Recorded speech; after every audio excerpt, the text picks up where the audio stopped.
Take a look at this beggar, just sitting in the middle of the road for some reason.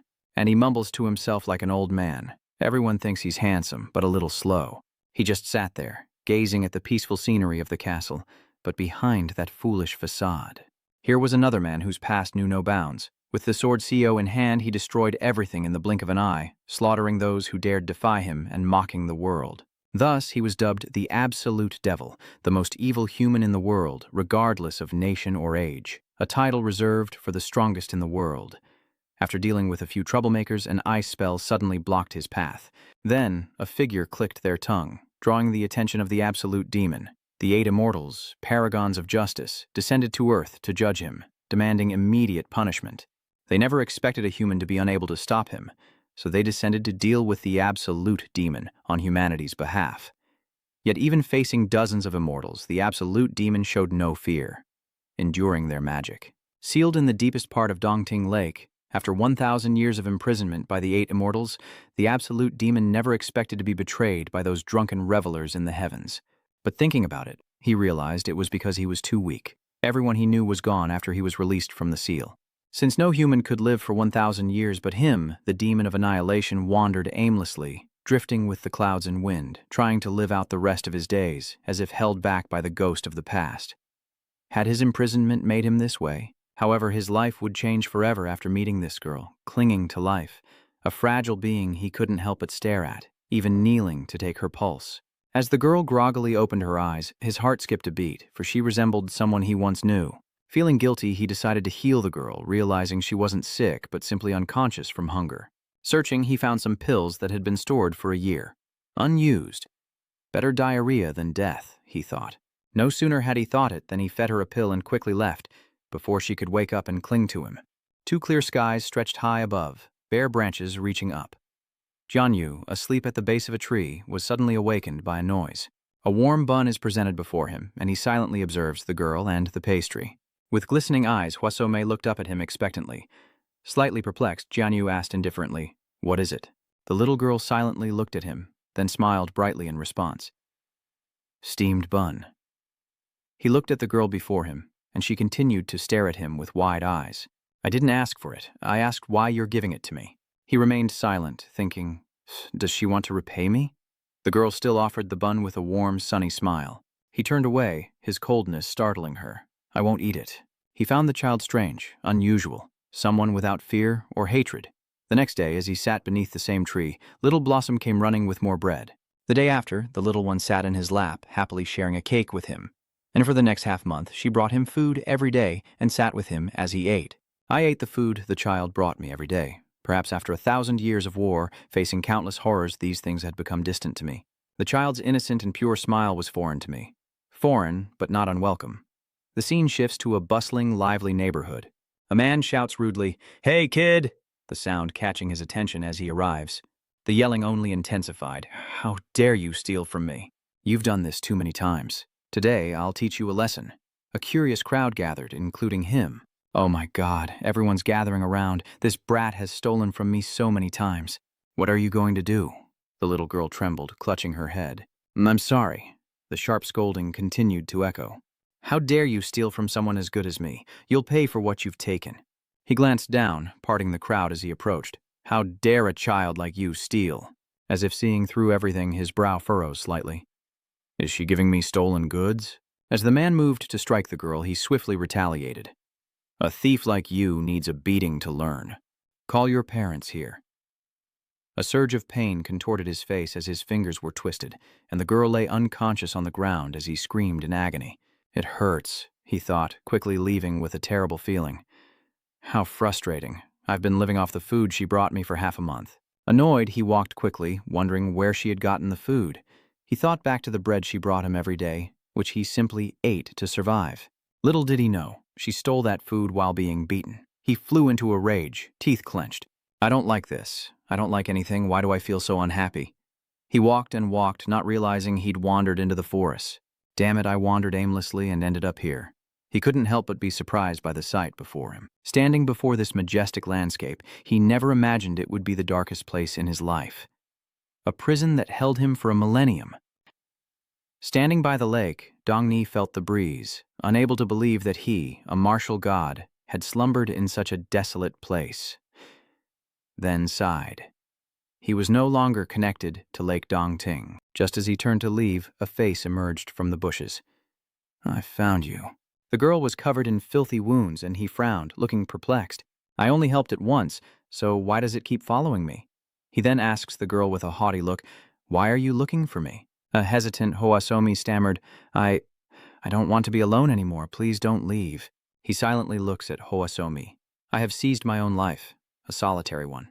Even after 1,000 years, nothing changes. Desolate mountains and forests surround him. He lowered his gaze and asked, "What is your name?"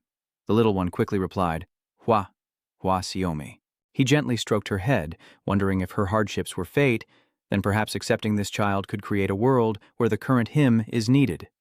"Very well. I am John Guhuyan. Come with me." Amidst the flickering flames in the desolate forest, Jian Huyan held the girl close, Hosaomi falling asleep in his arms by the fire. "I told her to follow me, but I have nowhere to live." He looks down at the girl. "I guess," he sighs. "She's fast asleep. I'll have to build a house." He held her close as they drifted to sleep. "As a child, I always dreamed of settling down in a house. Is that dream finally coming true?" As the sun rose, the girl rubbed her eyes and awoke, staring wide-eyed at the house and the man before her, still lost in slumber. Then his familiar voice echoed. Upon waking, she turned to him, seeking confirmation. "So you had a house here, my lord." As he continued to build the house, he answered her questions. "It was all so strange." "No, it wasn't. It's been here since yesterday. But I fixed it up a bit because it was rather dilapidated. The little girl didn't believe me and kept denying it. No, it definitely wasn't there yesterday." But he seemed so sure. He must think I'm a child to believe such a blatant lie. He seemed so sure. Maybe I'm the one who's mistaken. He must be right. Why would he lie to me? The little one's eyes sparkled as she gazed at the house before her, but there's no way such a beautiful house could appear overnight, especially with its rare red clay walls. She seems overjoyed to have this house. It's so big, like a garden. He smiles, pleased. "I'm glad you like it. I put a lot of work into fixing it up." The little one tilts her head, questioning. "Build?" Realizing his slip, he quickly corrects himself. "No, I meant repair." The little one admired him, saying he was so cool. He sighed, thinking, I guess she's still just a kid. His brow furrowed slightly as she spoke. "But there's no fence here." The little girl skipped and sang, oblivious to the dark look on someone's face. Perhaps that's why she was abandoned. The next day, a garden appeared, peeking out from the thick fog, leaving the little girl both delighted and suspicious. He didn't win yesterday, and now she's curiously playing in the lake. How did a lake even appear?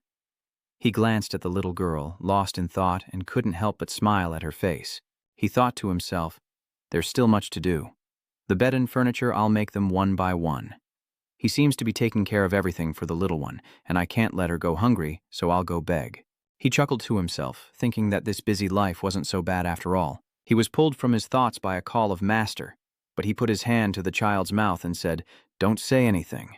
The child swung his legs, asking, "Master, what are you doing?" He simply replied, "The bath." A bath is necessary to cleanse the body. Upon hearing this, the little one tried to escape, but was stopped. "Hold still. I sold a boar and some wood to buy you some clothes, and you need to be clean to wear them." The little one seems to hate baths, insisting she doesn't need one, but he sternly picks her up anyway. "It's true for me, but not for you." The little one struggled, refusing to give in. No, I'm perfectly clean. I don't need a bath." He stared, bewildered, at the child buried in the suds. "How long has it been since you last bathed?" The little one is at her wit's end. "I don't know." The little girl is sparkling clean after her bath. Looking radiant, he nodded in satisfaction, finally seeing her as human. "Does the clothing fit?" The little one is overjoyed to have something new to wear. She's never worn clothes like this before, and seeing her so happy makes him happy too. "I'm glad it fits. I was worried it would be too tight. It looks beautiful." She was so happy she couldn't stop smiling, saying it was better than wearing cheap clothes and constantly being hungry, all while praising him. "I'm so happy. As long as I'm with you, I'm content with everything." He gently stroked the child's head, noting how well she spoke for her age. She smiled and said, "It would be wonderful if we could live a peaceful life like this. We can make it happen." The image of the two of them happily in their home is truly wonderful. But little do they know, they're being watched. Whispers spread throughout the capital. "Have you heard the rumors? There's a new residence near Dongting Lake." "What nonsense are you spouting?" "I didn't see anything when I was selling goods last week." "Yeah, that's why it's so strange." Enough. If you're not drunk, be quiet. Meanwhile, elsewhere, could the rumors be true?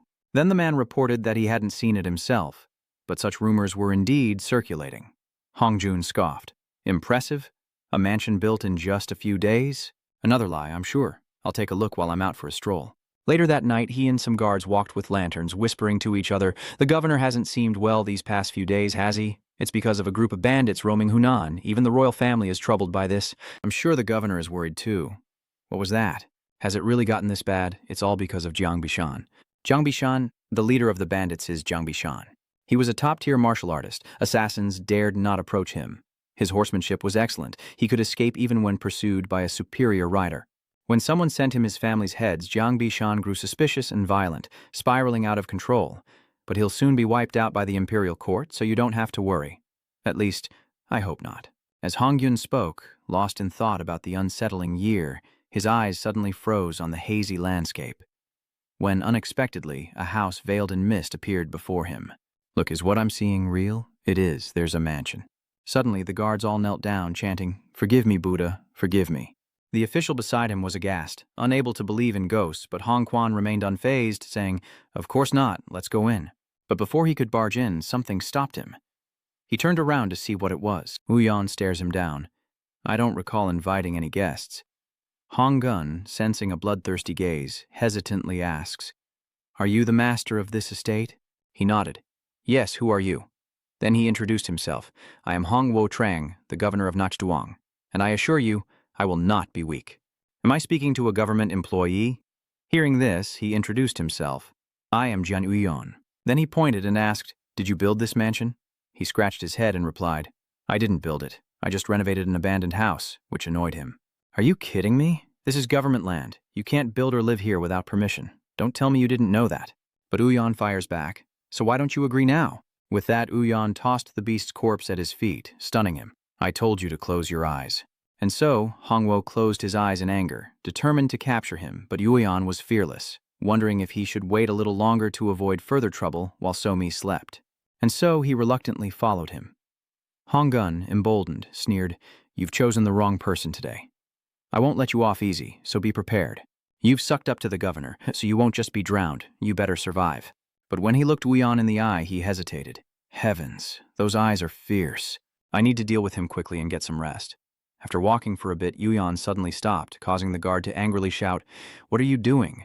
Don't tell me you're going to defy the family." But suddenly, he fainted mid-sentence. Hongwo turns sharply. "What's going on? Who's there?"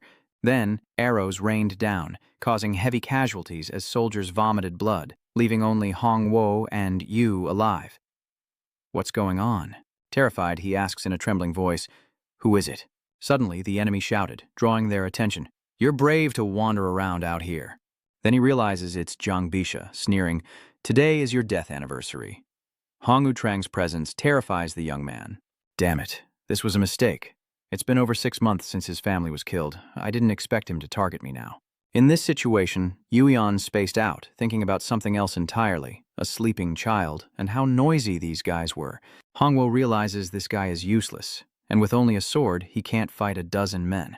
Moreover, they're a top-tier professional gang led by Jaedong Bitch-san. They cry out, "Boss, kill them! We'll avenge your wife!" Then he grabbed Hongwo by the collar, and as he said, "Boss, I'll chop off his limbs and feed them to the dogs, make him piss his pants, please show me mercy."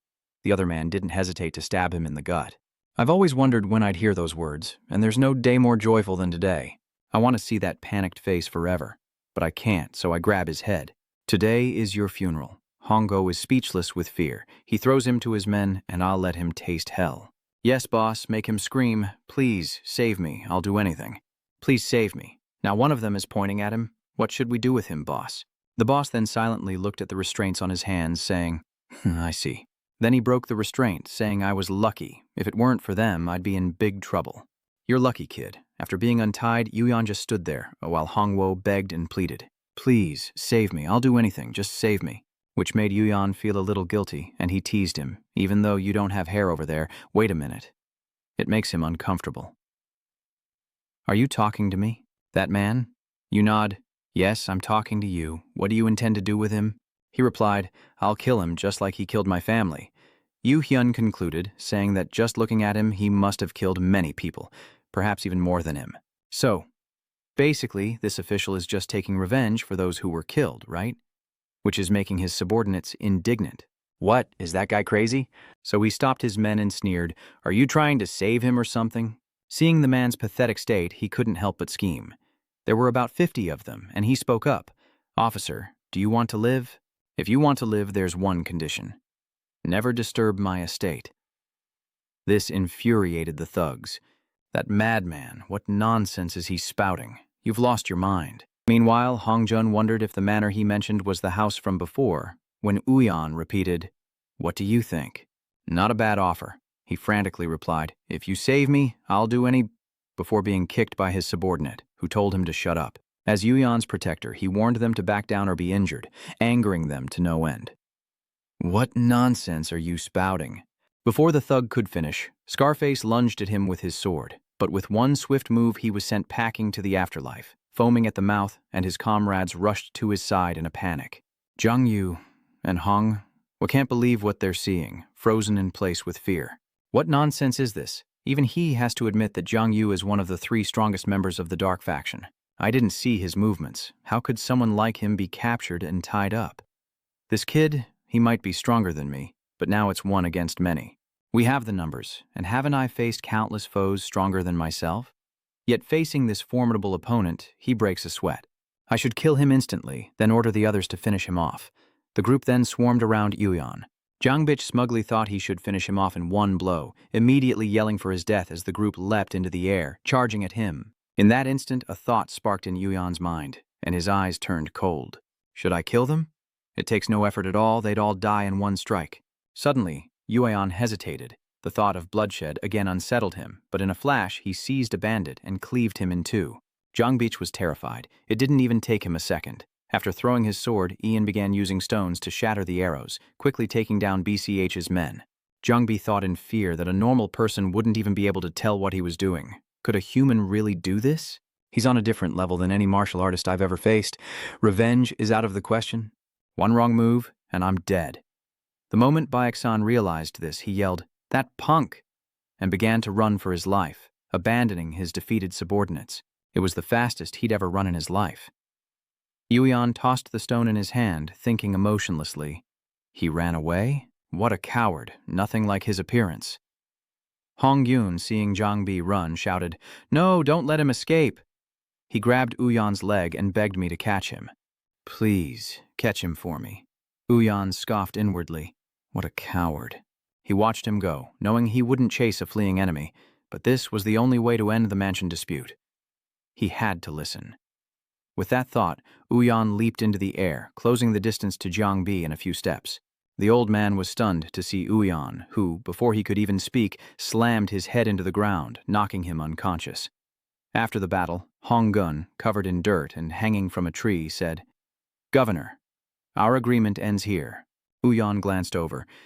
"I think you understand what I'm saying." Hong Gun nodded profusely. "Yes, of course." His face hardened with menace. "Remember, if you ask any questions about the estate," Hong Gun quickly responded. No, I wouldn't dare. You don't need to worry," Uyan continued, "and keep quiet about anything related to me." Suddenly, he paused, remembering Seomi's words.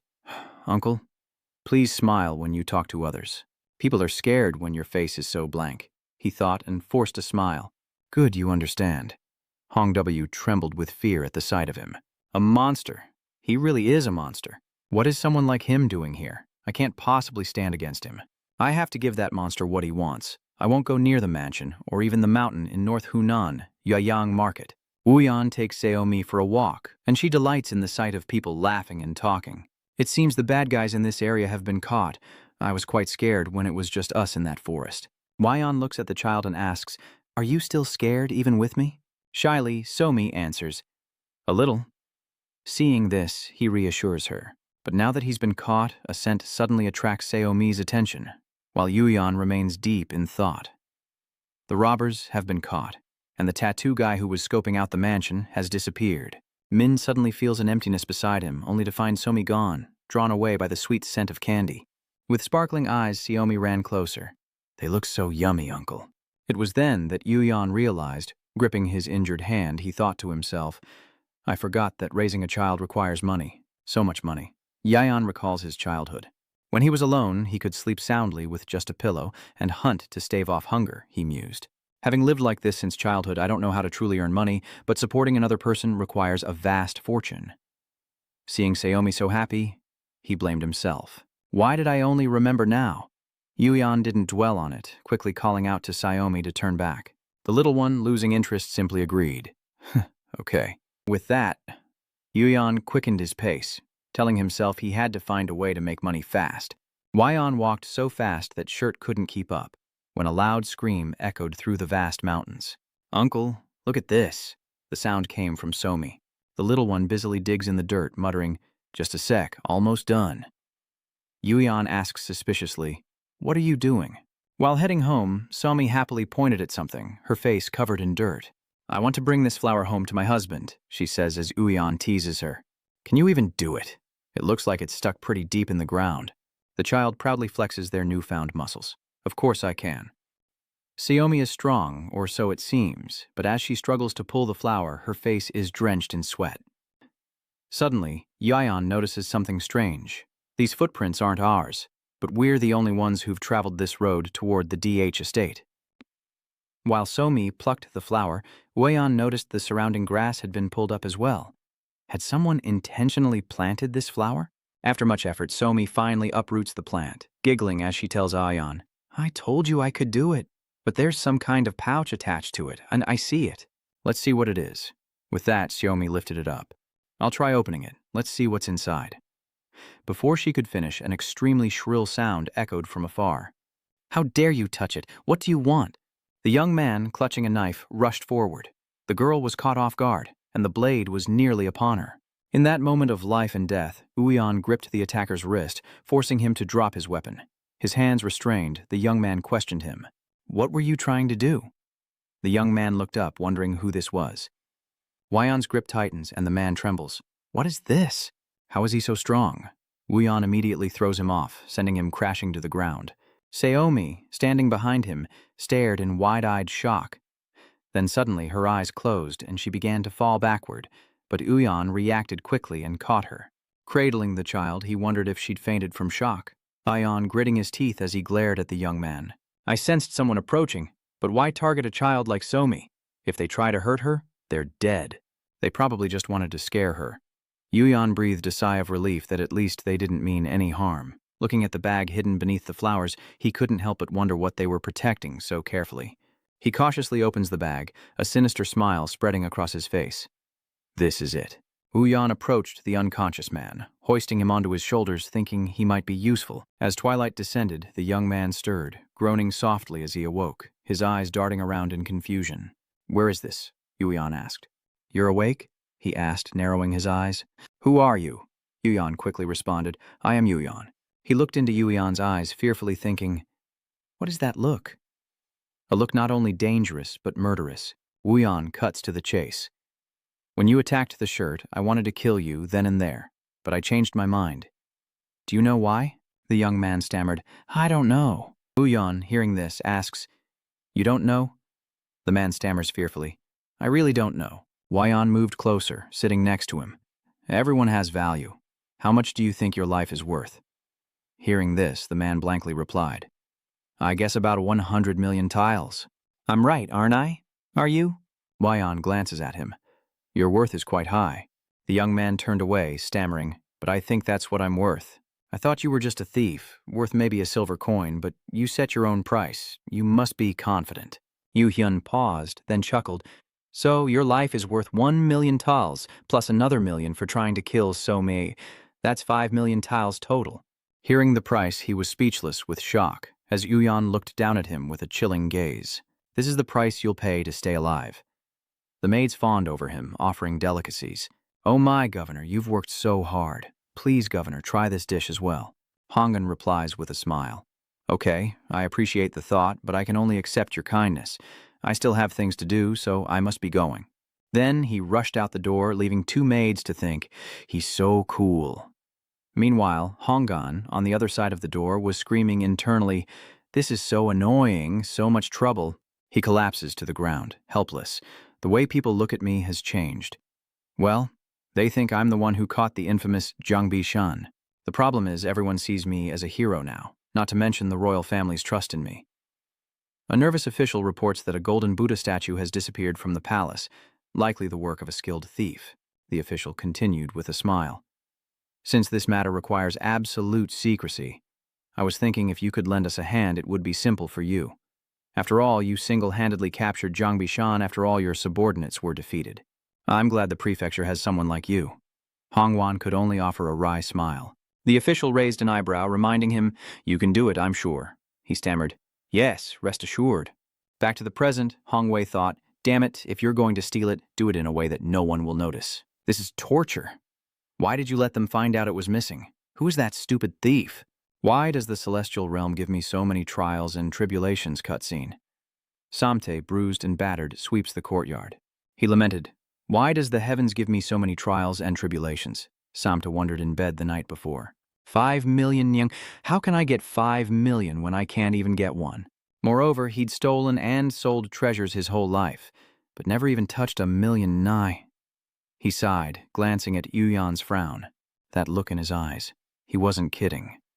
Samte sat up, pleading, "I don't have any money on me. I'll bring it next time, please." He showed me mercy, then knelt down, kowtowing and shouting, "I'll do anything you ask. I can do anything. Cleaning, laundry, anything you need." His mind races. Why? Why does he feel that if he disregards this man's words, he won't hesitate to kill him? He can't die yet. Samte eagerly offered, "I'll do housework. I have to cook. I can cook." It reminded Yuyan of a shy little child. "Uncle, I'm not hungry anymore, really, not because it looks bad or anything." He wondered to himself after cooking, then added, "If that's the case, I'll keep all your possessions until you pay off your debt." Samte was stunned, and Yuyan warned him that any attempt to escape would double his debt. Little did he know, he was now consumed with resentment, thinking, "You scamming bastard, you think things will go your way? I'll find a way to escape." Once he overcomes this obstacle and returns to the present, the past will explain how he became a slave. A week has passed, and that bastard has been working me non-stop. If it weren't for that chubby kid, I wouldn't have been caught stealing and wouldn't be stuck with this massive debt. Somi peeks out from behind him with sparkling eyes, making Samit wonder, why is she always looking at me like that? I don't have much time. I have to retrieve that item before the black mercenaries reach the rendezvous point, the one I carefully stashed away after risking my life to steal the golden Buddha statue. The scene shifts to a lavish feast. Sam looks pleased while the little one drools with longing. Waiyan watches. Somi devour the food and praises him. "You've got skills, you're better suited to being a thief." He chuckles, rubbing his hands together, and asks, "Are you satisfied?" Somi, confused, turned to him, but he quickly dismissed it. "Thieves? No, it's nothing." She finished chewing, then mumbled, "Quite good. I'll raise your salary by 3 taels of silver per month." Sam forced a smile and thanked him. "Thank you, sir." But inwardly thought, how awful. As if I'm going to stay here forever. Opening his eyes and looking around, he found the item's location. Now, he just needed to time it right and leave immediately after retrieving it from the beam. Yuyan put down his bowl and chopsticks, asking, "Xiaomi, have you heard of it?" Legend says that no matter how many times Sun Wukong is resurrected, he will always be in the palm of the Buddha. The little one, with a mouthful of buns, mumbled, "Really?" He turned to T. "You know about it too, right?" He chimed in, "Yes, I know." He's implying I'm some pathetic Sun Wukong. Sam Te thought bitterly. "Don't you know? If not for the golden band, Sun Wukong would have escaped the Buddha's grasp long ago," he continued, wringing out the rag and cleaning. Dragon is indignant. "Do you think I'm the type to clean and do laundry? I'm the greatest thief, stealing from the palace without anyone daring to approach. I am an unrivaled thief, and if I decide to flee, who in this world could ever catch me?" Song bitterly throws the rag aside, cursing under his breath. Sam takes off his apron and sobs. "This isn't it. This isn't what I should be doing, so why am I so devoted to it?" He bites his nails and frowns. Another 3 days have passed.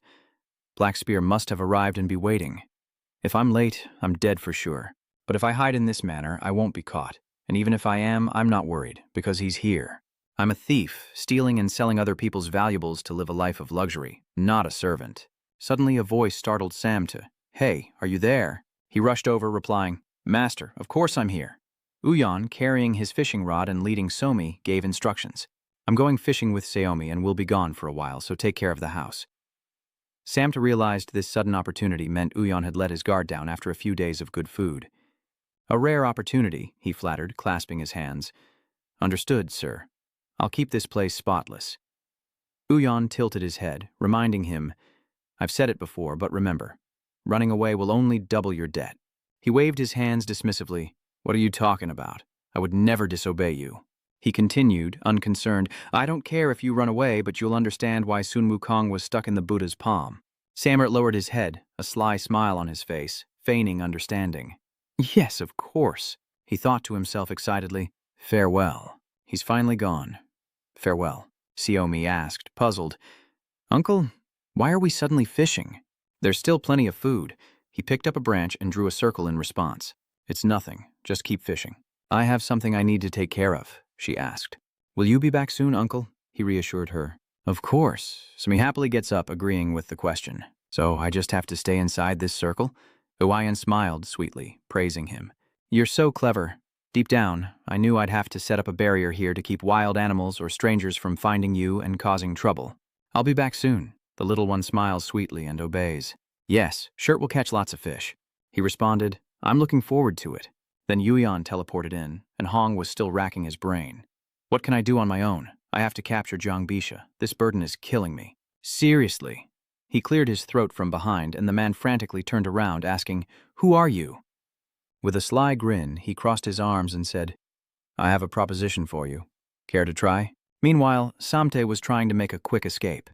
In a grand courtyard, a golden Buddha statue was placed on a table, along with an announcement. I want to sell this. The shopkeeper stroked his beard, assessing its value. This item is worth no more than 200 nyang. It'll be hard to sell. Samte immediately agreed. All right, that price sounds fair to me. Suddenly, the appraiser hesitated. But you think you can get away with stealing this? He grinned, holding up the golden Buddha statue with his eye patch. Sam smiled and shrugged.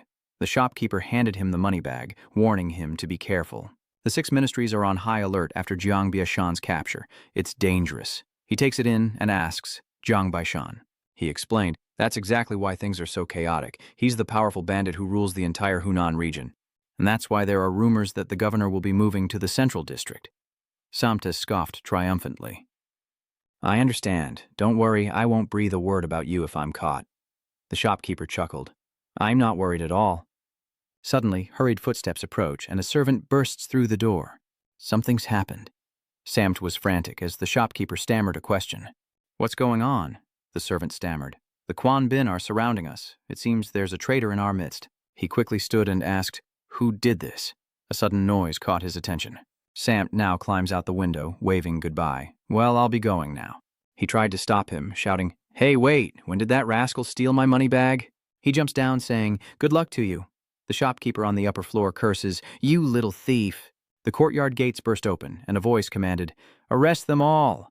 Everyone inside was bound, and Hongjun strode in, stunned by the sight of the gleaming golden Buddha. He chuckled inwardly. So, the Buddha statue really is here. In the distance, the shopkeeper was being led away. He asked, Damn it, who ratted me out? Hongwu smirked. That's not your concern. He scowled. You bastard, I won't let this go easily. Hongwu chuckled, reminding him, Don't force a smile like that. The criminal who stole the Buddha statue from the temple is the one who won't be let off easily. Hongwu realizes, That's right. If I can find and retrieve this precious item, I'll gain the trust of both the dukes and the emperor. He recalls Uyan Mok's words, that he could find the stolen golden Buddha statue there. He thought he was joking, but his words have come true. Who is that man? No matter the case, it must be serious, but it's still not as important as Jiang Baishan's case. In the desolate wasteland, the soldiers shout as they pursue, determined not to let him escape. The ragged Amte, exhausted, realizes all is lost. Why are they so persistent? This gold is weighing me down. I need to focus. This is reality. If I'm caught now, I'll be tortured and then executed. Just a little further, I need to reach those cliffs. Exhausted, he leaned against a cliff, his clothes torn, relieved to have finally lost them. But then, Samta Ion appeared, casually resting his chin in his hand. You're later than I expected, he said, causing the boy to scream in terror. He fell backward, stammering, How are you here? He wondered, What do you mean? Didn't I tell you? Sun Wukong is still in Buddha's palm. The exhausted Samtai panted, grabbed his money bag, and declared, "I won't be caught in a place like this," before leaping off the cliff, confidently stating, "I'll never be caught." Uyan could only offer a sarcastic chuckle as Samta skillfully descended the cliff face, smugly declaring, "Once I hit the ground, I'm gone. Live a good life." Meanwhile, the idiot Uyan was already waiting below. He reached out and grabbed Samta's ankle, causing him to flip upside down in surprise, as Uyan chuckled with a reminder. "You should be more careful when climbing down cliffs. Your clothes are all wrinkled." Sam grits his teeth, breaks free, and clutches the money bag as he flees, wondering just, what is that guy?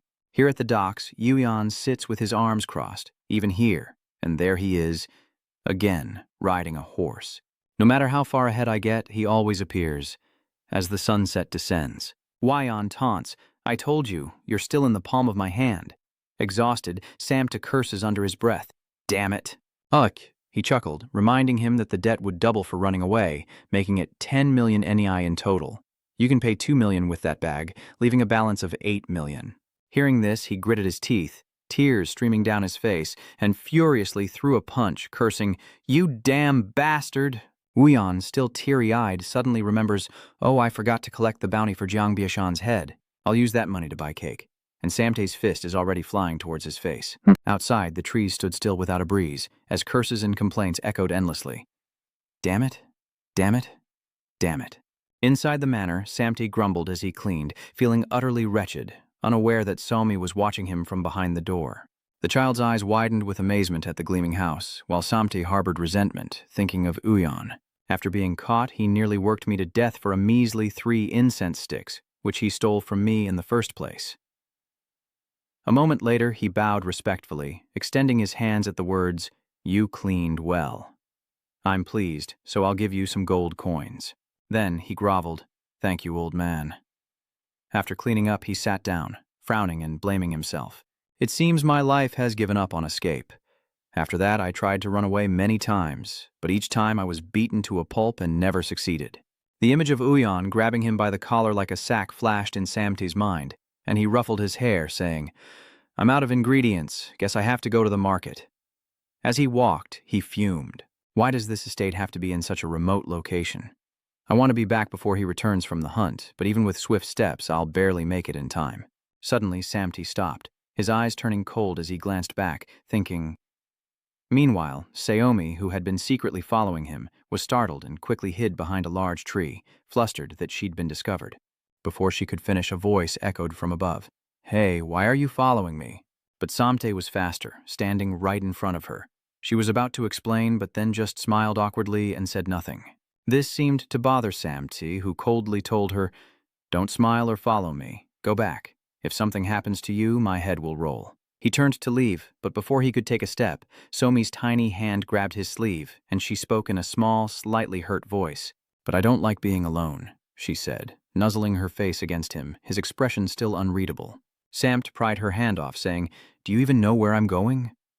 But the little hands reached for him again, as she answered, without hesitation, "To town." Hearing that, Samta sighed and patiently explained to the little one.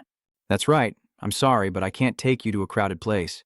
Like I said, if something happens to you, that bastard won't let it go." With eyes as bright as the sun now filled with sadness, Somi's voice grew small and confused. "But I'll stick close to you." Samt seemed moved by the child's adorable vulnerability and paused to consider. The hunting party would return soon, but leaving a child alone wasn't right. Above all, there are many wild animals around, and Somi, afraid of not being allowed to follow, clung to his leg. After a moment, Samta reluctantly carried the child on his shoulders and instructed, "You have to stay close to me. Got it?" And Somi obediently replied, "Okay." Along the way, Somi was delighted, pointing and cheering at the sight of fruit. But when chased by wild boars, she clung tightly to Samta's neck in terror. Samta could only run faster, escaping the wild boars, while Shiemi cheerfully chatted with the birds. "Come here, please." Perhaps the journey to town was too long, and Somi fell asleep on Samta's shoulder. He was no longer annoyed with her, but simply slowed his pace so as not to wake her. Having arrived at the town, Somi woke up, overjoyed by the sights, raising her hands and cheering, "We're here!" Samti, however, remained as aloof as ever, telling her to be quiet. His eyes caught sight of 2 menacing-looking men. It was clear they were not good people. "This place is more dangerous than he thought." Perhaps a consequence of the black market ringleader's capture. Remembering the past, Samti realizes the black marketeer was likely executed for trading the emperor's golden statues. He stops, a chilling thought echoing in his mind. What will happen to him if he's caught? Who stole it? They're not going to let me die in peace. Before I could even think, a hand reached out, grabbed the baby by the collar, and whisked her away. Neither of them noticed what happened until they saw a man with a huge X-shaped scar on his forehead, running away with Somi in his arms, thinking, "I'll take this girl."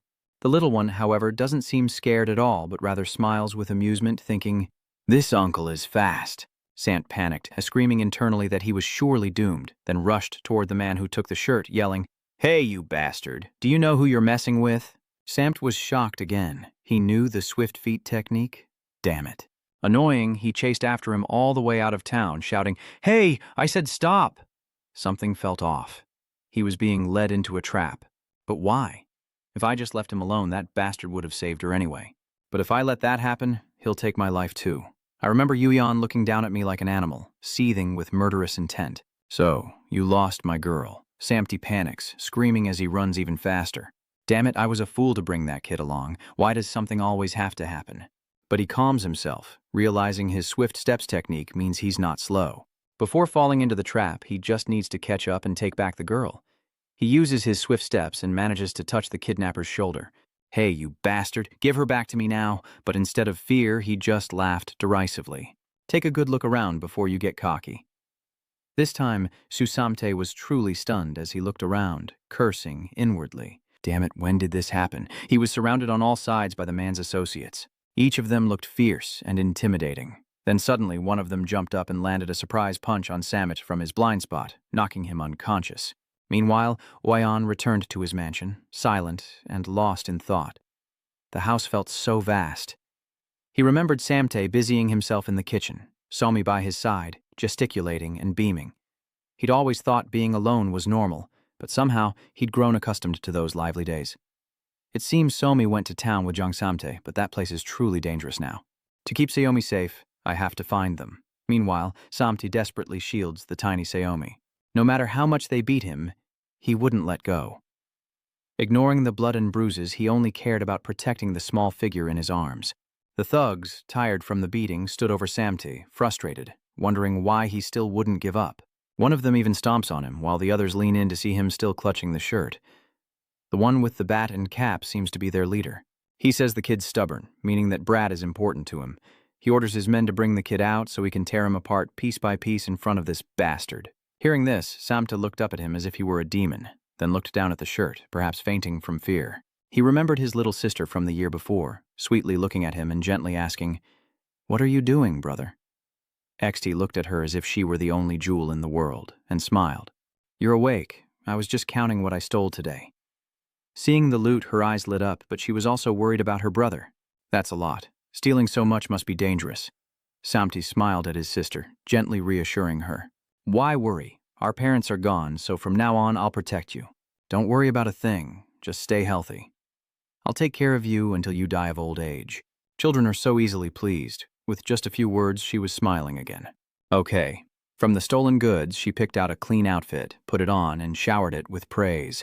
"Brother, this outfit is so pretty." Samte basked in her praise. He recounts how a wealthy merchant passed through town today, and he took the most expensive thing the man possessed. He stood, walked over to her, and snatched the garment away, explaining, "They looked dangerous, so I'm sorry, but you can't wear it for at least a month or two." This frustrated her, and she puffed out her cheeks in a sulk. Samte gently stroked her head, trying to soothe her. "Can you wait until those guys are gone?" She pouted adorably, like a child who just had their favorite candy snatched away. "Aye, but I wanted to show it off now," Samte joked. "I guess I'll have to hide it well." But that night, his sweet, adorable sister never came home. After tearing the town apart, I found my sister in a narrow, deserted alleyway. She had apparently found the outfit I hid and wore it out. Holding his sister's cold body, Samta sobbed. His world was gone. After that day, I began to hate children because they never listen. But now, he's trading his life to save the small body in his arms. One of them, losing patience, harshly listed his crimes.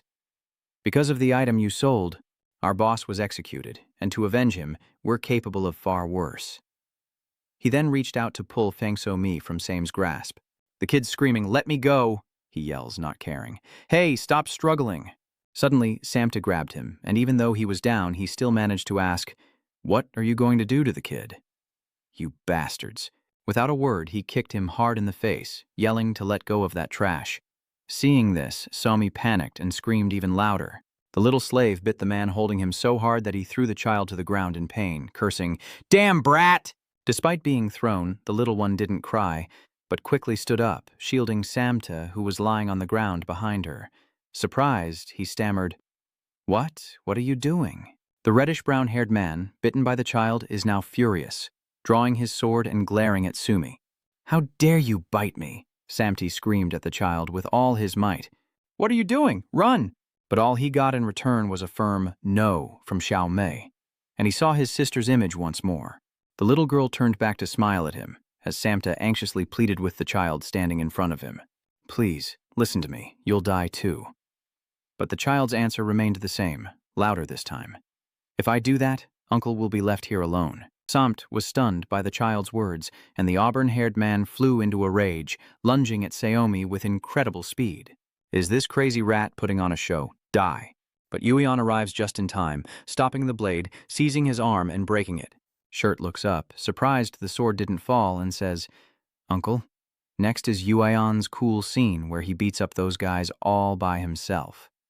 He smirks, his eyes cold as he tells them, "Looks like you guys aren't going to die peacefully." The image of his sister flashes before Samta's eyes, stirring up old memories. Perhaps my sister also hated waiting for me alone in that dilapidated house. As Loder opened his eyes before Samta could process anything, Somi exclaimed with joy, "Uncle Noel is awake!" Seeing the child, he panicked, sitting up and staring at her, shouting with worry, "Hey, are you okay?" He gently stroked the child's head, saying, "Damn it, what happened? That's why I told you to run. Why did you get involved? You just needed to run away." Saomi looked at him with wide eyes and replied even more softly, "Noel, Uncle is hurt worse than me." He lay back down as Saomi tended to his wounds, her small hands gently wrapping bandages around his face and caressing his cheek. Samt lay there, lost in thought, replaying the events of yesterday. Kneeling, still holding Somi, he spoke to Yuion, but the man coldly cut him off, as if anticipating his words. "Take her away." He glanced back at Samte, his eyes filled with murderous intent, and said he would die there if he couldn't stand. Hearing this, he immediately hugged Shiemi tightly and ran like a madman.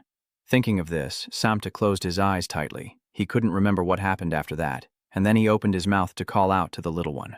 Somi froze, staring blankly at him. Seeing this, Samte simply said with a touch of annoyance, "Don't do that again. Your life is more important than anyone else's." "I refuse," Somi retorted firmly. "I don't want to." Now it's Samte's turn to be stunned, as the child turns away, carrying the medical kit as if nothing happened.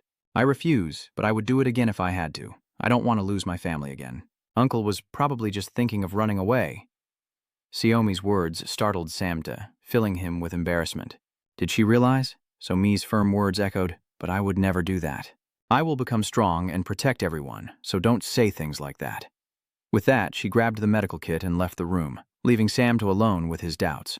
Was I just scolded by a kid? As night falls, Hongwo leads a group somewhere, his face dark with anger as he curses under his breath.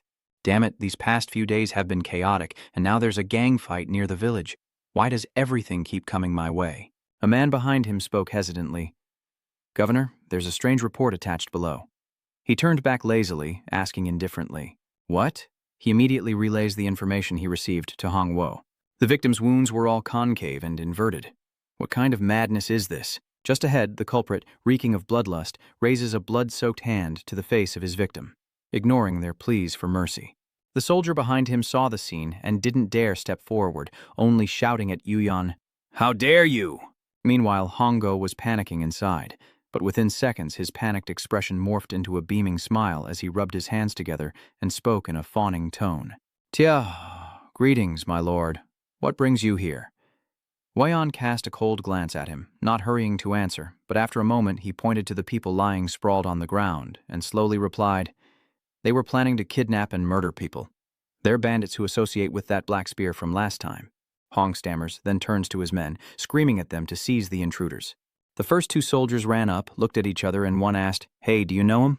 The man was certain that was impossible, and they exchanged confused glances. Is he the governor who single-handedly captured Jiang Bieshan and found the lost golden Buddha statue with his superpowers? Suddenly, Ayan asks Hong Guo why he's wagging his tail at this thug. What do you know about the Black Swords? Hearing this, he was shocked. Why do you mention their name? The Black Sword Society is one of the many gangs in Sichuan, but what sets them apart is that their members include criminals and wanderers, and their existence has been a headache for the royal palace for years, as they commit all sorts of crimes with their sophisticated abilities. Huyan continued, these thugs and Taksang are scouts for the Black Sword Society, and Hengshan is their base in Hunan. This information left Hong in a daze. Before Hong Yun could finish, he placed a hand on his shoulder, saying, I have something to return, so I'll lend you a hand. They arrived at Hengshan, a mountain range where a figure sat arrogantly on a high chair, looking down at a subordinate. What in the world is going on? Why haven't we heard from them yet? The subordinate bowed low, explaining frantically, Please don't worry, Commander. They'll be here soon. He was Wai Hai Ok Sang, leader of the Hunan branch of the Black Sword Society, his face sullen as he grumbled, The higher-ups are complaining. Just think of the money and time we spent on that black spear. The subordinate replied, They're not just anyone. They're elites chosen from the best. There's no way they could make a mistake. Remembering Samte's face, Huk Jiang thought irritably that it still wasn't enough to wring the thief's neck. Recently, Zhang Bichsan, the one I've been watching, was caught, and a black merchant I valued has died. It seems everything is turning against me. Before I could finish thinking, the door opposite me burst open. Ayan stood before him, and the subordinate, terrified, fell to the ground, shouting, What is this? Not panicking, he calmly asked, Who are you? Soon, his imposing figure was gone, replaced by a bruised and battered man sprawled on the ground as Uyan ordered his men to arrest him. Yes, sir, the archers replied, carrying Hayok away while whispering amongst themselves.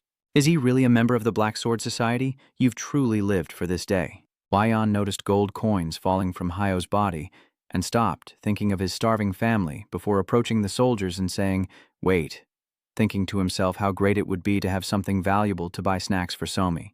After taking everything he thought was valuable and hanging it on himself, he casually spoke to the group. And with that, he left, leaving them stunned and respectful. Yes, thank you, sir. Please take care. And so, to raise the yellow shirt flower and Samte with care, Jian Oyan decided to scrape together money. 3 months later, summer arrived, and thanks to the loot from the Black Sword Society, their lives were more prosperous than ever. But Samte and Yellowshirt had become completely different people. They've probably both gained a good 10 kilos. Yayan watches a chubby Samte sweeping as a plump. Somi excitedly peers into the fish pond, oblivious. Hello, carp. You look delicious. Yayan stood there, melancholic, realizing the problem was that Flowershirt and Samte had gained too much weight, but he couldn't blame them. It all started with Dune, who carelessly brought them every food item he could find. Every day he spent all his earnings on 3 meals a day, with unforeseen consequences. Usually the hungrier people are, the more they want to eat. And Jiang Samte's amazing cooking turned the food into delicacies, so it was only natural that they gained weight, whether they wanted to or not. Ayan, concerned, realizes their ordinary bodies can't handle this forever, and calls for Samte and Saomi. You two come here. The two happily ran over. Yes, sir. He coldly addressed Samte first. From today on, Jiang Samte, I will teach you martial arts. Upon hearing this, Vo was stunned, hardly believing his ears. He wondered how a martial arts master like himself could teach him martial arts, then turned to Somi and said, this time in a gentler tone, And you too, Somi. Hearing her name, the little one beamed with excitement. Okay, I like that a lot.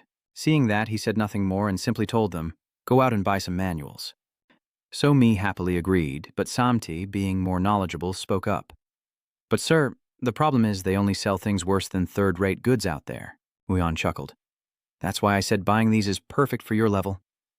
Behind Samte, the little girl jumped for joy, while he turned red with anger. Later, after buying all the manuals Uyan asked for, Samte was panting, but still said with a smile, Is that all? Uyan picked up a book, opened it, and said, Tai Chi and Tai Chi Sword.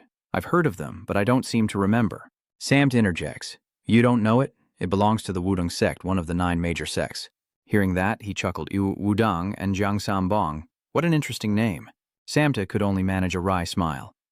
You're the only one who could say that. If a Wudang cultivator heard you, they'd draw their sword in an instant. Uyan, without a trace of emotion, opened the entire manual and said in a few minutes, "Let's see." Then, closing the book, he said, "All right, let's begin."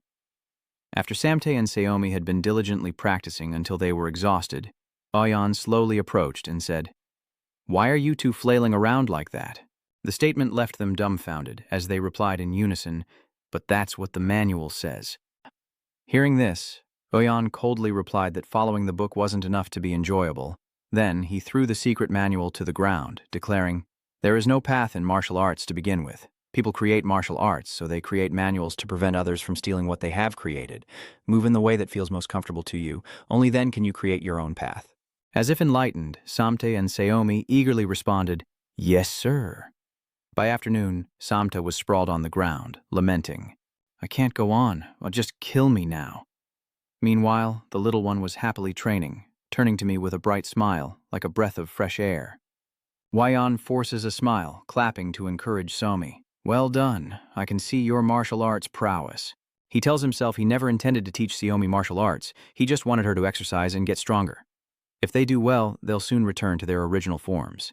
But then, at dinner, he regretted it, watching the two of them drool as they spoke. "Go ahead. Eat to your heart's content. We deserve it today." Samt and Semi ate voraciously, as if they hadn't eaten in days, much to Uyan's annoyance. Damn it. After all that hard training, they're back to their normal weight. Samt excitedly declares, "I could eat back all the weight I lost." Uyan retorts darkly, "Absolutely not." Elsewhere, a cup shatters into pieces. A blond man sits high on a chair, looking down at the bowing figures below. Sam, the leader of the Black Sword Society, and he looks furious, grinding his teeth as he speaks. "What is it now?" "Jangbin and Sochoi, do you know how much money they make each year?" The subordinate standing below, terrified, stammered a response, but before he could finish, Sam cut him off, not giving him a chance to speak. Samakan continued, annoyed. "I've lost contact with the entire Hunan branch, including the one I sent to capture Jiang Samate." He frowned, adding, Hunan was the most peaceful province, not only because of its strength, but its location was ideal for moving in any direction, and thanks to Zhongbin's madness, taking over new forces became easier. Then, he squeezed his eyes shut in frustration. "Someone is interfering with our plans. I'm very curious to know who it is." The subordinates quickly and dutifully accepted the order, replying, "We will move out at once, sir." Samakan directs his subordinates, starting with Governor Hong, then Jiang Samte, who wants to deal with So Choyan. Capture and torture them. They'll spill the information eventually. The crowd echoed in unison. The patrol leader returned to Uyan's estate, where he was meditating, but suddenly opened his eyes, thinking, "A storm is coming." Sam's weary sigh shattered the mansion's tranquility. "I'm really going to die starting this morning. I didn't even get to complain before Uyan cut me off. Get up, it's breakfast time. Wake up Sumi and let's eat." He tried to get up, but his body felt stuck to the ground. "I'm exhausted. Can't I rest for a moment?" But seeing Uyan's clenched fist, he scrambled to his feet. "Coming, Your Excellency." Beneath a large tree, Semi meditates peacefully. The little one is surrounded by birds, and Uyan silently thinks, he's awake. Then he says, "Wash your face and we'll have breakfast." Hearing that, the child jumped up and ran to hug him, exclaiming, "Food, I love it!" While he could only helplessly reply, "I suppose so." All the way, he remained expressionless and silent, leaving Samta puzzled, who turned and asked, "What's wrong?" Dayan replied, "It seems windy today." Samta reluctantly agreed, still confused by what Uyan was implying. Suddenly, Uyan said, "Have Jiang Samte check if anything's changed in Yueyang." Stunned, he asked, "What? But I haven't had breakfast yet." He turned, his eyes as cold as if Samte spoke another word. He'd end him right then and there. "Go check it out immediately." As Samte left, he grumbled, "Damn it, let me eat first." Meanwhile, in Yueyang, south of Hunyan, the Chugang leader and the Black Sword Society's Wind Brigade were feasting contentedly, licking their lips after the delicious meal. The subordinate behind him announced that Governor Hong would escort Jiang Baishan to the palace tomorrow, extinguishing the light in his eyes, replaced by a chilling darkness. That fast? He then wondered if it was strange that he had kept Jiang Baishan in Yueyang for 3 months. That governor probably wants to torture him for information, but the Black Sword Society won't yield to him. Still, it'll be troublesome if they escort him to the palace. Those palace officials are far worse than the governor. Only 2 options remain: rescue or eliminate. He smirks, asking his men what the chances of a rescue are. Upon hearing this, the subordinate immediately gave a concise and thorough answer. Based on the number of soldiers and escorts, there was less than a 40% chance. This answer didn't give Chugok pause, and he immediately ordered his men to kill him. His men quickly acknowledged the order, and he rose, stretching as he considered their next move. Dealing with the prisoners was easy. Now only the governor remained. Jung Samti and that hermit caused this mess. What kind of people are washed-up cultivators these days? Chugok turned to see a familiar figure, one he couldn't mistake, and he was quite surprised. It was Jung Samte, the one from the Wanted poster. Seeing Samte walking, he rushed out of the restaurant to take another look, thinking he might know about the hermit, and continued to follow him, but was quite annoyed. Damn, how is he so fast? After tailing Samte for a while, he suddenly rejoiced as if he'd struck gold. Got you, that's a dead end. But when he reached the alley, there was no one there, leaving Chugok confused. He vanished, and back at the manor, Samte told Uyan everything. That's what happened. The atmosphere in the town below is really strange.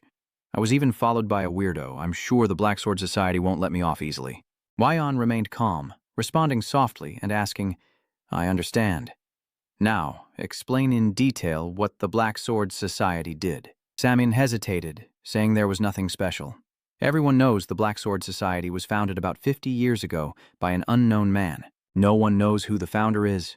Rumor has it that a disciple of the demonic sect, after a crushing defeat against the 9 great sects, founded the Black Sword Society, but it's all just a rumor. Wyon points out that they have no leads, to which the other replies, Yes, sir, no one paid them any attention until now. Samt hesitated, but their leader must be capable, given his rapid expansion and clashes with major powers. Yayan added, The sudden appearance of the Black Sword Society has made them uneasy. For those major powers, nothing is more troublesome than this, as it affects their principle of maintaining stability. Sam carried the child while struggling to keep up with him. Indeed, the martial alliance had to intervene due to pressure from the noble families. Those who managed to escape are now members of the Black Sword Union, as Yuyan states matter-of-factly. Such is the world of martial arts. He mused that the Murim alliance was said to be formed by key members of the Orthodox sects. If the Black Sword Union's leader truly escaped under their noses, then he was indeed clever. In the past, such a thing would never have happened, but the current martial world is too peaceful. In my time, any rumor of a chivalrous sect forming would be crushed immediately, because too many sought to flaunt their power for no reason at all. Wyon's eyes reflected a hint of sadness. The current state of the martial world was peaceful to the point of being dull. Suddenly, Samti spoke up. So what do we do? The governor must be in agony. Wyon suddenly remembered, speaking of which, he'd forgotten all about that bastard. Meanwhile, crows perched on branches as Jugok watched the man below with interest. The man stared back in disbelief as Juguk suddenly spoke. You must be Governor Hong Wo-chang. The governor tensed, recognizing the speaker, who addressed him with a mocking tone. I think you know who we are, so let's skip the formalities. I brought you here because I have some questions. Zhang's eyes flashed with caution. He realized he'd been careless. I anticipated something happening while escorting Zhang Ban, but I didn't expect them to act so quickly. Then, Trang asked again, What do you want to know? Chugok's eyes lit up with interest. You see, no matter how long I think about it, I just don't get it. Even if Zhang Bisang and Black Scythe are working together, it's absurd that our Black Sword Society branch was taken down by the likes of them, right? There's definitely someone else pulling your strings, Jugok declared. Suddenly, the image of that person flashed through Gotrang's mind. Ayan. Seeing the man's expression, Juguk knew he remembered something. He continued, Why don't you spill it while I'm still being nice? You want me to put in a little more effort? Gotrang was a little surprised. He closed his eyes and thought for a while, then struggled to say, I don't know anything, he thought to himself. I'm definitely going to die. But Jugok seemed to be losing patience. Ah, so you're saying you'll take that secret to the grave, and a gentleman should keep his word. Humph. He rummages through his pockets, then says, There's no other way. Seeing his pathetic state, Jugok thought that Hongo Trang might seem strong, but he had no martial arts, and his mental state was weak. The shock from the abuse alone could easily kill him. He held out a small bag and asked, Do you know what this is? Suddenly, Jugok gently blew the powder from the bag into his face and slowly said, It's truth serum. Damn it, if it weren't for my master's orders. Samte recalled his master saying, We need him. Hong Wo-Trang Samte didn't quite understand at the time. Why did the Union flag say we needed him? Still confused, Samte asked, Oh, what do you mean? At that moment, Samt received only a faint, ominous smile from his master as he hid and pondered. If I questioned him, I'd be beaten.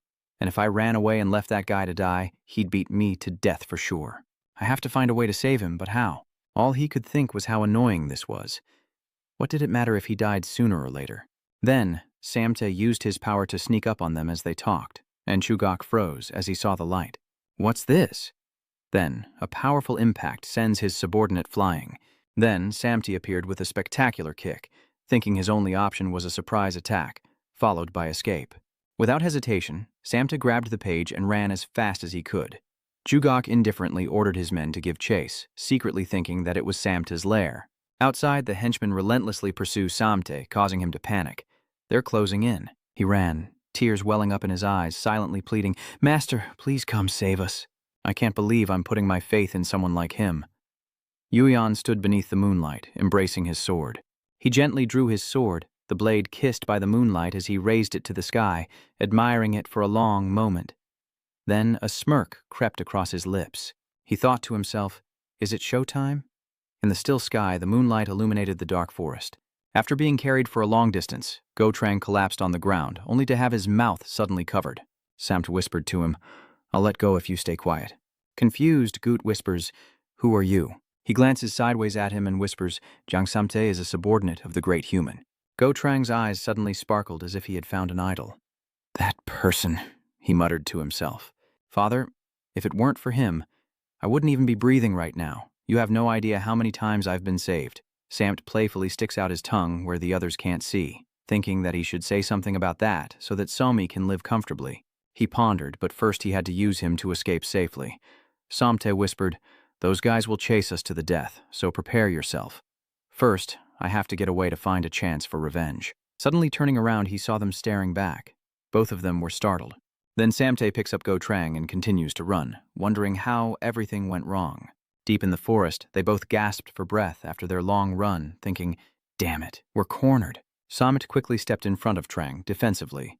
Chugak, panting, arrived, followed by his men, who surrounded Samte. "Die." His legs could barely hold him up, but he still shouted defiantly, despite his fear. "Damn it, if you want to fight, come get it." Suddenly, a dark figure rushes past Chugak, leaving him stunned. A slash tears through the night sky, cutting through the henchman, revealing Yuyan's cool face like a savior's arrival. He lightly touched his foot to the ground, leaving a slash across the subordinates. They panicked, stammering, "Who are you?" But before he could know, a slash cut across him, and Yuyan emerged from their corpses. Sweat dripped from Chugak as he stared, mind racing. Only one man in the history of Shuzhong had ever been granted that title. The only man in history. Even the Taoist master Zhang Sanfeng, the founder of Wudang, who became an immortal, Bodhidharma, who founded the Shaolin Temple, and even the heavenly demon, creator of the demonic sect and master of the 100 ghost troops, could not obtain that title. But there's no denying they were martial artists who shook the world.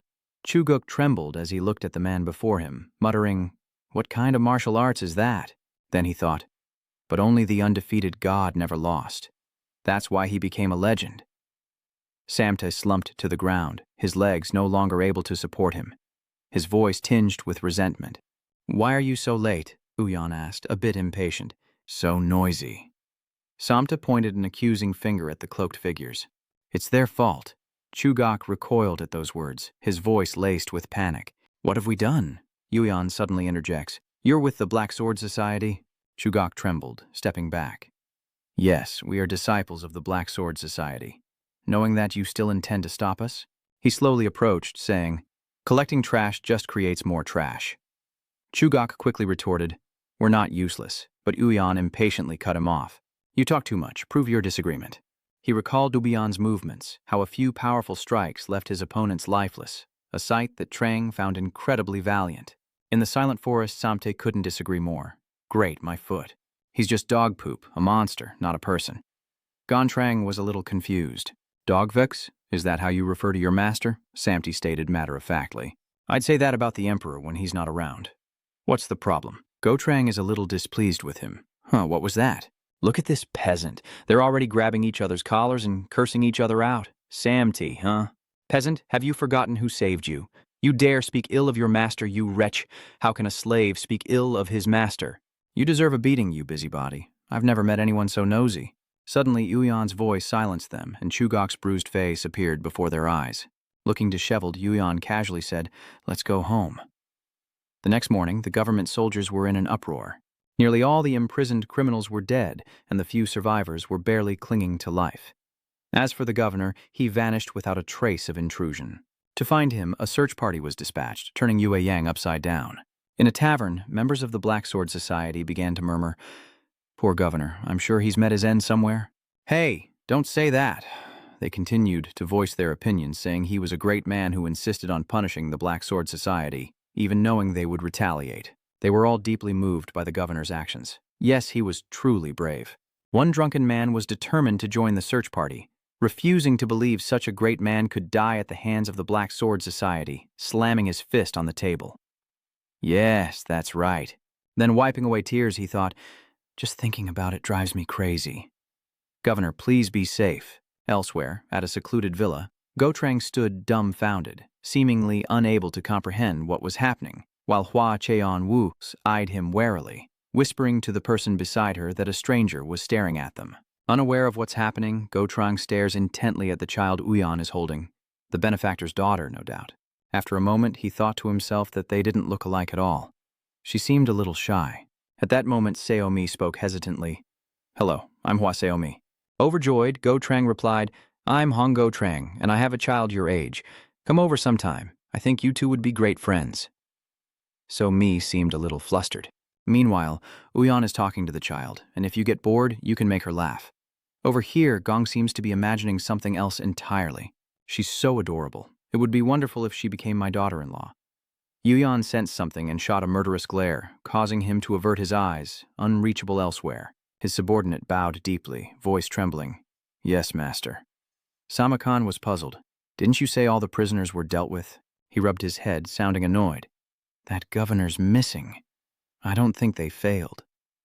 The subordinate quickly tried to correct him. "Yes, my men have searched the entire area, but found nothing." Sama's eyes flashed with murderous intent as he asked, "Do you think they're dead?" "Sir, that possibility is extremely small. They completed their mission. Maintaining secrecy was all that was left to do." Sama interrupted, "But we can't be sure if that mysterious martial artist or someone else took care of them." His subordinate stammered, but according to the last message received, they didn't mention anything like that. Above all, if that mysterious martial artist truly exists, there's no way they could have smoothly killed all the prisoners and then kidnapped the governor. Samakan was now a little skeptical, his voice sounding uncertain. "Really? Why did things have to get so complicated? I don't like what's happening. I'll send another squad to search. Sakan is interested in finding those good at hiding. We'll turn Hunan upside down, so pick those with experience." "Yes, master."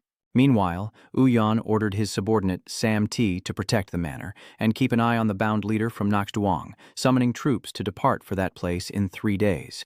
"You mean Black Sword Manor?" Uyan asks. "Mount Tianzi, the Black Sword Society's main headquarters. I will go there myself." Uyan's eyes shone with determination. Wotrang and Samti were stunned. "Don't worry about me, worry about yourselves. You can't even beat those guys. How shameful," Uyan said, comforting them. Then, with a wave of his hand, he turned and left, saying, "At least train so you don't get your asses kicked. Aren't you ashamed at your age?" Samta stood there, his fist clenched, trembling with anger, as Uyan had used him as an example. The next morning, in the mountains, a pair of feet slowly made their way along a trail. Mayan looked around, thinking that after so long at the estate, coming here was truly breathtaking. "When I was young, I used to wander alone through places like this, knowing only martial arts." He thought of his tightly clenched fist as a child and looked at his own hands now. Why was I so obsessed with power back then? He thought of Somi and Samte, now a part of the joy in his life, when a voice suddenly cut through his reverie. "Hey, you." A group of people suddenly appeared. "I own this mountain, I planted these trees, so pay up if you want to pass."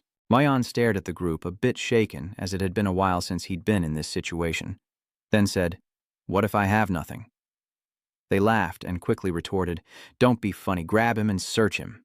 Before she could finish, another voice boomed, "You bastards! So you're the Lucian bandits who've been terrorizing this area." The voice boomed so loud, the bandits had to cover their ears. Sure enough, a pair of sturdy legs appeared, a group ganging up on one skinny man. "Aren't you ashamed of yourselves?" The girl stood on a branch, hands on her hips, looking down at them like lowly beasts.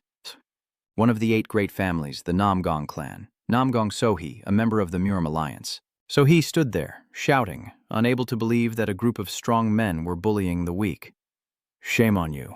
The bandits below seemed confused. Who the hell are you? Why is there a woman here? Oh, are you going to take us on? Alone. So he leaps towards the bandits as Yuan watches intently from behind. With Yuan watching calmly, she swiftly struck the bandit, landing gracefully beside him. A gust of wind surrounded her, creating a beautiful scene. Sohi brushed off her sleeves and said, hands on her hips, "You're lucky I came along. You would have been in big trouble." Yuan just stood there, intently watching the girl before him. So he seemed a little embarrassed.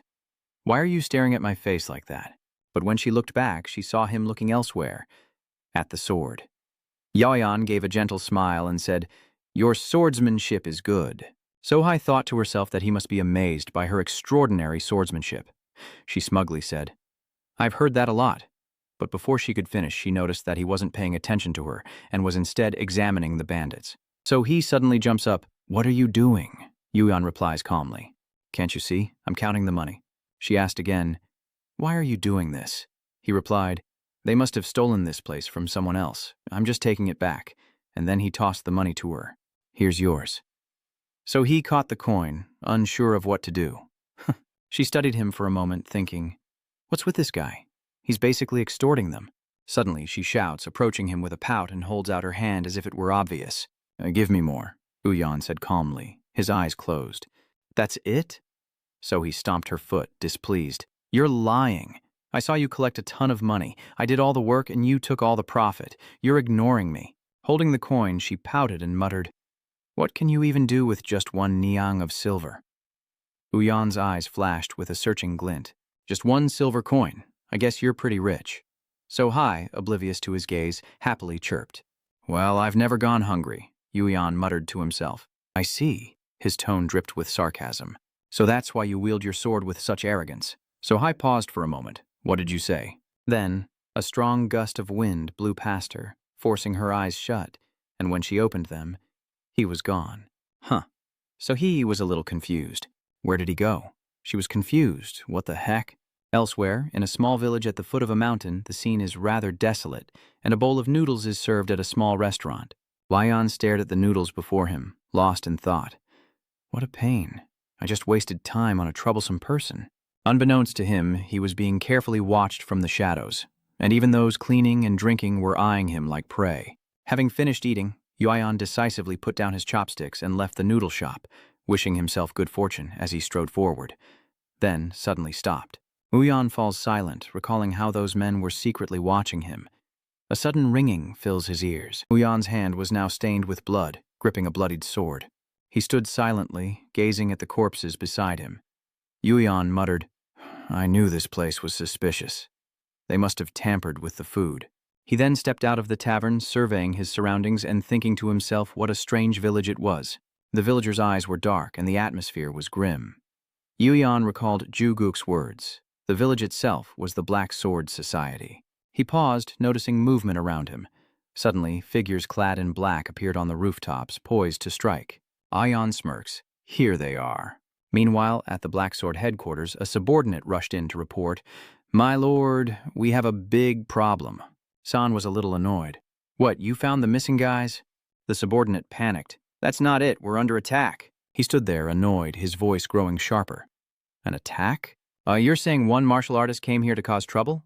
The subordinate bowed deeply, stammering. "I'm not sure. There was only one enemy, but he's a powerful martial artist." Samamon's eyes flashed with killing intent. Just one person. Then he glared at his subordinate. "You expect me to believe that?" The subordinate, now even more terrified, replied with a trembling voice, "It's the truth. My lord, he's taken down over 100 disciples and is headed this way." Then, a loud noise interrupted their conversation, and Saman's eyes widened in shock as if he saw something evil approaching. From outside, Yuan dragged his blood-soaked feet, covered in the gore of others. Yuan stood at the door like a demon come to collect souls. Shimacha recognized him instantly. Sama was furious. This bastard was causing a ruckus. Black Sword Society. He's watching him carefully. Did he kill all those guys on the first floor? What's with the aura around him? It feels as though he's looking at an insect. Samakan grips the sword at his hip, knowing a test is needed to determine who is stronger. And then, as expected, Uyan quickly sent him flying into a wall without resistance.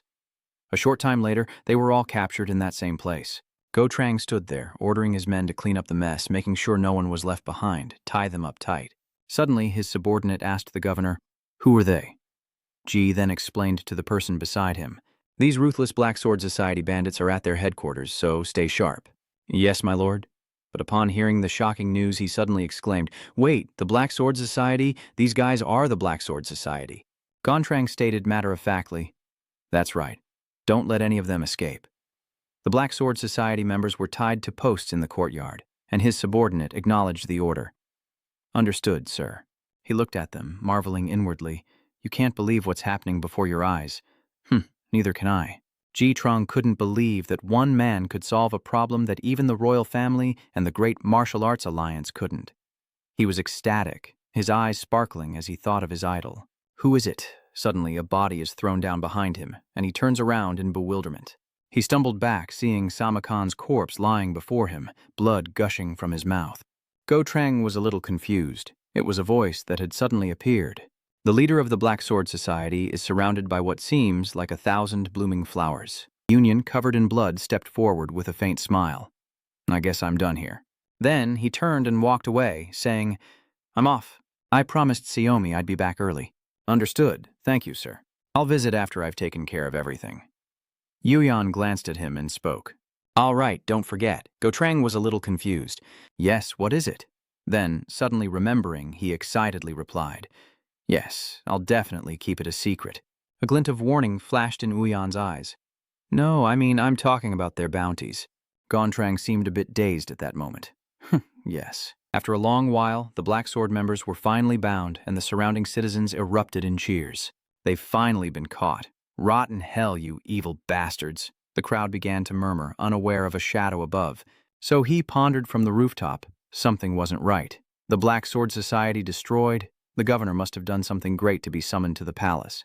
He found the Black Sword Society's headquarters in Tien Tucson, something even the Martial Arts Alliance couldn't uncover. It's impossible he defeated their powerful warriors with just a bunch of officials. So, Hai concluded, there must be someone behind this. But who? At the Murim Alliance, Nam Gong Chun speaks with John. "I suspect the Black Sword Society's demise is no mere rumor." He agreed, convinced that a powerful martial artist was in league with the governor. "This is too great a feat for a mere governor, wouldn't you agree?" He concurred, believing my suspicions to be correct. After considering, Nam Gong Chun ordered, "Send the Phoenix Squad leader to investigate this matter," and he immediately accepted the order. "Understood." Nam Gong Chun pondered that if there truly was a hidden master, they had to find and recruit them, as the martial world would be stirred up once more. John-un suggested that if she really did meet the rumored master, they should prepare to persuade them to join. He pondered, saying, "We don't know if this person is amicable or not. I think that's something we need to find out." Meanwhile, in a corner of the training ground, everyone was busy with their own tasks, some clutching their stomachs. Nam Gong. Sohai lamented, "I'm so stupid. I shouldn't have eaten so many sweets." She thinks of Nam Gong Chun, leader of the Phoenix Squad. "What's with that pathetic look? If Grandpa saw me like this in my day, he'd kill you for sure." Nam Gong Sohai's spirit sank. But just then, a cute girl with round eyes offered her a bun. But now, Nam Gong Sohi could only stare longingly at the bun. And understanding her hunger, the little girl smiled and said, "I'm full." Hearing this, Nam Gong Sohi's eyes lit up. She silently praised the kind child as Nam Gong Sohai beamed with delight. "Little girl, what's your name?" "I'm Hosaomi." She added, "What a lovely name." "I'm Nam Gong Sohi. Where are your parents? I want to thank them." The child hesitates. "I don't have parents." As soon as she finishes, a hand gently pats her head. Jianuyan declared himself the child's father, casting a cold glance at the bewildered little girl who seemed about to speak but was interrupted by Nam Gong Sohai's scream. "You!" She recognized him from before. Jianuyan coldly glared, not intending to answer, which silenced Nam Gong Sohai for a moment before she told herself, "I'm sure." Nam Gong Sohai's mind raced, thinking, "Heaven sent him to help me." And with that thought, she became even more enthusiastic, much to his annoyance. "I thought fate brought us together," but he coldly replied that he wasn't thankful. Rejected, Nam Gong Sohai was annoyed, but Jian Wuyan remained indifferent. Showing no gratitude, she continued to pester him. "Help me," she pleaded, but he coldly replied, "Why should I?" Nam Gong Sohai quickly shouts, "I saved you from the Mount Lu bandits, remember?" At that moment, the little one called out to him, and he remembered the moment he was called father. Summoning her courage, Hosaomi tugged at his sleeve, the little one shyly adding, "That maiden looks so pitiful. We should help her." Jian Huiyan looked at her, puzzled, as the child shyly called out, "Dad!" That call stunned Jian Huiyan, his mind echoing with the sound of tea. Meanwhile, in another district, urgent voices rang out. "Come on, hurry up! Are you going to spend all day doing laundry?" The rhythmic pounding of the washboard echoed as she grumbled, "I can't help it. The stain won't come out." Jung snidely teases, "That's not how you wash clothes. How many times do I have to tell you to be more forceful?" She fumes, "Want to try? You jerk, you're still so calm. Hey, I'm just trying to teach you how to do laundry. Why do you want to kill me?" Still teasing? You think it's so easy to get someone to help you? Seeing Blue Eyes speechless with anger, Zhongshan rejoiced, then burst into laughter, lamenting, "Why am I being treated like this?"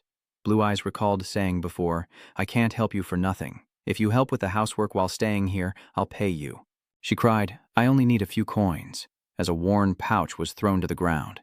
Meanwhile, elsewhere, a chest of gold gleamed, 100 pieces of gold. Jian Huiyan is astonished, unable to believe you gathered this much in just a few days. Hongwan politely replies that it's nothing compared to what he's done.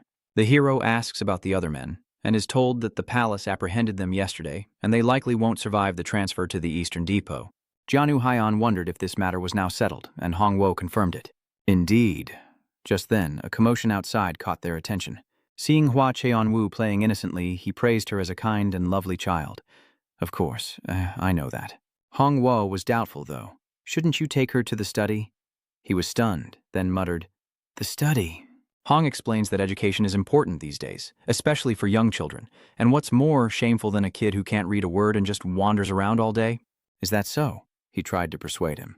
And wouldn't it be wonderful if they could play with friends? I know a great school in the village. I'll introduce you to them. He mumbled that he would think about it some more. Hongwo calculated that everything was going smoothly. He could tell the man was wavering. The child who will become my daughter-in-law must at least know how to read. They talked for quite a while. Huashimi sits by the lake, wondering if these are koi fish. There are many interesting things in the commander's manner. At that moment, a shout rang out. "Who are you?" Jinjiang snapped, "This is my home. Who are you to come here? What do you want?" The child was confused, but he rudely insisted on knowing what I wanted. Just then, footsteps approached. Hong scolded, "You brat, Jinjiang, who allowed you to raise your voice?" Jinjiang stammered, and his father called out weakly, "Uncle?" He fumes, "Do you dare make a young girl cry? Is that how I taught you?" The boy is startled. Hongo berates him, saying he's not only mistreating a guest but causing a ruckus. Jinjiang stammers, seeing the tension. The little one steps forward, saying it's her fault. Huashiomi smiled. "Uncle, Xiaomi is okay," he asked anxiously. "Huh? Are you really okay?" The little one whispers, "I'm fine, just a little surprised." "But this is the friend you were talking about."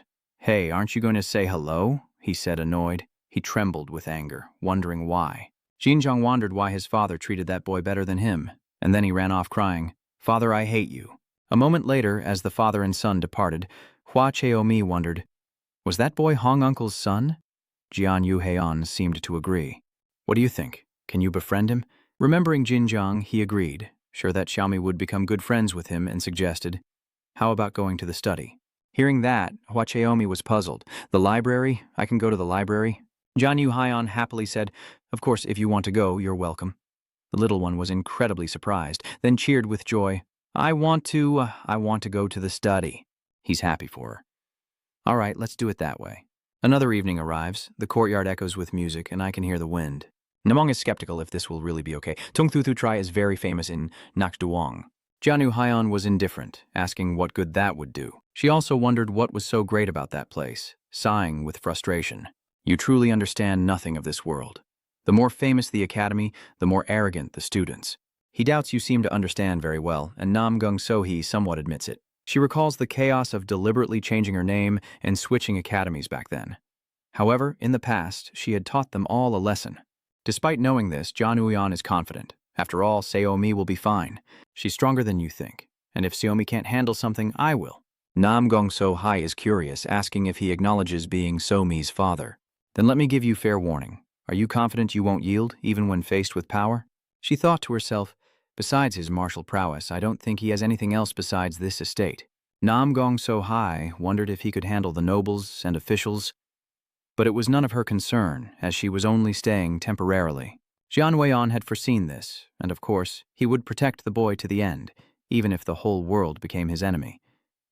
Suddenly, she felt a chill and turned to ask, "Did you feel a strange presence just now?" Jian Wu Haiyan remained indifferent, claiming ignorance. Gong Sohi thought to herself that this only confirmed her suspicions. Only a master like her could sense such deadly energy. Indeed, the master who destroyed the Black Sword Society is definitely nearby. Just wait, I'll find you soon. The next day, baby Yunha sang a song, and Gong Sohi wanted to share in that joy. She's so happy. Hua Chomi cheerfully replied, "Yes, I remember you mentioning it. Don't worry about Chomi, just take her to the study. You have things to do in Yueyang."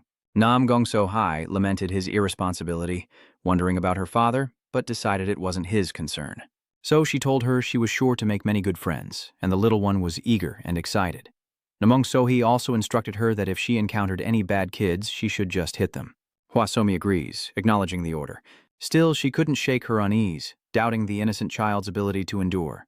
But seeing the little one's bright, expectant smile, Gong Sohi could only sigh and watch Hosaomi enter the study. After worrying about the child, she thought, shouldn't I go and check around? And with that, Gong Sohi departed. Unbeknownst to her, someone was lurking nearby. Inside the study, the child shyly introduced herself. "I'm Hua Cheon-mi. Please take care of me." Contrary to his expectations, none of his classmates even looked at him, but a disappointed Hua Chomi continued. "I hope we can all be friends," the teacher says. "All right, you can go back to your seat." The little one obediently listened and went to find a place to sit. Suddenly, Hua Chomi perks up, spotting someone and thinking, "It's him." She excitedly thinks, "I know him." Meanwhile, elsewhere, Gong Sohi rejoices, "I finally found the martial artist behind this chaos," but he retorts indifferently, "I don't think you found the right person." She insisted that she was right, saying that when she investigated, she heard people whispering about seeing the one who destroyed the Black Sword Society. After begging them, they finally told me where those martial artists live. Tonight, I'll pay them a visit. Jianu Haiyan glanced at Gong Sohi, "Have you ever heard of the 5 Swords of Hunan?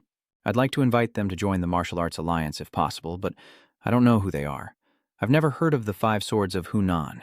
She was excited. As expected, they hadn't done anything significant, so the Martial Arts Alliance couldn't identify them. Perhaps they operate in secret. Gong Sohi thought that if she reported this to the Alliance, she could finally say goodbye to her life as a servant. The thought alone thrilled her, but Jian Yi-yun said, "I'll go with you." Gong Sohi was doubtful. "Huh?" He said, "I want to see who the 5 Swords of Hunan are too." So she made a deal. "All right, if you behave, I'll take you with me, and when we return, you'll give me lots of money." Jianu Haiyan agreed to go and observe. That night, the little one excitedly recounted learning the basics of the Celestial Tome. Hua Qian-wu was excited, saying, "I don't know what it is, but it's fun." He smiled faintly, saying that was good. She also mentioned that I'd be learning calligraphy. It was the first time I'd ever held a calligraphy brush. He nodded. The shirt flower chattered on, then the little one gradually fell asleep. Only then did Gong Sohi speak. It seems she really likes going to the study. She also gave a reminder, but did you notice? Jian Wu Haiyan wondered. "What do you mean?" Gong Sohi finally spoke. She spoke of what she learned, but never mentioned her friends, making him think of Hua Cheon-wu's isolation. Still, she encouraged him not to worry, as it was only the first day before changing the subject. "Maybe. Anyway, we're heading to the 5 Swords of Hunan's residence. Do you really want to come along?" Jian Wu Haiyan confirmed and said they'd depart after putting the girl to bed, and soon after, the two set off into the night. In the still of the night, with only the rustling wind as company, she treads on the grass, realizing they are the 5 Swords of Hunan who annihilated the Black Sword Society. They feigned ignorance, saying they didn't know what she was talking about. "Gong Sohi must think I've investigated everything. You're the ones backing the governor and destroying the Black Sword Society, right?" They scoff, saying they don't know where I heard such nonsense, but I should just go back. She clearly stated, "I am Gong Sohi, leader of the Martial Alliance Phoenix Unit. Furthermore, I understand you don't want to reveal yourselves to the world, but the Martial Arts Alliance leader wishes to meet you." They were puzzled.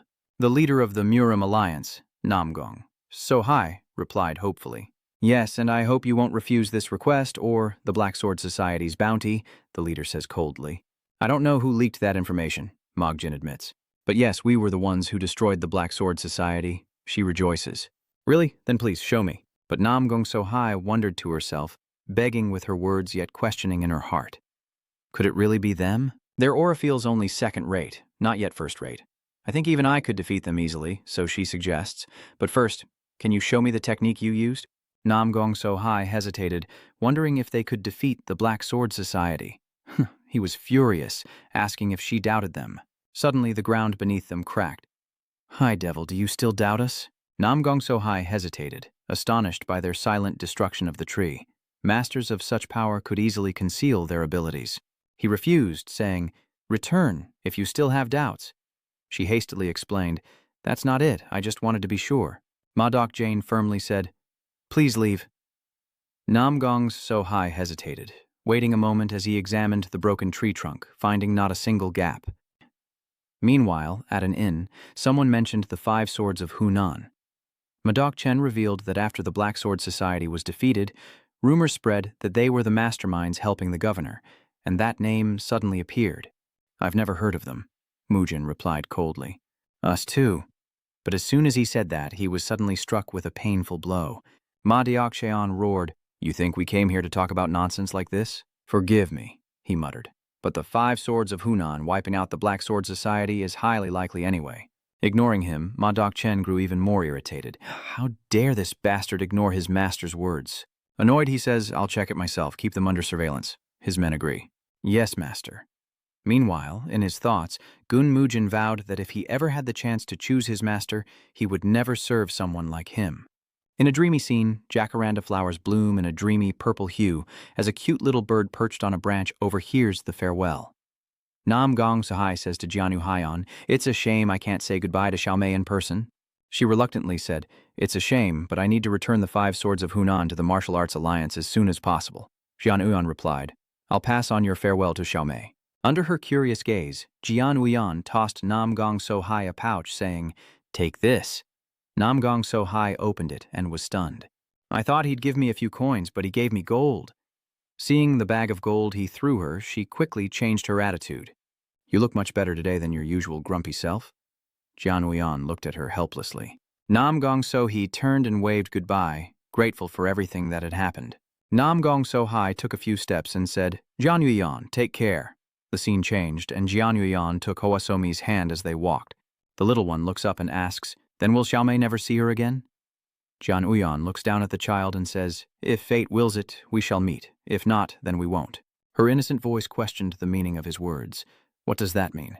Jian Uyan replies, "I don't think this is the last time you'll see her." He asks, "You'll see her again soon, don't you think?"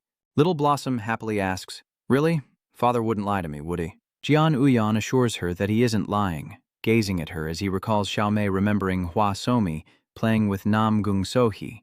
Hosaomi laments that living together would be much more fun, and Jian Yuhaeon asks if school is still okay. "Yes, it's great," Hosaomi said cheerfully. Jian Uyan patted her head. "I know it's not easy to fit in with everyone. However, they won't be the only people you meet in your life." The child looked up at him silently, seemingly unable to fully grasp the meaning of his words. Little Shimei reassured him, "It's okay. I'm your daughter. I won't get discouraged so easily." Jian Yuhaeon looked at her and smiled softly. "That's right. You're a strong child." But in his heart, he ached at her understanding. He worried that, though only 7, she was far too mature for her age. It wasn't necessarily bad, but in some ways it made her seem so pitiful. Jian Yuxuan leaned down and said, "I am Jian Yuxuan, and you are Jian Xiaomei, my daughter. I will protect you at all costs, so don't worry about anything and just live happily." The little girl repeated after him, "Duan tu mai?" Jian Yuxuan pinched her cheek and asked if she understood. Little Shirt frowned slightly in pain and replied, "I understand." In the heart of the bustling town, a group of martial artists drew the eyes of nearly every passerby, sparking hushed whispers. Are they martial artists? Madeokjin's group carries an oppressive aura. As John Wyan enjoys a candied hawthorn, he watches them pass, impressed. They radiate an incredible power. An underling reports to Ma Dukchen, "Boss, we've located the 5 swords of Hunan." The henchman continued. "They're 18 miles north of Luoyang, heading towards the northern lake. It's Nam Gong Sohi and the Devil Clan." Upon hearing this, Ma Dukchen's eyes turned sinister as he told his henchmen, "Good. Let's see how strong they are." And then, right in the middle of town, they vanished, leaving only dust in the air, their conversation overheard by Zhang Huiyan. Stroking his chin, he muttered, "Impressive hearing. I overheard their conversation, and it seems I've stumbled upon something quite interesting." He thoughtfully calculated 18 miles north. Meanwhile, north of Luoyang, Gong Sohi and Ma Dokjeon's group were fleeing towards the northern lake, the setting sun painting the desolate mountains with hues of purple, orange, and gold. They continued to run, but everyone was exhausted and covered in sweat except for Nam Gong Sohi. She ran a short distance ahead of Ma Dokjeon's group, and seeing that they were all worn out, Nam Gong Sohi stopped and turned back to suggest, "Let's take a break." Hearing this, Ma Dokjeon was overjoyed, but he still pretended otherwise, saying, "If that's what you wish, my lady, we have no choice, even though we could go on for 3 days straight." Nam Gong Sohi asked, "If you're not used to walking, shall we use light footwork?" But Ma Dokjeon denied it. Nam Gong Sohi observed them, secretly judging their suspicious behavior. She was beginning to suspect something. Something still bothered her, but she had witnessed their abilities firsthand. Nam Gong Sohi decided to put it aside for now, setting aside her suspicions despite their questionable behavior. At that moment, several mysterious darts flew toward Nam Gong Sohi, but she swiftly deflected them with her sword. They scattered on the ground. Nam Gong Sohi looked down at the darts and wondered, "Hidden weapons?" Nam Gong Sohi was merely confused, while Ma Dokjeon's group fearfully hid behind her, chattering amongst themselves. "What was that?" one person asked, trembling. "What just happened?" Standing on a higher rock, Ma Dokjeon's group had arrived. Nam Gong Sohi looked up, momentarily stunned by the group, and inquired about their origins, to which Ma Dokjeon tersely replied.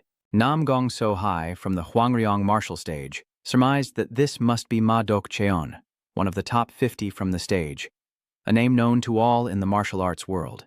Nam Gong Sohi replied respectfully, "It's an honor to meet Senior Ma Dokjeon." He crossed his arms and said, "Looks like the up-and-comers know my name." It was then that Nam Gong Sohi noticed the man beside him, none other than Quan Mujin, the golden lion fist, standing next to Ma Dokjeon. Ma Dokjeon then noticed the group behind her, asking if they were the ones who defeated the Black Sword. His words gave Nam Gong Sohi a glimmer of hope, and she began to strategize. "That's right. If I join forces with the masters who defeated the Black Sword, I still have a chance to win." Nam Gong Sohi barely got a word out before Mad Jane stole the spotlight, introducing them. Indeed, Nam Ho's 5 swords overheard Mad Dog Jine's boastful voice, and she grimly thought, "Perhaps today is my end." The hope of victory that had just sparked was completely extinguished by his words. The story begins a few days prior when Maiden told his men that this was their chance to make a fortune, boasting that even the Martial Arts Alliance was no match for them. "Who do you think my boss is? I'm W. Wong, and you're Ma Wong, Sam Wong, So Wong, Oh Wong. We're brothers and sisters of the same blood. Have we ever failed before?" Mad Dog Jine plots, "We'll take the reward for eliminating the Black Sword Association leader, then flee west." One of the remaining underlings speaks with a shred of reason. "But boss, our opponent is the Nam Gong clan." He hugged the tree and snorted coldly. "Screw the damn Nam Gong clan." Pausing for a moment, he continued, "Let's set the entire Muram alliance ablaze." His men, each sitting at the base of a tree, hung their heads, offering no further resistance. For him, running into Nam Gong Sohi was a coincidence, but for us who know why she came to the music hall, this is a once-in-a-lifetime opportunity granted by the heavens. If the job is successful, we can live comfortably for the rest of our lives. Upon meeting them in the forest, Nam Gong Sohi asked, "Are you the 5 swords of Hunan who defeated the Black Sword Society?" Ma Dokjeon stepped forward and replied, "I don't know where you heard that. But yes, we're the ones who wiped out the Black Sword Society." As he finished speaking, he and his men exchanged glances. Nam Gong Sohi believed she had truly met the ones who defeated the Black Sword Society, but she wouldn't realize the deception until later. Mogan thought to himself that the strategy was a success. Back in the present, Ma Dokjeon encouraged himself, saying that after coming this far he couldn't fail, especially after deceiving Nam Gong Sohi. There's no way Ma Dokjeon wouldn't fall for it. He roared at Ma Dokjeon, asking how dare a nobody like him stand in their way, but Ma Dokjeon just laughed as if he'd heard a joke. "A gnat of the demonic sect, you're amusing. Probably no one has dared to see him that way in half a lifetime." Ma Dokjeon spoke with an earth-shattering volume, causing his opponent to cover his ears, unable to bear it. "I rushed all the way from Shaanxi just to see you, so show me the power of those who defeated the Black Sword Society." "Don't worry," he reassured his subordinate. I'll take care of everything." Then, drawing his sword, he stepped forward and arrogantly told Ma Deok-chen, "My sword is undefeated. You'll die the moment I swing it." "Are you ready?" Ma Deok-chen said to him. "Come on then." With sword in hand, Ma Deok-chen said firmly, "Do you truly not value your lives?" He continued, "If that's the case," and with a wave of his hand, the heaven and earth crimson sword unleashed a cloud of white smoke, concealing his movements. Gong Sohi was stunned to realize it was a smoke bomb, and at the same time she heard him signaling his men to run. Gong Sohi watched them go, desperately trying to stop them, but none of them even bothered to look back. Gong Sohi was stunned, her jaw nearly dropping. What in the world was happening?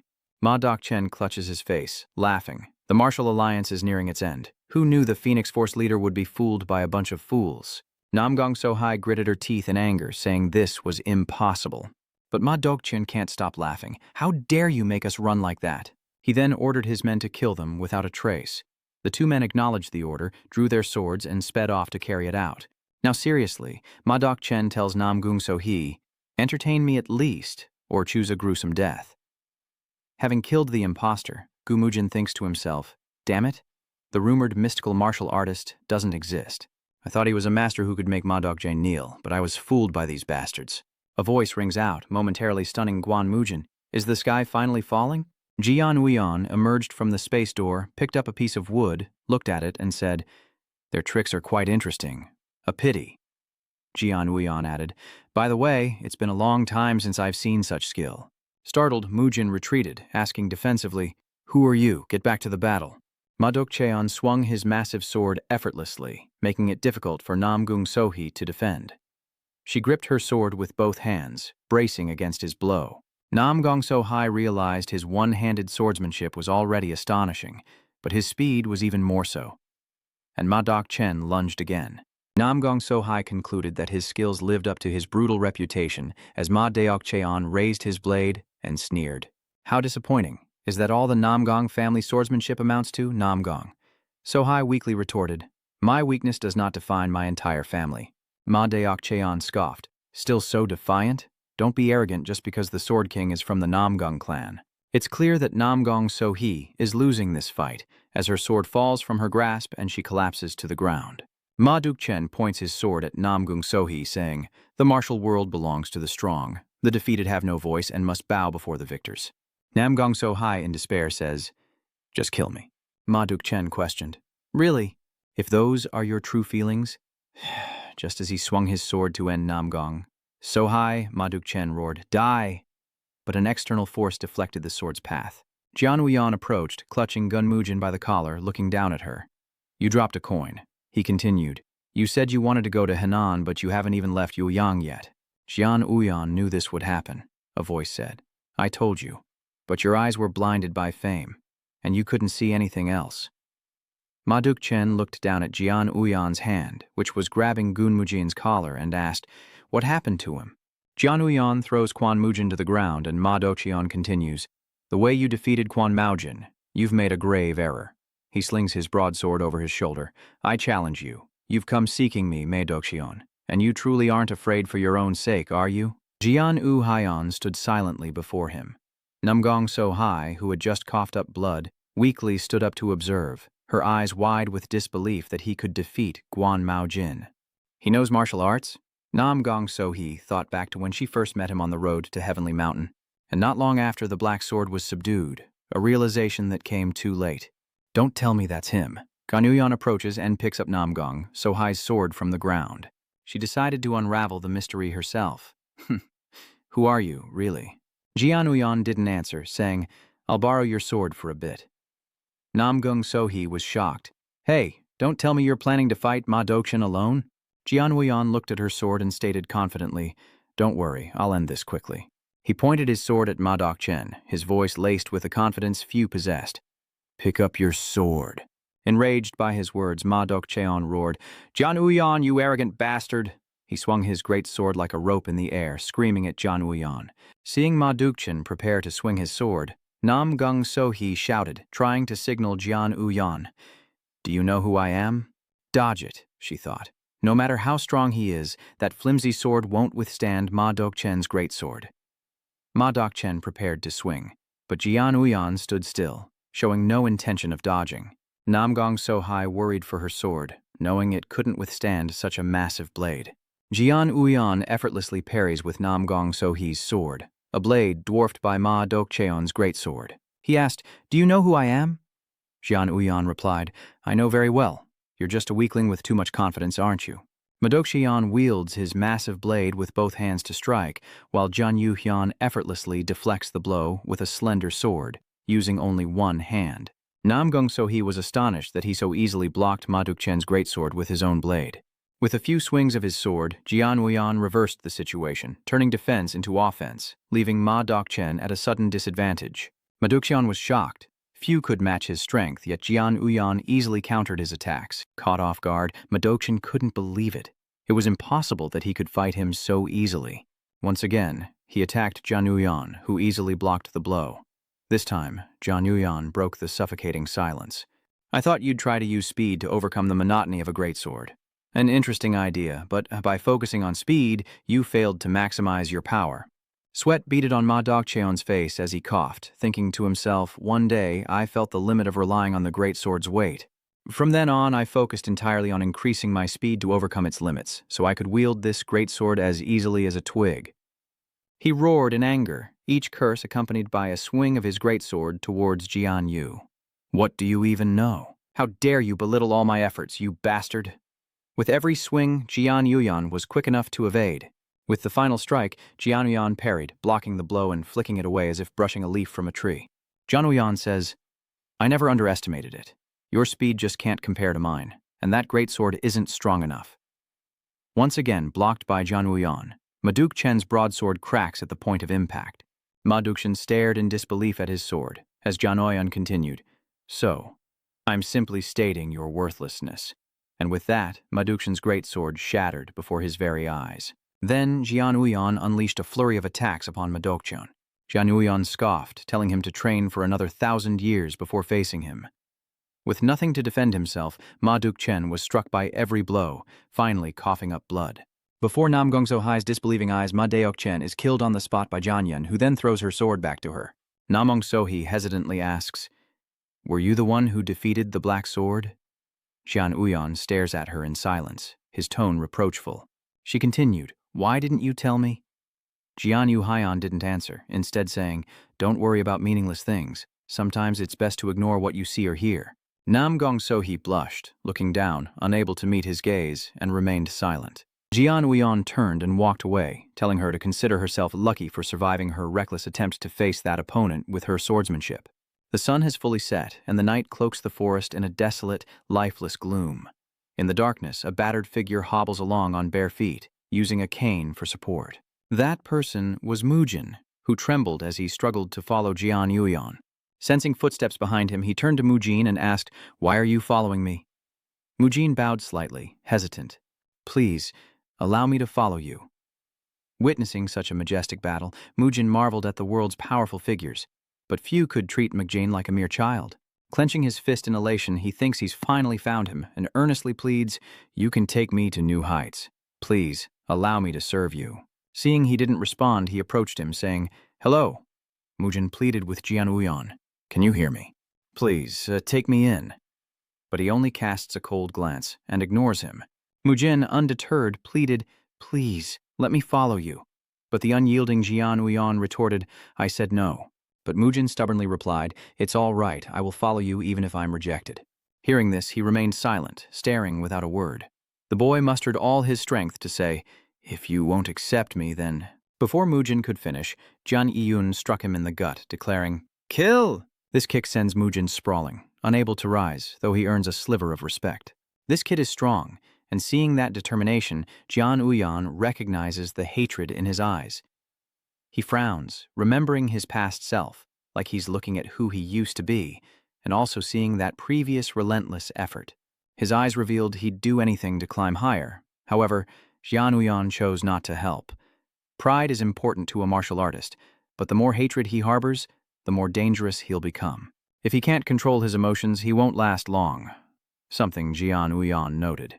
But he resolutely turned and left, still troubled by what had transpired. Those actions gave Yuyan a familiar feeling, reminding him of the old Jiang Hu. With that thought, he flew away. After a while, Gun Mujin woke up, blinded and splashed with water. Seeing that he was awake, the man asked, "Are you awake now?" Ma Duchen's men stared intently as they splashed water on him, and a confused Unman wondered what was happening. Without another word, he kicks him and demands answers. The traitors didn't stop there. They continued to curse and beat him, saying they saw everything, you ungrateful wretch. I took you in and raised you from the brink of death, and this is how you repay me. Beaten to a pulp. But Mujin just smiled and retorted, "Raise me? Who did?" Hearing such words, he bitterly recounts, "You abandoned me like a dog. You're just pathetic trash, lashing out in anger because my reputation far surpasses yours." Enraged by the insult, Madojin scowled and asked, "How dare you defy your master, you lowly cur?" But Gun Mujin remained defiant, retorting without looking up. "Master, I spit on you. You're just vermin trying to kill your subordinate. No, you're worse than vermin."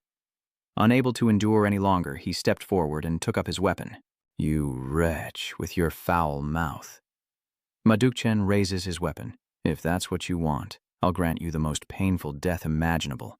Immediately, Mujin severed his restraints and struck out at his captor. This was enough to send Ma Dokchen into a blind rage. "Trash, still struggling even as you face death?" He lunges, but Mujin is using his skills.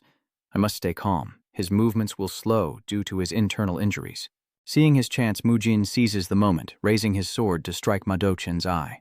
This strike caused him to scream out in agony. "My eye! He struck my eye!" With the deed done, he tiptoed away, and Ma Duchen, seeing his escape, ordered his men to give chase. "Damn it, what are you doing? Go after him and bring me his head." Not forgetting to curse Mujin as a mongrel, he manages to escape, but his body is on the verge of collapse. Gazing at the distant road, Mujin despaired, thinking, "My eyes are open, but I can't stop." Still, he ran with all his might, even as his body failed him. With his last breath, Mujin could only think, "I must live." But his strength failed him, and he collapsed, still determined to become the strongest. The next day, as Somi strolled through the city, she asked, "Where shall we go today?" The little one smiled brightly, saying, "I'm so happy to be friends with Jay." And she cheerfully replied, "Me too.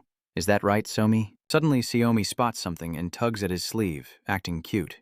"Let's get some sweets and dumplings. I'll buy the sweets and you can get the dumplings." But Jinrang retorted, annoyed, "What? Why should I buy you any? And dumplings are more expensive."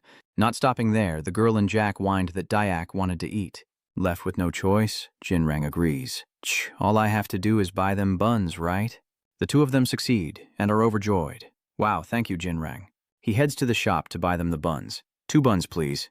But then, the girl saw something that made her turn back. A sound ahead piqued her curiosity. I heard a sound coming from here, something that made her stop for a moment. It was evening in the bustling city. Jian Uyan found it strange and grew worried as he went to investigate. School's out. Could something have happened to her? Seeing him, the shopkeeper greeted him. "Hello?" Gaianyu asks, "Hey, have you seen my daughter?" The owner recognizes him and replies, "Oh yes, the young lady came by with a friend to buy snacks. I saw them buying buns about an hour ago." Having gotten the information, he retraces her steps from an hour ago. "Thanks." Following his instincts, John Uyon arrives at the place he was looking for. The steamed bun shop must be this way. He arrived to find a familiar figure doing something here, and Somi was struggling with something, on the verge of tears. Seeing the girl like that, he couldn't help but wonder. "What are you doing at this hour? There are plenty of medicinal herbs growing right here." "So, they're trying to heal the gravely injured Gun Mujin. Help me." So, Siomi asks for his help. "I want to save him. Cut." The 3 children gathered, looking worriedly at Quan Mujin. Hua Sume asked hesitantly, "What should we do?" Even after using all sorts of herbal medicines, he's not getting any better. Jin Jiang, though worried, couldn't help but grumble. How did he get so badly injured? He's a martial artist after all. The braided girl, hearing this, said, "Jinrang, stop complaining." She sat down and examined Guan Mujin, but saw no signs of improvement. Jin Jiang touched his face again, but the result was the same. Seeing the situation, she turned to him and suggested, "Shouldn't we bring the governor here? At this rate, he'll die." Jin Jiang replied helplessly, "Even if we called them, it would be useless. It seems there was a conflict between the fighters. The 6 ministries don't handle things like this." Only the little one looked at Mujin with a thoughtful expression.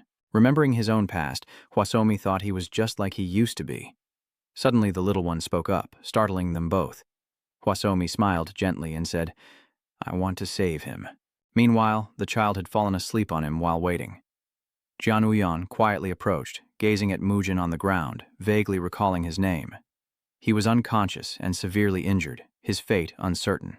Uyan recalls meeting Mujin, muttering, "Wasn't his name Minujin or something?" He was so pathetic back then, begging with that desperate look, "Please, let me follow you." He knelt gently, asking, "Do you want to save this person?" Waking up, Hua Cheon-woo nodded. "Yes." Jian Uyan gently took the child's hand and asked why. With tears welling up in her eyes, Hosaomi choked out, "Because he looks so lonely." And he slowly replied. And tears streamed down Hosaomi's cheeks as she sobbed, certain that he was scared and didn't want to die. Seeing this, Jian Uyan felt awkward and quickly picked up the child to comfort her, saying, "Okay, I understand." Having understood the situation, he instructed, "You must be tired. I'll take care of this man. Go get yourselves cleaned up at the inn over there." Jinjong and the girl with the pigtails responded in unison. "Okay." He and the girl with the pigtails led So-mi away, gently comforting her. "Don't cry anymore, let's go." "Seo-mi," Hosaomi wiped away her tears and responded. Jian Uyan glanced at the unconscious Mujin and sighed, muttering, "That guy's really lucky." The scene shifts to a crescent moon in the clear sky, as the night wind whispers outside the mansion. At this moment, a gloomy Hosaomi sat in Jian Uyan's arms, who noticed her expression and asked, "What's wrong? You seem sad. Are you worried? Will he be saved?" Jian Uyan hesitated. "I'm not sure. I've done all I can." He looked into the distance and said softly, "Whether he makes it or not is up to him." Hosaomi remained worried, hoping her uncle would pull through, and Jian Uyan looked at her gently, reassuring her. "You've taken such good care of him. He's sure to make it." Hearing this, Hosaomi's face lit up. "Really?" He gently replied, "That's right." At that moment, a golden light appeared around the child, and through Jian Uyan's eyes, Hosaomi looked like a little angel, as he softly said, "Because you are a child of good fortune." The little one tilted her head, confused, and innocently asked, "Luck?" Jian Uyan chuckled, "Don't worry about it." Suddenly, the child springs up, excitedly declaring, "Then I'll go take care of him now." Meanwhile, having overheard their conversation, Zhang Shante is left with some doubts. "Sir, he's on the verge of life and death. If you say that, won't the little girl be even more saddened if he dies? I know she'll be sad if that happens, but who knows? Maybe he'll survive and make her happy." Hearing that, Zhang Samte exclaimed in disbelief, "If he survives, I'll give you all my assets." Unexpectedly, he asked, "Really?" Hearing that, he was startled and panicked. "Huh?" With a hint of jest, Ian Wyon asked, "I'm asking if you really meant you'd give me all your assets if he survived." Hearing his confident words, Samte froze in silence. The words snap him out of it, and a flicker of doubt crosses his eyes as he mutters, "Is he trying to bait me into a bet? He's really going to survive?" He quickly laughed it off. "Come on, I was just kidding." Hearing that, he said with some disappointment, "Is that so? What a shame." Jiang Shante inquired, "But will he really live?" "But he looks like he's about to die." Jian Yuhayan simply smiled at that. He quietly said, "Don't you know she was born with great fortune?" At this moment, Hua Xiaomi was tending to his bedside, her small hands rubbing in her mouth as she muttered a prayer. "Please get well soon." Hearing Jian Huiyan say that, he was a little confused.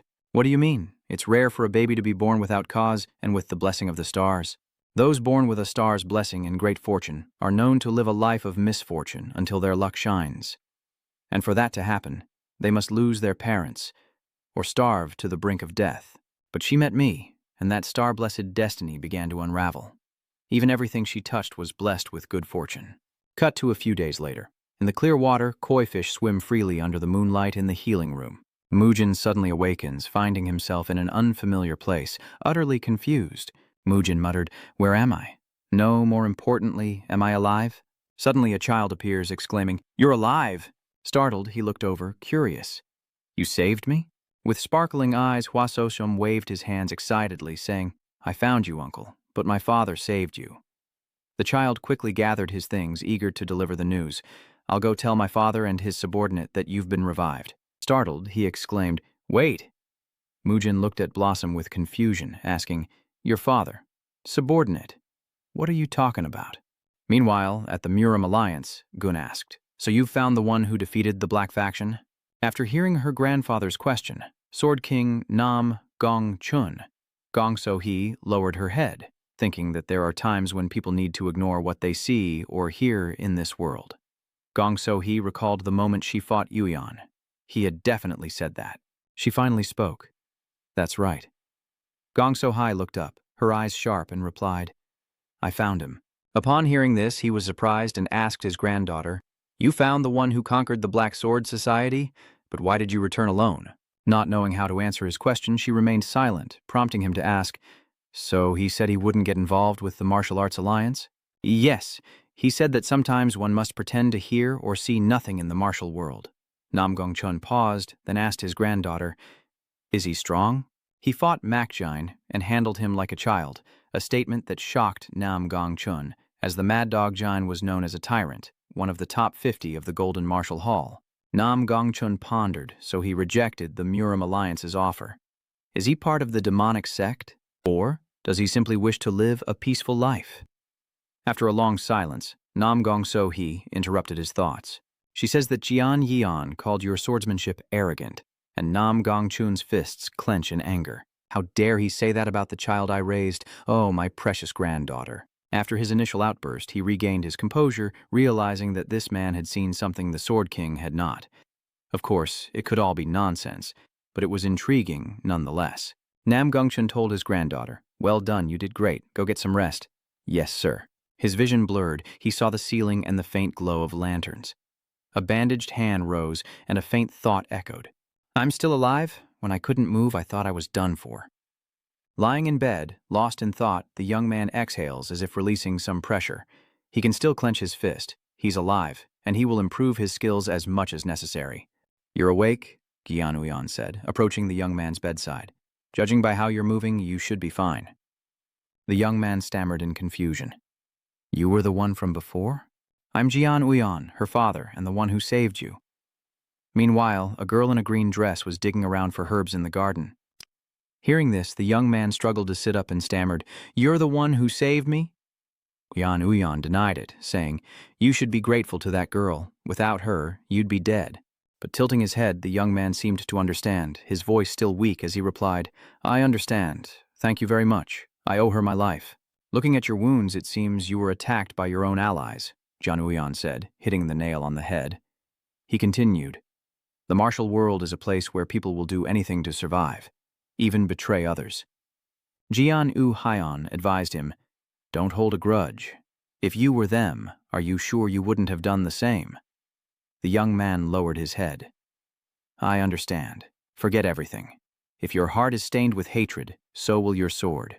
And ultimately, the swords of hatred are the easiest to break. The young man sat up straight and replied, I will remember. Seeing his response, Jian Uyan turned away, leaving him with one last remark. Then stay here and recuperate. You know you'll turn to dust if you go out in your condition, right? And don't think you'll be lazing around here. I won't allow it. Do your best to stay. The young man sitting on the bed thanked him. As Jian Uyan left, he collapsed onto the bed, thoughts racing through his mind. Had anyone ever been so kind to him before? The next moment, a commotion erupted from the front yard as Zhang Shangtai shouted at Quan Mujin. Huh? Why? Mujin raised his staff and shouted back, What do you mean, why? If you wash them like that, they'll be rags in no time. Mujin told Samte to go do his own work. Zhang Shangtai retorted that his job was to watch over him, smugly declaring that he was his superior. That good for nothing. Ever since that girl left, I've been doing all the housework myself. I was so happy when that slave arrived. But this guy works too hard. He's been washing those clothes for an hour. The two bicker back and forth. Zhang Samt is trying to run and tattle to Yayan. Master, I don't know what to do with this guy you picked up. He's being rude and trying to kill me. Hearing Zhang Shangi shout, Mujin loses it, grabs a stick, and chases after him, only for Zhang Shangi to screech to a halt at the gate upon seeing someone he knows. Isn't that Lord Hong? Why is he here? Without a word, Hong Quan Trang shouts at Zhang Shangtai, demanding he hand over the wanted criminal Jian Uza immediately. The scene shifts to a guard reporting to the governor with this month's list of wanted criminals. Hong pulled a wanted poster, sighed, and muttered, Now that the Black Sword Society has fallen and the remaining thieves are fleeing, who's the unlucky bastard this time? Suddenly, his eyes widened as he stared at the wanted poster of Jiang Samte. Hong exclaimed in disbelief, It's him! He clenched the wanted poster in fury, muttering, That wretched bastard, he cursed his master, so there must be evidence. This time, I won't let him escape. Hong Wu leads his soldiers to the protagonist's location, kicking down the door. He points at Jiang Shangte, shouting, "Take this criminal away," leaving him stunned. Jiang Samte wondered, what was he talking about? Was he being arrested for his past as a thief? No, nothing's certain yet. Time for some thick skin and an escape. Thick skin it is. Me? Are you out of your mind? He exclaimed, confused. What are you talking about? Hong shouted, still pointing at him. Don't play dumb. You've pulled enough tricks already. Suddenly he drew his sword, his eyes resolute, and declared, "Today I will end." But before he could act, Jian Ayan appeared out of nowhere and slammed Hongo's head into the ground. He looked at him coldly and asked, "What's going on here?" Turning back, he saw Jian Yuyan standing there, stammering. He whimpered, pointing at him, and said with a pathetic voice, "That kid." Zhang Shangtai angrily shouted, "What do you mean by that? Why are you barging in here and making such a fuss? Did you hit your head on the way from Beijing or something?" He recalled his past deeds, yet proudly declared, "Is there anyone with a better background than me?" Jian Yuyan spoke up. "He's definitely suspicious." Honggun held up the wanted poster, demanding, "Shut up, can you deny this?" He approached, leaned in to look at the poster, and pointed at it with a hint of confusion. Jiang Samte's crimes: murder, drug trafficking, human trafficking, embezzlement, market manipulation. Jiang Samte, that's my name. Curious, Hosaomi asks, "Uncle, what does it say?" He glanced at Jiang Samte's wanted poster and said, "That's you. Turn yourself in. When did you get rid of that mole?" He was bewildered as he read the crimes he was accused of, from drug trafficking to human trafficking. "You're trash. What is this nonsense?" Hearing this, the little one bravely stepped in front of Hongwo, declaring, "He's not trash. The servant can't be that kind of person." Seeing Hosaomi's reaction, he tried to explain, "But so me, if you look at this." But the little one retorted, "The artist must have made a mistake. My good sir is definitely not a bad person." Hongwo continued to persuade Hosaomi. "No, the description fits." Despite his words, the child refuses to believe it, shouting back in protest, "Maybe they just have the same name." Hearing the words defending him, Jiang Sam was moved to tears. "COM." His eyes suddenly changed. "Okay, just a coincidence." Jiang Shang confidently declares, "Wait, I'll prove it's not me. I'll catch this bastard myself." Hua So Mi chimed in, saying that So Mi would help him too, and together they'd catch the real culprit. He exclaimed happily, "No one cares about you like Somi does. Let's go, Somi." The little one happily replied, "Yes." Cut to a scene of the two entering a forest. Suddenly, Hosaomi speaks up, "Hey, mister." The curious child asks, "Where are we going?" When he didn't answer, Hosaomi called out again, "Uncle?" At that moment, Jiang Shangui was deeply worried. The true dragon head. "I don't have a specific way," he stammered in response to the little girl's question. Now, regretting his impulsive actions, Jiang Shangte mutters that bringing Seomi along to catch criminals was his fault, but he can't abandon her now. He was too eager. He still doubted the wanted poster Hong Wo had issued. And furthermore, the face in that drawing really does look like me. Did I really do those things? What if I did do it without knowing? Suddenly, he heard his voice from behind. "What in the world are you trying to do?" Zhongshan exclaimed in shock. "Master?" He feigned a temporary plan, saying, "First, I'll check places like casinos." Jian Wuyan glared at him, his voice as if to reprimand him. "Why did you bring Simi?" Little Shimi innocently asks, "Can't Shimi go?" He has the Mujin soldiers take the child from Zhongshan and says, "We'll go together when you're older." He offered, "I'll take her to Yueyang if Min and I go." And little Huacheomi excitedly replied, "Let's go." The child excitedly says, "Let's go eat buns, uncle." He softly replies, "Okay." Suddenly noticing Jian Uyon's judgmental gaze, he clarifies, "I really didn't do anything." He retorts mockingly, "I know. Do you even have the guts to do such things?" Hearing this, he asked, confused, "Then why did you say I looked like one?" With a smirk, Jian Uyan said, "Just kidding." Zhang Shangte's anger flared as he muttered, "This bastard." He spoke up, asking, "Why are you thinking so deeply?" Jian Yu repeated his words, that he was the culprit behind drug and human trafficking. Hearing that, he rested his chin in confusion. What do you mean, a bastard? They're bandits?" He looked into the distance and replied, "Yes, mountain bandits." Before the court subdued them, they only hid in one place. Jianuyon's eyes turned sharp. He turned to Jiang Shanhe with a question. "Where would the bandits be?" Cut to Mount Yuelu. He slowly enters the mountain. Observing his surroundings, Jian Yuan muses, "This place is better than I thought." He suddenly has an idea. Building a house around here would make it even more beautiful. Hearing this, he sarcastically replied, "Yeah, this place is full of robbers, so building a house would be great." Hearing that, he glared at Jiang Shan and said, "You seem to be mocking me." At this, Jiang Shan trembled, stuttering. "Damn it, it's because I'm scared, so scared." Jiang Smaita roared in anger, mixed with fear. "I have to enter the bandits' territory to be cleansed. It doesn't matter whether I'm innocent or not. What if I die there? I don't know about you, but I'm just a third-rate martial artist.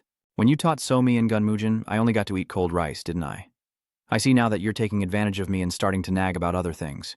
Who made sure you were fed? It was me. I cooked delicious meals every day, didn't I? Who washed your clothes and those of Somi? It was me. Who swept the floors? It was me. Who looked after your shirts? It was me. Who does all the odd jobs in their free time? It's me. That estate wouldn't function without me, but you only ever care about Seomi and Guomo." Hearing his confession, Jian Yixian chuckled inwardly. This kid had always been secretly jealous. Seeing Jiang Samta's face turn red with anger, he praised him. "You've always been diligent." Jian Uhayan asked, "So what do you want?" Jiang Samta hesitated. I want to become stronger too." His tone remained unchanged as he replied, "I understand. Stronger." He was confused by this. "Yes, what is it?"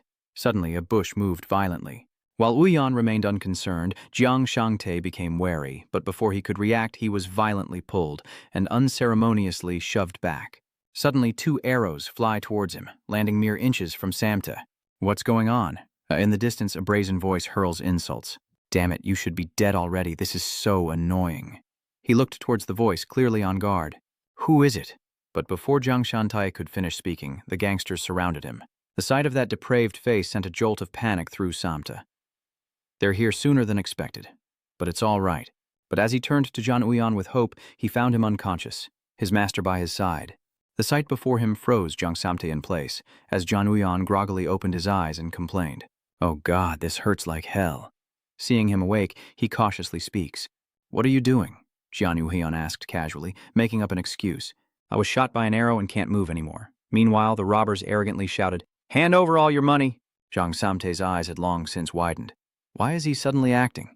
"Stop joking around. What are we supposed to do?" He glanced around, trying to avoid the question. "Didn't you say you wanted to become stronger?" Before he could think, the sharp blade was already upon Jiang Sam. "These bastards, are you not listening to me?" He frowned slightly, glaring at him. "Does he want me to go straight into combat?" Sam's gaze shifted to Jian Uyan, who remained motionless. Is he really not going to help? Fine, let's see what I can do. With that thought, his pupils strained to focus, but all he could see were the blurred figures of his captors. His hand clenched, trembling with adrenaline. At least 10 opponents, far too many for his disguise. But he refuses to surrender without a fight. Daoche scoffs at Samte's stance, then insults him while looking at the unconscious man. "You want to fight? Your man is dead. Don't you think you should just give up?" Jiang Sam is enraged by the insult to his faith. "Damn it, he must be dead. He's just closing his eyes."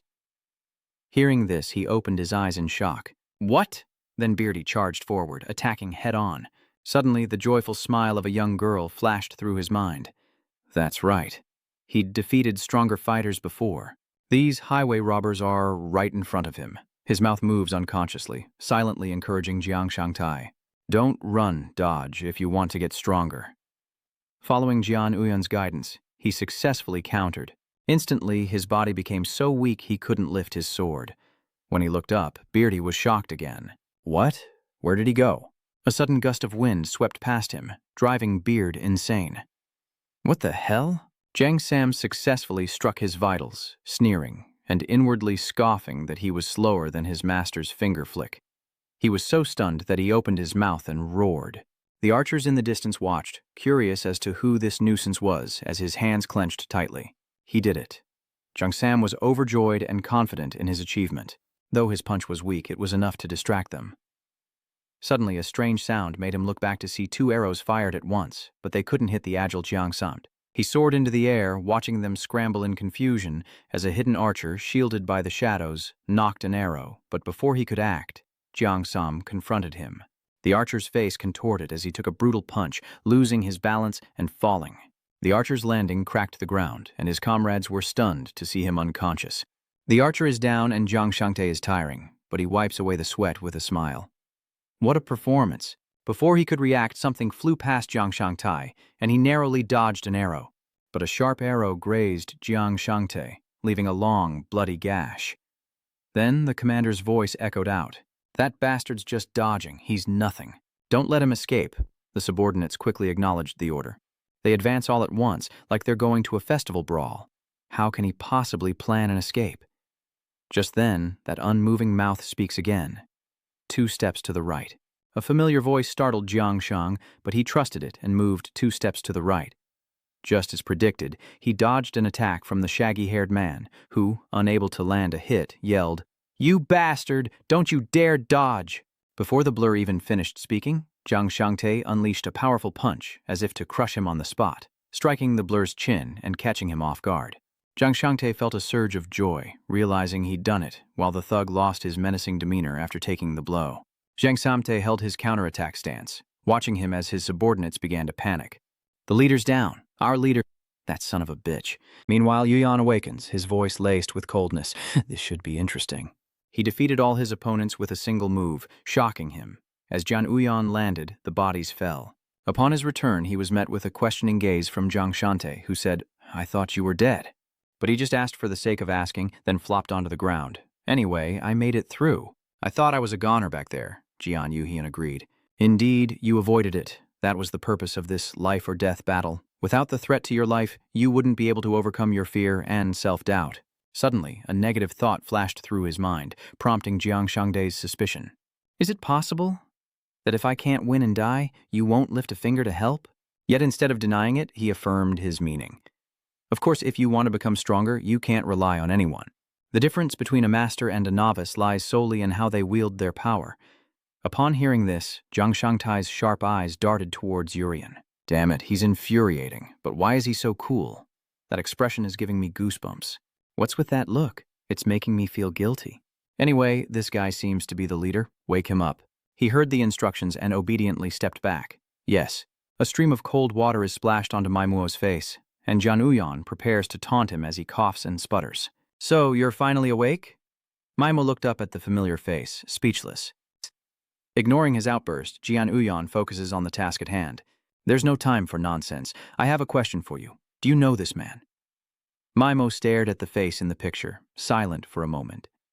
Wasn't this the guy? Jung Sam, being pointed at, screamed, "No, you bastard!" Seeing how bad things looked, he changed the subject. "Okay, forget that question. We found opium on your subordinates' bodies. Where did you get it?" The blurry-haired guy was honest, saying they got it from the black market. No sooner were the words out of his mouth than he paled, seeing the icy grip tighten. "Did you think I came all this way to joke with you? If you don't tell me the truth, I'll make you wish you were dead." The pimp began to waver. Sensing the murderous intent, he knew this man was a martial arts master and resigned himself to telling the truth. "Three Swords Gang." These words quickly shocked Jiang Samte. The Three Swords Gang. Jian Uyan showed no emotion as he probed further. "Continue." Maimuo hesitantly recounted everything, explaining that after the Black Sword clan fell, those lying in wait began to fight for power. On the surface, it seems peaceful, but in reality, the weak are constantly evolving into powerful figures behind the scenes. And among them, the Three Swords Division operates in the Hunan region. They're the ones supplying this opium he relentlessly pries for information. "What kind of people are they?" Maimuo asked innocently, looking up. "They're incredibly strong. Even their regular soldiers practice martial arts and always wear masks, so no one knows who they are. Honestly, I never wanted to get involved with this drug trade, but they beat us to a pulp and forced us to buy it, so we had no choice. Because of them, several bandit gangs have disappeared." Jian Uyan asked with a hint of gloom, "Where is their headquarters?" But the man had no further information to offer. "I don't know. They meet with us once a month, but I don't know when they'll arrive." The boy who'd been silent until now suddenly flared up. "So you're telling me you know nothing?" Thankfully, he was stopped by his companion, and it doesn't seem like he's lying. "Give me all the opium you have." The lackey, still stunned, hesitated for a moment. "Yes. Patience within Jian Yuning is being replaced by murderous intent. Can't you hear me? Give me all the opium you have." He paled with fear as he watched the flames flicker. "Yes. Cut to the wooden houses in Myeongyun Street." Inside the small house, a pair of gaunt hands reach out in desperation, begging for more. Outside, 2 young women hurried past, Gong Sohi brushing past the outstretched pleading hands. "Give me more." She felt a sense of aversion. Just as rumored, the poppy fields have spread to countless villages in the Hunan region, not just Mingnian. But for now, there's nothing I can do. Gong Sohi, seeing the two figures blocking her path, lifted her veil in warning. Hey, if you bump into someone, you should... But the scolding died in her throat as she saw a familiar face. Agumu Jin, what are you doing here? Xiao Huaseo's eyes lit up when she saw Gong Sohi. Little did she know of her sister's hidden discontent. What was this duo all about? Back in the forest, shrouded in darkness, the long, silent wooden door creaked open, revealing a gaunt figure burning something. The mysterious figure called from outside. Is everything proceeding smoothly? It was then that he leaned against the door, arms crossed, and confided, Are you talking about Zhang Shante? Not yet, but something's definitely fishy. Even after disguising myself as that bastard, I found nothing. Either he's hiding well or he's already dead. Provoked by this, the man roared, Impossible. You overthrew the Black Sword clan who were already dead. But Kun's anger was quickly extinguished by the mysterious figure. All right, I understand. Don't think about anything else. Focus on making the medicine, we'll find him and kill that bastard at all costs. Isn't that why we get along so well? Chu Bingai was about to explode with rage. Yes, why else would I work with trash like you? Hurry up, catch him and bring him to me. He just sighed, but the other man babbled on like a piece of trash. Understood. Hey, did you hear? It seems the government troops found the medicine when they took down the bandits. Hearing this, he stood up abruptly. Those bandits were defeated, and by those damned officials. The mysterious man casually relayed to Zhu Bingyi, I don't know for sure, but it seems they're secretly trying to send medicine back to the palace. His mood flared once more, nearly driving him mad. We have to steal it back at all costs, or they'll catch our scent. If anyone with medical knowledge examines this, my identity will be exposed sooner or later. He looked at Chu Bingyi with silent disgust. That noisy bastard. I'd love to tear him apart, but he's still useful. Fine, I'll let my subordinates handle this. Meanwhile, elsewhere, dozens of people with decaying bodies are lined up as Jian Uhian silently observes. Gong Sohi awkwardly smiles as she pulls back the curtain, wondering how she got into this situation. She began to recall the events of 30 minutes prior to Gong Sohi's abduction. Xiaomi, where are we going? Hurry up! She was completely bewildered to appear before him. Why am I back here? The little one excitedly continues the story. I met her on the street and brought her here. Jian Uhian questioned without hesitation. What are you doing back here? Gong Sohi asked, displeased, but reluctantly answered, Before I answer that, can I ask you something? She pointed at Mad Dog Giant's subordinate and shouted, Why are you with him? He replied naturally, He's part of my family now. Gong Sohi, now even more enraged, shouts at Jian Uhian, My family? How could you bring a demonic cult member into our family? Are you a cultist too?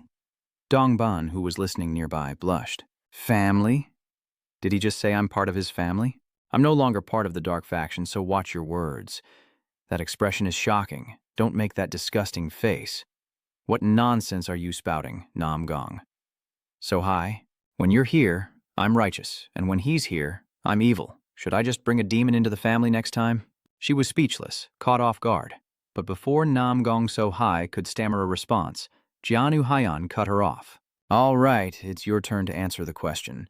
She had no choice but to reluctantly sigh. Okay. A while back, when we were tracking down the guy who was producing opium on the black market, we found out that the drugs were being distributed from the Hunan region. Upon further investigation, we discovered that the situation here had become very serious. The people in these small villages are all addicted to opium, and even the larger villages have many addicts. So, after hearing this, he concludes that this is why she came to Hunan. Gong Sohi adjusted her hat and casually replied, Yes, that's why I'm here, to track him down. This is a major issue that the head of the clan governing this territory should be involved in. But the smaller Murim sects responsible for handling this have already collapsed due to addiction. The self-proclaimed Three-Sword sect leader uses a forbidden technique to freely change faces. Her ranting is cut short by a scream. It's unbearable. To their surprise, Jiang Samte appeared, rushing towards Uyan and grabbing his collar. My lord, that disguise technique. If someone knows how to use it, they could change their face to look just like me. He nonchalantly uttered his usual catchphrase, Yeah, I know. Jiang Samte's face suddenly fell. What? Why didn't you tell me? Jian Yuan asks, not feeling the need to explain himself. Gong Sohi watches him leave, questioning, What do you know, you bastard? Jian Huiyan crossed his arms and turned back, seemingly aware that someone was using his face to trade opium and traffic people. This was the opium that person was selling. As she caught the bag, she realized this wasn't ordinary opium, was it? He explained that it was made using a special method, several times more addictive than regular opium. Gong Sohi wondered how he got his hands on it, but Jian Uyan only replied vaguely, I have my ways. Holding her hat, she looked up and questioned, Do you have a way to catch him? He honestly replied that while he didn't have all the information, he had a few leads. The more Namgong tries to pry, the more Jian Yuan teases. You want to know? Then you'll have to pay a price. She quickly fell into his manipulative trap. What was it? What to give? He rubbed his fingers together, signaling, Give me the bounty money for catching that gang leader. That sight made Namgong's eyes widen in frustration as Jian Uyan pretended to leave, determined to get her money. If you don't want to, fine. Namgong. Sohai immediately stopped him. Fine, I agree. I'll give you the money, but I have a condition. Jian Uyan turned around curiously, and Namgong. Sohai hesitated at the condition of that reversal. Yes, the Martial Alliance will take all the credit once this is over. I'm almost ashamed to say it. But if things go well, the Martial Alliance can recover the reputation it lost because of the Dark Faction. He calmly uttered 2 words. As you wish, which greatly surprised her. What? He actually agreed. Jian Uyan's words were firm. Yes, do as you wish. You want to restore honor, which is even less than the Martial Arts Alliance's investigators after this Dark Faction incident, right? Namgong Sohai paused, stunned. Did he just read my mind? How did you know? He didn't reply, but instead walked towards Yang Sam. Samta, call Hong W. Zong here.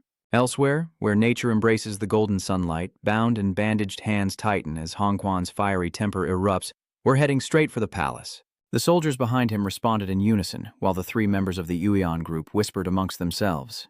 You can't abandon me, my lord. I'm from a prestigious martial arts sect. Namgong. Sohai said, swaying her bound hands and feet. Will we really meet that person if we do this? He calmly laid out his plan, explaining that perpetrators often linger near the scene of their crime. So, if we transport this opium to the palace, we're sure to catch the culprit, because they'll definitely try to stop us. This man's vision is impossibly broad, his intellect extraordinary, and his martial arts even surpass my own. He coldly draws clear lines in every relationship. He carries himself with such arrogance, yet he cares deeply for his family and seems to have their trust. There's no way to trace his identity now. Tamni is quickly moved to the desolate mountains. Suddenly, the royal soldiers cried out in alarm. The enemy had arrived. Suddenly, a rope snaps. Namgong Sohai, with a somber look, cuts through his restraints with a sword. They've arrived. Before Hongwo stood masked bandits wielding swords, and without hesitation, he roared, You bastards! How dare you block my path? Do you have any idea who I am? The leader of the gang glared at Hongwo with a chilling voice. I don't care. Taking the opportunity, Jian Uyan turned and signaled. Then you 2 go capture him. Dongban and the remaining 2 formed a defensive triangle, intent on capturing him alive. Namgong Sohai looked up at the high branches, feeling helpless. Capturing him alive would be harder than killing him, and there were too many enemies. She then glanced at him questioningly. You're not going to fight? I don't know what he's planning, but he doesn't seem interested in fighting. The only useful one is the guy in black. The other one is lucky if he just stays out of the way. Seriously, what are you guys even doing? He's not scared at all. A bunch of small potatoes is still just a bunch of small potatoes. With that, Dongban charged forward. They were dumbfounded by the one-sided fight, witnessing an archer fall with a single punch and another defeated in the blink of an eye. 2 masked men fell after the final sword strike, and Dongban smirked at his victory. Meanwhile, Namgong Sohai and Jiang Samte are about to explode with anger, and he reluctantly speaks up. Didn't we only need a few who could give us information? We don't have to catch them all, do we? She was even more extreme, radiating a powerful, murderous aura. I can't lose, especially not to him. You know people can survive losing arms and legs as long as they have a mouth, right, Namgong? Sohai just ran off. Jiang Sam shouts, Hey, wait for me! He was completely dumbfounded by these 2. Seriously? A moment later, peace was restored to the area, and Jian Uyan squinted slightly at the scene that had unfolded.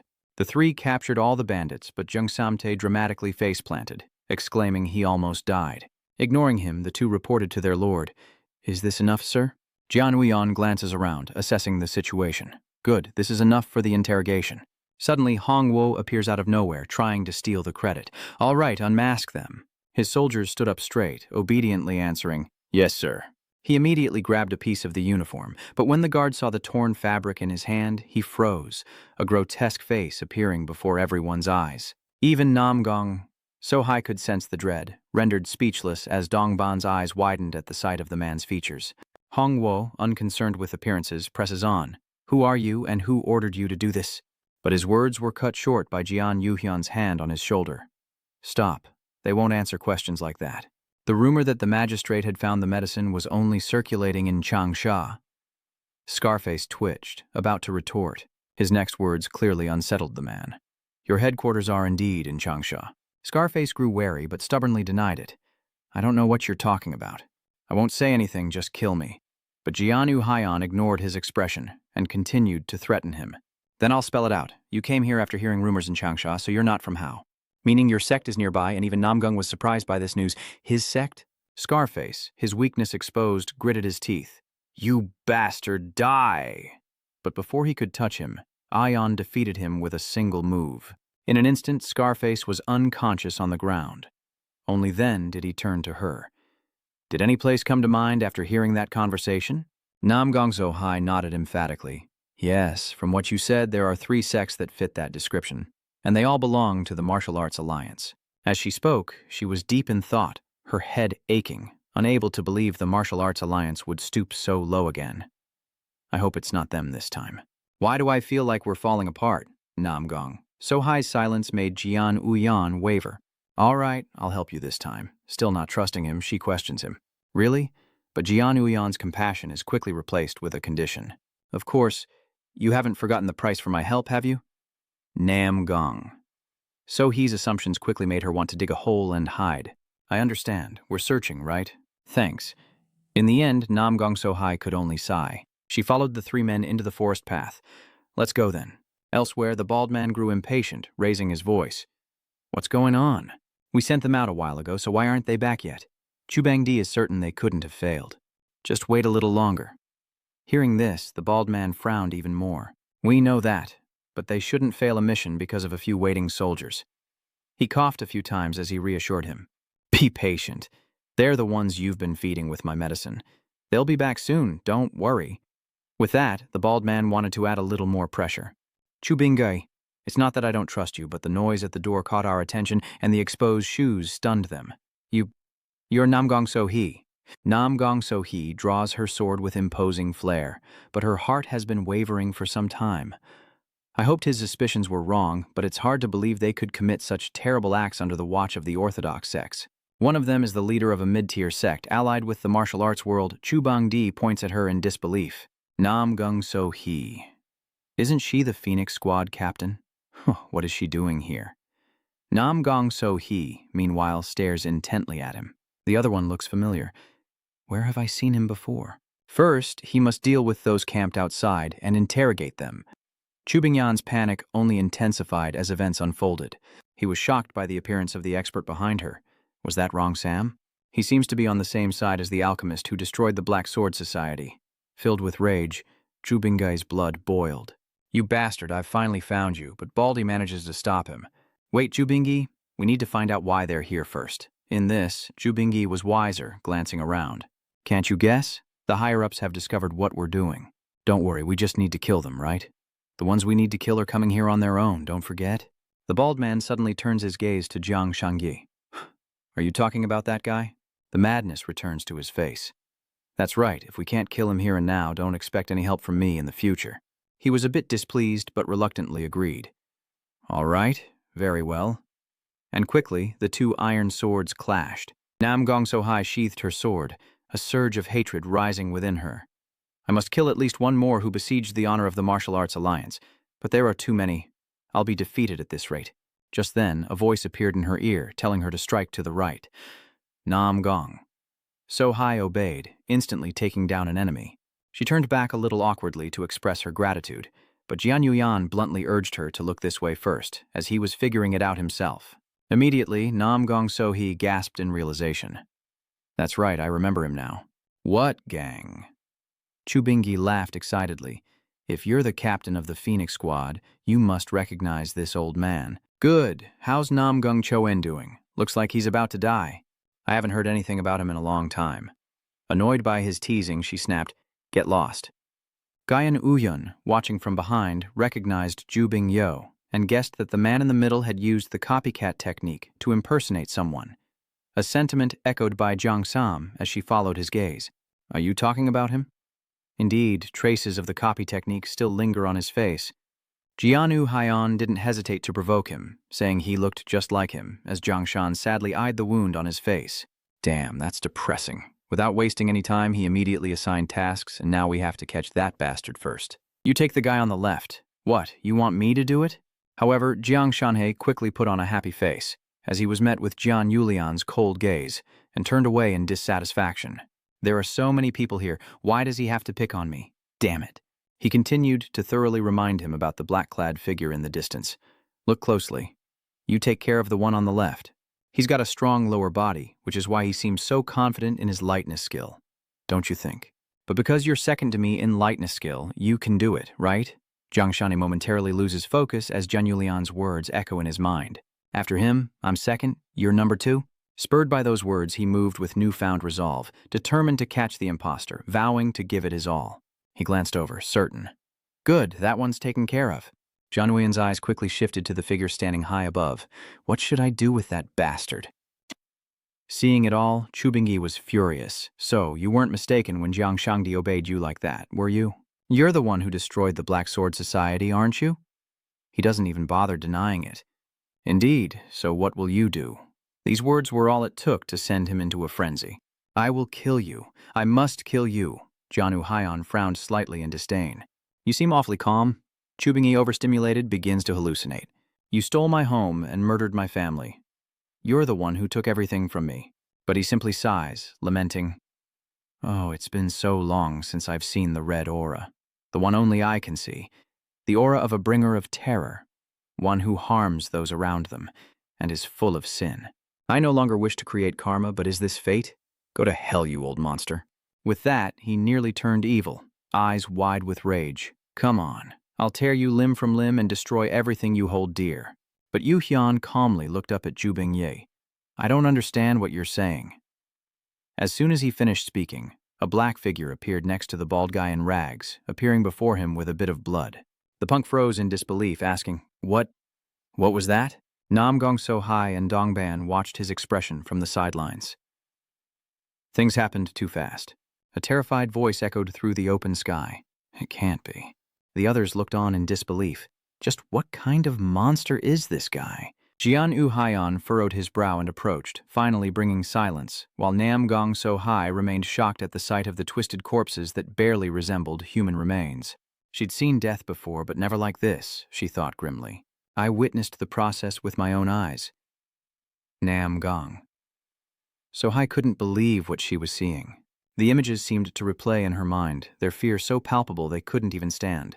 Their dantian twisted, their inner energy reversed, and they collapsed from a chi deviation explosion. I'm sure they were much stronger than ordinary martial artists due to the drug's effects. Suddenly, Nam Gong Sohi noticed the person beside her. Jian Yuxian only gave her a cold look before leaving. You handle the rest. Elsewhere, someone is struggling to climb. That place was the North Lake of the Five Island Army Mountain, nestled in the heart of Dongting Lake. And after much effort, he finally arrived. He sat on the ground, panting. That was a tough climb. That man was the hunter Xiong. Kung stared up at the majestic scene before him, a place untouched for thousands of years. That's why we've come here. But I wonder if we'll find anything. Without warning, a massive pit opened beneath him, swallowing him whole. His agonizing screams echoed through the heavens, and after an unknown amount of time, Xiong finally awoke. He looked up at the dark sky in confusion, asking himself, Am I alive? Once he realized he was, Xiong breathed a sigh of relief. I'm alive, but where am I? Before he could collect himself, a glittering golden tail appeared before him. Xiong was shocked. Could this be the legendary serpent's trail? He couldn't resist taking his torch closer. Perfect, just perfect. This news alone will earn me enough to live comfortably if I sell it to the Martial Arts Alliance. But after only a few steps, he saw several skeletons sitting upright. Huh? The clothes they wore were still new, and Zhe-Young couldn't believe his eyes. People, they don't seem to have any injuries at all. Zhe-Young began to speculate. It looked like they were waiting for someone. He continued his journey of discovery, noting other names on the headstone. And the writing on the wall reads, We honor the martial saint, and weep that we can now protect. We honor the martial saint and lay the gravestone to rest. They commemorate the martial saint and the 3 saints who rest here. Si-Kung was stunned, his voice faltering. Oh, martial god. It was only then that he clearly saw the name there, Janyan. Elsewhere, under the clear, scorching sky, a cherry blossom on the ground lamented endlessly. It's so hot. So hot. Beside him, Jiang Shangtai and the others were digging away. Even Gong Sohi, who was snacking, turned to ask, "Why are you digging in this heat? You have money? Why not hire someone?" But he just glared, thinking, "You think I don't know that?" Jiang Samte added heroically, "We were ordered to do it." Dongban was also very puzzled at this time. "Why don't you come down here and help?" But she answers without hesitation, because it's hot. Then Gong Sohi turned to flirt, saying, "Come here, Somi. Sit next to me." Hosaomi, though exhausted, forces herself to persevere. Her father didn't tell her to do this, and she's starting to have doubts. Is he training everyone after the three swords meet? But she's so young. How strict. Suddenly a voice echoes, "Ama! Don't you know that martial arts aren't taught for money?" Jinuhyan scolded with his arms crossed. "Saomi is working hard. You're losing to a child." Gong Sohi, unafraid, casually munches on snacks, telling him not to pop up like that. She declared boldly, "I paid, so I'm a customer here, but you don't seem to care." Guest. Suddenly, Jian Uyan proposes, "Shall we make a bet then?" Without hesitation, Gong Sohi asks, "What's the bet?"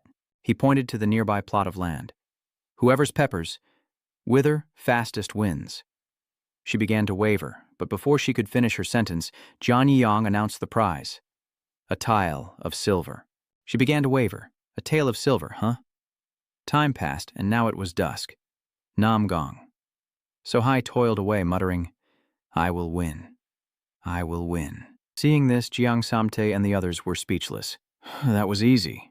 Meanwhile, at the Marim Alliance, a shocked voice cried out, "Is it true?" His subordinate respectfully reports to Gong Chun that they've confirmed the Martial Saints' secret activities on Gunshan Island. He quickly guessed what was happening and immediately sent someone to confirm. Yes, that's right, the corpses of the three purities are there.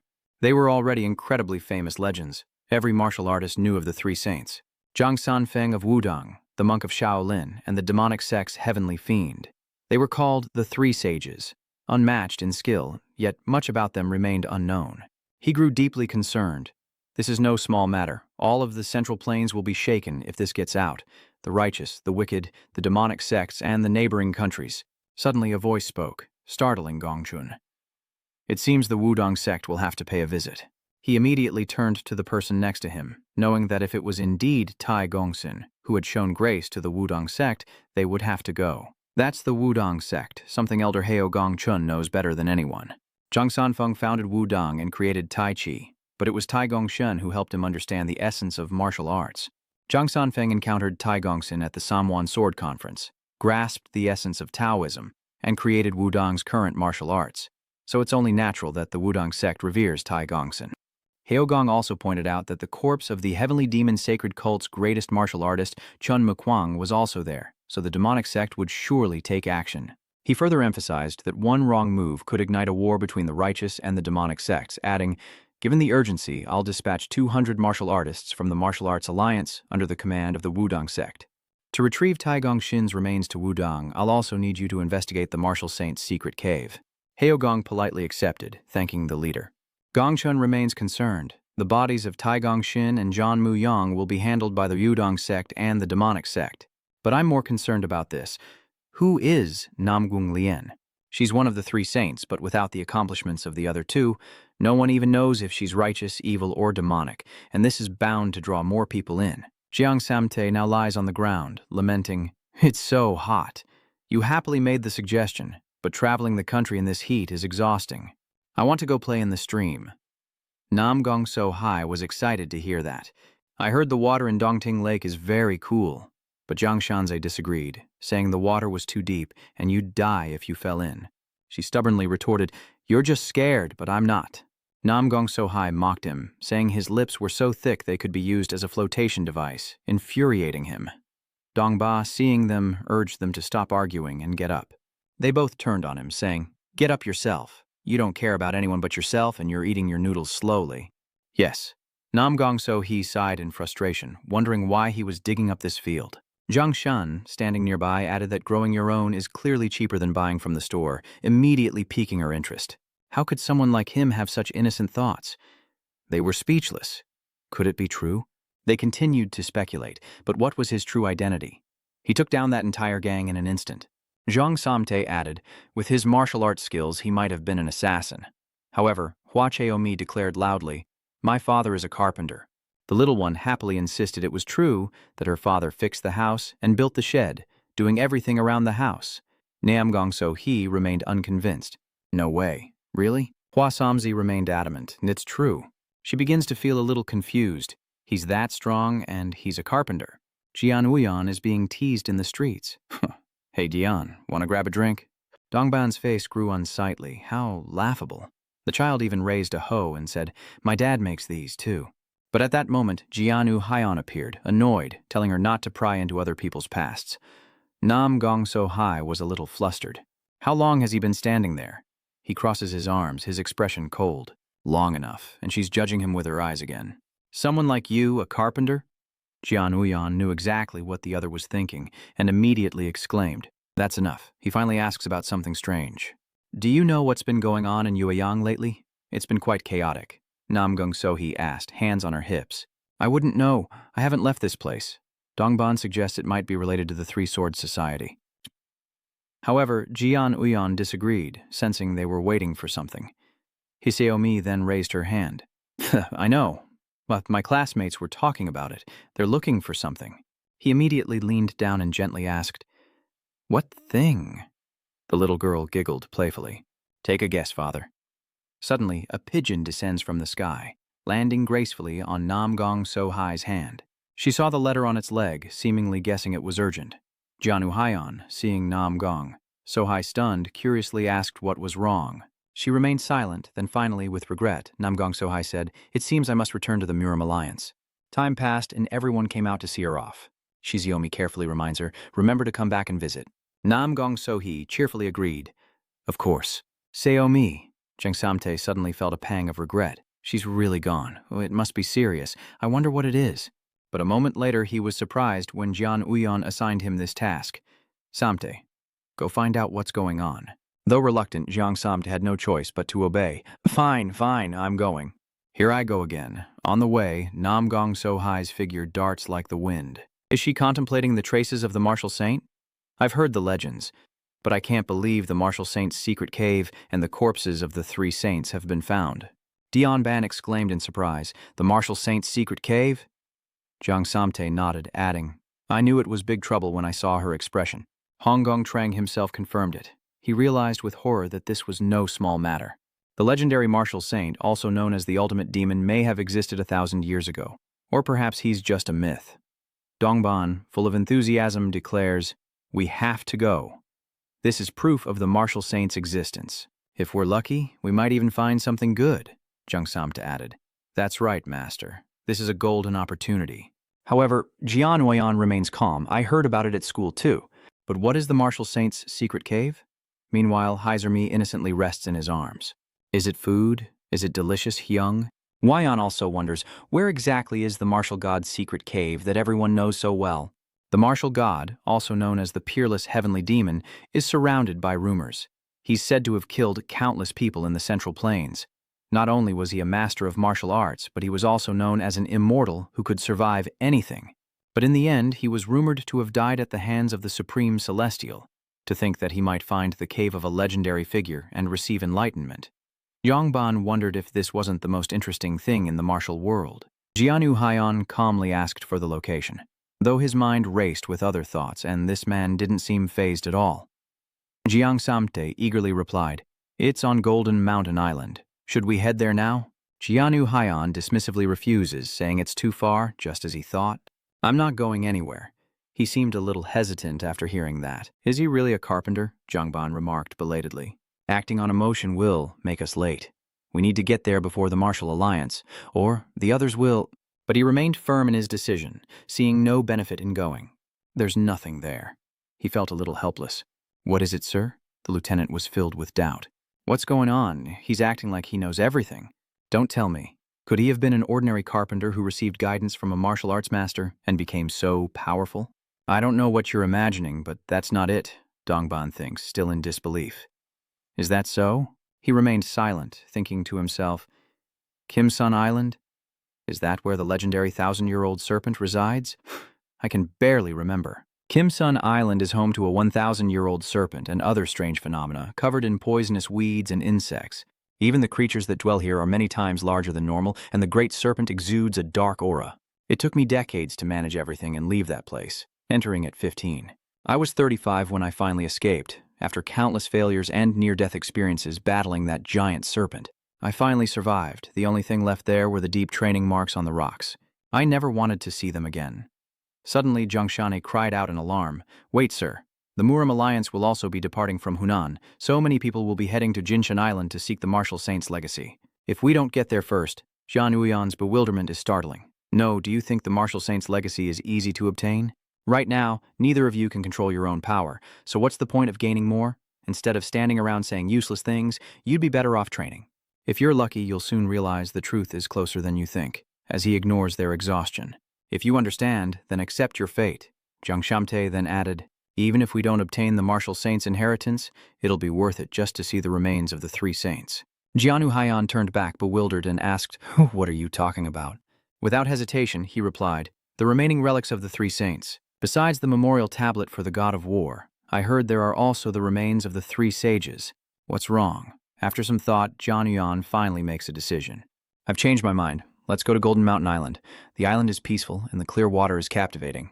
Jian Huayan stood at the ship's bow, surveying the scene. While nearby, Hong Wo wept uncontrollably, lamenting his ignorance of the martial world. "Why am I here?" Jiang Samte, who's in charge of the ship, loudly announces, "Sir, we've arrived. We've reached Golden Island."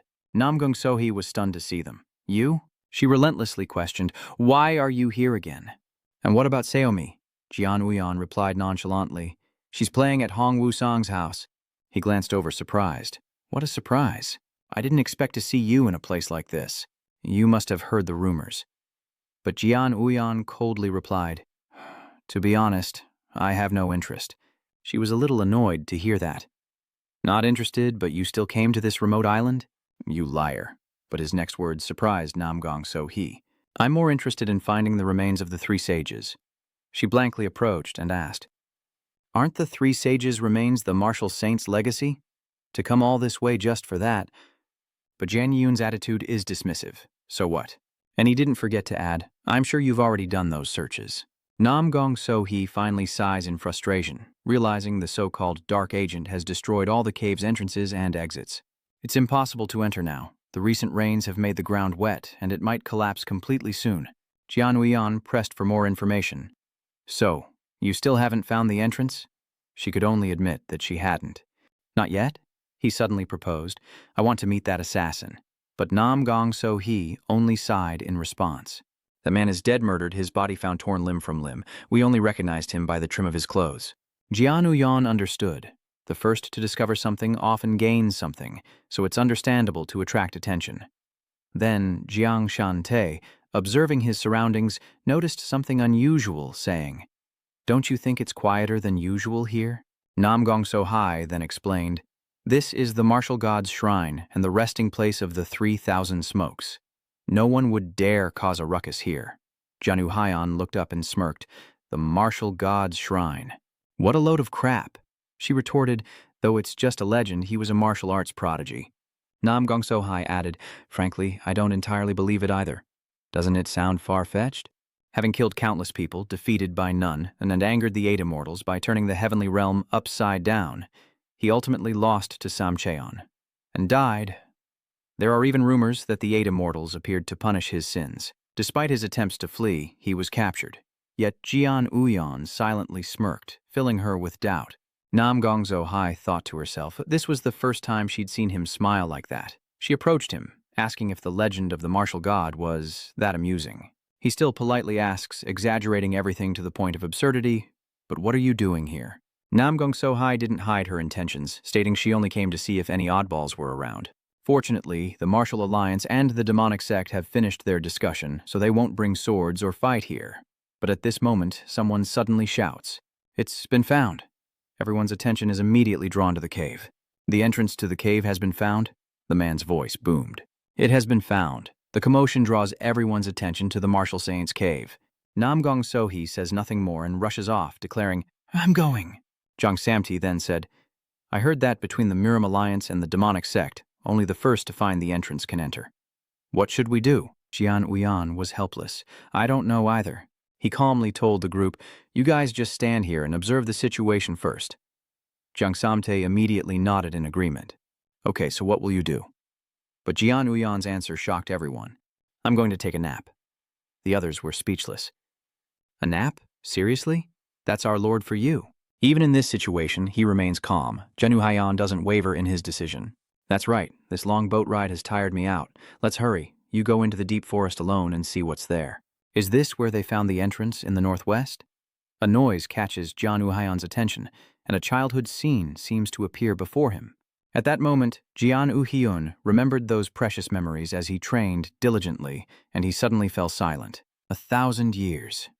It has been a long time. This autumn frost cave doesn't suit me at all.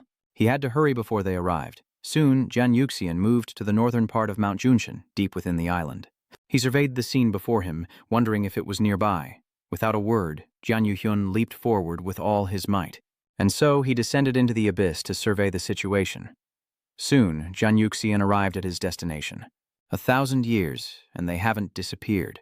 Perhaps no one has ever set foot here. Should I venture deeper? The training marks have been altered so that no one can recognize them, and so Jian Uhyun enters. After a long while, he finally arrived at a place where 3 skeletons were sitting. It had been too long. I should have joined you long ago, but I must remain in this world. He fell silent as memories flooded back. Long ago, there were those who craved my power, relentlessly pursuing me, and others who would draw their swords at the mere sight of me. Though I'm not worthy of being called their master, they are my friends and disciples. Zhang Sam yawned, bored out of his mind. Where the heck is he sleeping? Just then, someone started talking. Hey, wait a minute, isn't that the twin swords of Mount Hua? I thought so too.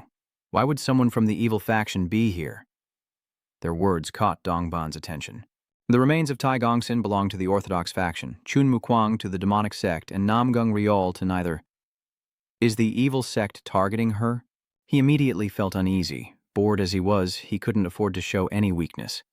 This was the first time he'd been stared at like this. Zhang Samt sighed, bored and indifferent. So what? Where else do you want to be noticed? Dongban angrily exclaims. Can't you see I don't like it? So you're just pushing me onto someone else? How would I know? Thanks to your fame, I'm stuck here like a stone statue. Hong Jun is suddenly surprised to be mentioned. What does this jerk mean? Statue? Zhang Zamti confidently chimes in. Of course. The governor, who doesn't know martial arts, would be afraid to stand among so many martial artists. Hong, now furious, retorted, Wasn't I supposed to be weak? I'm getting stronger every day.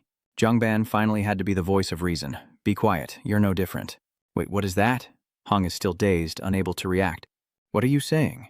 Dongban turned back to observe intently. After assessing the situation, he concludes that dozens of ships with cannons are approaching. Hong is terrified, his eyes wide, but he refuses to believe it. Come on, that's impossible. You must be mistaken. How could they get cannons without the court's permission? He remained steadfast in his conviction. But no, his eyes did not deceive him, for warships were now bearing down upon them. Zhang Shangyi pointed ahead. That sounds awful. Did they turn their ships around? Why do they look like they're aiming at us? Hong Yun, still in denial, insisted, You're joking. Stop teasing me. Even with cannons, they wouldn't dare fire so openly. They'd be beheaded. But just as he said that, they were ready to attack, and in an instant, an earth-shattering explosion erupted. The explosion was a direct hit on Hong Yun and his men. As the smoke cleared, they stood in shock, unable to react, while Dongban stood calmly. See? I told you it was a cannon. Zhang Samt was also extremely flustered. I told you those ships were targeting us. Hong Yun was the most panicked of all. Damn it, none of that matters anymore. He shouted, We're under attack! And in the next instant, they fled without a second thought. Everyone, run! As they fled, Dongban glanced back at him. Looking at those massive ships, he began to wonder, could it be the demonic sect? They must have been searching for the Martial Saints' cave for quite some time. The Great Elder must be exhausted. Whatever, there's no way to know. They just need to escape this rain of fire. Namgong. Sohai realizes this and panics. Is this an attack?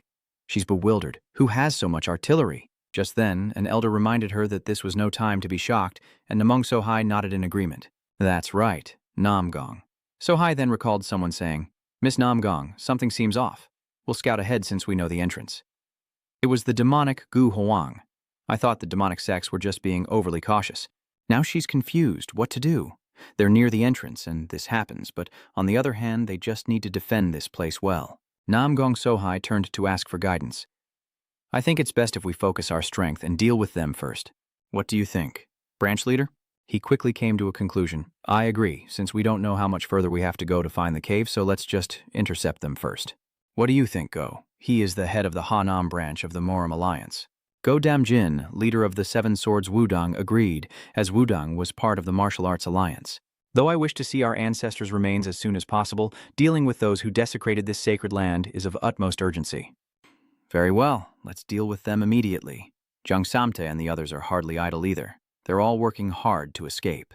Everyone, do whatever it takes to clear a path. Hong Wo, however, weakly hides behind a tree. Win this, please. When will the Lord arrive? Now, more explosions erupt in the sky, and grenades appear in mid-air, causing widespread panic. It's falling. Jiang Samte saw it, but it was already too late. Damn it, I can't stop it in time. He could only shout, "Get out of the way!" But then, a figure ran back into the chaos, their form darting through the smoke and dust. Before long, Go Damjin stood tall. Someone recognized him, whispering, "It's Master Go, the leader of the nameless Seven Swords. We're saved." God Daman confidently confronts them. You must be the ones causing trouble on this sacred land. Where do you come from? If you want to live, speak now. However, the men in black were not so polite, saying words are useless, kill them, and so they charged into a frenzied battle. Elsewhere, as masked assassins attacked the Orthodox and Demonic Alliance, the west side of the island was eerily silent, as most had rushed to intercept them, leaving only a few to guard the cave entrance. But another group of assassins was rapidly approaching, striking down those present with lightning speed, as the men in black urged each other on. Let's go in, we only have 30 minutes. All right. They proceeded inside without any precaution. Then someone spoke up, commenting on how long the cave was. We've been walking longer than I thought. The flow of energy has changed. We're getting close. But then, the assassin froze. Jian Yu Hian had been standing there for a while, and they immediately drew their swords, on guard. Who are you? But he sneered with contempt. It seems I have an uninvited guest. I was hiding here to avoid trouble, but I didn't expect someone like you to arrive first. Well, you've saved me some trouble. I was just about to deal with you lot for causing that commotion with the fireworks. Let's see. A solid stance, just like the assassins of old, Jian Yu Hian mused, slowly observing them. He suddenly felt more excited than ever. It's interesting that you guys seem strong, but coming here was your mistake. The assassins, their patience gone, charged forward in a futile attempt. Kill him! They all surrounded Ian, but he only glanced at them. This formation is impressive, perhaps even surpassing Shaolin's Arhat formation. One assassin has keenly deduced that, judging by the aura he exudes, he is undoubtedly a master. But our battle formation can defeat even a martial arts master. He observes carefully, confident in his abilities. No one has ever escaped death when we combine our attacks. We will surely kill him. And so, the assassin ambushed Jian Union from behind, screaming in bitter resentment. Even as death approaches, he doesn't waver, casually flicking his hand, unleashing a massive force. The assassin is sent flying. He fell to the ground, crying out in agony. Seeing this, the others became more cautious. One was taken down instantly, his moves too fast and powerful, but that exposed an opening, and they all rushed towards Jian Wuyan. But he wasn't worried at all. You want to die together? How foolish, attacking without knowing yourself or your enemy. You remind me of someone. What's up? If you'd used your heads, you might have lived longer, but no matter, he vanishes like the wind. Jian Wuyan swiftly eliminated the group, a rather interesting display as crimson blood splattered everywhere. They were soon utterly defeated, save for one barely clinging to life. Jian Wuyan coldly states, blade in hand, that strength doesn't equal failure, and this is the true way of the dagger. The man screamed in terror, "Who are you?" And so he sent him off to meet his ancestors, finally dealing with all the assassins. Jian Wuyan coldly glanced over and said, "Be quiet. One shouldn't wake the dead, should they?" He held the object in his hand, beginning to speculate. So this is a signal flare? Over here, Namgong Oi Wontupai and the others are still fighting fiercely. The Nameless Ones launched a surprise attack on the Orthodox and Demonic Alliance on Gunshan Island, but they were quickly defeated. They're trying to distract them to steal what's hidden in the secret cave, meaning they'll use this signal flare to let those fighting the Alliance know it when their plan is complete. This will signal that they've obtained what they came for. Jian Yuan puts the flare back in his bag. Things just got a little easier, but then a sudden sound pierces the clear sky. Gong Sohi was panting, exhausted. What was that sound just now? Everything that heard it left at once. Where are they going? Just then, someone noticed something strange. They suddenly stopped and retreated. That's the Gu Emperor of the demonic sect. They wondered among themselves, why did they retreat? I'm not sure either. Godam Jin, the leader of the Seven Swords clan. Godam Jin wipes the sweat from his brow, cursing that they still don't know who sent them. The captured ones all committed suicide with poison. They're no ordinary warriors. Suddenly, someone says, I heard a sound right before they retreated.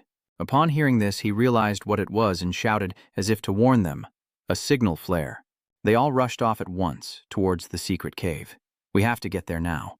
Everyone pushed themselves to the limit to get ahead. But when they arrived at the cave, the group was shocked. How could this be? Gong Sohi's face fell as they realized the martial god's secret cave was completely empty. Goddamn Jin, unable to bear the shock, collapses to the ground, blaming himself relentlessly. Damn it, we fell for such a simple trick. Gu Huang spoke up to advise them. There's no time for regret, we have to chase after them. Yes, you're right. Godam Jin immediately perked up. Miss Nam Gong, stay here in case they return. Seeing she was the only one left, Gong Sohi felt a little lost. I've been left behind. How frustrating. Why has nothing been going right lately? Something caught her eye, and Gong Dahyun approached to investigate, discovering a stele. Gong Dahyun picks it up, studying it intently, murmuring a jian. But at that moment, Uyan had already set sail with the 3 Yangun skeletons. Gongchun stood in the cave, gazing at the traces left behind, and after a long while, he finally spoke. So it has come to this. He expresses his disappointment, still unaware of who attacked and who disposed of the bodies. The branch leader immediately took the blame, begging for forgiveness. Gongchun fell silent, lost in thought. Not only has T. Gongjin's body disappeared, but we haven't found any traces or remnants of the martial saint either. Considering the effort and money we've invested, we were far too ambitious for nothing. I can't believe we've reached a dead end. Gonan then spoke up, saying, but we are certain of one thing. Gongchun immediately questioned, what is it? He slowly reported that this assassination was not the work of a demonic cult. We've been watching their every move from the start, so the culprit is likely an unknown force or a foreigner. Gongchun immediately suspected that they might be from the demonic sect. A thought Gonan and the branch leader found hard to believe. What? Are you suggesting it was the demonic sect? He slowly explained further. No, I'm just speculating. But we can't trust anything until we see it for ourselves. Haven't I said it time and again? We must always be wary of assumptions. Gonan readily admitted his negligence. I never considered the demonic sect since we've never discussed them. I'll investigate them as well. That white-clad man is Nam Gong Chun, a member of the Nam Gong family, considered the strongest of the 8 great families. Known as the Sword King, he was one of the strongest in the Central Plains, possessing unparalleled wisdom and vision. Gonan was proud to have such a learned man as their leader, but saddened that his term would soon end. If a new leader takes over, the martial arts alliance will fall into chaos, a troubling thought as they continue their observation. He stared at the dense sword marks on the cliff, but then Gongchun despondently said, it's useless. It seems someone deliberately left these sword marks to cover their tracks. We can't get any more information. He, too, was suddenly swallowed by an eerie silence. Ji Chun began to think carefully, thinking he'd finally found something useful with his senses. Who stole this opportunity from me? A familiar voice echoed through the deep mountains. Zhang Samte looked serious. Something big must be happening for them to call us here in secret, right? Dongban agreed, but then asked what he was doing. If you need to relieve yourself, I'll keep watch. Annoyed, he retorted, can't you tell what I'm doing? I'm training, you idiot, you inconsiderate fool. Besides, why is the Lord, who wakes at the slightest sound, still asleep? He's definitely watching what we're doing on this island. He wants to teach us even more powerful martial arts? Don't be ridiculous. Stop with the nonsense.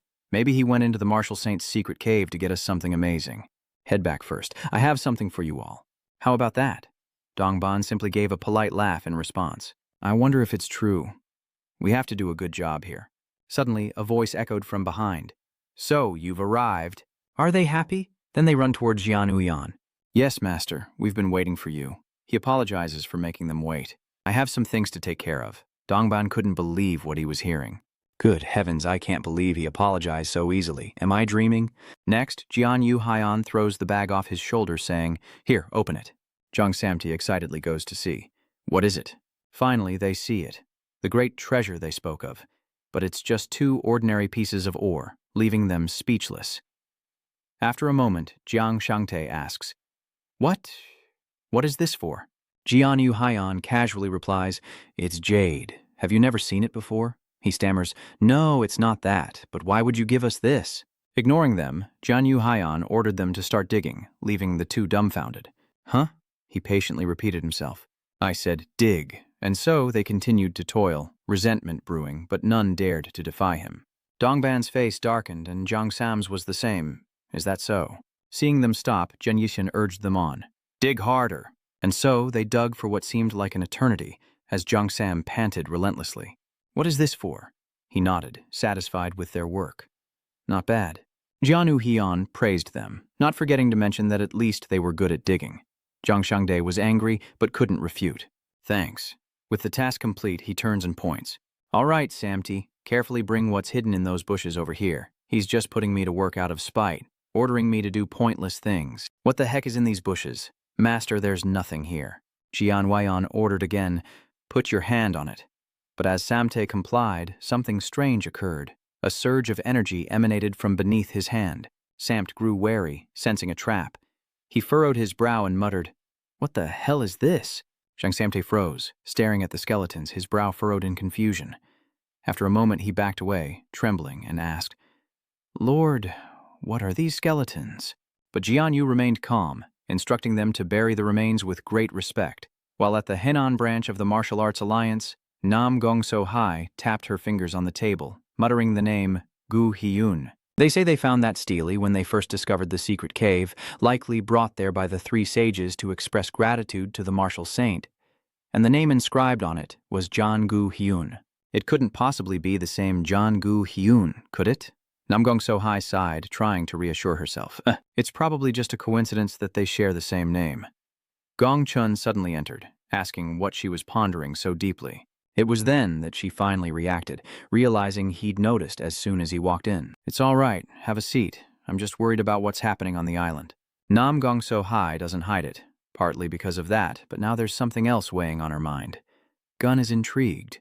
Tell me what's on your mind. She slumped onto the table, exhausted, wondering if anyone could truly live for 1,000 years. Ji Chun bursts into laughter, finding it amusing, while Nam Gong Sohai appears displeased. I'm not joking, he continued. The Qin Emperor put a lot of effort into creating the elixir of immortality, but in the end, he couldn't escape death. She seems to agree. Perhaps that's the case. Qin Shi Huang, the first emperor, could not escape the cycle of life and death, Ji Chun continued, though there may be exceptions. Nam Gong So. Hai began to realize he was referring to the 8 immortals. He stroked his long beard. Yes, I'm talking about the 8 immortals who became immortal and protected the Central Plains martial arts world for a very long time. Though these are just baseless legends, I believe some can live for 1,000 years if they reach that realm. Even though he's strong, how could he be the martial saint, the strongest in the history of the Central Plains? The strong of the past had noble spirits, like my grandfather. There's no way a strange thief like him could compare to the 8 immortals, Gong Chun thought. Is your concern resolved? A smile now graces her lips. Yes, thank you, grandfather. He breathed a sigh of relief. It's been too long since we've spent time together. How about a stroll by Dongting Lake? Nam Gong Sohi double-checks Lake Dongting. The tombs of the 3 sages were finally complete, and ceremonial wine was poured in their honor. When you were alive, this was your favorite. Jianu Haiyan sat solemnly before them. I never imagined I'd be pouring you wine like this. Zhang Samte could only watch in silence. Zhang Ban followed suit when suddenly footsteps echoed. Zhang Samte clasped his hands respectfully. May I offer them a drink? Jianu Haiyan glanced at him, then agreed. Pour it. As Zhang Samte poured the wine, he thought to himself, I just felt like I should do this. Today, the Lord's figure looked strangely lonely. But this wine is expensive, isn't it? It smells wonderful, but as Samte brings the glass to his lips, Uyan strikes him hard. Who told you to drink? He immediately cried out in pain. Do you think I'm stupid? I'm not blind. Zhang Sam adamantly refuted the claim, mentioning Trengnam Juryong and Ti Gong.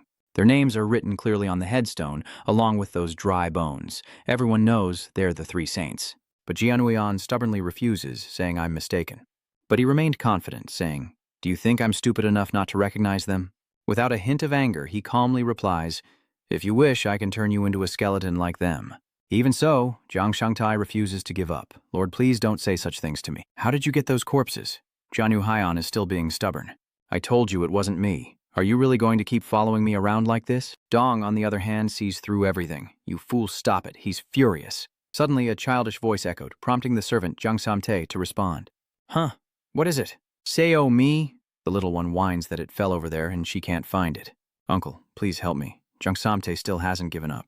I need to ask the mansion lord about this first. Why are you dragging me along? Heiser refused, but Shadow Shirt finally had to follow the little one. Fine. Uncle will get it right away. Hosaomi happily cheers, thanking Uncle John for understanding her. Back home, Bong Han knew what his daughter wanted and reminded him that lying is bad, but sometimes a harmless lie is okay. Hosaomi obediently hugs her father, understanding his intentions. Jianyu Haiyan pats his daughter's shoulder with satisfaction, saying, "That's my girl." The little one then asks, as Somi is also curious. Jianyu Haiyan didn't hesitate for a moment. What is it? With a hint of longing, Haiseo re-embraces him. How is Sohi doing? This is a problem that even Jian Yixian can't solve. I don't know. He thought to himself, the martial arts alliance must be furious after returning empty-handed. But just then, the door opened, and Jian Haiyan, holding H. Seomi, made excuses. She must be busy. He gently reached out and opened the door. Looks like we have a visitor. And surprisingly, it's Gong Sohi. The moment Somi saw her, she lit up. Sister. Gong Sohi hesitantly greets him. Hello, how are you? Jianyu Haiyan listened intently as the other man spoke. The reason I've come here at this hour. Seeing Gongchun behind him, he exclaimed, It seems I have a distinguished guest. He chuckled politely. You flatter me. Gong Sohi explained seriously. We wanted to find an inn overlooking Dongting Lake, but it's too crowded. Before she could finish, he turned and walked inside, saying, Let's go in. She was a little stunned, not quite able to react. Huh? Gong Sohi wasn't sure. Wasn't he angry? On his way in, Jianyu Haiyan couldn't resist taunting, I thought the martial arts alliance would be busy, but you all seem quite idle. Gongchun then chuckled. An old man like me loves this kind of thing. How could I live without some fun? He smirked. Interesting. You can still laugh in this situation. Gongchun remained calm, but he couldn't quite grasp the other's meaning. Huh? What do you mean by that? Silence suddenly fills the room. Soon, Jian Weian led them to a nearby room, saying, The room is expensive, but I'll cover the food here. Ji Chun couldn't help but exclaim, This friend of yours is interesting. Did he really destroy the Black Sword Society? Gong Sohi brings up the issue, annoyed. He won't admit it, but I'm sure of it. He's not my friend. Ji Chun couldn't help but think about Jian Uyan. He was so mysterious. The moment their eyes met, he knew he was no ordinary man. Should they talk a little longer? While the alliance is in chaos, we're doing all right. I'm just an old man close to retirement, so a little laziness is fine. I doubt strategist Jago would think so. The next morning, Somi was excited. Somi wants to see her sister. I'm going to see beautiful Sohi, but Jianyu Haiyan refused, saying, Not now. She's not alone, as I said. The child innocently asks, Was that Grandpa from earlier? Immediately darkening Seomi's mood. Sister Jiangban came from nowhere. Lord, I'm worried. Jian Haiyan asked what she was worried about. But in that moment, the little one had already run off. I can't resist. I have to go take a peek. Jiangban asks, annoyed. Why is he here? He's the Sword King. Jiangban reveals Gongchun's identity. He is the Sword King. Jian Yuhyun is taken aback. The Sword King? He nods, adding that he's also the leader of the Martial Arts Alliance. I know them well, being of the demonic sect.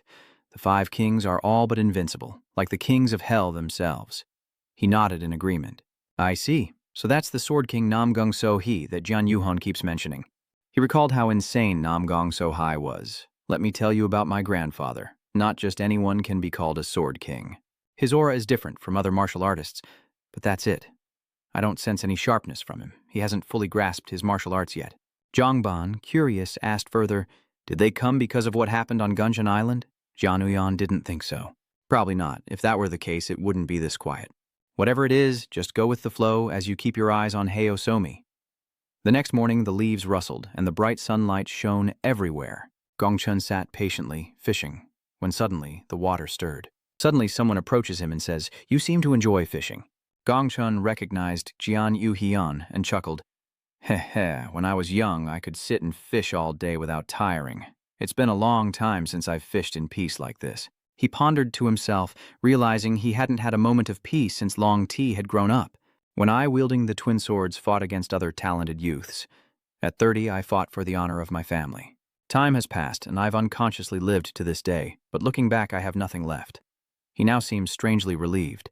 I elevated the family name and became the leader of the Orthodox sect, but I've done nothing for myself. I was greedy, hoping things would go smoothly on Gunshin Island, but I truly have nothing. Hosaomi runs over with a large fish, exclaiming that she caught another one and wants to cook it for dinner. Gongchun Yaoqiao turns around and is startled. Her voice is so adorable. Jian Haiyan couldn't help but praise her. Good job, now try to catch an even bigger one. Hosaomi is overjoyed by the praise. Yes, Xiaomi will catch a really big fish and share it with everyone. Seeing this, he couldn't help but smile. Jianu Haiyan gently picks up the child. Yes, very good. Xiaomi happily replies, yes. Gongchun is happy seeing them so happy. The fish bit Xiaomi's hand, so I taught it a lesson. It looks like a little dragon. He thought to himself, I sense that he, like me, has an emptiness in his soul. I worried he'd follow in my footsteps, but it seems my concerns were unfounded. Memories of the past quickly flood back. Namgong's past self, his son, happily holds up a gift. Happy birthday, father.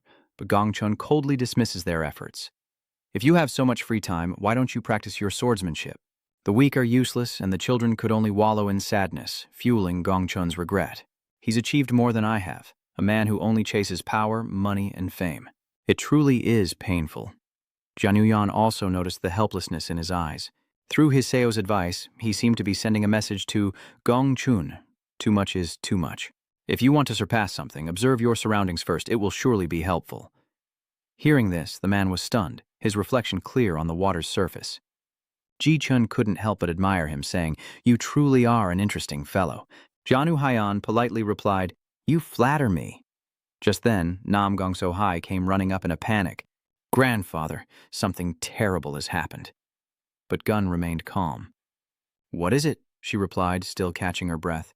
The Alliance reports that strategist Jigo has been seriously injured in an ambush. Hearing this news, Gongchun shot to his feet, unable to remain calm. He had to return at once. Get ready, we're heading to headquarters now. Nam Gong Sohi obediently replied. Yes. Jan Haiyan held Hiso, observing the streams of energy before him. He frowned, glancing over. A subtle but palpable murderous aura surrounded the man. Perhaps one cannot judge a book by its cover. Suddenly, Jian Yu Haiyan boomed. Let me give you some advice. Don't be arrogant or death will always be waiting for you. Gun didn't turn back but replied, Thank you, but this old man won't die so easily. He silently watched him, as Gongchun added, It's a pity I have to leave so soon, but thank you for allowing me to rest in such a beautiful place. Jian Yu Haiyan politely said, Make yourself at home. Gongchun and Nam Gong Sohi spurred their horses back, hoping he was still alive. Gongchun and the others quickly rode back, prompting Dongban's curious inquiry. What's going on? While packing, his face went pale, and Jian Wuyan didn't want to mention it. I don't know. Whatever it is, it seems important, but it's none of our concern. Pay it no mind, he nodded in agreement as well. Indeed, my lord, but yesterday when I was in Yueyang I heard that a martial arts clan was about to be established there. He seemed a bit surprised to hear that. A martial arts school? Dongban added. That's right. Hasn't Hunan and Yueyang been bustling lately? But Jian Hian feigned ignorance. Is that so? I've been so busy taking care of Somi that I haven't heard anything. Zhongban didn't pay much attention to him anyway. Someone wants to control Yueyang, and that person also wants to search for something on Junshan Island. Jian Hian remained silent, a hint of worry creeping into his heart. Trouble was brewing. If martial sects or families get involved, they'll definitely be lurking around here. I like Yueyang because it's near Dongting Lake, but the biggest reason I raise silkworms there is because it's a peaceful place, far from any martial artists. In the end, Jian Haiyan concluded that flies were beginning to gather, as Jiang Shani suddenly exclaimed, I agree that Yueyang Manor isn't mine, okay? Just get rid of them, he said dismissively. It's annoying, but it's just a rumor, so let's just observe for now. He nodded sheepishly. Yes, I understand. Jian Haiyan silently observed the two before him. Though not openly martial artists, wasn't their success in Yueyang thanks to us? The Yu family of Hunan, protectors of the Yu king and the stubborn Yu king, are in a hurry in the southern part of Gong Sohi. The carrier pigeon has arrived once more. Gongchun immediately asks, What does it say? She carefully reads the letter in her hand. They're pursuing the one who attacked the strategist, heading towards Anhaiyang and facing many battles along the way. Hearing this, he frowned deeply. It seems they're quite strong. Suddenly, the sound of horses' hooves comes to a halt as Gongchun begins assigning tasks to his granddaughter. I'll head straight to Anhuang. You go to the Alliance's territory, Namgong. Sohi was still uneasy. Will you be all right? He immediately chuckled, reassuring her. Do you think I'm too old? Still, she couldn't help but wonder anyone who dares fight him must be strong. However, Gong Sohi also left as instructed, saying, I don't know who they are, but teach them a lesson. I'll visit the strategist. Ji Chun didn't forget to remind her, yes, be careful. He watched his granddaughter leave, and Goon remained still for a long time before finally riding off on his horse. Time quickly passed, and back at the sect, Gong Sohi rushed back in a fluster. But she had no strength to care anymore. Where was strategist Jigo? As the response came, Gong Sohi froze. He's in the main building. Just then, someone called out, Captain, what's wrong? But she was beyond caring and pushed open the door. Gong Sohi's eyes were filled with disbelief as Ganon sat peacefully inside. Huh, Sohi, is that you? He seemed a bit confused to see her like that. Why was she so out of breath? Where was the sect leader? Gong Sohi didn't understand what was happening and frantically asked about it. Are you all right? He stammered in confusion. What do you mean? You mean I'm injured? Gong Sohi's unease grew. Not that, but they said you were attacked and dying. Ganon's face immediately darkened. What are you saying? In the dark night forest, Ganchun continues to ride alone, the moon gradually rising higher, yet the sound of hooves echoes steadily. He continued to rush forward, showing no signs of stopping, when suddenly Gongchun felt a strange unease.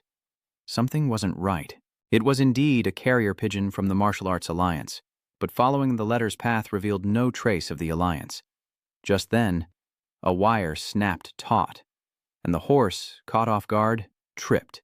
The two fell hard, but Gongchun's martial arts prowess saved him from serious injury. He admitted without hesitation, Oh heavens, I really am getting old, to be fooled by such an old trick. Gongchun noticed strange currents in front of him, furrowed his brow, and quietly speculated, was this poisonous dart energy? That's right, I can't gather my inner strength anymore. This poison is rare. How did they get it? Instantly, a barrage of arrows rained down, but Gongchun nimbly dodged them. Arrows. Damn it. His inner energy was failing him, and he fell right into their trap as the arrows pierced his body. Suddenly, a mocking voice echoed, a sword. King stripped of his power. Can he still be called a sword king? Gun vaguely sees the men in black. I've heard that voice before, but it's all so blurry. I can't see anything. The figures declared, This place will be your grave. Enraged, Gun cursed, You bastards. Gun seems to suspect that he was their target from the start, and despite his injuries, he raises his sword to fight back. Namgung is wrong if he thinks I'll die so easily because I know I can't fall here. If I die here, that man in black will remain confident, and I suppose he has every right to be. Ji Chun is now filled with murderous intent. The Martial Arts Alliance will collapse. He faces the crowd alone. Go. The next morning, Yuian went to the lake early and gazed at a luxurious boat gliding across the water, muttering to himself about sailing on Dongting Lake.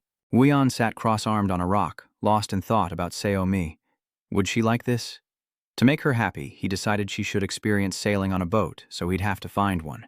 Meanwhile, deep in the forest, the thunder of hooves and shouts echoed. Find the leader quickly. It seemed a group was urgently searching for someone.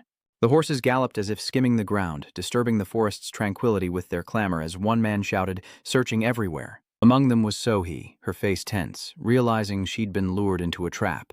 She gritted her teeth, staring ahead, wondering, who could it be? Then one of the riders suddenly stopped and dismounted. He knelt down, saw the dried blood on the ground, and reported to Ganun, Strategist, you see it too, right? There are signs of a struggle. Something definitely happened here. So Haidan felt uneasy, but calmed herself, telling herself to stay calm. Don't be hasty. Jiagong couldn't have been defeated. Ganun dismounted as well to take a closer look. These were traces of cannon fire. Without royal connections, gunpowder is hard to come by. He ducks lower, searching for more clues. There must be some trace left behind. Suddenly, Ganun keenly senses a strange gas approaching. He quickly shouted a warning to the others, Poison gas! Hearing that, Sohi was shocked. What's going on? She froze for a moment, a sense of unease washing over her. Poisonous aura is deadly to martial artists, but wasn't that kind of poison no longer made? She closed her eyes, unwilling to believe the truth before her. If it really was poison gas, then G is. So he grabbed the reins and spurred her horse forward, leaving the others behind, who could only call out her name in dismay. So he blinked, and 2 days had passed. Suddenly, Samta shouted. Saomi gritted his teeth, blaming Saomi. I worked hard for 2 days to make this. The little one looked up at him with an innocent face and a warm smile. But I only wanted to help you. Samte seemed quite annoyed. He sighed loudly, saying, I'm going to have to scold you this time. Why do you keep messing things up? With sparkling eyes, Hosaomi looked at him, her chubby face showing no remorse, and Samte could only stammer a single word. Hosaomi smiled softly at him, her eyes full of innocent charm. Does the servant really want to scold Saomi? Her cuteness leaves Samte utterly defeated. He gritted his teeth, trying to suppress his annoyance. Then Samte and Minujin, who had been standing nearby, bent down to fix the boat. His tone laced with helplessness, he thought. What good would scolding her do? Let's hurry and finish this. Hearing that, Somi smiled brightly and scurried over. Saomi offers to help, but Samte immediately stops her. Don't you dare. Just then, Huayan arrived and sternly reprimanded Samte. Why are you yelling at her? Do you have a death wish? He stood up, hastily explaining himself. Oh dear, has the Lord arrived? That's not it. It's because Saomi keeps interfering. But Yuyan coldly asks, ignoring those words. Where's the boat? Samte stammered. We're just about finished with it. Uyon, out of patience, repeated his demand for the boat, leaving Samte no choice but to answer reluctantly. Yes, just 15 more minutes. And exactly 15 minutes later, the boat was complete. Uyon examines the boat, praising Samte and Mujin's work. Not bad for 2 days' labor. They both bowed their heads and shouted in unison, Thank you, master. Samt chuckled to himself, a smug look on his face. He praised me. I'm more talented than I thought. Mujin was annoyed by his boastful words, considering how lazy he actually was when working, always putting things off until later. Shut up, Jiang Samte. It's all thanks to me working 10 times harder than when I was training, even skipping sleep. Seeing them standing there bowing their heads, Uyan urged, What are you doing? Hurry it up. They both responded in unison, Yes. As evening descends and the sun dips behind the mountains, the boat drifts along the water. Yuyan holds Somi close, lost in thought as a gentle breeze whispers across the seemingly endless expanse of Dongting Lake. Is this what life is? Wielding a sword and fighting isn't so bad, but I've seen too much blood in the past to ever think happiness existed. Suddenly, Saomi pointed ahead and said, Dad, look, the boat's getting close to the waterfall. Yuyan looked up and hummed in response, a slight smile gracing his lips. Oh, what a beautiful sight. Saomi, sitting in his lap, clapped her hands and cheered, Boating is so much fun. Everything was stable until the boat suddenly lurched, sending Mujin, who was sitting in the middle, lunging forward as Samte, who was rowing, scrambled to the front to investigate. What did we hit? Somi asked, startled, and snuggled closer to Uyan. It's a ghost ship. Yuyan's eyes turned cold. I told you we'd meet again if you didn't die. There was blood spreading on the water. Namgun's body floated up. He looked badly injured, but I didn't expect to meet like this. On the other side, Nam has been searching for 2 days with no results. But late at night, someone is still talking. That's right, there's no trace of anything, and the one searching is Gong Un.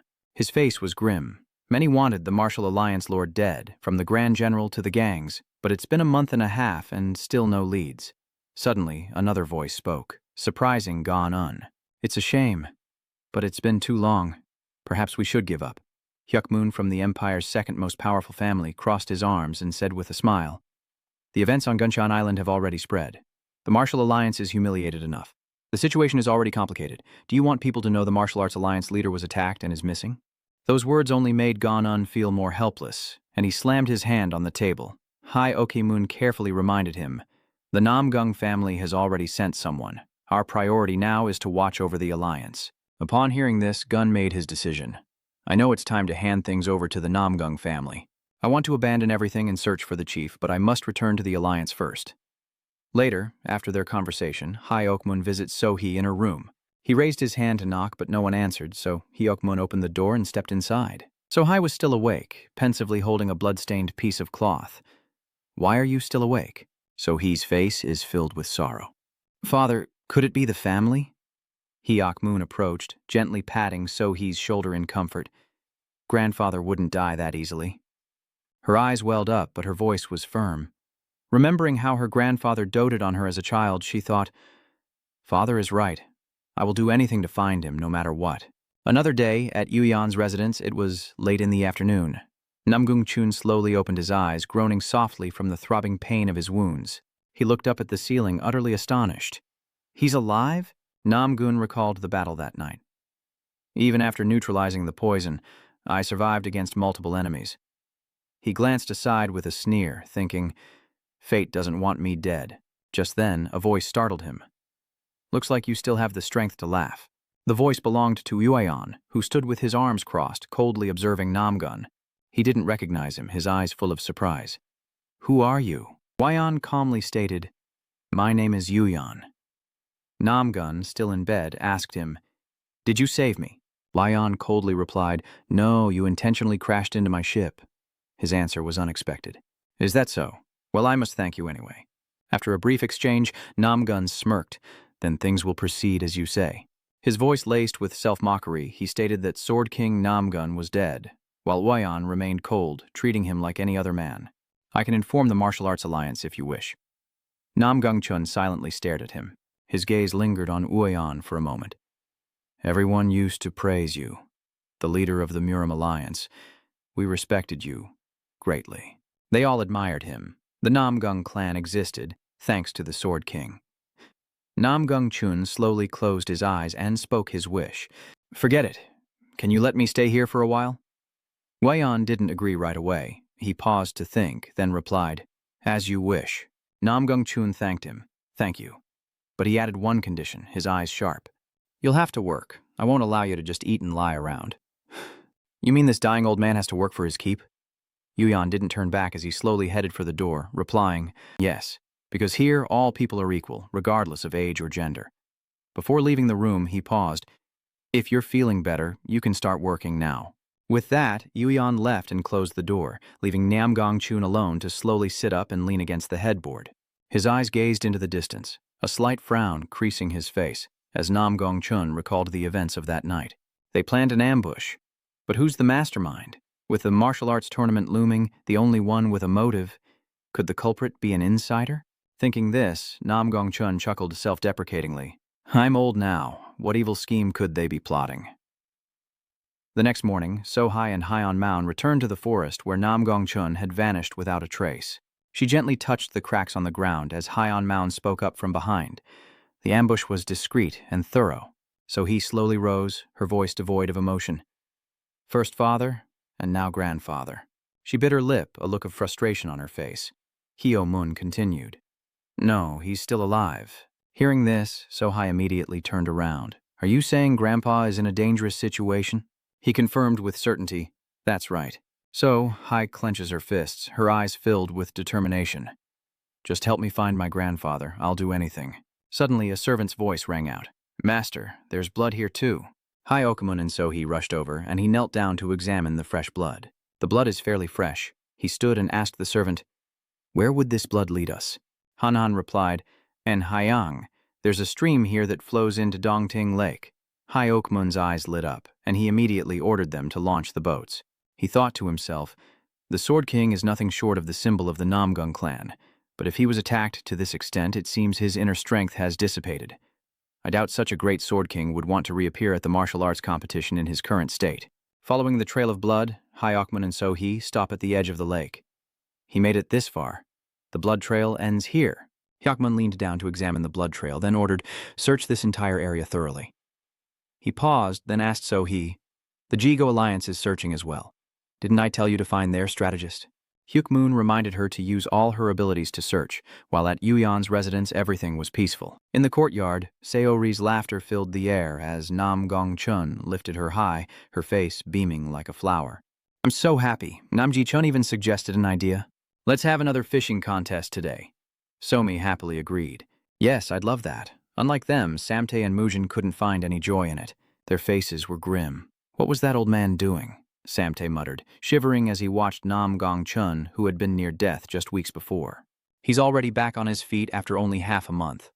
After walking a short distance, Seomi excitedly raised her hands and cheered to Namgung Chun, full of anticipation. "Grandpa, let's catch some eels today. They're super nutritious for people and for Dad." He knelt down to let the little one out of his arms, asking curiously, "Those eels are hard to catch, you know." Somi cheerfully replied not to worry, flexing her tiny muscles, making Namgun laugh. "Seomi will hold on tight so you can catch them." Seomi suddenly had an idea and called out to him, "Cluck, cluck." In her mind, she pictures Namgung Chun easily catching fish after fish. "With your strong right arm, we can catch any fish." Somi held Namgung Chun's finger, her voice full of innocence. "Right?"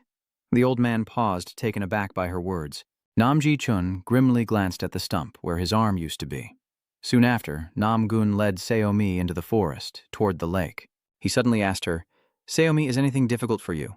Confused, she asked, "What do you mean?" Nam-gong-chun turned to So-mi, elaborating, "This mansion is far from the streets and study hall, and there are no other children your age here, are there?" But the child sharply retorted, "Then, sir, do you feel uncomfortable without an arm?" Nam-gun paused, then replied, "Perhaps a little." He thought to himself, what a good child, worrying about this old man's missing arm. Seomi looked up at him, her voice still childish but firm, saying that even if this place had nothing, she wouldn't feel uncomfortable because she has her father and everyone else. "If I sleep at night and go to the study in the morning, I can see my friends and family who are always there when I return from the academy. So I've never felt uncomfortable living here. Even without your left hand, you can hold my hand with your right, Grandpa, and we can walk like this," Omi said, her chubby cheeks flushed with a warm smile. Those words gave Nam-gong-chun pause. He looked up at the sky as a gentle breeze blew and leaves danced across their faces. "Yes, you're right." Time passed quickly and soon it was sunset. Nam-gong-chun and Seomi had a bountiful day, their bucket filled with eels they'd caught, and Samte seized the chance to tease Seomi. The two cheered wildly. This one belonged to Seomi. Meanwhile, Nam-gun wields a sword with his remaining hand, recalling Somi's words from earlier that day. Seomi doesn't mind at all. The little one smiles gently, comforting him. "Even without your left hand, you still have your right," Nam-gun thought to himself. "To think I'm being taught by a child?" He focuses his strength into his remaining arm. He gripped his sword tightly, a decision made. "Yes, I still have my right hand." Nam-gun began to swing his sword, the sky growing darker, but with his current body, holding the sword became increasingly difficult. His arm trembled incessantly, but Nam-gong-chun didn't give up, using even more force to grip the hilt. He inhaled deeply, then exhaled, composing himself. He swung his sword again, his movements now much faster. Nam-gun-chun trained relentlessly, beads of sweat pouring down his face as he lost all track of time. Night had fallen. The next morning, Nam-gun awoke early. He went to an empty field, sword in hand, ready to train, his face serious, his eyes filled with determination. He shuffled his feet and swung his sword in a sharp arc. Time passed, and Nam-gong-chun's sword movements became more flexible and agile. Suddenly, the sword slips from his grasp and falls to the ground. The next day, Nam-gun seeks out Yuyan. "Yes, you're right." He pointed a wooden sword at him and said seriously, "So, I want to ask you, could you spare some time to practice swordsmanship with me?"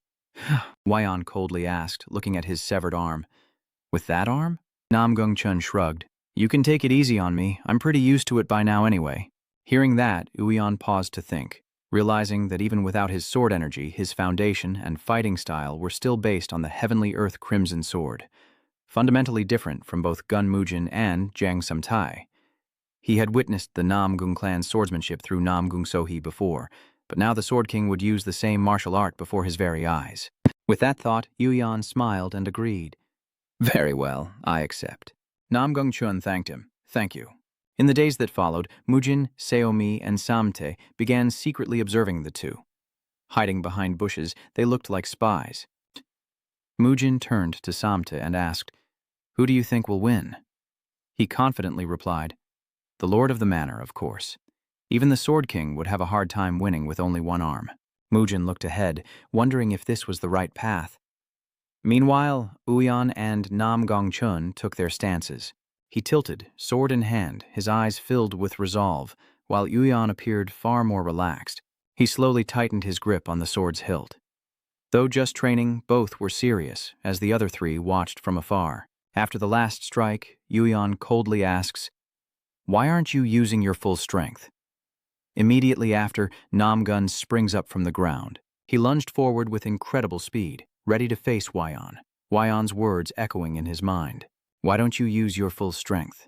He recalled the moment he was struck down. A powerful blow. Nam-gun launched himself off the ground, gaining momentum. His speed was incredible. He gritted his teeth, a surge of resentment rising within him as he tightened his grip on his sword, his pride wounded. Immediately, Nam-gun's sword is knocked from his grasp, leaving the Sword King in disbelief. His eyes widen, unable to believe he was disarmed before he could even strike. The sword flew away, the sound of metal hitting the ground echoing clearly, and the others were stunned by what they had just witnessed. Yuyan narrowed his eyes slightly. "Looks like I was wrong." He beckoned Nam-gong-chun forward. "Show me everything you've got." He stood frozen, lost in thought. I, Sword King Nam Gung Tron, once thought I had reached the pinnacle, but then the two clashed swords once more. The clash of their swords echoed, sharp and blinding, as each blow was met with a counter. They countered each other's moves, appearing evenly matched, but Nam Gun's eyes revealed his unwavering resolve. Wyon seems to be at a slight disadvantage, his gaze emotionless, and then Nam Gung Chun forces his sword away. What's going on? If it were me, this would have been over a long time ago. They've been toying with each other for an hour now. Namgun is nearly exhausted, collapsing to the ground, gasping for air. He thought in disbelief, no way, his hands trembling uncontrollably. How could I? Nam Gung Tron. He silently judged Yuyan, who had surpassed the concept of mere strength, as Yuyan coldly looked down and asked, "Is that all?" Nam Gung struggled to his feet. "No, I can still push a little further." Fueled by his unwavering will, he charged forward once more, his eyes burning with determination. Suddenly, a loud crash startled the birds, and Nam Gung Chun finally awoke. He lay in his bed, staring at the ceiling, wondering, "So, I really lost?" Just then, a voice spoke up from beside him. "Old man, don't be too disappointed." Samt sat by his bed, smiling as he continued. "Surviving a fight with him is impressive enough." "Old man," Nam Gung Chun glared at him. "What did you just call me?" "Old man," he said, pointing. "Is it wrong to call an old man old?" "So what should I call you then?" Samt asked, his voice suddenly irritated. "And I'm very disappointed. I thought a battle between martial arts masters would shake the heavens and earth. And yet, it ended so anticlimactically." Namgun glanced at him, questioning. "You use a sword too?" Samti replied confidently, hands on his hips. "Me? Old man, don't even think about fighting me." He exclaimed, "I won't go easy on you like the Lord did." Then Samti turned and left, while Min had already scurried away. "Since you're still alive and well, I'll be going now." Suddenly, Namgun appeared behind him, his tone ice-cold. "Hey, where do you think you're going?" He jabbed Samti's face with the wooden sword, teaching him a lesson he won't forget. Later, Samti's face was swollen like a pig's head, his eyes bruised shut as dinner proceeded as usual save for Samti's tearful eating. Namgun hesitantly asked Yuyan for his reaction. "Would it be all right if I stayed here a while longer?" He casually replied, "Sure." Hearing that, Namgun thought to himself, he accepted that so easily. Does he pity my situation? Frankly, I'm completely useless right now, but after losing my left arm, I've finally found the wall I must overcome. The next day, Namgong Chun took Saomi out for a visit. Seeing the child so happy, he asked, "You like it that much?" Somi, holding the snacks he bought, replied, "Yes, I really like going out with you." The little one then put the grilled squid in their mouth, looking incredibly adorable. And Namgun suddenly remembered Uyan's request. "Could you take care of Saomi and take her to the library?" He thought to himself that he was only doing this because Uyan asked him to, but surprisingly, this is kind of fun. Suddenly, Saomi calls out to him, "Mister, look at this." Pointing into the distance, she says, "That looks fun." It was a mask shop. Namgung Chun followed her, wondering what was going on. This is a mask shop? She's at that age where everything fascinates her, I guess. Meanwhile, Saomi admired some masks and showed them to him. "Look at this one, Grandpa." The little one pointed to a mask and asked, "Do you want to try this?" She held it up to him, her eyes sparkling with anticipation. "This is a really cool mask of the Master Swordsman of Mount Kun." Namji Chun took the mask and stared at it for a long time, a complicated look on his face. The mask shop suddenly became incredibly lively, with many children wanting to see and try on the masks. Namji Chun now wears the mask Saomi gave him, thinking to himself, "Is there really a mask like this?" The Manhwa swordsman. To satisfy his curiosity, he asked the shop owner, "Sir, who is this mask modeled after?" The shopkeeper didn't seem to know much about it either, pointing across the street and asking, "See over there." The shopkeeper explained, "That's where they put on puppet shows, and this mask is the one the main character uses." "That's a warrior called the Gunshan Swordsman. He's very popular with the kids these days." Namgung Chun was surprised to hear that. They used such an impressive title for a puppet show. Suddenly, a child's voice rang out behind him. "Look, it's the Manhwa Swordmaster." The other children were drawn in as well, rushing toward him, surrounding Namgung Chun and making him very flustered. "The Manhwa Swordsman looks so cool. The Manhwa Swordsman is the best. I love him." The children seemed to adore and worship this figure. "He's so amazing and so tall." Saomi stood to the side, gazing at him with admiration. And so, Namgung Chun decided to buy the mask, and the shopkeeper happily saw them off. "Thank you, sir. Please come again." Saomi, holding his hand and smiling brightly, said, It suits you so well, Grandpa. Nam Gung-chun laughed heartily, but in his mind he thought, a single silver coin for this mask. This must be why they say raising children is so expensive. Soon it was noon, and Somi ran to Uyan holding the swordsman mask. We're back. He nods at the child, replying, good girl. Suddenly, a look of surprise crossed his face. Uyan had noticed the mask. He hugged Somi and said gently, so you finally bought it? Nam Gong-chun approached and asked curiously, you knew Somi wanted that mask? He replied, of course, Uyan pays attention to the little things, especially when it comes to Seori. She always looks at it whenever we pass the Mount Swordsman mask shop and often sings songs about the Mount Swordsman, so there's no way I wouldn't know. His detailed explanation startled Nam Gung-chun. I see. Then Uyan smiled and asked Seomi if she was happy now that she had what she wanted. The little one awkwardly replied, no, I don't like it that much. Seomi pushed the responsibility onto Gung-chun, saying it was his. Uyan was truly speechless with Somi, as he knew her all too well. He must be so tired of it already. Definitely. To make it believable, Seol-hui left his arms and grabbed the mask. Though reluctant, she gives it to Nam Gung-chun, saying she'll give it to him. Seomi then tries to slip away, saying she's going inside to study. The two could only watch helplessly as the small figure disappeared, and Uyan sighed deeply. Nam Gung-chun chuckled. I finally understand how difficult it is to raise a child. Silence fell between them. Nam Gung-chun cleared his throat, seeking something to say to Uyan. Do you know anything about toxic dissipation? Even a little bit would help. He countered with a question. Why would someone like the Sword King ask me about that? Nam Gung-chun chuckled. This old man thought he knew everything, but I've realized there's still so much to learn. And didn't you tell me that learning has nothing to do with gender or age? Perhaps you know more than this old man. Uyan chuckled and replied, I'm not sure. His face darkens as he says, the dissipating poison. I know of it. I've encountered it a few times. That answer stunned Nam Gung-chun. He's encountered the dissipated energy before. Back when we crossed swords, I knew his movements weren't those of someone who'd lost their inner energy. Does that mean he's overcome the poison? Perhaps. Perhaps I can recover all of my inner energy? Can you tell me how? He gripped Uyan's hand, eagerly seeking the antidote to the chi dispersion poison. Uyan looked at his hand being held and replied, an antidote? To create one, you must first know how to make the poison, but I don't know how to make the chi dispersion poison. Nam Gung-chun frowned. Then how could you? Uyan pushed himself up, saying, did you really think that poison gas could completely disperse all of your inner energy? Nam Gung-chun was confused. What do you mean? Uyan walked past him. The next words were crucial.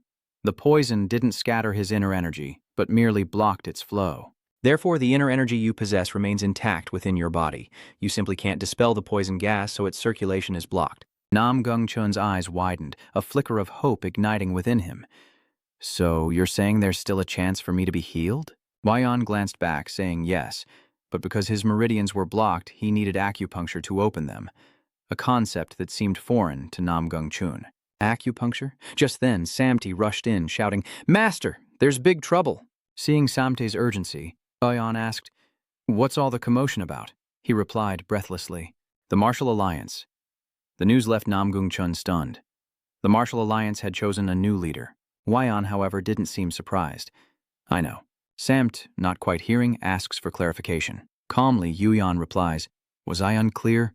That's no surprise at all. He then turned to Nam Gung-chun and asked, what about you? He cleared his throat, trying to hide his surprise. Of course this was going to happen. They don't even know I'm alive. They might have spent the last 2 months tracking me down. Leaving the position of Martial Arts Alliance leader vacant for too long will only complicate things. So, the position of chief went to the Shaolin High Priest? If it's him, I doubt there's anyone more suitable. He always wanted to maintain fairness for the warriors of the Yanghu. Sam was completely lost. No, that's not it. Then is it Kunlun? He clenched his fist, bit his lip, and said, it wasn't them. His next words made Nam Gung-chun wait with anticipation. The one bestowed with the title of New Sword King. The last 2 words shock him, and a piercing scream echoes. What? Who the hell is this guy? Now, Jian Uyan lets down his hair with a sharp gaze, as Jiang Sam slowly explains that the New Sword King is none other than Hayok Mun, the Sword Saint from the Moyong family. This news enrages Gong-chun, causing him to shout, what? Hayok Mun. His hand reaches out, grabbing Jiangshan's collar to confirm once more. What are you talking about? Jolun approved of this? He was momentarily taken aback that, at that moment, Jiang Shantai continued to explain the current situation. The strategist of the Martial Arts Alliance resigned as soon as he returned to Henan. He added an equally important point, replacing it with Manho Jiang, leaving Gun so astonished that he cried out. Manho Rang, he thought to himself, the abbot of Shaolin, Jindong of the Beggar's Sect, the gentleman Gu Lan, or someone from the Yudong clan would all be suitable candidates for the position of leader of the Murim Alliance. They've all reached the pinnacle of martial arts, and not only that, their character is impeccable. However, Ji-chun inadvertently spoke his thoughts aloud. Even if Hosaomi is highly skilled in martial arts, he would never be suitable to become the leader of the Martial Arts Alliance. And while Manhwa Jiang is an accomplished merchant, his eyes are always filled with deceit and greed. Jiang Samte listened silently as he presented his case. If that happens, the entire treasury of the Martial Arts Alliance will be seized by the Moai family, giving a greedy man like Manhwa Jiang even more power. Gong Chun's expression grew serious. What in the world were the others doing? Why has the Murim Alliance been turned upside down in such a short time? Suddenly, his eyes widened in realization. Wait a minute. Could it be that they were waiting for this all along? Jianu Haiyan stood silently by as Hyok-moon violently snapped a flower from its stem in the sun-drenched estate. The flower falls to the ground as he turns and asks, "Have you found him yet?" Hyok-moon's son shook his head, explaining helplessly, "Not yet, father." This clearly displeased Hyok-moon. "What? How many times have I told you to find his body?" He hastily added, "He was hit with toxic powder, lost his left hand, and fell off a cliff in that state, so there's no way he could still be alive." Hyok-moon's gaze grew more and more resentful, and he slapped his son directly across the face. "Fool, I've told you countless times, everything must be perfect from beginning to end. We can't leave any seeds of disaster." Having no other choice, he had to admit his mistake. "I apologize, father." Hyok-moon didn't argue, but instead turned away and changed the subject. "How is the Namgung family doing?" his son continued. "They remain in Hunan, searching for any sign of Namgung Tron, a fact that only further vexes Hyok-moon. While the Namgung clan is a problem, the real issue is Jigo. The truth is he vanished even before news of Namgung Tron's disappearance surfaced. He must have foreseen this." These words give him pause, and another question is posed to Hyok-moon's son. "So, where is Jaegoan now?" he quickly reports. "He's left Henan and is heading straight for Hunan. At this rate, it seems he'll be joining the search for the Sword King with the Namgung clan." Only then did Hyok-moon's expression soften. "I understand." The shears in his hand continued to prune a branch as Hyok-moon's voice turned grim with observation. "The martial world is in chaos, so it's no surprise if someone meets an untimely end." Outside, Gong Chun practices his swordsmanship, the blade flashing with each movement. Gun swings it high, then slashes down. He's already drenched in sweat. A casual remark from behind makes Gong Chun pause. He doesn't seem inclined to return to the Martial Alliance. Jian Hyun slowly approaches him. Gong Chun looked at him and slowly replied, "Even if I return now, what could I accomplish? I've lost my strength, so even if I returned, those guys wouldn't listen to a useless old man. After all, Hyok-moon rose to the position of Martial Arts Alliance leader because of his power." "Isn't that right?" Jian Hyun commented calmly. "That Hyuk-moon has some talented people under him." Gong Chun responded with a faint smile. "Indeed, even if my body were whole, he would still be a difficult opponent. That must be why the Martial Arts Alliance chose him. I knew he wasn't fit to be the leader of the Martial Arts Alliance, but what could I do?" Jian Uyan looked straight at him and replied, "I understand. If that's your decision, I have no intention of interfering. Just letting things flow." Gongchun was intrigued by his attitude. "You're acting too interested, so let me tell you something interesting. Do you know the man called the Golden King?" Jian Uyan indifferently replied no. Gongchun then tells a story about the King of Thieves, the greatest thief in the Central Plains who could infiltrate any place imaginable, and there was no place he couldn't steal from. His lightness skill was so fast that no one in the Central Plains could match him. Once, this old man even tried to hunt him down for fun. As he spoke, he tossed the scroll towards Jian Yiyun. "And this is what I received." His gaze instantly turned dangerous and a question arose. "What is that?" Gong Chun said seriously. "I know I'm not much help to this estate, so at least let me give you this." "This is the treasure map of the Golden King," Jiang Shanhe asked, unable to hide his surprise. "Where did you say you were going?" Gian Yu Haiyan replied slowly, taking a sip of water. "I'm going to Hubei." At this, Hua Shoumian chimed in. "I know about Hubei too. I learned it in the library. People say there's a place there called the Wudang sect." Jiang Shani continued with a serious expression. That area belongs to the Wudang sect, and things have been tense there lately because they can't find the body of the third sage. Then why do you want to take us there? Jian Yuyan retorted, singling them out. You and Saomi aren't going. Why not? Hosaomi asked curiously, almost immediately. Saomi wanted to go too, he gently explained to the little one. It's too far to take so many people. Besides, you have school, don't you? And we can't just leave the estate unattended. If everyone's gone, the plants will wither. These words made Hosaomi and Zhang Samtai suspicious. Is that all you could come up with? Gongchun interjected. So I'll stay here with Saomi then? Jianyu Haiyan asked again, a bit surprised. Are you sure it's okay for you to stay? He asked, smiling as he embraced Hosaomi. Of course, I've lost interest in this a long time ago. Play with this old man while your father's away. The little one happily chimed in, Thank you, Grandpa. Jianhuyan paused, watching them, then sighed and spoke. Then I'll leave Saomi and this estate in your care. The carriage moves quickly down the road. It was then that Gun Mujin mustered the courage to speak. Lord, I'm curious about a few things. May I ask? Jianhuyan slowly tells him to speak, and he immediately obliges. Why have we come to Hubei? It's so far away. Hearing this, Jianhuyan didn't hide anything further. Do you know the man called the Golden King? Kun Mujin began to explain. The Gold King. I've heard of him. They say he was an extraordinary thief. Jianu Haiyan held up the map and continued. The reason we've come to Hubei is because of this. This is the map Nam Gungchan gave me, saying it leads to the treasure of the Golden King. Hearing this, Mujin began to grasp the gravity of the situation. If the former Martial Alliance Lord Nam Gungcheon said so, it must be true. Jianu Haiyan continued. If we find the treasure, I'll buy you anything you want, since you're in on this too. But Mujin was already beaming. Thank you, Lord. I'll never forget this favor. Jian Yu Haiyan replied, unable to hide his smile. We haven't found it yet, so don't get your hopes up, he added, but I'll do my best to find it for you. 7 days later, Quan Mujin struggled to keep up with Jian Uyan, leaning on his cane, wondering if the Lord felt no fatigue at all. At that moment, Jian Weian stopped in front of an area. Let's see. He learned that this place was called Han Field, as Gun Mujin stammered. Ah, I see it. They're greeted by the boisterous sounds of people drinking. Bottoms up, today's harvest was truly bountiful. I knew it. A group of people are sitting around drinking together. Mujin calmly spoke. They're all thieves, aren't they? Jianuyan continued, referring to the man. Guess again. Mujin became serious and elaborated. These bandits have arrived at an abandoned manor. Could they be after the treasure as well? My lord, giving them no chance to retaliate, Jian Yian swept through the group, leaving behind screams of terror. Who? After dealing with the thugs, Jian Uyan began his interrogation. How long have you been here? The captive stammered.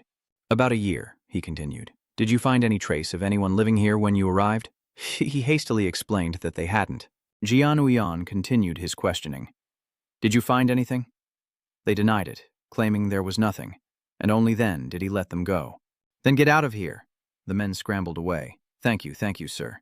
Meanwhile, Mujin silently observes from behind, noting the Lord is truly serious about this treasure. Jianuyan, burning with passion, orders Mujin to work. Mujin, search around. There must be a clue somewhere. He obediently complied. Yes. The two of them then searched together, from the house to the alley, from objects to human bones. Kuminujin even started digging in the ground. They searched from dawn until dusk when Jian Uyan finally spoke. Found it. Kuminujin rushed to his side, breathless. You actually found it? Lord, isn't this a pagoda? That's when Jian Yiyun began to explain. Don't you find it strange? There wasn't a decoration this big anywhere on the estate, yet here it stood alone in this filthy lake. When I tapped on it, it sounded hollow, so I was going to destroy it, but then I found this inside its mouth. Moon's face couldn't hide his excitement. Well, what is it? Could this be the location of the treasure? Jian Uyan and his companion began to pore over the map. I'm not sure, but it seems to mark something. The optimists think it's about 5 miles west of this estate. It seems I'm about to obtain it. King Gold's treasure. Mujin's face contorted as he struggled to move forward, while Guildmaster Jian Yuyan wasn't faring much better. Hurry, they're heading down a narrow tunnel. It was then that Mujin thought to himself, we're heading to the location on the map, but why do I feel like I'm losing my way? Damn it, I want to give up and go home. I just want a shower and a warm bed. But before he could give up, Jian Uyan announced that they were close, prompting a shout from Mujin. Really? The Lord? What is this? A drawing. It seems to point to something. It seems the Lord's patience has reached its limit. Jian Uyan, still composed, hands the torch to Gun Mujin, urging him to take it. He obediently replied, "Yes, but what are you planning to do?" Jian Uyan nonchalantly explains that he's destroying it, a statement that leaves Mujin stunned. "Wait, right here? The cave is going to collapse."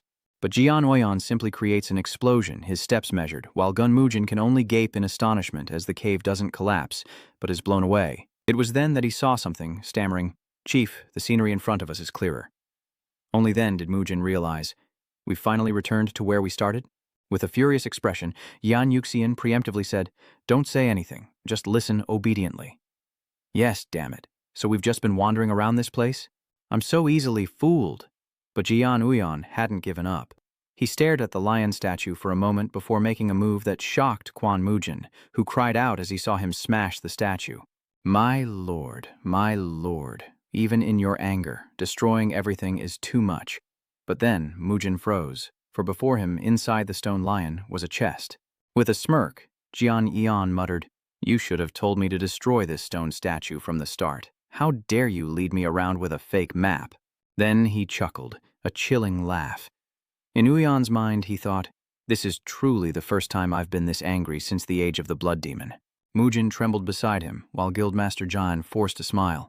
"Well, we found it, so I'll postpone finding and tearing Kim Wang to shreds." A scroll falls out and both of them are petrified. Mujin hesitantly says, "Don't tell me that's another map or something." But Jian Yiyun froze after reading it. The note simply read, "Better luck next time," leaving them dumbfounded under the clear sky. Meanwhile, Ganun and Ganzan are ambushed, and he angrily questions the attacker, "Do you think you'll get away with this?" But the bandits retorted, "Do you think we'll get away with this? Don't state the obvious." At this, Ganun paused, while the bandit leader rejoiced. "I'm under the protection of the Moi clan. He promised me 500 gold coins and his backing if I take you down." Jago Ungon then spoke to his daughter, realizing these thugs weren't making empty threats. "Jay, you need to run," but she resolutely refuses. "No, father, stand back at all costs," and the bandit attacks. "It's easy for us from the Jago clan to take your lives. Blame yourselves for being too weak." But Jian Uyan's fist connected with his face first. Too early to be this loud. The bandit was sent flying out of frame, crashing painfully to the ground. Ganun and his son quickly turned around. Only then did Quan Mujin speak. "Lord, it seems you've vented all your anger on him?" "I didn't," he coldly denied, and the boy agreed. "Yes." The other bandits were immediately terrified. "Who is that bastard?" Jian Uyan asked grimly. He pivots and wastes no time launching his attack, easily disarming one bandit with his sword. Another masked figure attempts a sneak attack from behind. Daring to charge in alone, you must not know the meaning of fear. You're far too arrogant. An explosion erupts, and the bandit lands confidently, while Jio-un and his son cough violently as Jianuyan emerges calmly from the smoke. This display of power leaves Ganun astonished, exclaiming, "What?" The bandit's eyes nearly popped out of his head as Jianuyan stood unscathed before him, prompting him to stammer. How could Jianyun kill him so easily? Ganun is stunned by the fight, wondering if there could be such a master in this world. Meanwhile, Quinn thinks to himself, never expecting to meet John in a place like this. Was his peril due to the disappearance of the former leader of the Martial Arts Alliance? Jian Uyan slowly approached them. "You're Ganun, right?" he asked grimly. "Do you know where this so-called Golden King is?" These words stunned Ganun and his son, and Jian Uyan couldn't hide his displeasure at Ganun's answer. "We don't know any King Kim." He didn't waste any more words and turned away. "Let's go." Kuminen hurriedly followed. Indeed, Ganun was still in shock. "Where did he come from?" Gonzan remarked. "The one following him must be the Twin Swords." This statement shocks Ganun. "What? The Twin Swords isn't an unorthodox martial artist. Does that mean that Master is also from an unorthodox sect? Why would he appear at a time like this?" But she denied it, saying she didn't think he was from an unorthodox sect. "Lord Mujin, Little Twin Swords is no longer among the unorthodox." Lord Mujin was thought to be dead, his father exclaimed in continued shock. "What? What in the world is going on here?" This won't do. We must join forces with the Namgung clan as soon as possible and find out what's going on." Gonzan agreed with his father. Elsewhere, a tiny foot travels down the road. Excited, Somi hums, "Excellent ink." Suddenly, the little girl beside her cried out, "Shirt!"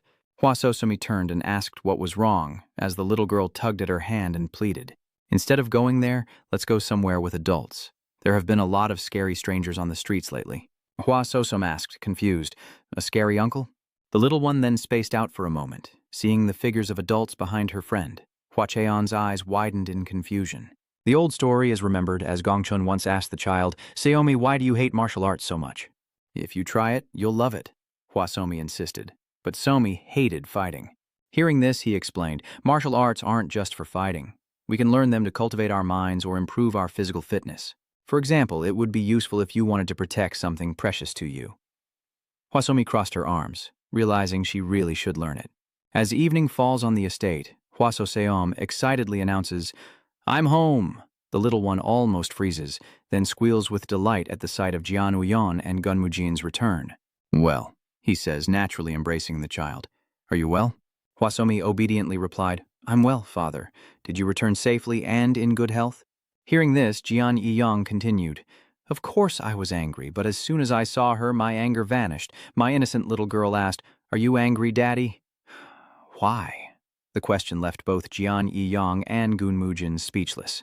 Just then, Saomi, Ji Chun arrived, looking at them with confusion before speaking with a smile.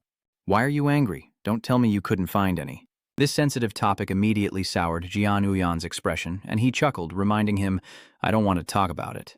Mujin agrees, asking him to drop it as Jiang Shantai arrives. "Oh my lord, you've returned," Jian Uyan responded indifferently. "Yes, it's been a while." He asks curiously, "How was your trip?" As Jian Uyan spoke, he produced a scroll saying it had gone smoothly. Jiang Samte seems to recognize it. It's been a long time. "Where did you get this?" Jian Weian asked, puzzled. "You know what this is?" he asked eagerly. "Of course, may I take a look? It feels so new and interesting." "I suffered a lot creating it," Jian Yu Haiyan asked, dumbfounded. "Created?" Jiang Shangde began to explain. "Yes, there's a rule in my gang to create maps like these to fool people. A treasure map to deceive foolish treasure hunters. I was the one who made it. Back then, I was going to defile the statue that treasure hunters would eventually find, but I couldn't because my excrement was too potent. Even I couldn't handle it." As he spoke, Jiang Shamte suddenly felt an ominous premonition and stopped. Wait, why do you have that in your hand?" Jiang Shamte sweats praise and then runs off, saying he has urgent business. So Jian Uyan simply ordered him to be captured, to which the Mujin army tersely replied, "Yes," followed by Jiang Samte's blood-curdling scream. The scene shifts to a waterfall and a somber voice echoes, "Well, did you find it?" "The Fangkim sect," his subordinate obediently replied. "Yes, I asked a nearby boatman, but this lake is the deepest point." He continued, asking about nearby lodging. His subordinate replied that there was a villa nearby, which Hujar repeated with interest. "A villa, you say?" Hujar said slowly. "The land around here belongs to the royal family, so business and construction should be forbidden. My men have discovered that this estate has dealings with the district governor. But strangely, no one knows the identity of the mansion's owner. Has anyone heard rumors about them? It's said the god of war was sealed in the deepest part of Dongting Lake. At first it was just a baseless legend, but then traces of the god of war were found on Junshan Island. That's why I quickly took care of things at the sect and came to Yoyang. This is the Windsword sect." Sect leader Hu Zhirong. "Because of what happened, the martial god is more than just a legend now. If I can find his traces, our Fingjian sect will become the unifiers of the 9 great sects. There's no telling how much greater I could become, so prepare yourselves, for we are going to meet the prefecture lord." Yes. After the swindle of the century, Jiang Samte was beaten to a pulp. Jian Uyan questioned while reading, "What are you doing? Were you about to put your hand down?" He hastily denied. "No, clan lord, this is torture to death." Who would have thought that map would fall into this person's hands? No, wait. How did this become my fault? Shouldn't you be the one to blame for coveting another's treasure? But then Jiang Samte suddenly overheard something and dutifully reported, "Lord, it seems we have guests. Go check it out." Samta thought with relief, finally able to rest. But Yu glared at him, and Samta was still punished. Damn it, Majin was sent instead. I'll have to handle this. The door slowly creaks open, and Gunmujin freezes, instantly drawing his weapon as he senses a presence. There was more than one person. His eyes grew wary as he took in the group before him. Who were these people? Hujar spoke with a polite smile. "Greetings, are you affiliated with this estate?"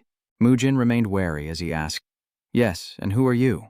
He continued, "We are from the Windsword sect, and I am Elder Ju Jiri." Hearing this, Mujin pondered to himself, "The Windsword sect."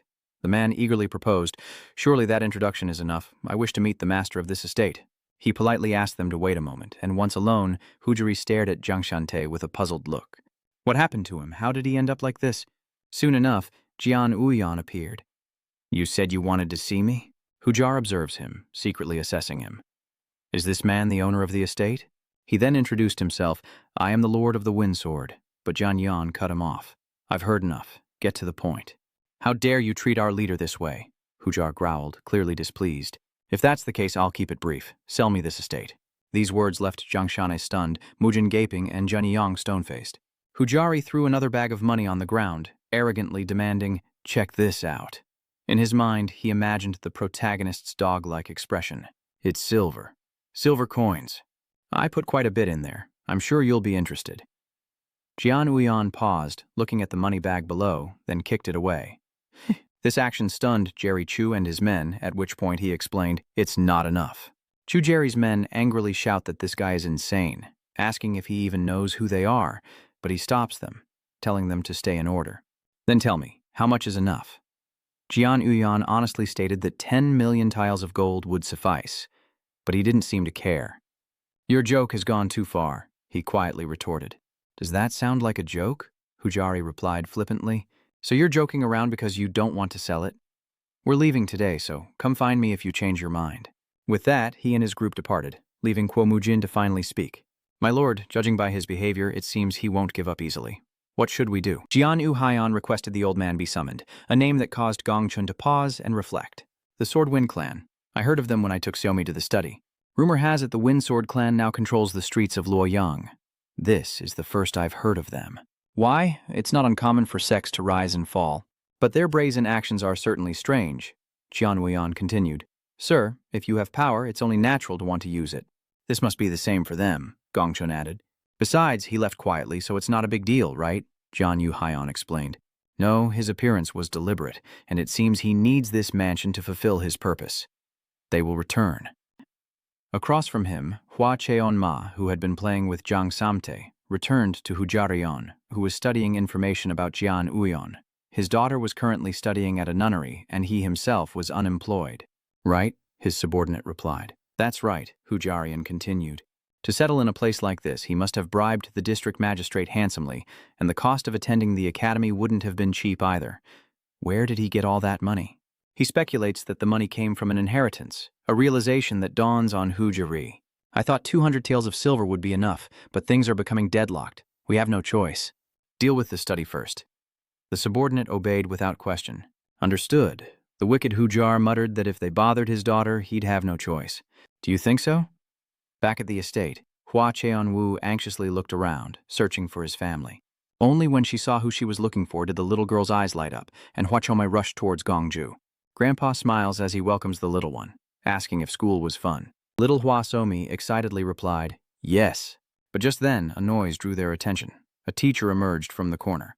You're Somi's grandfather. Gong Chun immediately senses danger and becomes wary. He followed him into a room, and Gong Chun immediately demanded, why did you want to see me? The man chuckled before explaining, you see, Somi's recent actions are negatively impacting the Seocheon Pavilion. Gong Chun was confused by this and asked, negative impact? The teacher began to explain. Yes. It's because Seomi sits on the ground to eat. Is that really so serious? He insists it's more than a habit, that it's spreading like a gambling addiction. By now, most of the children are copying her, and John Semi is always the center of attention. Gong Chun's face immediately darkened. I have nothing to say about the bad things she's done, but shouldn't this end with a few minor disciplines? The man continued to accuse the child, saying that not only the children of officials, but also those from many prominent families of the Central Plains are studying at our academy. But Jian Shumi is ruining the atmosphere here, and many parents are worried. Hearing this, Gong Chun finally asks directly, so, what are you implying? Are you saying our academy can no longer accept Somi as a student? These words struck Gong Chun like a bolt of lightning, leaving him no choice but to agree. I understand. I'll report this to the head of the manor. All he could do was reply, thank you. Gong Chun's eyes narrowed. Never before had this person complained, but now they were finding fault out of thin air. Could this be the intention of those who came not long ago? What has caught his eye? Gong Chun quickly returned to Hua So-seom, who opened her hand and spoke. Let's go. They just left the grounds like that, Grandpa. Little Hosaomi took Gong Chun's hand, then asked, Grandpa, I can't go to the study anymore, can I? The question made Gong Chun pause, but the little one continued. Seomi is okay. I like the library, but I also like Father. You and Uncle too. Hearing this, he could only support her. That's right, what's so great about a bookworm anyway? This old man will teach you everything. Shirt Flower is overjoyed. She loves it. Gongchun's heart warmed at her expression, and Little Blossom was excited to see the sweets. Gongchun gently asks from behind, Seomi, does my little one want something sweet? The child responds, yes. With that, he asked the shop owner to wrap one up for them, but the owner hesitated. Well, we're not selling them today. Gongchun raised an eyebrow, confused. You're not selling? The shop owner explained, I've sold out of pastries today. Gun grew more and more displeased as he listened.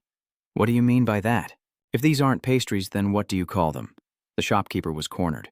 That's right, my parents are ill, so I must hurry to visit them. See you then. Gongchun's face darkened. What is this guy talking about? He continued to look around. The whole neighborhood seemed to be avoiding them. This troubled Gongchun as evening fell over Zhuang Yuan. Jian Yu. Haiyan stroked his shirt and asked again. So that's what happened. Jiang Samte and Gun Mujin returned home, equally displeased. What the hell are they planning? Jianu Haiyan asked calmly, what's wrong? Jiang Samte entered and explained, no, I mean we went to town to buy supplies, but we couldn't get anything. They all said they were sold out and wouldn't sell anything to us. Could this be some trickery from those bastards? Hearing this, Gongchun agreed. I thought the same, but it might not be that simple. They're considered a righteous sect. I don't think they'd resort to such measures. Jiang Samte retorts with a sarcastic remark. Is the Inspector General still dreaming? Gun retorted, displeased. What did you just say? But Mujin spoke up, saying Samte was right. Isn't there always a bad apple in every bunch, no matter how noble? Then Yu Haiyan added, I don't know why you're all so worried. Enraged, Jiang Samte roared, what do you mean? At this point, what are we supposed to eat or wear? Hua Sosum raised her hand, saying, it's okay. We can make our own clothes and hunt for food like we used to. Jian Yu Haiyan agreed with the child. Yes, you're right. Nothing has changed. Jiang Samte is efficient. He'll take care of everything. The little one wholeheartedly agreed. Uncle Samte was the best, though Jiang Samte was still out of touch. Excuse me, what do you mean? Even if we do everything ourselves, where are we going to get spices? Jian Uyan held the flower shirt in his hand, turned, and left. So the meeting was over. Jiang Samte continued to shout, wondering how to get blankets and clothes. Gongchun chuckled, suggesting, I'll go fishing. They agreed, completely ignoring Jiang Samte as they went together. He was left behind, shouting even louder, Wait, Lord, Lord! Back in a building, in a lavishly decorated room, Hujiri was deep in thought. Strange. I used my power to kick his children out of the study hall, and not only the surrounding merchants, but I even threatened the commoners they traded with. So why hasn't he come crawling to beg for his life? Could they have packed up and run away? His subordinate then presented the situation. There's proof they can live without money. They fish in Dongting Lake for food, sew their own bedding and clothes from wild animal skins, and even meticulously grow crops to supplement their diet. These words shocked Hujar, who asked, do such oddballs really exist? The subordinate simply shrugged. That's the way it is. Hujar then asked, what about the vice governor we bribed? His subordinate quickly added that the guards were refusing to cooperate with him. That manor lord must be like a god to them. They all say we shouldn't mess with that place. Hujari frowned, clearly annoyed. How ridiculous. Say, it seems I'll have to personally escort you out and send my men in disguise as guards to that manor. The vice governor orders you to leave this mansion by tomorrow. The sky above the estate was now filled with sunlight. Shujirome's subordinate spoke grimly. Therefore, I order you to leave this mansion. But Jiang Shangui scratched his head and asked who he was, a question that shocked the man into shouting. What? Who am I? This madman doesn't even recognize the vice governor. Just then, Jian Yu Haiyan approaches from behind. What's all the commotion? Zhang Shangtai immediately explains. My lord, this madman is ordering us to leave the manor. These words shocked the man. What? Insane. Jian Yu Haiyan then casually asks, haven't you heard anything from Honggun Trang? A name that stops him in his tracks. Hong U Trang, you insolent fool.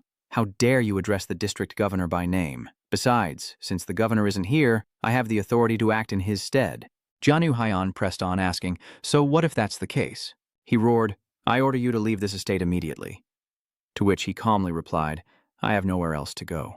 He continued to yell, that's your problem. How dare you build a mansion on royal land? Are you trying to get yourself killed? Hosaomi is defending you. You didn't build this place, father. It was already here. Is that right, father? He paused, realizing it was true. That man insists on pressing charges, saying construction or renovation doesn't matter, because living in this mansion is illegal and they must leave immediately. Hearing this, Jian Yuan simply darkens, not responding. But when he spoke, his voice was several times softer. Very well, it's late, so we'll leave first thing in the morning. Jiang Xin's eyes widened as he exclaimed, Forgive me, master. The other party sneered. I thought you'd succeeded. Wouldn't it have been better from the start? Let's go, the patrol leader says. As they left, the house erupted in noise. Lord, must we leave? Is that really okay? If we leave now, where will Ryolrak go? What should we do? They'll be back to check on us tomorrow. But Jianu Haiyan simply smiled, reassuring them that he had a plan. Meanwhile, Chu Jerion's subordinate was still wreaking havoc, saying, Commoners, I told you, if you want to do business here, you have to pay us protection money. The people quickly retorted that the governor had never said such a thing, but he shouted, What? The governor's away, so you'll follow my orders as vice-governor. These old geezers sure know how to live comfortably. The worried townsfolk whispered amongst themselves, Are you all right? As they watched him leave, they muttered, In the land of the blind, the one-eyed man is king. When the master is away, the servant will mimic him. That's exactly what he's doing. I pray the governor returns soon. The king suddenly summoned him to the palace, so we don't know when he'll be back. Back at the manor, a man's laughter rings out as the maids inquire with smiles. You seem to be in a good mood, the vice-governor curtly replied. Of course. How could I not be in a good mood? It's not like I have anything to worry about. Now I have a solid backer, and soon a mountain of wealth will be mine. I've barely taken office, and already such a golden opportunity has presented itself. What luck. Who knew the Fangkim sect had ties to the surrounding Yueyang region? They also promised to take care of the governor, leaving his position open for me. The condition set by the Fangkim sect was that villa, and now it's all settled. Soon, this place will become my own little kingdom. At that moment, the girl spoke up. By the way, have you heard any of the recent rumors? It seems the vice-governor is involved with a mansion in the west. These words gave him pause. What is this? Why is she bringing this up now? It's giving me the creeps. What a pity, teacher, the girl continued. The vice-governor listened intently, for it was said a hermit resided there. Rumor has it that the entire manor was built in a single day. Furthermore, neither Jiangbisha nor the Black Sword Society have been seen since its construction, so no one dares to cause trouble there. I've also heard that the governor offers tributes to that place every 15 days, to which he scoffed, calling it nonsense. Do people still believe such nonsense? The girl simply explained, We can't know if it's true or not. The vice-governor insisted, No, it's utter nonsense. Don't ever mention it again. Why am I so dizzy all of a sudden? When he awoke, his first words were a curse. What the hell is going on? It took him a moment to realize he was hanging upside down, his face paling with panic. The man roared, You insolent peasants, do you think you'll get away with this? Jian Huaiyan nonchalantly asks, Did you say peasants, so you recognize us? The vice-governor struggles, cursing, Aren't you the ones from that mansion? How dare you mock me? Release me at once now. Jianyu Haiyan calmly requested, as he still had plenty of strength to spare. Samte tersely replied, Understood. My lord, the vice-governor is still yelling and screaming, What are you planning to do? You bastards, I'll kill you all. I'll take all your lives. Spare me. Only then were they satisfied. So, you're finally learning how to talk. But that doesn't mean this stops. The vice-governor, his face swollen from the beating, stammered, Please spare me. Please, great hero. Jianu Haiyan cut him off. Why should I listen to you?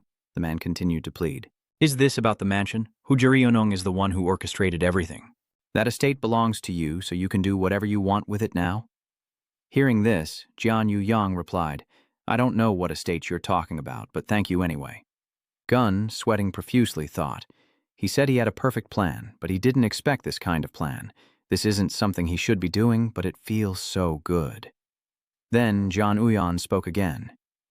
Is the quality good? Samte, undo the restraints.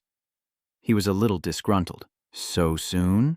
The deputy governor gratefully exclaimed, Thank you, thank you. The great hero, Jiang Samte, spoke up, I'll untie it, just wait a moment. And a sound followed. The rope suspending the vice-governor is cut, and Jian Uyan's eyes widen in shock.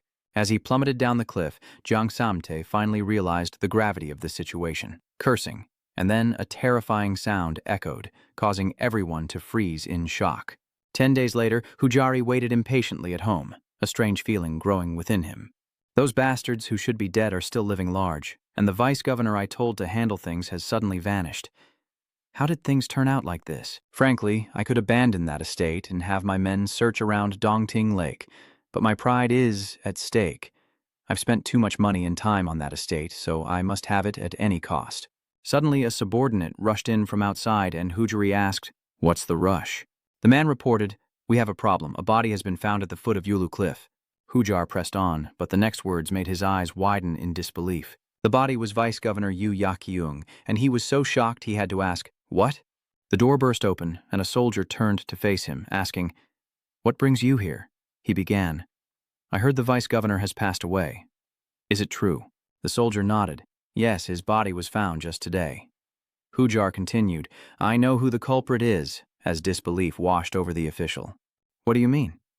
"The Vice Governor committed suicide." Hujari was shocked, his voice rising. "What? Suicide? What nonsense are you spouting? Why would a healthy man do that?" The magistrate presented their conclusion that Hujari insisted. "Conclusion? I already told you it was murder." His attitude is infuriating. "Did you even bring any evidence? I'm already swamped with work, and you come here babbling about a non-existent culprit, showing no respect. Stop talking nonsense and leave." Hearing this, Hujari couldn't contain his anger and retorted, "Do you know who I am?" Unexpectedly, Hongwo suddenly appeared, asking, "What's all the commotion?" With a twig still in his mouth, he watched the official hastily denounce Huja wrong. "Oh, Governor, you're here? Look at this guy. He keeps saying someone assassinated the Vice Governor. How absurd is that?" Honggun simply smiled in response. "I'd also like to know who the culprit is." Hujar approached and began to explain. "Are you familiar with the villa near Dongting Lake?" Hongwo responds, seriously accusing those living there of being the assassins who targeted the Vice Governor. Hongwan was taken aback by this statement, and Hujari continued, "He is the leader of the Fengkiem sect in name. Guardian of Yueyang, I won't let this slide. It seems you're unaware of the situation. I'll have to report this to the king." He said this, silently watching Hongquan, who silently watched him in return. Then Hong kindly advised, "I've heard about what's been happening. Something truly interesting has occurred, but listen closely. If you want to live in peace, stay away from that residence. It's not a place for the likes of you to covet. I'm only saying this for your own good. If you understand, then stay out of it. Go back." Hujarion's hand clenched into a fist, his anger directed at everyone. Why are they all so afraid of that estate? Now that it's come to this, I'll have to reluctantly show them how the swordmaster of Yueyang commands his men. Hujarion's face darkened as he declared, "Today, we'll tear that mansion down, leaving not a single stone or blade of grass behind." "We're here. Show no mercy to anyone," his subordinate responded. Patrol order, and so they continued to move. The group moved swiftly, Hujarion and his men scaling the rooftops. But they were greeted by a familiar voice. "Look, I told you they'd come." A stone is thrown, instantly felling the man next to Hujarion, who stammers in disbelief. "What's going on?" Below, Gongchun dons a mask, ready to intercept them, as the group surrounds him. Hujar questioned him, "Who are you?" Gongchun eyed him and retorted, "I was about to ask the same thing. Why am I wearing a mask and climbing someone's walls at night?" He muttered in confusion, "That's not the mask of the Mount Gun swordsman the kids talk about." "You've got some strange hobbies, old man." Gun slowly offered a correction. "Not an old man." Hearing this, Hujari frowned and asked, "What?" He swung his sword, ready to fight, but the words, "I am the sword saint of Mount Kun," stopped the other man in his tracks. They stared blankly, then burst into laughter as Hujar sighed, his hand quickly reaching for his sword. The old man was truly desperate. "Then allow me to send you on your way." "Kill him?" Gongchun calmly replied, "Very well, I will show you the path of the military mountain." Hujarian orders his men to kill the old man, to which Gongchun calmly replies, "I will show you the path of the military mountain." With masterful control, Gongchun prepares to unleash the military mountain path. His attitude amuses the subordinates, who see him as a delusional old man, grandstanding like a puppet in a play. Gongchun's eyes swept over the group as they charged, catching him off guard. But let's rewind to their earlier discussion. What if they actually mustered their forces and marched here? Impossible. They're still part of the martial arts alliance. They wouldn't stoop so low. Zhang Weian questioned him. But what if they do? Gongchun declared that he would take care of them, even with only one arm and his weakened state. Hujari lunged forward, attacking relentlessly. Gongchun focused, repelling one attacker as the others watched in disbelief. His hat falls to the ground as he's blown away, and the courtyard falls silent. Then the others charged forward, intent on attacking. But the old madman, Gongchun's eyes, didn't waver in the slightest. His gaze swept over them, assessing their swords and the killing intent they exuded. This wasn't the first time they'd acted this way, and I was completely oblivious. I was once so high up that I was blind to the things happening beneath me. I believed the righteous and the wicked were fundamentally different, that the great houses would never stoop to such villainy. I never imagined those who call themselves righteous would invade Samin's home and do this. I was too foolish. It's all my fault. With these thoughts, Gongchun charged forward, cutting down his enemies. His face hardened with resolve. He would clean house himself. Hori's underlings continued to fall. As night falls, Jian Union leisurely enjoys wine with a sleeping girl on his lap. Meanwhile, Gongchun's battle intensifies, each strike felling another foe.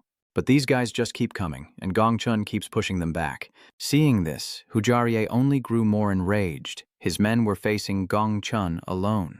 Enraged, Hujar orders his men to target Gongchun's one arm, and they respond in unison. The patrolmen charge forward, continuing their attack. Gongchun's demeanor shifts, and with a masterful stroke, his sword claims the lives of all three assailants. But little did Gongchun know, Hujong had seized the opportunity to sneak behind him.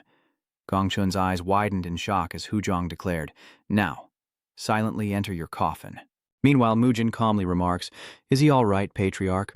Fighting a cult leader without internal energy won't be easy."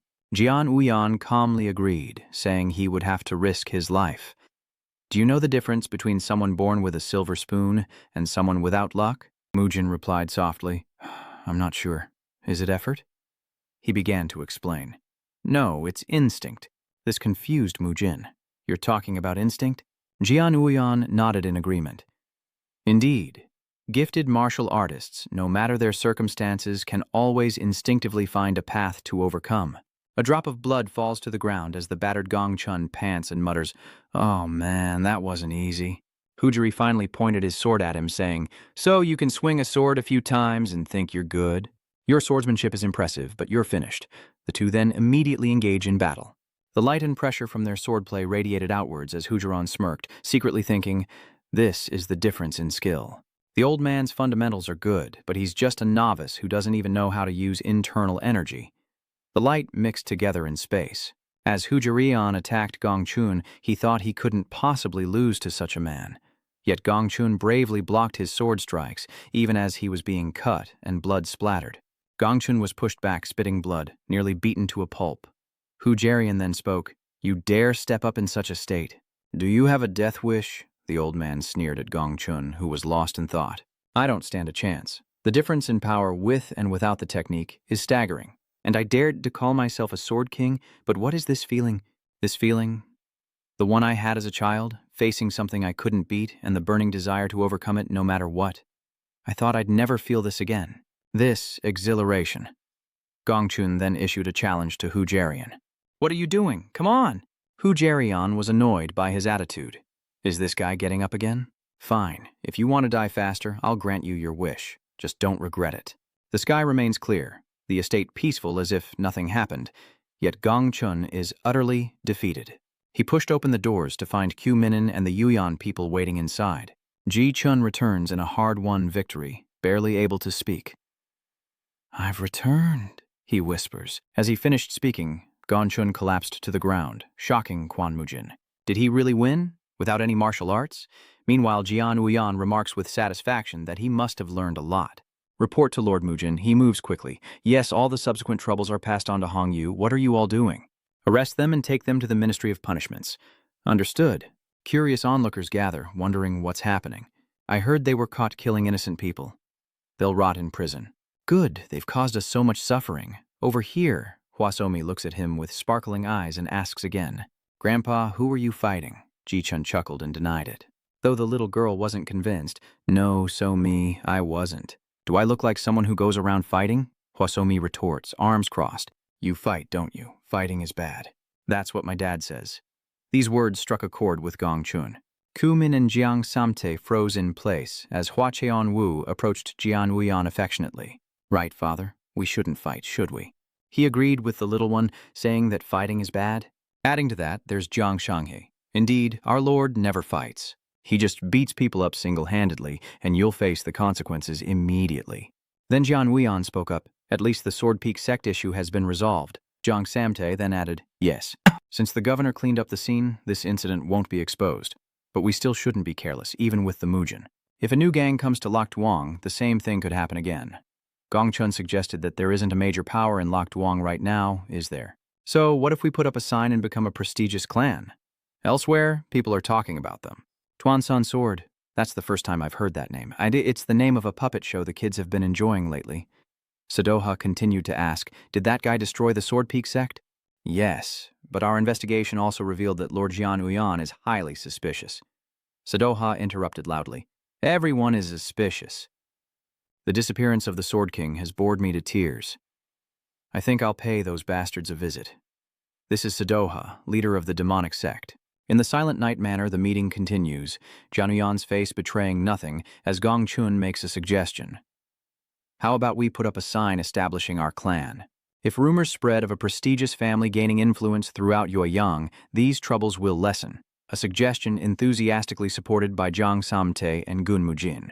Hua Cheonwu could only look at them with puzzled eyes, while Jian Yuhyun explained that it was impossible, and there was no chance of fewer problems. In fact, things like this will happen even more often, and those who want to exploit us will flock here. If I intended to do that, I wouldn't have needed Honggenjiang in the first place. There will be a better option in the future. So all he can do is wait. If you say so then. With that, he turned and carried Hua Cheona away. So let's leave this topic here. Gongchun watched them go. Since the Lord has no interest in establishing a martial clan, and with Hua Cheonseo looking at him with such innocence, Gongchun smiled, thinking, then at least I should guide Cheonseo down the path of martial arts, shouldn't I? As evening descends, Gongchun regales Hwasosiom with a tale. The Central Plains boast an incredibly long history. The curious child asked, how long ago was it? And he proudly explained. Over 1,000 years, she exclaimed, amazed, and Gongchun's voice turned serious. In any case, the history of the current Murim began a very long time ago. And it could be said that the pioneers who paved the way for the modern Murim were the three martial saints and Bodhidharma of Shaolin. Curious, Hosaomi asked about the three martial saints, and Gongchun began to explain. The three sages were great figures who greatly influenced the martial world, and to this day, only 3 have held the title of sage. The child continued to ask, if the 3 sages were such great figures, then how powerful was the god of martial arts? Gongchun tells her that the martial god is a legendary figure, and even after 1,000 years, no one has surpassed his shadow. Hearing this, Hua Bumi couldn't help but marvel. Was he really that strong? Gongchun continues, saying that it's rumored one swing of his sword could cleave the heavens, and one kick could destroy the earth, that he faced 10,000 martial artists and emerged unscathed. Hearing this, Hua Cheonwu exclaimed in disbelief, how could someone like that even exist? Gongchun agreed, indeed. I wish I could have him as my master if we lived in the same era. Little did they know, the real deal, martial god would respond. I have no intention of taking him as a disciple, so stop talking nonsense. These words immediately stunned Gongchun. Confused, the old man asks why he would want to be his disciple, but Jianuyan firmly states that even the god of war wouldn't accept him. His words confused him. How could he know that? His answer stunned the grandfather and granddaughter. No, I know. At this moment, Hua Cheonwu speaks up. Grandpa, there's something I've been wondering about. If what you say is true, then the god of war was the strongest, the ultimate martial artist, right? Gun added. Yes, that's what everyone thought. Jian Uyan continues to deny it. No, you're wrong, Gun asks again, confused. Why do you keep interrupting? What do you mean I'm wrong? Jian Uyan began to explain that the strongest martial god is certain, but not the ultimate. He then offered a guess. So who is it? Was it the one from Shaolin? He continued to deny it, saying it wasn't him either, pushing the question further. Then who could it be? At that moment, the wine cup in Jian Uyan's hand shattered, and silence fell over the space. Jian Uyan slowly spoke, revealing a name. Blood Demon, the ultimate powerhouse. Elsewhere, as night falls, Gongchun sits on a stone, drinking and lost in thought. It's my first time here. I didn't realize there was such a nice place behind the manor. But Gongchun is lost in thought, haunted by Jian Uyan's words. Blood Demon. He is the strongest. Gongchun looks up, pondering how he knows things. Even he doesn't. Just who is he, and where did he come from? Why would he hide his strength like that? Gongchun's hand clenched unconsciously. He then made a decision. The longer I sit here, the more I think. After walking for a while, Gongchun stopped, his attention caught by 3 graves. Gun slowly approached. Why would there be graves in a place like this? They don't look that old. Tai Gongsun, Cheon Mugwang, Nam Gungrian. These names leave no doubt that these are the graves of the 3 saints. Why are the three saints' graves here? Didn't the demonic sect steal their bodies? Gongchun couldn't help but recall his granddaughter's words. Grandpa, can people really live for 1,000 years? Gongchun's eyes widened in disbelief as the manor doors opened once more. Greeting Gongchun was Hua Cheon-woo's voice. Grandpa, you're back. He went straight to Jian Uyan with the question. Are you involved with the god of war? Gongchun's question was direct. Could you be connected to the god of war?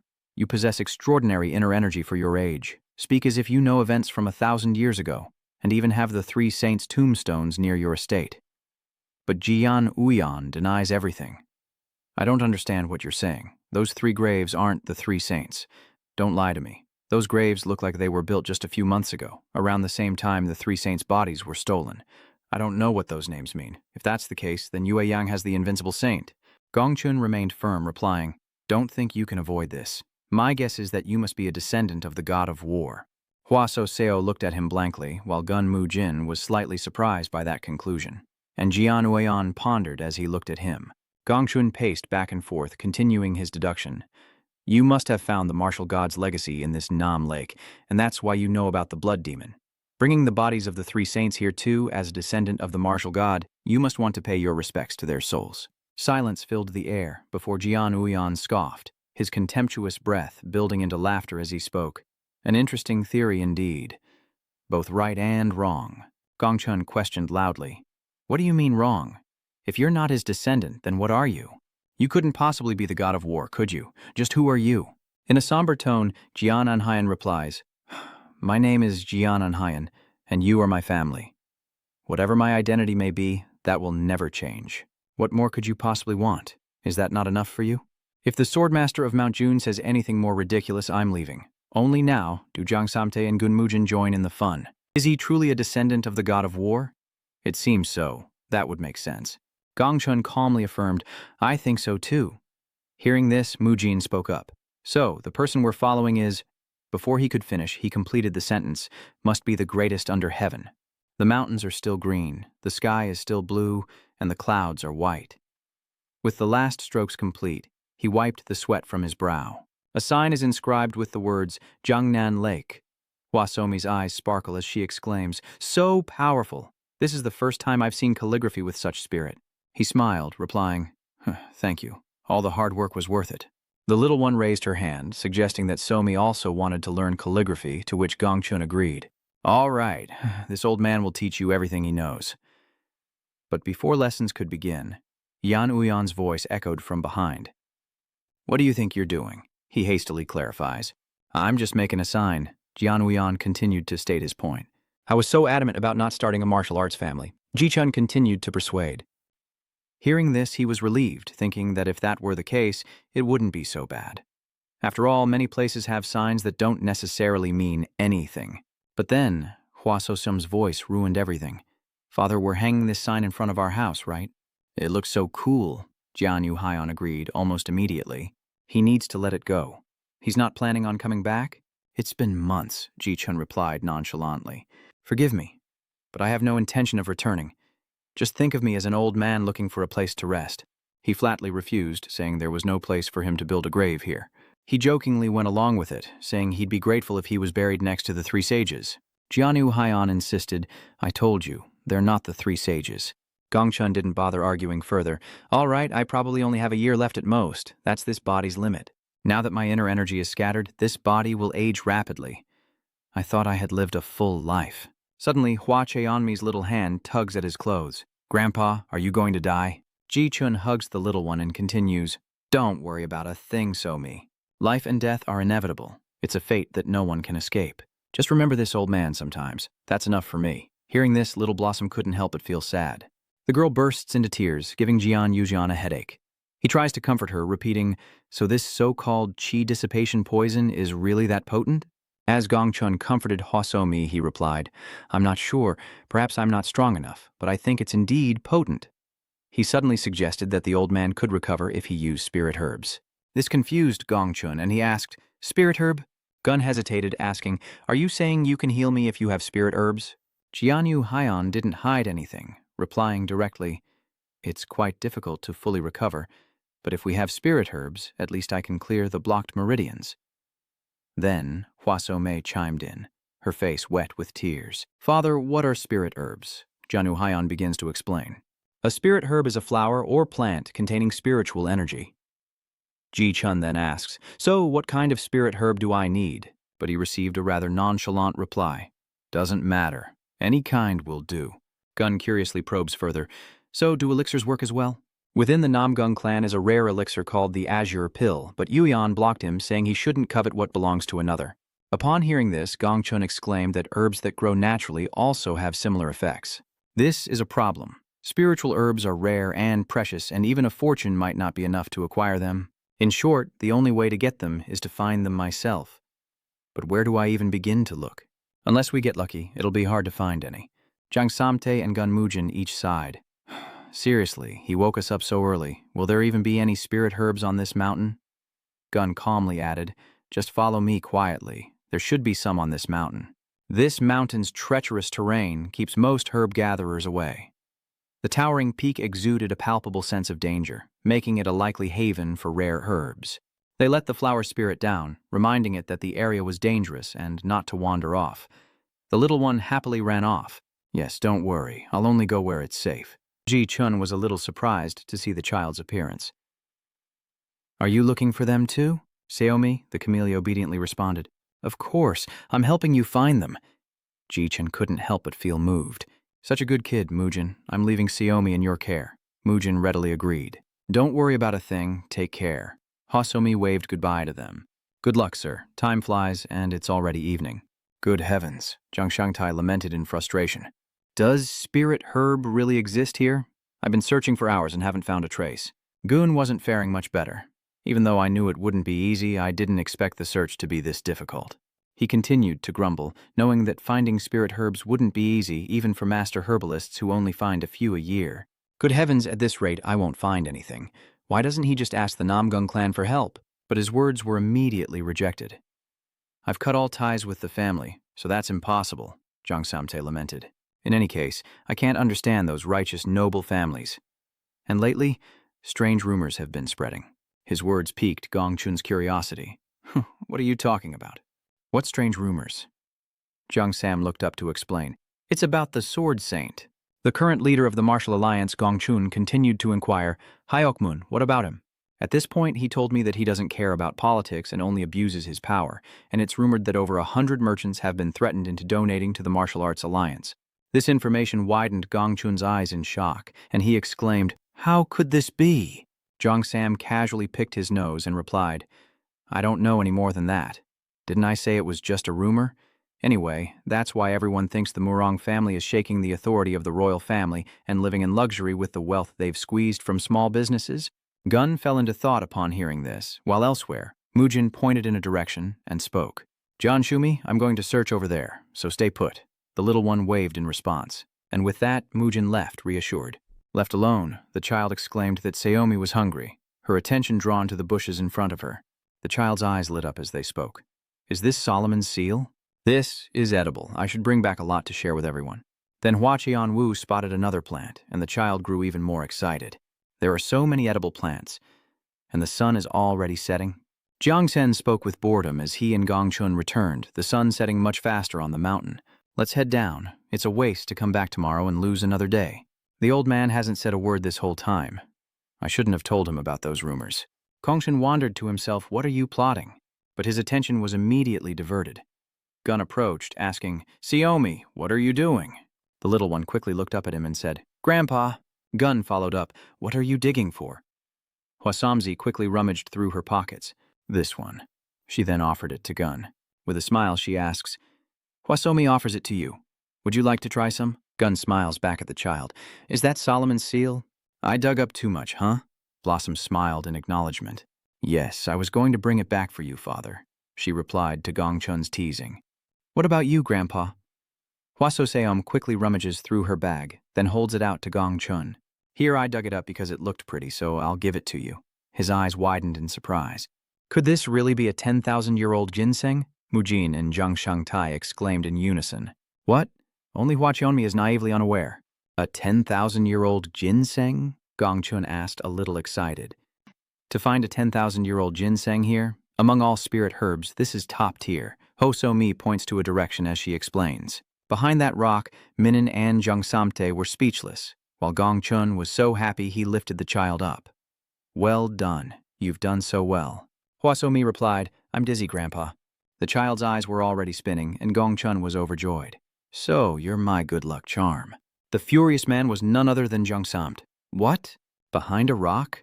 I had to climb all the way to the top of the cliff to find it. Gunmujin chimed in. I'm so tired. And with a sigh and a final remark, they were relieved that everything was finally in order. Everything is quickly prepared as Januyan's voice echoes once more. The old man was lucky, sitting cross-legged and beginning to circulate his energy. Like, from this moment on, he had to prepare himself, because he was about to experience the ultimate pain. The energy begins to circulate, flowing from left to right and then directly into him, causing Gongchun's hand to twitch. Januyan supports him from behind, pouring energy into Gongchun, who winces in pain. Gongchun gritted his teeth until they bled, his hands also oozing blood from the pain. Then, Gongchun's entire body seemed to explode, unleashing a powerful surge of energy that even Gunmujin could feel. As night turned today, and the cocoon prepared to hatch, Jianweyan approached Gongchun, who remained still, channeling his energy. How do you feel? He asked. Can you feel your inner energy returning? Gun asked without reservation. I feel I've recovered a portion of my strength. It will take years, perhaps decades, to fully heal, but I sincerely thank you. Without you, I might have... Jianweyan slowly corrected himself. It wasn't me. It was the child. I only helped. Gongchun, left behind, continues to wonder. Something's not right. Is he truly the heir of the god of war? Speaking of the god of war, he was once the common enemy of the entire martial arts world, a notorious villain. So how could his descendant possess such pure inner energy? The sky is still so blue, and the cocoon has successfully become a butterfly, just as Gongchun has regained his inner strength. Jungsamte and Gunmujin watched from the sidelines, Jungsamte cautiously saying that if they spoke out of turn, they were as good as dead. Gongchun's eyes widened, and the two were blown away, struggling to understand what just happened. Mujin looked at him in awe. So, this is the Sword King? Meanwhile, Gongchun was still channeling his energy, only now noticing their presence. Gongchun chuckled. I sensed someone's presence. So it was you two. I never thought I'd be caught channeling my energy for someone else. How embarrassing. Jungsam chimed in, saying he didn't need to be so sensitive as he sometimes used his chi as well, but Gongchun retorted, You bastard, do you think we're the same? Jungsamt continued to jest. Come on, we're all human here. Mujin silently judged him as foolish, as Jiang Shangtai then asked, So, shouldn't those bandits who made the old master agitated start being wary? Goon reflected, I haven't recovered enough strength and I'm still unsure who's behind this, so nothing will change. Jiang Samte followed up, but we already have an idea of who it is, don't we? Gun didn't deny it. Of course, if that were the case, this would also affect the peace of the martial arts alliance. I'm not sure who's behind this, but they'll regret it, because I will hunt them down to the ends of the earth. Even if it takes decades, decades are not too long for the revenge of Gunshin. Just then, a commotion stopped them in their tracks, and all three turned to look. Outside, Jian Yiyun was facing a group of assassins, one of whom questioned him. Hey, are you one of the people living in that residence? He simply replied, So what? At this, they exchanged glances and drew their swords, leaving Jianuyan to sigh. But then, a voice rang out from behind, questioning them. You bastards, are you so low that you'd target an unarmed man? The masked men turned and demanded, Who are you? Landing on the ground, Sadoha declared, You lowlifes aren't worth knowing, his dismissive attitude infuriating them. What? You little punks, you old geezer? They charge in to attack, but Sadoha is taken aback by their words. You old fool, you little punks. With one hand, he easily caught the man's sword. Sadoha angrily declared, You dare cause trouble? Do you have a death wish? Then, with a single strike, he sends one of them to the afterlife as crows circle in the evening sky. But the assassins are terrified by the force Sadoha exudes, whispering amongst themselves, Don't push me. And Sadoha immediately charges into the attack. His fist pulverized the man's face, and Jian Uyan witnessed it all. Sadoha rampages through the crowd as Jian Uyan continues his assessment. He mused that the man looked like a martial arts master, but if he intended to fight with fists, why carry a sword? Was that his intention? It was then that Sadoha arrogantly declared that no one could match his physique. I am the best in the world. Janu Hayan was speechless upon hearing this. He turned and left without a word, prompting Sadoha to call after him. Wait, you, I said wait. He lunges towards him, his hand almost reaching Jian Wuyan, but he's met with a swift punch to the face. This blow leaves Sadoha stunned, and the impact of the attack reverberates. With a single blow, Jian Uyan defeated Sadoha and ominously looked down at him. What am I supposed to do now? Return to the house of Name? Kun Mujin and Jiang Shan were shocked by Jian Yiyong's work, and they spoke in disbelief. What's going on here? Get him inside now. Incredulously, Jiang Sam asked, but who did you bring back? Just then, Gong Chun spoke up from behind. What's all the commotion about? As Jiang Sam dragged Sadoha along, he explained, the Lord just went out and brought this guy back.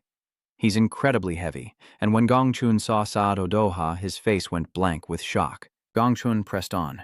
Did anything strange happen? How did you even meet him? Judging by his appearance, he must have been through a fierce battle. Jianu Haiyan explained blankly, I met him while taking a walk and he saved me. This surprised him. You were rescued? Were you ambushed or something? This is similar to when we had issues with the Fong Kiem sect. Do you have many enemies in the martial world? I'm not sure. It depends on how he sees it. Come to think of it, it always has been. The bastards we dealt with before weren't after me. But this manner... Mujin suddenly suggested, I know where you were ambushed, I'll go scout it out. But Jian Uyan refused. There's no need. It would be pointless for you to go. Their bodies are beyond recognition. He continued, then Lord, can we really trust the person you brought back? He could be working with the enemy. He continues to deny it. No, it doesn't seem that way.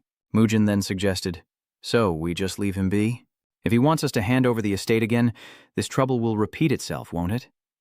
Jian Uyan glanced at him and continued, I don't know. I'm not sure if his goal is the estate or the people in it. Forgive me, Mujin asked, confused. He turns his gaze to someone. Isn't that person living in this residence as well? Someone who attracts even more hatred than I do. Gong Chun paused, then bowed his head in response. If that's what you say, then I have nothing to defend. Jian Uyan looked at him without replying, then sighed and spoke. Don't worry, whether it's true or not, I wouldn't kick him out. Gong Chun's eyes widened at this as Jian Uyan continued. He came to this residence and said he wanted to be family with me. As the head of this estate, it's only natural that I deal with trouble. As he walked with them, he asked, Do you hate trouble? Jian Uyan replied nonchalantly, I don't. Back at the estate, Hua Cheon-woo approached Sadoha and sniffed him, then quickly backed away. Gong Chun chuckled, asking, Does he stink? The child readily agreed. Yes, he's a beggar. To the question, he simply replied, I don't know, but judging by his appearance, he probably is. Then we must bring him food first, Hua Cheon-woo eagerly suggested. He'll feel better if he eats something. Seomi was once like that too. The little one remembers Jiang Samte leaving to buy things at the store. Then, she sadly says, but come to think of it, Uncle Samte isn't home right now. Gun chuckled, encouraging the little one. We don't need Samt. He'll eat anything you bring him, even tree bark and grass, right? Hosaomi asked excitedly. Really? I'm allowed to cook? He affirmed once more, of course. And with that, the little one excitedly departs, promising to return soon. Gongchun stayed behind with Sadoha. Very well. He watched as Hua Cheon-woo left the room, the smile on his face reserved for the child, disappearing as Gongchun looked down at the person below. He finally spoke. How long are you going to pretend to be asleep? You'll wet yourself at this rate. You're ashamed, aren't you, you bastard? Don't tell me you were defeated with a single blow. There's no way you'd be in this state otherwise. One hit? If I were you, I'd be too ashamed to show my face. To think the so-called Demon King was defeated with a single blow. Unable to bear it any longer, Sadoha jumped up and shouted, I was just caught off guard. It was only then that he realized he'd gone too far, while Gongchun frowned back at him. Sadoha awkwardly avoided his gaze, but Gongchun stared even harder, followed by a remark. How pathetic, Sadoha said, staring at his palm as he recounted the event. That attack pierced my aura like it was paper. Just who is that son of a bitch? To break through my defenses with a single punch? Does that even sound plausible? I can't sit still any longer. If I don't get revenge on that beast, I'm no longer a Sa. Gongchun tried to dissuade him, saying it wouldn't be good to cause a ruckus with a child present. Enraged, he roared, Damn it, you righteous old fool! I'm about to burst a blood vessel, and you're still sitting there so calmly. Just then, Sadoha noticed something strange, and gasped. He quickly noticed something strange. One of the old man's hands was missing. Gongchun awkwardly explained. That incident only fueled Sadoha's anger as he raised his voice. Is he senile now? How can anyone understand such a curt explanation? Explain it clearly for me to understand. He then forced a smile. saying that when you stand at the top for too long, things like this are bound to happen.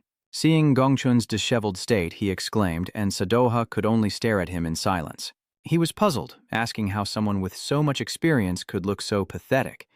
Gongchun chuckled and replied, "You should be saying I'm lucky, because my inner strength has returned.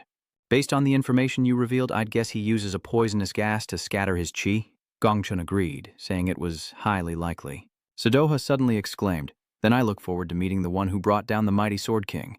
But that can wait. We have more pressing matters, don't we? So tell me, where is that bastard from earlier?"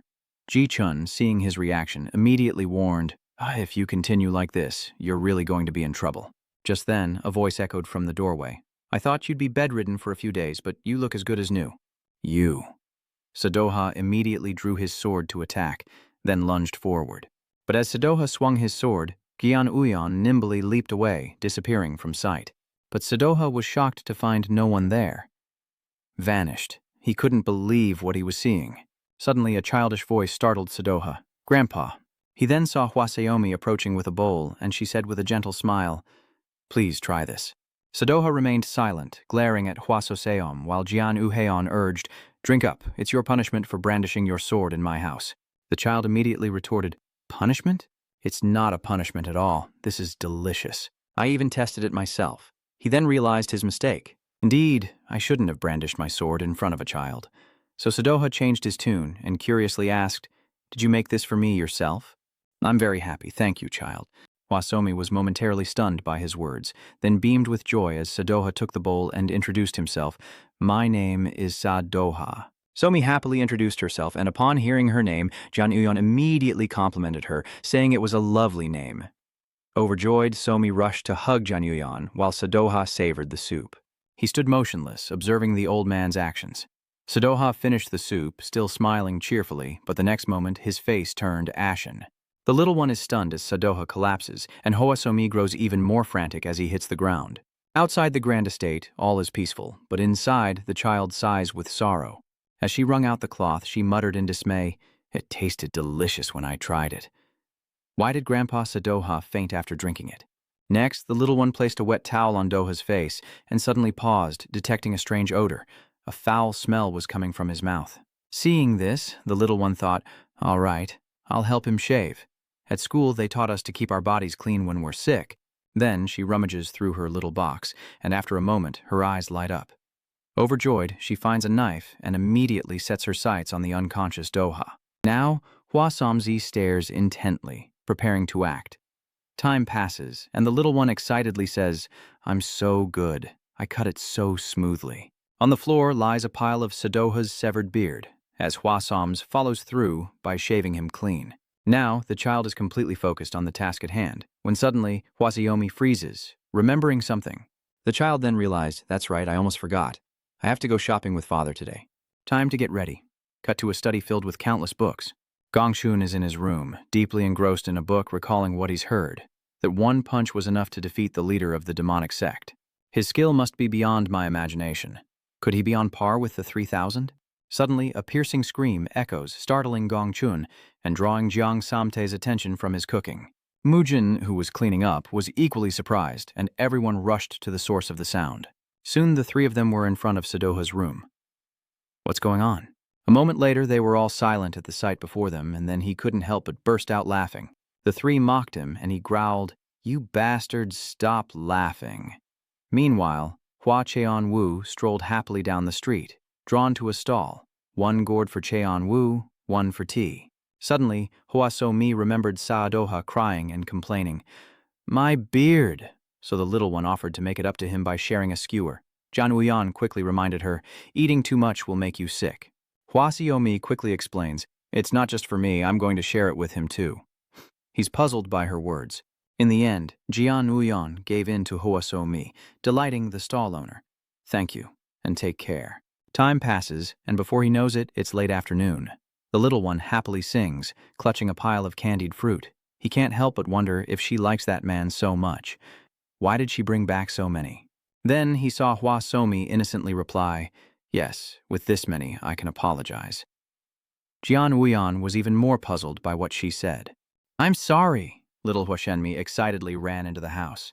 The oil tycoon watched the child's retreating figure, lost in thought. What was she referring to? Suddenly, Hosaomi shouted, startling Jianuyan. "Father!" He couldn't help but ask, confused, "What's going on?" Jianuyan and the child then entered the house, only to find chaos and loud screams. "Calm down. Is this old man really hitting people?" Sadoha, provoked, shouts out. "What? You old geezer, you're dead meat today." He's going berserk, swinging his sword wildly. "Who dares touch me?" Seeing the situation worsen, Hosaomi pushed him away. "Father, let's go, quickly." Gun realized who it must be, then looked at Sadoha and advised, "Calm down. That beard was ugly anyway. You should be happy it's gone." Hearing this, he roars in anger. "Do you know how much effort I put into growing that beard, and you dare say that?" Gong Chun, still oblivious, replies, "It's just a beard. Why are you so angry?" These words pushed Sadoha to his breaking point, and he threatened, "I'll cut off your head and see how you like it." Seeing Sadoha's fury, he calmly says, "Oh dear." A big explosion happened just as Gong Chun spoke. "This is trouble." Jiang Samte, terrified, fled the battlefield, while the sight left Quan Mujin frozen in fear. Just then, Jian Uyan arrived, sternly asking, "What do you think you're doing?" His words immediately froze them in their tracks. Jiang Samte and the Mujin soldiers ran towards Jian Uyan, crying, "Lord, save us!" He shielded them and demanded answers. "What's going on here?" Sadoha, sensing Jian Uyan's power, remarks, "That bloodlust. You're no ordinary man. If you're going to face Sadoha, you'll need at least that much. Let's see, are you planning to ambush me again? It won't work this time." He calmly stated, "You will be punished for destroying this estate." He was furious at Jian Uyan's attitude. "Do you know who I am to dare speak to me like that?" He paid no mind and retorted, "I don't want to know, nor am I interested. This manner is all that matters to me." He joined Jian Uyan, shouting, "What do you think you're doing to our lord, old man?" Sayadaw Doha remained silent, observing their actions, then suddenly raised his hand and launched an attack.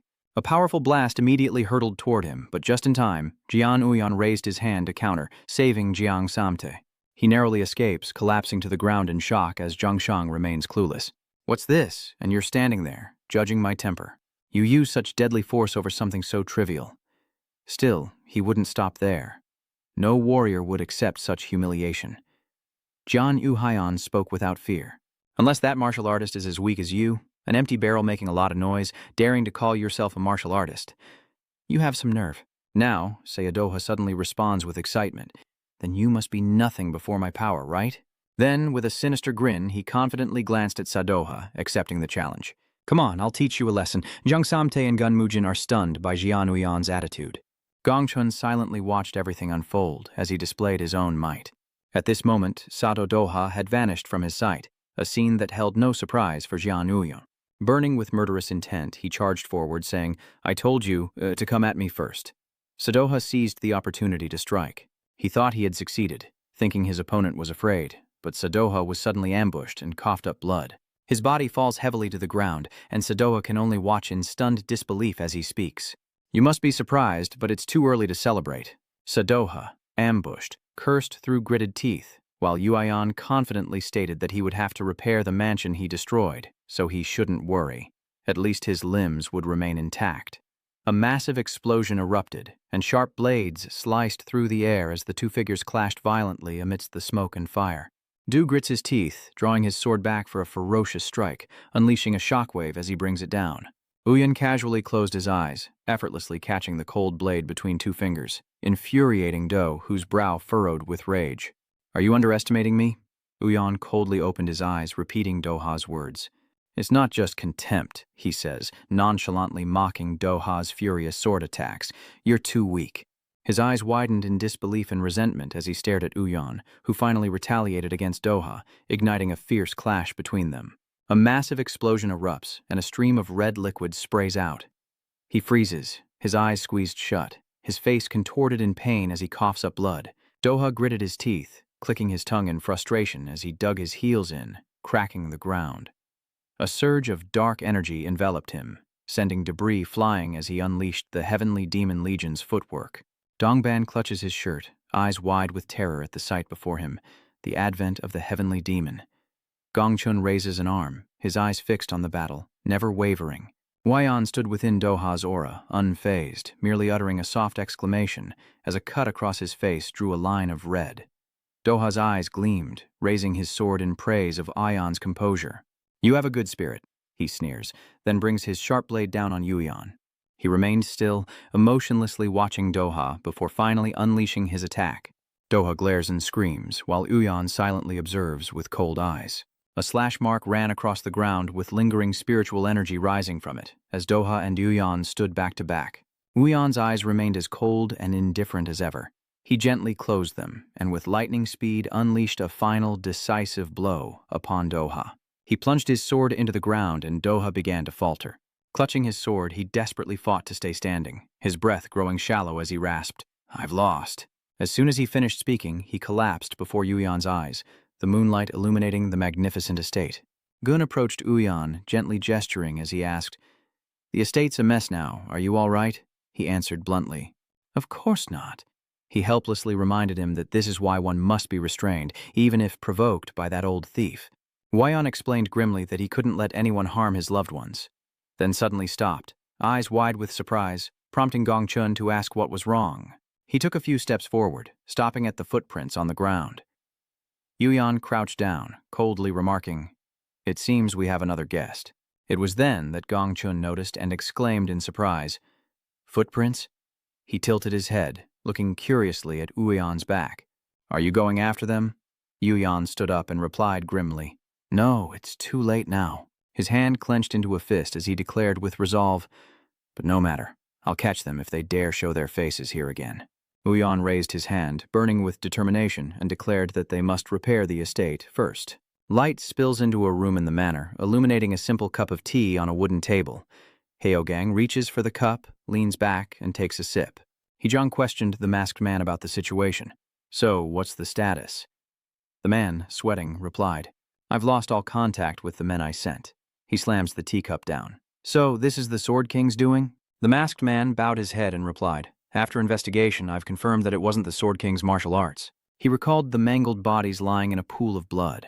They had all been brutally murdered, a method the Sword King would never use. Based on the traces of dark magic left behind, he concluded that this was the work of the demonic sect. Heogang stroked his chin, pondering darkly, "So, the leader of the evil cult is hiding in that residence?" His booming voice echoed through the room. "So, have you eliminated everyone living in that manor?" The masked man hesitated.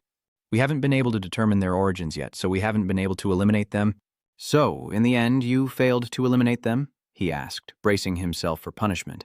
"I beg your forgiveness." He lowered his head, his voice hushed. "No, my orders were only to eliminate the Sword King." Hee-jiang sank into his thoughts, wondering if that old man was truly dead. But without further inquiry, he issued his orders. "Oh, forget it. Abandon Hunan and head straight for Anhui." The masked man bowed in obedience. The patrolman, thinking of So-hee, Heo-kang smirks and raises his teacup to issue an order. "Go and tear down the Namkung family signboard for me." A mansion riddled with cracks and damage appears. Doa slowly opened his eyes, and Somi, with her wide eyes, happily looked at him, holding a white cloth in her hand. Seeing Doha awake, the little one excitedly speaks. "You're awake." He looked at Seomi with surprise. "Kid." The child excitedly raises his hand, sweetly introducing himself. "I'm Seomi, John Seomi." Do leaned on the bed, forcing himself to answer, "I know." Siami eagerly brought over a kettle, asking, "Would you like some water?" Doha flatly refused. Then she politely offered a steaming bowl of porridge. "How about eating a little?" He refused, helpless. Suddenly the room fell into an eerie silence. With tearful eyes, Seomi hesitantly apologizes, bowing deeply before a stunned Doha. "I'm sorry." He raised an eyebrow, looking at her with confusion as he stammered a question. "What do you mean?" The remorseful child's answer made Doha grit his teeth. "It was your beard. I was the one who cut it." He was speechless, asking, "What?" Somi frantically bowed, apologizing, "I didn't mean to. It just looked messy, so I wanted to trim it a little." Doha silently glared at the child. Doha finally decides to let it go, saying it's in the past. Hearing this, Somi happily looked up and asked again, "You've forgiven me?" Seeing the smile on her face, he glared, warning, "Don't smile. Children must be punished for their mistakes." Du points to the door and orders her to kneel there with her hands up. Somi raises her hands, her mouth slightly open, and asks with a sad, tearful voice, "Really?" Without a hint of mercy, he replied, "Of course. If you make a mistake, you have to be punished. Do it now. The child dejectedly walked towards the door. Yes. Somi clenched her raised hand and the child knelt, pouting and whimpering softly before the old man's gaze, as Doha turned away with a sigh. Doha turned to the child, scolding him as he was surprised to hear Saomi's laughter. You were just about to cry, but now you're laughing? Somi looked at him and giggled, but the little one just smiles, finding Doha's punishment amusing. No one's ever dared punish her like this before, so it's quite interesting. Hearing this, he clicked his tongue in annoyance, wondering what she'd become after being spoiled so much. Somi's eyes sparkled as she raised her hand and declared, "A beauty." Doha continued the punishment upon hearing that. Keep acting up, brat. An orange sky blankets the estate as silence fills the room. Doha and Oyan sat across from each other in a stifling atmosphere until he finally cleared his throat to complain. Say something, will you? Are you just going to stay silent? Is this some kind of battle of wits? Still met with silence, Doha frowned, taking the initiative. If you won't speak, then I will. Who are you, some kind of martial arts master? Where do you come from? Yuyan responded with a gentle smile, his eyes slightly closed, yet his answer was still cryptic. Where I'm from? Though it's a bit confusing, it's where I existed in the past. And even now, Doha angrily waves his hands, displeased with the answer. What? Are you trying to trick me? Yuyan's eyes widened, as if he'd just found a treasure. Wyon admired the sword at Doha's feet, his eyes gleaming with interest. That's a fine sword. Du picks it up, gazing at it with pride. Of course, this is the sword passed down to generations of leaders. He held it up to his face and continued grimly. Wyon seemed to know what Doha was going to say and cut him off. That sword belongs to the round moon. He stared at Uyan, wondering how he recognized the ancient sword. Then, bracing himself, he stood and suggested, Forget it. Focus on recovering. We have a lot to do, like repairing the estate you destroyed, right? Doha watched Uyan walk away, grumbling. Hey, weren't you the one who destroyed it? Looks like you're quick to forget. He opened the door, then turned back to Doha, reminding him, and shave off that remaining stubble. Looking scruffy, he says, igniting Doha's fury, who rises to his feet, roaring. What? Disheveled, you bastard. After regaining his composure, Doha raised an eyebrow, darkly assessing him, possessing extraordinary martial arts for his age and instantly recognizing the Three Saints' sword. He was starting to doubt Yuyan's identity. There were too many strange things about him. Samt walked down the hallway with a basin of clothes when he unexpectedly saw Gong Chun opening Doha's door. Samt's eyes widened, a giant question mark appearing above his head as he excitedly ran over to eavesdrop. Samt quietly put his hand to his mouth, a mischievous smile on his face, wondering what those old men were talking about. Then he gasped, his eyes widening as he heard laughter coming from the room. Doha slapped his forehead, unable to contain his laughter upon hearing the news. So he's a descendant of the god of war? A voice echoed from within. Yes, it's definitely him. Sam covered his ears, muttering, What is this? Doha's laughter filled the manor as the heavy rain poured down. So he stepped onto the ground, wet with rain, an umbrella in her hand to shield her from the downpour. So he pushed open the door, her eyes scanning the men drinking before her as a guard reached out to stop her. Young lady, So he blocks him, reassuring him. It's okay. She then approached the horned man and asked grimly, Is it this one? He laughed, opening his mouth wide to reveal sharp teeth, licking his lips with lust. What an honor. Who would have thought I'd meet the #1 beauty of Anhui? Before the horned man could finish, Sohai's sword flashed across his wrist. Her eyes gleamed with coldness as she stared him down. A stream of red liquid dripped to the ground as the man tilted his head back, tears streaming from his eyes, yet he laughed maniacally. Does she even know what a joke is? He narrowed his eyes, watching Sohai intently as saliva dripped from his chin and spoke menacingly. What a boring woman. She silently watched the spiky-haired man's underlings join in the laughter. Is the leader joking? I thought you were serious, truly worthy of being our leader. So he lowered her head slightly, a sense of doubt rising within her. What was so interesting about being imprisoned for ambushing the Namgung clan? Something strange. It's as if these bastards have another purpose. She immediately turns around when she hears the attendant's voice calling, My lady. He leaned against the door, breathlessly saying, We're in big trouble, the master. So he approached the worried attendant and asked, Father? What is it? He hesitated. The master. Her eyes widened as she thought of the man's figure after hearing the news that he had been kidnapped by unknown assailants. Sohai shouted in alarm, What? My father's been kidnapped? Her eyes widened, a thick aura of murderous intent emanating from her as she asked, "Have you sent a rescue party after them?" The terrified attendant replied, "The patriarch and elders have assembled a team and already set out." So he tightened her grip on her sword, frowning as she turned back, a look of suspicion on her face. Could it be that the reason these guys are acting so brazen is because someone actually managed to kidnap the Namgung clan's leader? I must say, whoever did it is quite impressive. So, he pressed her sword to his face, silencing him, her eyes wide and fierce as she declared, "I won't let you get away with this." The horned man smirked, his eyes gleaming with malice as he spoke. "Do you really think you have time to worry about that? Think about it. Everyone in your clan is out searching for your father. Isn't this place practically empty right now?" The horned man's smile grew more sinister as he sneered, "Now, who will protect this place?" Suddenly, the force of an explosion behind Sohi stuns her, and she closes her eyes. She and her attendant immediately turn to assess the situation, Sohi shielding her eyes from the blinding light. Her eyes widened in shock as she exclaimed, "What?" Sohi recoils as another explosion erupts, sending smoke and dust billowing into the air, while Doha strokes his freshly shaven chin in contemplation. Later, Doha burst through the doors and strode along the fortress walls. Du stopped, silently gazing out at the distance. He intently watched the azure cloud pavilion, highlighted by the gentle sunlight. Duha averted his gaze, thinking darkly, that old righteous geezer. He looked at the magnificent manor and broke out in a sweat, recalling the time when he and Gong Chun argued about choosing a name. Green Cloud Pavilion? What a meaningless name. As if Demon Sky Pavilion is any better. They really want the whole world to know they've built a new family here.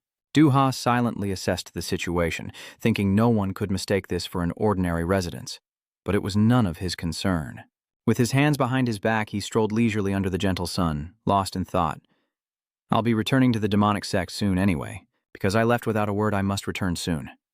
Du Hakyong looked up at the sound of footsteps approaching. Sambo was stunned by his leisurely gait and exclaimed in a fluster, "How did a stranger wander in here?" He jumped up, agitated and complaining, "How dare you enter this place?" "You're definitely a thief." Duha watched him fume. "What nonsense are you spouting? Why are you calling a guest a thief?" Sammy, brandishing the rice paddle, ignored all pleas and shouted, "Enough! We don't have any customers right now, so what are you talking about?" Doha sighs, resigned. "Kids, stop fooling around." With burning resolve, Samte gripped the rice scoop and lunged at the old man. "Fine. Looks like I'll have to beat some sense into you." In less than 2 minutes, the uncle was completely battered and lay motionless on the ground as Gong Chun rushed over from afar. Doha glanced at Samte, then back at Gong Chun, grimly explaining, "Don't get me wrong, he started it." Brushing that aside, he inquired about Doha's identity. "No, that wasn't important." "Are you really Za Doha?" Doha clenches his fists, his voice tight. "Of course it's me. Who else would it be? Why are you picking a fight with me so early in the morning?" Ji Chun, amused by his smooth face, burst into laughter, praising him. "Without the beard, you actually look like a man. You should have shaved it sooner." Duha retorts angrily, "Shut up. That beard was my pride." Poor Samte lamented on the ground, ignored by all. Damn it, that hurt like hell. Yuan approached the two, offering his assessment. "Not bad." Somi glanced at Doha, then scurried over, uncharacteristically offering a compliment. "Grandpa, you look much more impressive like that." Doha, pleased by the praise, cleared his throat and retorted, Is that so? Do I look better this way?" The little one chirped with praise. "Yes, you're handsome with a wife, but I like you better like this." Saomi looked at everyone, then asked a question that made his face flush slightly. "Does everyone agree?" Samata struggled to sit up, complaining, "Forget that. I'm dying here. Heal me first." Du looked down at him, stroking his chin, surprised. "To think you can still sit up after I beat you like that? You're tougher than you look." He turned to Wyon with a hint of amusement. "Hey, Lord, can I teach this guy a lesson?" He looked at Samte, startled, and asked, "Why do you want to do that?" Doha calmly offered a reason, his mind in turmoil. "I'll help you break a sweat." He forces a smile, stammering, "What are you saying?" "Rein him in." "What did I do wrong?" Yuan frowned slightly, paused for a moment, then smiled in agreement with Doha's opinion. Hearing that, poor Samte looked at Uyan, who was transforming into a demonic spirit, and asked with a sinister smile, "But he's going to cause you a lot of trouble. Are you sure about this?" He responded with an equally wicked smile. "It's fine. I enjoy teaching troublesome people." He couldn't hold back the tears as they streamed down his face, stuttering out a call. "Lord." Samte's eyes widened, and she stopped crying as she heard hurried footsteps approaching. Go Trang rushed to Ion as fast as he could, shouting, "Lord, bad news!" Seeing Go Trang hunched over and gasping for breath, he wondered, what's wrong so early in the morning? He struggled to get the words out. It's about... Go Trang calmed himself and began to report. This is related to the mission you gave me before. Lion retorted, the one where you asked me to observe Anhui? Sweat beaded on his face as he gasped. Yes, this involves the Nam Kung family. Gun Trang raised his hands, reporting what he had just heard. I heard the Nam Kung family has fallen, Gun said, stunned and disbelieving. What? Two crows perched on a branch caw incessantly. Hejiang clenched his fist and stormed off, his heavy footsteps startling a flock of crows into flight. Sweat dripped down Hojiang's face as he silently looked up, when suddenly a cold voice spoke. The Lord has summoned you. What are you still doing here? He hesitated. Yes, sir.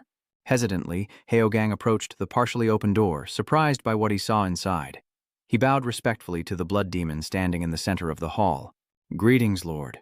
Ignoring Heogyang's respectful greeting, the blood demon remained silent, turning his head. Without turning, the blood demon coldly retorted, You didn't come here just to spout nonsense, did you?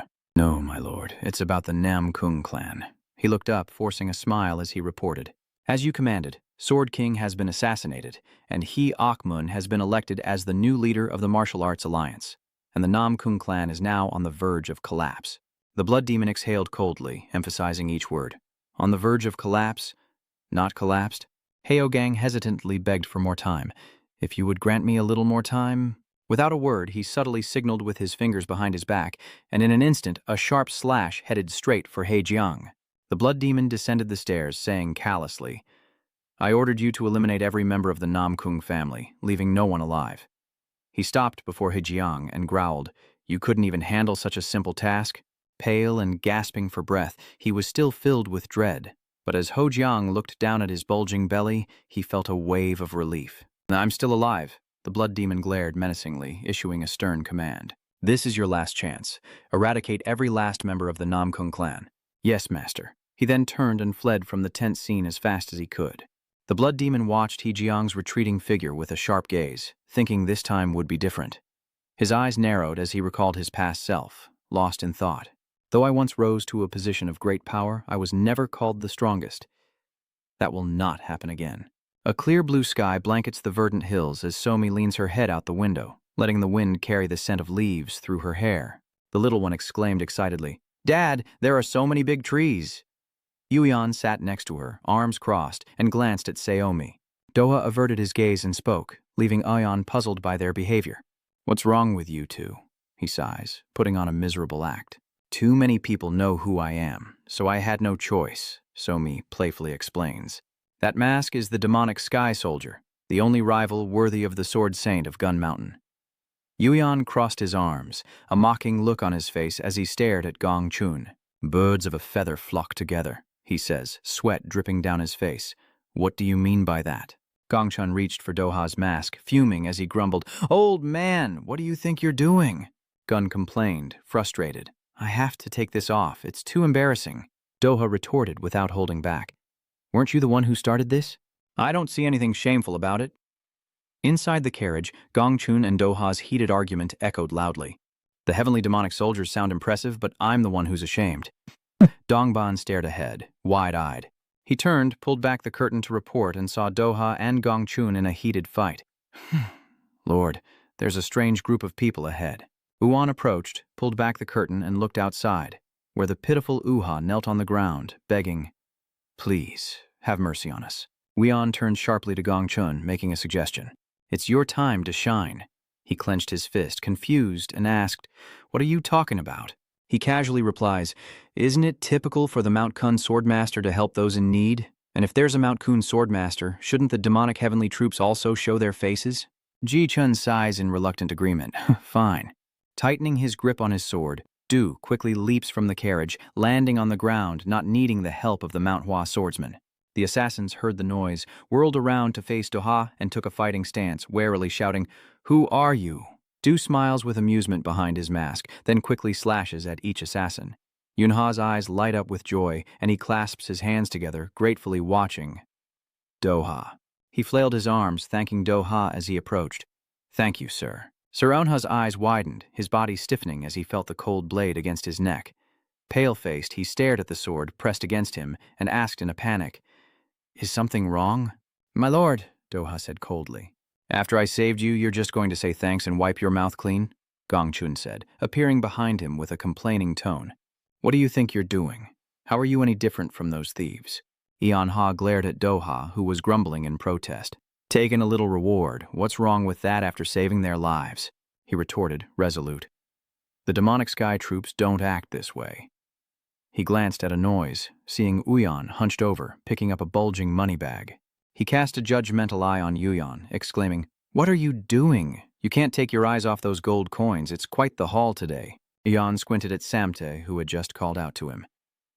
"Lord," he chuckled, squatting on the ground and patting the assassin as he reported. "I've already tied them up." Uyan ordered grimly, closing the money bag. "Good. Take good care of them.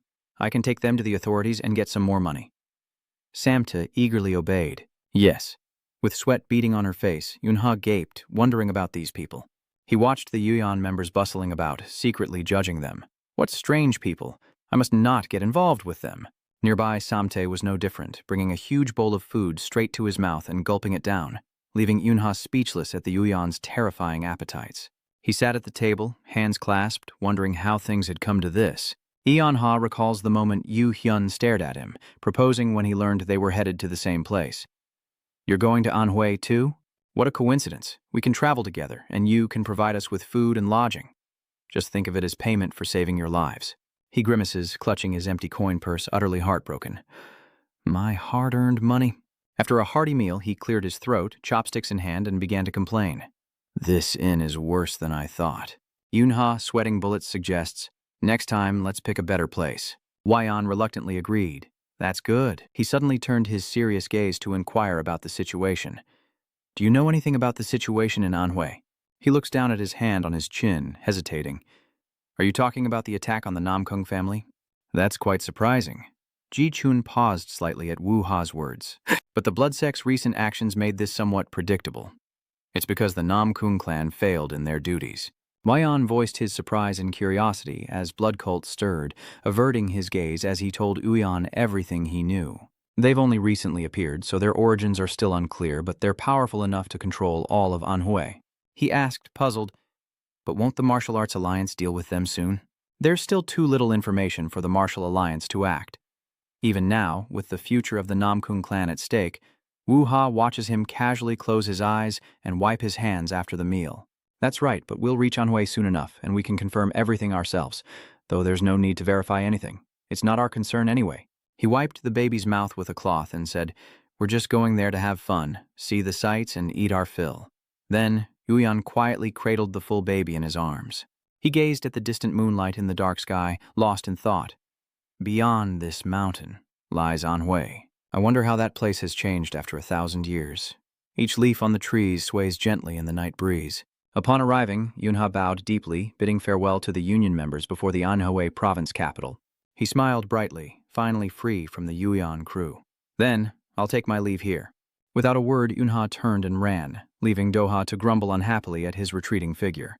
"I'm disappointed in him. We treated him so well." Wyan cryptically replies, "Don't worry, we'll see him again soon." His words leave Doha stunned and speculating. "Meet again? Are you peeking at the secrets of heaven?" With his hands clasped behind his back, he somberly explains, "Not the celestial secret, but the wind whispers to me." "Wind?" Doha turned to Gong Chun beside her, asking, "Do you feel any wind?" He chuckled, replying bluntly, "Wind? I've never felt anything like that." Doha concluded, "So clearly that bastard's talking nonsense." Xiaomi clenched her fists, stood before him, and declared, "He's not talking nonsense. Everything my father says is true." Dawa, not wanting to argue with the child, agreed. Yes, it's true for you." With her eyes tightly shut, Somi, in absolute faith of Yuyan, shouts out her reasoning.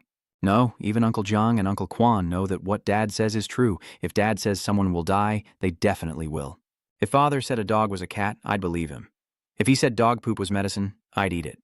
Doha and Gongchun were speechless at the child's words. "Dog poop?"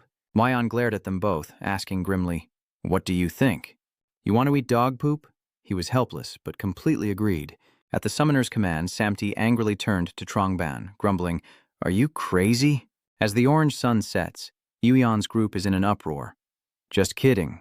Let's find a place to rest. The sun's about to set." He glanced at the assassins in the distance, assessing the situation. It seemed there was much to be done.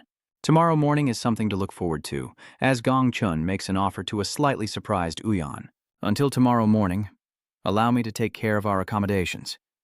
He walked slowly, hands clasped behind his back, never taking his eyes off him, adding, "I know a good place to stay." As night falls, the lights shine brighter, and Seomi's eyes sparkle with anticipation. Waving her hands excitedly in front of the Yuyan, she looked at the magnificent inn and asked, "Are we sleeping here tonight?" Light streams through the doorway, illuminating intricately carved wooden furniture as Gong Chun leads the group inside, explaining, "This is An Hui's #1 inn. I know someone here." Du Ha, standing behind, teased, "So what?"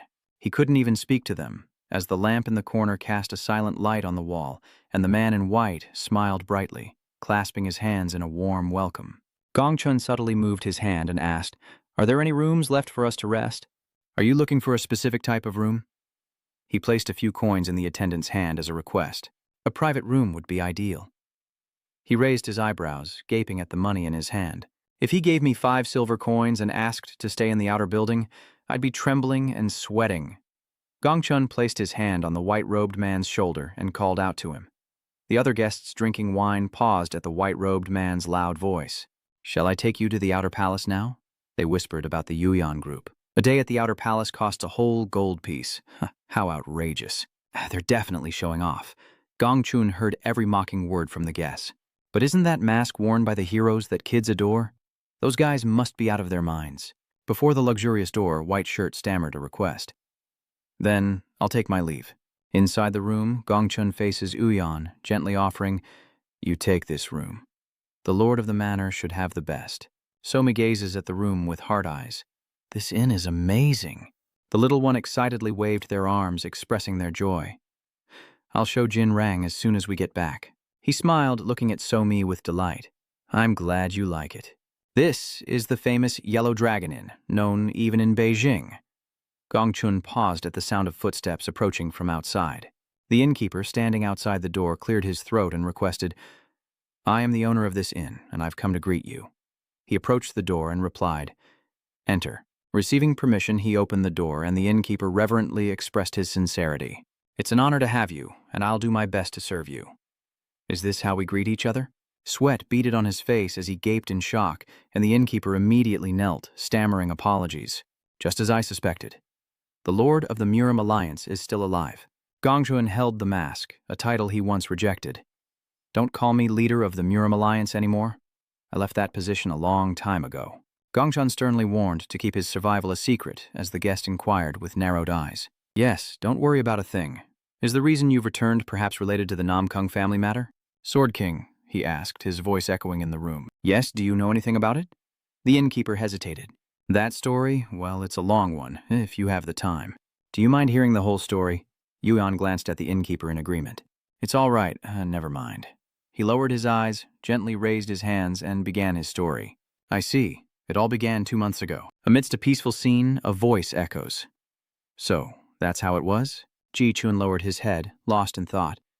"The Blood Clan, huh?" He then looked up, asking, "Is there any way to find their base?" The young man hesitated, explaining that he truly didn't know and begged for forgiveness. Ji Chun smiled gently and said there was no need to apologize, that he shouldn't have asked.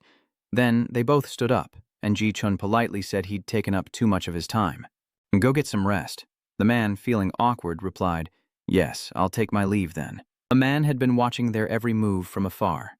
The young man continued, "You should rest as well, sir." Seeing this, Jian Yunyan looked grim, as if deep in thought. He looked down to see the little one waking up and stretching. With sparkling eyes, Hosaomi looked at him, and Jian Yunyan softly asked, "Did you wake up after only a short nap?" Suddenly, he cast a sharp, cold gaze in one direction, then solemnly instructed, "Everyone, rest. I'll take Seomi out for a walk." Hearing this, Hosaomi's eyes lit up, and the young man behind him suggested, "I'll go with you." Immediately, another kid chimed in, "Oh, me too." But then someone stepped on his foot, making him cry out in pain. The man turned back, coldly questioning, "Where do you think you're going?" leaving him dumbfounded. But he was immediately rebuffed. "Huh? What do you mean, huh?" "Just kneel down quietly." Another person sees this and says, "Don't pretend to be weak." The young man knelt and cried. With a sigh, a large pair of feet and a small pair of feet moved forward, the three of them strolling through the market together. The atmosphere was quite peaceful, leading the young man behind them to murmur in disbelief, "It's so quiet." John Uyon also observed the lack of excitement, realizing the place they'd trusted for so long had truly fallen. Meanwhile, Hosaomi innocently remarked, "Father, there are so many people carrying swords." Holding the child's hand, John Uyon patiently explains, "You can easily run into martial artists anywhere. Haven't you seen plenty in Yoyang?" Hosaomi said timidly, "But they don't seem so scary." The young man behind him curiously asked Jian Weyan, "Are they wanderers?" He gently replied, "Maybe, maybe not." Remembering the past, Jian Uyan remarks that the Namkung family has just fallen, so these people may be here looking for an opportunity. Hosaomi listens quietly, and suddenly the child's eyes light up as if he's seen something. Seeing the items on the shelf, the little one happily exclaimed, "A demonic soldier doll!" She picked up a black one, certain he would love it. Seeing this, the two couldn't help but smile wryly. Jian Uyan sighed. "Looks like you're having fun." He pointed to the doll and asked, "How much for this doll?" The vendor quickly replied, 3 gold coins and 7 shills.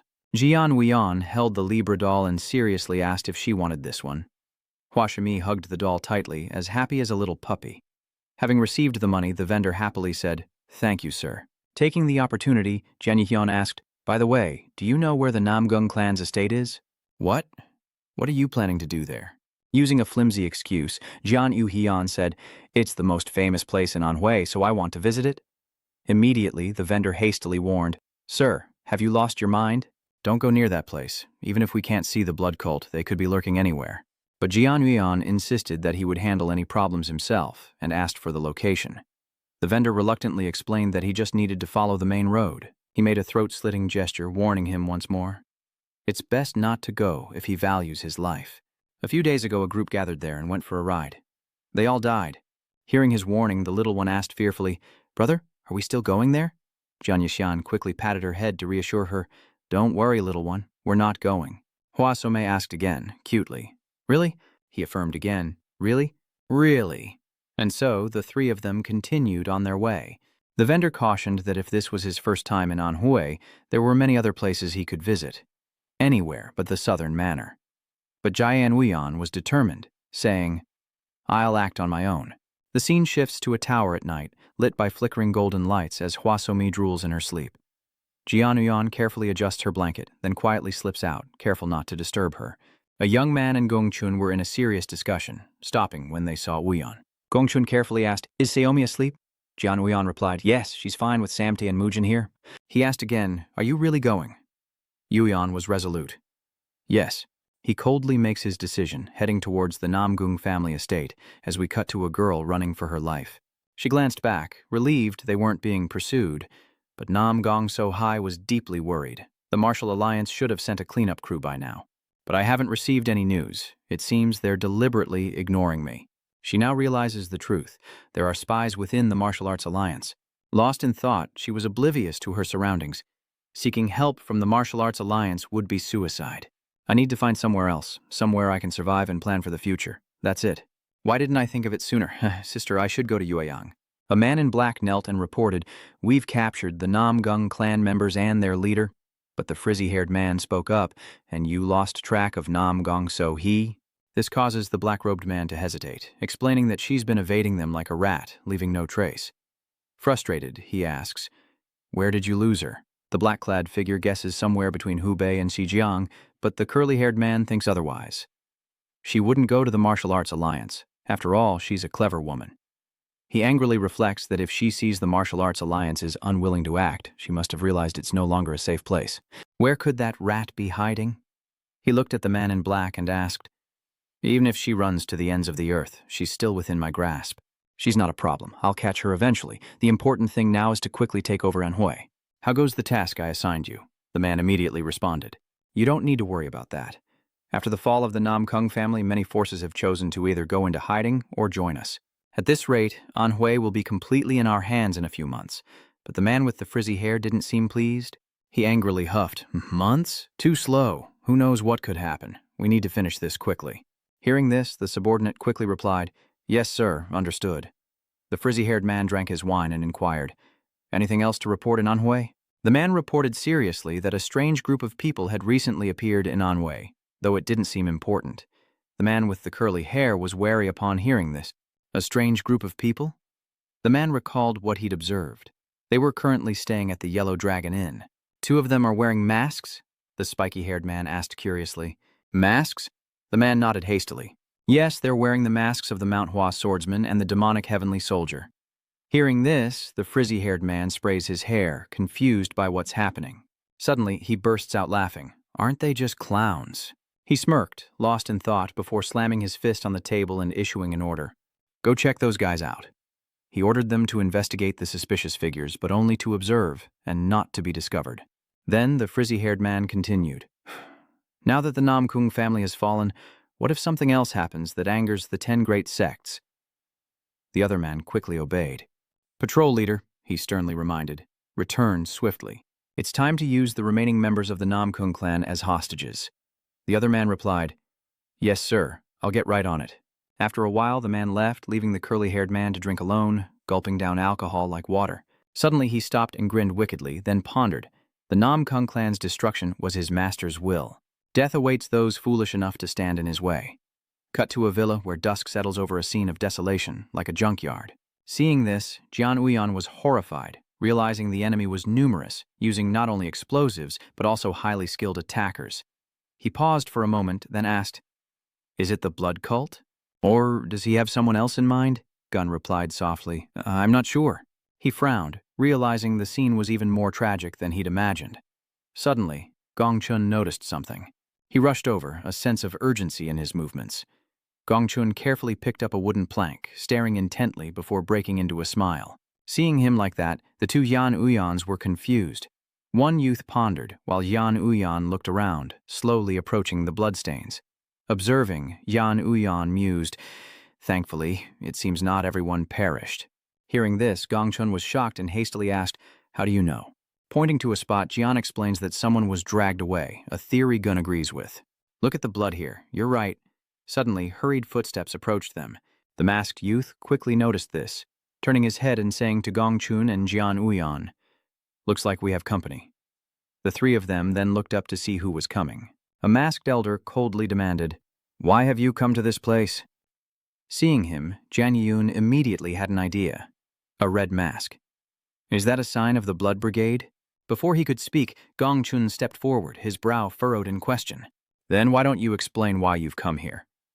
At his words, the masked men in red were stunned. With murderous intent, the leader stepped forward and declared, If you won't answer, we'll have to resort to stronger measures. He immediately took a fighting stance. The moment his sword made contact, a light flashed. The trio drew their swords as well. The masked man grinned mockingly, and Gongchun readied himself. Meanwhile, Jian Yu Haiyan arrogantly declared, Let me witness an entertaining battle. The others chimed in, This is clearly a one-sided fight, so it'll be boring. Instead of a one-sided battle, try to make it more interesting. Killing them won't do us any good, so remember to keep them alive. The crowd above aimed their swords and charged like lightning, as Gun and the masked man prepared to attack, initiating a fierce battle. They were clearly outnumbered. The men rushed to attack the 3. Their movements skilled, but in mere seconds, their figures vanished before their eyes. This left Gongchun and Black Mask in shock, immediately lost in thought. Shadow step? Moments later, the red-masked figure appeared behind Gongchun, unnoticed. He gritted his teeth, reassuring himself that he had nothing to fear from a cripple like him. Without hesitation, he attacks Gongchun, thinking it's all over. How boring. But suddenly, something throws the masked men into utter confusion as a figure flickers in and out of sight. Before the masked man could understand, he was torn asunder. Another, witnessing this, wondered what had just happened. With sword in hand, Gongchun boldly declares, Though I have but one arm, it's more than enough to crush insects like you. He unleashes a stream of blue light, warning them to be careful. Meanwhile, the masked figure began a relentless series of attacks, but kept a close eye on Gongchun, silently assessing him. Even with one arm, he's still strong. But he's no match for me. Meanwhile, Black Mask uncovers one of his opponent's faces and interrogates him. Shadow steps is a technique of the Black Sword Society, long thought lost. What's your connection to them? But the man defiantly replies, "You think we'd talk?" Hearing that, Black Mask sneered, "Looks like you're in a hurry to die." But just as he was about to finish him off, a voice rang out. "Hold on," Jian Uyan suggested. "We should at least keep one of them alive." Hearing that, Gongchun chuckled and asked, "So I'm not allowed to kill them all?" Jian Uyan glanced over and said, "Go ahead if you don't want to find your family again." Seeing this, he declared, "It seems I have no other choice." He solemnly introduced himself. "I am a rustic old man, known as the Mount June Swordsman." Hearing this, the group sneered. "Mount June Swordsman? What's he babbling about?" They continued to mock him, but Gongchun simply said, "This old man's sword is a violent one." Hearing this, the masked men exchanged glances, but immediately changed their tune. "Looks like we'll have to get violent with it." One of the masked men tore off his clothes, revealing bulging muscles, and the others followed suit. Seeing this, Black Mask asked, dumbfounded, "What is this now?" As the masked man immediately changed the size of his body. Jian Weiyan observes, "Some kind of body enhancement martial art?" He turns to Gongchun, noting that it's incomplete. "Do you think you can win?" Gongchun coldly replies, "I don't know anything about body enhancement techniques." At that moment, the masked man lunged to attack Gongchun, who calmly replied, "But you ask too much." A massive explosion erupts, the earth cracks and crumbles, and one of the masked men lunges forward with a punch. Gongchun effortlessly dodges the blow and retaliates. Suddenly, a blue pillar of light erupts. Gongchun lands gracefully, surrounded by the astonished masked men. Ji-chun angrily shouts, "Damn it! Come at me all at once!" Gongchun's footsteps quicken as he slashes and cuts in every direction. Gongchun gripped his sword, a mystical light emanating from it. Then he lowered his head, muttering, "You brats," before declaring, "Come at me." Debris flies everywhere, a testament to the ferocity of the battle as a small rock falls from above. A masked figure lay crumpled on the ground in pain, furrowing his brow as he wondered where these strange people had come from. Suddenly, realization dawned on him. John Yuan appeared in his sights, and he asked, "Who are you?" "I have so many questions to ask." But then his consciousness faded, and a voice echoed in his ears. "Rest now." Then, the masked man's consciousness faded completely. In the aftermath of the battle, a land lay in ruins, and a battered man, unrecognizable to his own parents, groaned, begging to be killed. The Black Mask taunts, "Why would I kill you, you bastard?" He continued to beat the man, saying he wouldn't die until he revealed the location of their headquarters. But the man was stubborn, asking if he thought he would talk. Jian Yu Haiyan scoffed, "Is that all the Libra can do?" "Disappointing," Black Mask retorted. "If you're not going to help, then step aside." Suddenly, a glint of murderous intent flashed in his eyes as he tortured the masked man. "Fine. Just try to endure it." He chuckled. "Let's see if you can keep your mouth shut after losing a few more fingers and toes." Cut to another location, the ground littered with footprints, the nearby fire already dying down. As Gongchun walked, he asked, "He confessed that this was the place? To think they'd use this place as their base of operations, they truly know no fear." Ba Chun looked around, sensing something was wrong. "No matter how I look at it, this doesn't seem like a hideout. Looks like we were fooled." But Jian Yuan immediately retorted, "No, we can't see them because of illusion magic." Gongchun asks in surprise, "An illusion?" He then asked Jian Yuan, "You mentioned body strengthening techniques before and now illusions? But first let me ask you this." He asked seriously, "Have you ever seen illusion techniques or incantations before?" Jijong quickly replied, "This is the first time I've heard of them." "Me neither," the masked man replied, pausing to think. "Aren't charms supposed to exorcise demons? Mind-affecting martial arts, necromancy, and demon summoning. These dangerous arts were once deemed too dangerous to exist," Zhenu Haiyan explains, shocking the Black Mask. "Eradicated?" Gongchun wondered aloud. "Are there any other martial arts besides those?" Jian Uyan responds. "There are also those who use qi emission." Gongchun was even more curious. "What is it?" Jian Yuyan continued. "It's a martial art that releases internal energy without the use of any weapons. Many have tried, but none have mastered this technique." The Black Mask was taken aback by his words. "You seem to know a lot about this." Jian Uyan replied softly, "It's just common knowledge." Gun questioned, annoyed. "So, you're saying we don't even know the basics?" Jian Uyan explained seriously. "There was a time when this knowledge was commonplace." He urged them, "Let's move on. We've wasted too much time chatting." Suddenly something occurs to him. Where could it be? Jian Uyan looks around, muttering to himself. He immediately activated the sword in his hand, and suddenly, Jian Uyan swung it, attacking something, the light of the blade flashing as if breaking a glass wall. The fragments of the three people gradually appeared, finally revealing the group of red-masked men. Jian Uyan immediately warned, "There are quite a few of them." Seeing this, Gong Chun turned and asked, "Are you a monster?" The masked figure secretly assesses him, thinking, with skills like that, it's no exaggeration to call him a martial god. Is this really something a human can do? Meanwhile, Jian Uyan silently stepped forward, stating that the Nam Kung family must be inside, prompting Gong Chun to ponder something and the masked figure to grin with delight. He cheerfully suggests they take care of things here as the ground trembles, altering the illusion. The masked men were in a panic, and one of them angrily questioned what was happening. "What's going on? Has the illusion barrier been broken?" They then rushed back to a certain place, urgently checking the situation. The subordinate replies, "Understood." The leader's step slowed as he approached the source of the noise, and the sight before him made his blood run cold. The leader, stunned by the intrusion, asked, "They used martial arts to get here?" He hastily commanded, "What are you all waiting for? Quickly capture these guys." Seeing their hesitation, he angrily shouted, "You're a bunch of cowards." Gong Chun stared intently at his movements, and the leader froze, stopping in his tracks. Gun approached him like a demon, causing the leader to grit his teeth in anger. Gong Chun had silently moved past him without him even noticing, causing the man to tremble and break out in a cold sweat. A voice whispered in his ear, "How tired of life are you to mess with the Nam Kung clan?" The black mask chuckled, "Truly just ants." Hearing this, the man was furious, but he gritted his teeth and endured it. Then his expression suddenly turned grim. He points his sword at them sternly. "I don't know who you are, but you clearly don't value your lives." Hearing this, Black Mask sneered, "You temple dogs don't even know how to read the situation?" The man, upon hearing this, timidly swung his sword in attack. Meanwhile, Black Mask smirks with interest as Gong Chun enters the cave alone. What will he do against the Namgung clan members inside? Of course, with a sword in hand, he'll venture into that cave himself. Inside, footsteps echo.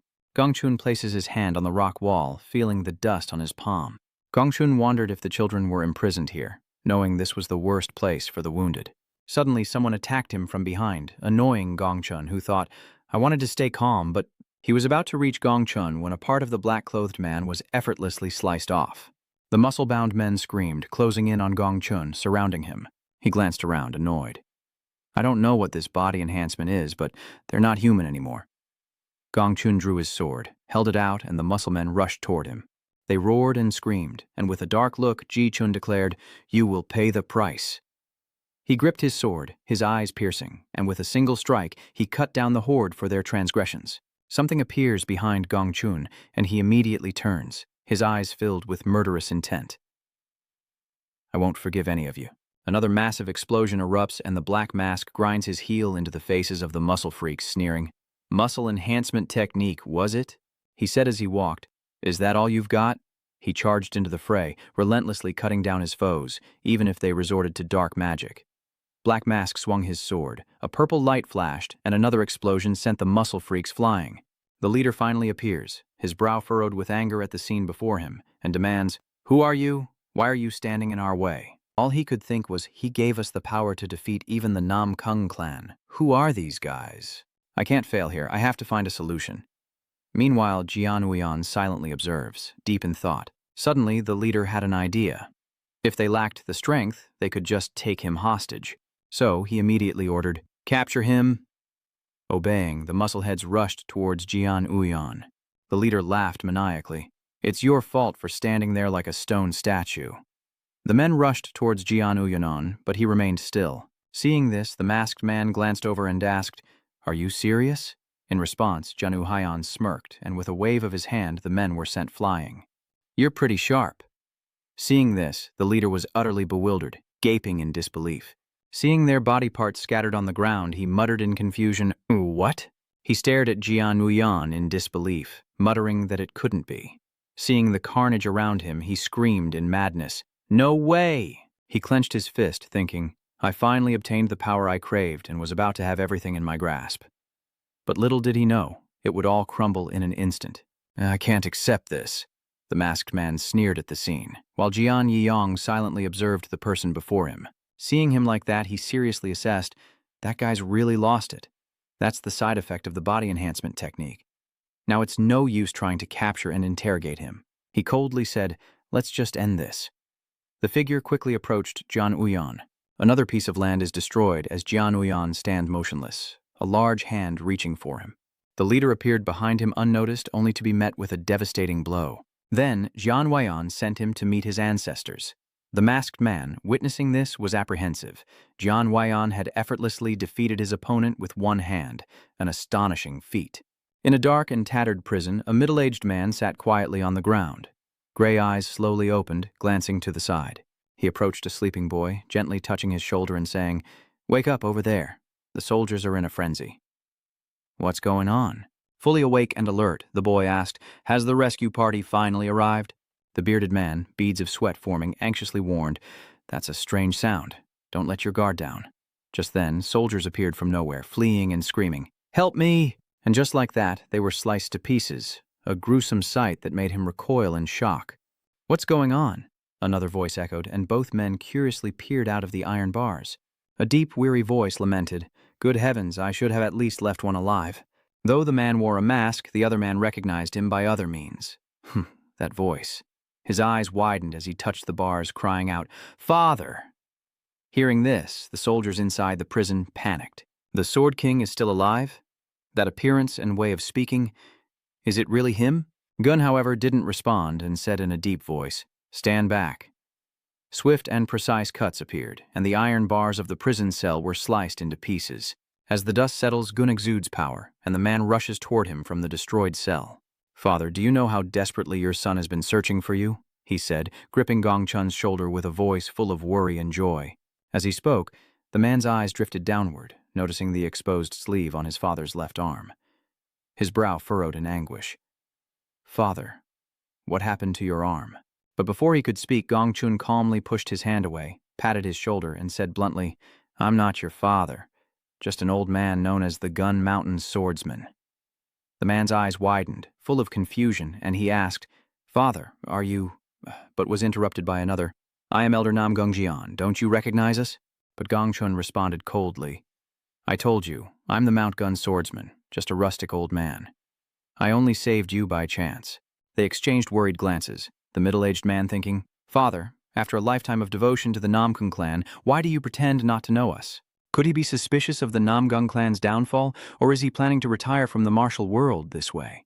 Just as he thought that and was about to call out, "Father," the man turned away, and the sight filled him with panic. "Are you just going to leave everyone behind like this?" A loud crash echoes. This caused Gong Chun to turn around and see the man kneeling, pleading, "Please don't go, stay with us." The family needs the Sword King. The other's faces darkened, and the air grew still. After a moment, Gong Chun sighed deeply. He slowly said, "Get up. If the Sword King were here, he'd be scolding you endlessly. You've all been living well, and that's enough to satisfy him." He wanted to argue, but Gong Chun of the Namkung clan continued, "Repair what's broken and rebuild what can't be fixed. If you try, this won't happen again." Behind the mask was the old man's radiant smile, which must be what the Sword King wanted to see. The man was silent, simply gazing at him, then drew his sword as he spoke. "Yes, we understand." The others retied their bandages, finally managing to regain their composure.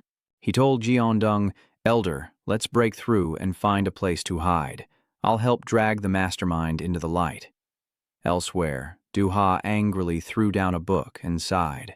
"These guys are good at hiding things. I've been searching for ages and haven't found anything worthwhile. If you hadn't killed the leader, things wouldn't be so complicated." Waion retorted, "If you'd handled things swiftly, how would you have stumbled upon me?" A moment later, his frustrated voice echoed, "At this rate, won't we be unable to find the mastermind?" He paused for a moment, then replied, "I suppose so."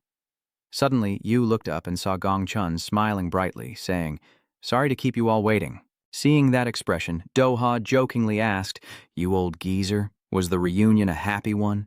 The other man calmly replied, "I only went to say goodbye." But Doha didn't press, saying that from his peaceful face, he must have said everything he wanted to say. Waion crosses his arms, bringing up the main issue, "So our business here is concluded." But Gong Chun hesitantly asks, "My lord, forgive me, but could we go to one more place?" He immediately agreed, asking, "Where?" The answer already in his heart, he replies, "Hanan." No matter what, I need to go to Henan and meet that boil-brained idiot. Back in the cave, the scene shifts to the prison cell, cleaved open by Gong Chun, as someone picks up a metal bar and begins to speculate. The cuts are clean, 2 outside, 1 inside, 3 intruders in all, and they so easily defeated my enhanced men, even rescuing the Namgung prisoners. Their strength rivals the 10 great warriors. It has to be the Sword King. So, the Sword King was alive all this time, and he even has allies? Thinking this, the blood demon crushed the iron bar in his hand. He slowly rises and snaps his fingers, causing grotesque mud monsters to emerge from the ground. Blood Demon commanded them to find the intruders and bring them to him for a most unpleasant demise. Inside a restaurant, someone calls out for more food. Waiter, 2 more plates of dumplings. The dining hall was bustling and filled with the aroma of food. Us too, 3 plates for us.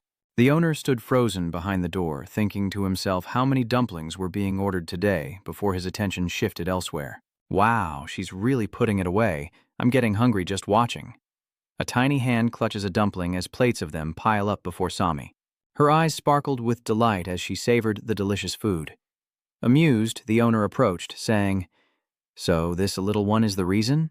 Seeing who it was, Saomi relaxed and greeted him. You're here?" He smiled kindly and asked, "Are the buns really that good?" The girl immediately replied as the owner recalled the earlier scene. She was just gloomy, but now she's much more cheerful. Little Somi sat on the chair, pouting sadly. "Dad and Grandpa left me behind." The boss quickly reassured her, "Don't be sad, they'll be back soon." "They didn't want to wake you. You were sleeping so soundly." Her cheeks puffed out, looking utterly pitiful. "Did they leave me here because I'm annoying?" Before she could finish, the owner changed the subject. "Do you like steamed buns?" Hearing about food instantly perked Sumi up. "Dumplings?" And just like that, it was settled. After another bite, Somi happily exclaimed, "These buns are 100 times better than the ones in the accursed river." Hearing this, he happily chuckled. 100 times better, you say? Thank you for the compliment." Just then, a door burst open and a terrifying voice echoed. "How annoying. What's all the commotion? These gangsters with their ugly faces are pointing and threatening. If you have time to play with that little girl, why don't you hurry up and take us inside? We're standing here because there's no room." "Who do you think we are?" The other customers couldn't help but be frightened by the scene. "What's going on? Wait, isn't that Ma Jianggang? Look at that sword. It's him. The man who seems to be the leader here is the Nonan bandit. Nanking Ma Jiangxiang." The boss quickly stepped forward to speak. "Forgive me, but this child is the daughter of a VIP, not like the others you're waiting for," but they didn't care. "What do you mean? Who do you think we are? Do you dare treat us like common ants? Are you really?" The man who was just cursing a moment ago was silenced by an order. With a terrifying look on his face, Jiang Kang said, "Don't make a scene." The one who was just roaring now shrinks back, begging forgiveness, but the other says nothing, instead approaching Somi. The two, one large and one small, stare at each other, and after a moment, Jiang Sang slowly reaches out his hand. The terrified owner screamed to stop them. Wait, but instead of a bloody scene, a heartwarming moment unfolded. Jiang Sang brushed a crumb from the girl's cheek, then, lifting his hand, said, "You had something on your face, kid." Unafraid of his terrifying appearance, Somi smiles brightly and replies, "Yes, it is, thank you." The owner, still pale, wonders if the great Ma Gangchang likes children. The towering man introduced himself. "I am Demon Jiang Kang. Are the buns delicious?" The little girl then introduced herself and answered his question. "And you're Somi?" "Somi, the buns here are really delicious." The atmosphere around him blossomed. "I understand." A loud knock echoes, startling the boss, who turns to see the 3 of them have finally returned. The air is strange. What's going on? As soon as she saw them, Somi happily ran forward, sweetly calling, "Father." The 2 embraced, while the boss awkwardly explained that nothing was wrong. "More importantly, did you finish what you wanted to do?" "Yes," Gongchun smiled. "All thanks to you. Someone will deliver something to this inn. I'm counting on you." The man bowed respectfully and replied, "Yes, leave it to me." Wu Hyun picked up Saomi, holding her close, causing the others who had just entered the inn to freeze for a moment. One of them curiously asked, "Who were those people?" Jiang Kang, with his hands on his hips, said, "Who knows? I've never seen them before." And just like that, he watched the 4 leave the room as Yu Haiyan raised an eyebrow, repeating the name. Majianggang asked, "The one carrying that giant sword?" Minin confirms, "Yes, that's definitely Nong King." Hearing the name, Yuyan remarks with a hint of emotion, Nang Vuong, an interesting title. Are they following in the Black Society's footsteps? I don't think so, he countered. They say in Nangin he's a righteous man, but it's suspicious that someone like that would come here. Yan closes his eyes, saying as long as he doesn't interfere with our plans. It doesn't matter. Besides, I've already done what I needed to do, so it's time to leave. Yes, my lord. In the still of the night, Uyan stood on the veranda, gazing at the moon, lost in thought. This dark magic should have vanished after the families who practiced it were purged, and few even knew of its existence. But why has it resurfaced now? Did someone recreate it? Though preoccupied, he finds a flicker of intrigue. The severed ties between him and the martial world are reforging. Let's head to Henan. The next morning, in the carriage, Samt grumbled unhappily. Why are we suddenly turning back to Henan? I want to go home. Meanwhile, Mujin remains cold and indifferent. This is the Lord's command, we have no choice. The conversation pauses and suddenly his eyes widen in surprise. It was because a familiar figure, Ma Jiangang, was up ahead. As the carriage stopped before them, the tattooed man cursed, "Why are you blocking the road?" "Do you want to be run over by the carriage?" Zhang Chang said sternly with his arms crossed. "I was going to let you pass, but I've changed my mind." Moon Jin glares menacingly. "You better change your mind again." But Zhang Gang smirks. "Why dissuade me when you don't even know my purpose? I only have a question, so put down your sword." His hand froze on the hilt. He had a question?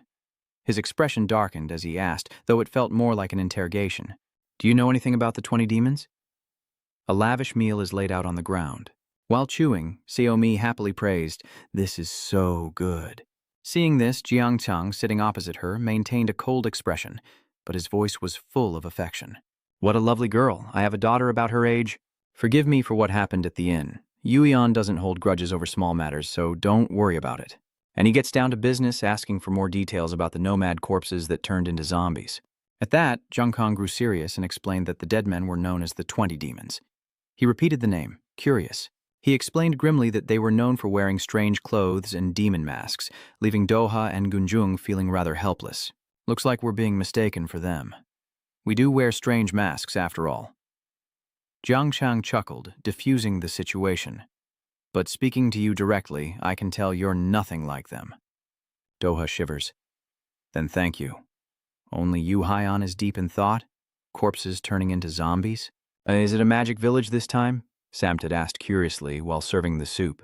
"Does a technique that can turn people into actual zombies really exist?" he asked, patting Sumi's head. "Yes, that's a form of dark magic." Hearing those forbidden words, Doha was startled and blurted out, "Dark magic? But those kinds of dark arts don't exist in our demonic sect." Uhaeon nodded, holding the little girl. "I see. So you don't know anything either?" "Well, it did happen, but it was in the past." He paused as if recalling something and began to explain that it was a type of dark magic that could devour an opponent's inner energy, a strange martial art belonging to the Black Wind demon god. A man who died after fighting the heavenly fiend for 3 days and 3 nights, yet was strong enough to fight one of the 3 absolutes for that long?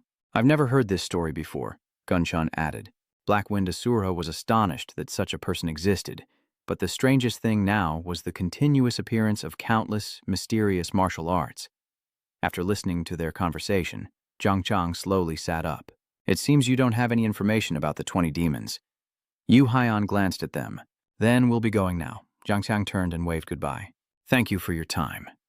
He stared intently as they departed. As the sky darkens, Yu Haiyan suddenly says, "There's somewhere I need to go." Xiaomi frowned as she was picked up, clutching his clothes tightly. "What is it?" "Again? Where are you going, father?" The poor girl teared up. "Daddy, can't you talk?" Woyan, without explaining, gently advised, "Always stay with Samte and Mujin, and ask them to buy you anything you want. I'll be back soon, so don't be too sad." Though heartbroken, Somi managed to reply, "Okay." Her small hand met his rough palm as father and daughter made a promise. "Then you have to come back quickly." "Okay, it won't take long." Gunchun huddled Somi and looked up, asking, "Where are you going?" But Seo Haiyan slowly walked forward without turning back. "I just want to confirm something," he asked curiously. "What is it?" The girl, happy to have been comforted, waved and called out, "Safe travels, father."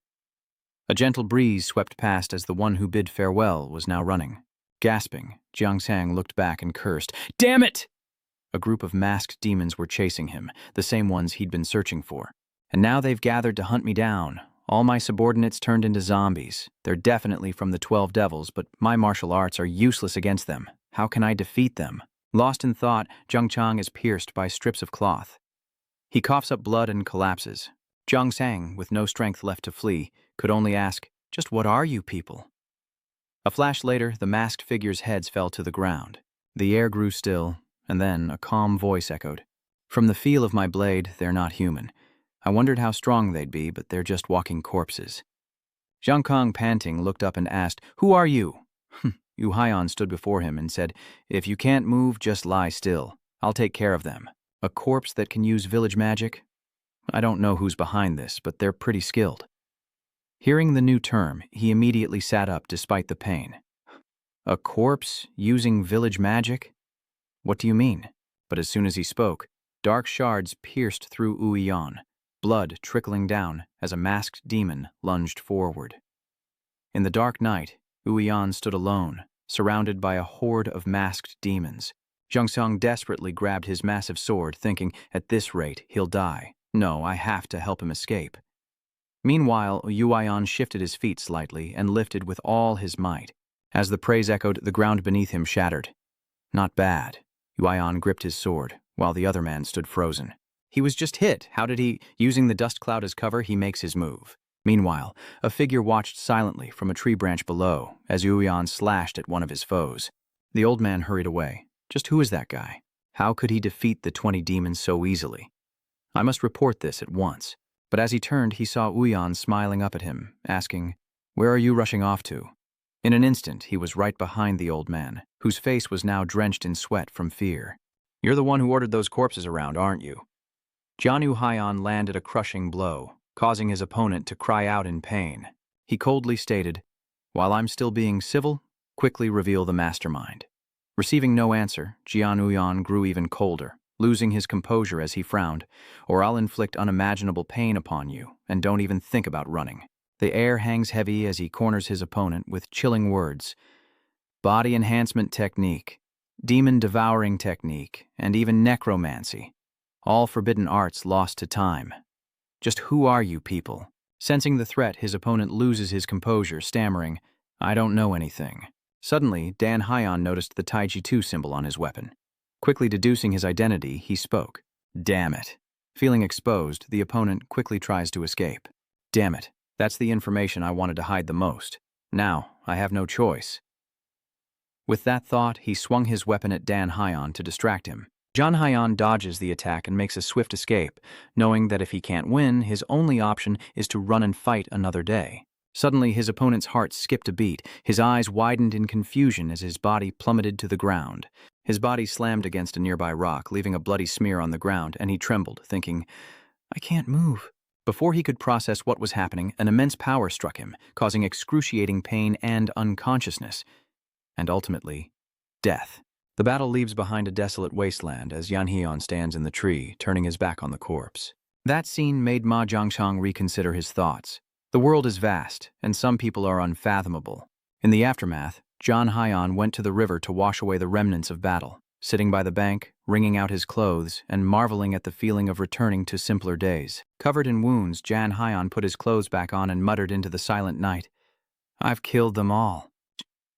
Since none of them talked, he didn't get any information. He continued to ponder. One of them was definitely a sorcerer, using demon magic, body enhancement, soul devouring, and necromancy. Putting it all together, remembering the sorcerers he's encountered, could they be descendants of the blood demon? Regardless of who they are, if they're connected to magic, I might find answers in the Murim Alliance. Jun Hyeon pondered. I came here to relax, but have I just made things more complicated? Suddenly, a voice called out from behind. There you are. Jun Hyeon calmly asked, Who are you? My lord, a burly man approached from behind, introducing himself. My name is Ma Jiangkang. He suddenly knelt, prostrating himself, and earnestly pleaded, Please, allow me to follow you. I see, Jian Hyeon chuckled. Follow me? Are you serious? Ma Jiangkang continued earnestly. Yes, I've been searching for a worthy master to serve for the rest of my life. Surely our meeting was divinely ordained, so I may follow you. Hearing this, Jian Xian took stock of the situation. Though he was quite strong, his skills were on par with Jun Mujin, and there was no reason to bring two Jun Mujins along. Unexpectedly, he turns his back and refuses outright, leaving Ma Jiangkang anxious. Wait, sir, you said you were going to Honan? John Hyon remained calm. That's right. Hearing this, Ma Jiankang confidently replied, Then let me accompany you to Hunan. I'll prove my worth to you. After some thought, Jian Hian seemed convinced and made his decision. All right. Only to Hunan. Once we arrive, if I find you useless, you know the drill. Hearing this, Ma Jiankang was overjoyed. Yes. Seeing his excitement, Jian Hian lazily thought, if he keeps following me around like Gun Mujin, it'll be a pain. Oh well. In contrast to that laziness, Ma Jiangshang was overjoyed. He eagerly followed Haiyan, saying, A promise is a promise. I'll keep my word. Now show me the fastest way to the Namu Lake. Throughout the journey, Ma Jiangchang was enthusiastic, saying, This way, sir. Past these mountains, we can go straight to Hunan. Jian Hian gave a nonchalant reply, and Nam Gongchun asked, Why did the Lord leave in such a hurry? The black demon retorted, I don't know. He's always so cryptic, never sharing his thoughts. Nam Gongchun replied with a hint of sarcasm. Come to think of it, abandoning Somi must mean something serious is going on. Sensing the lack of seriousness, the black demon retorted angrily, Hey, are you senile or something? Clearly, he went alone because he feared the shirt was in danger. Seeing this, Nam Gongchun angrily retorted, Did you even hear what I said? That's exactly what I meant. It's because of the danger. Their conversation quickly escalates into a heated argument. What? Are you saying I'm an idiot? I didn't say that. But it's good that you realize it yourself. The demonic black monster said coldly, You always beat around the bush like that, which is why the Orthodox sects are so pathetic. Samda, don't you agree? Caught off guard, Samt agrees with him. Of course, those righteous fools are so tiresome. Namgongchun wouldn't be outdone. It's obvious the demonic sect is full of reckless idiots. Henry, who's been criticized for so long, turns and shouts, Mujin, do you agree? Minin, caught in the crossfire, couldn't help but join in the childish fray, knowing full well the demonic sect was full of simpletons. Hearing this, the Black Demon Lord, feeling indignant, attacked him, saying, Aren't you from the unorthodox faction as well? Of course you'd side with the demonic sect. How dare you go back on your word? Minin was taken aback by the accusation. What does the unorthodox faction have to do with the demonic sect? He pointed his finger and continued, What are you talking about? That's why the impure faction is full of troublemakers. Treat them well, and they'll stab you in the back. Nam Gongchun nodded in agreement. That's right. The Dark Demon Lord is in cahoots with them. The unorthodox faction only exists thanks to the demonic sect. Nam Gongchun added, thanks to the orthodox faction as well.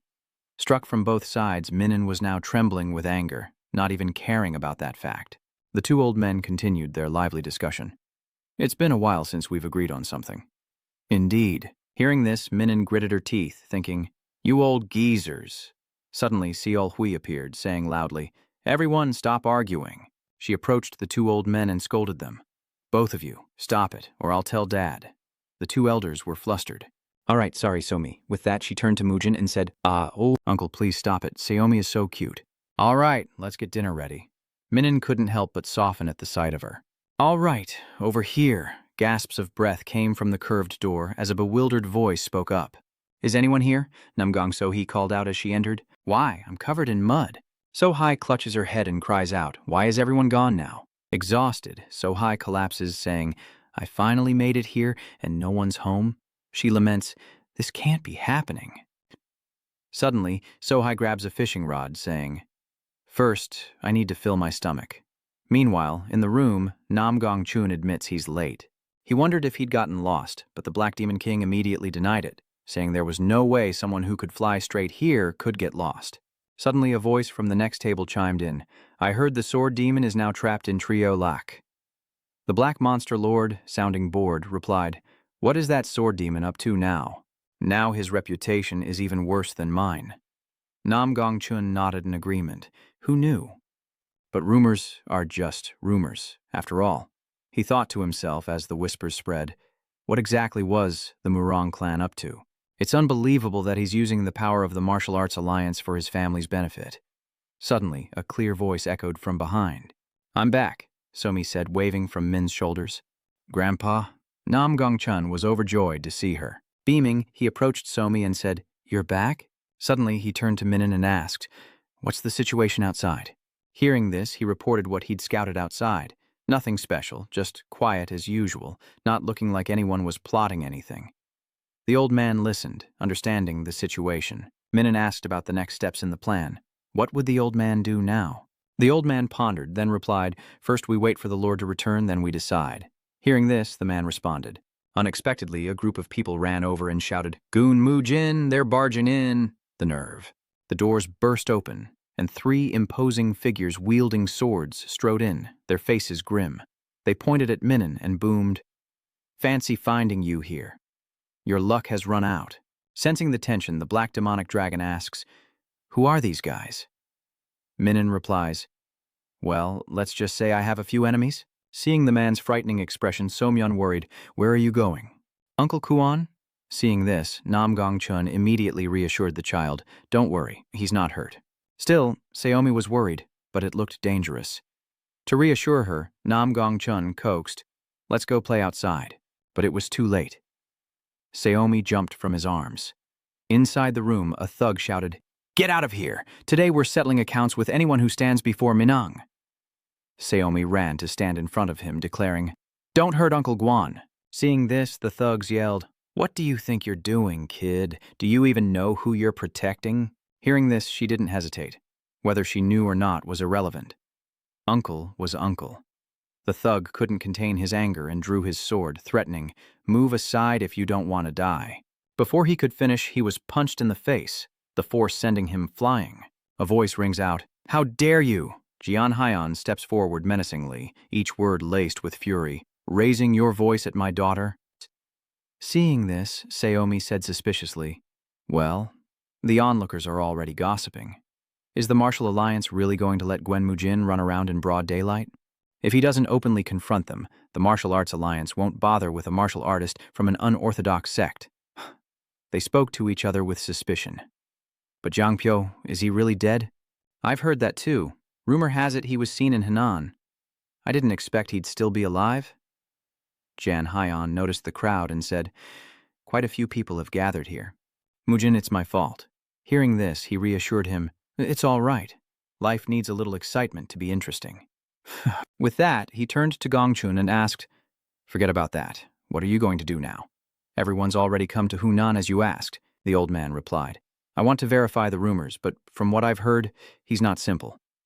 He continued, "Where there's smoke, there's fire.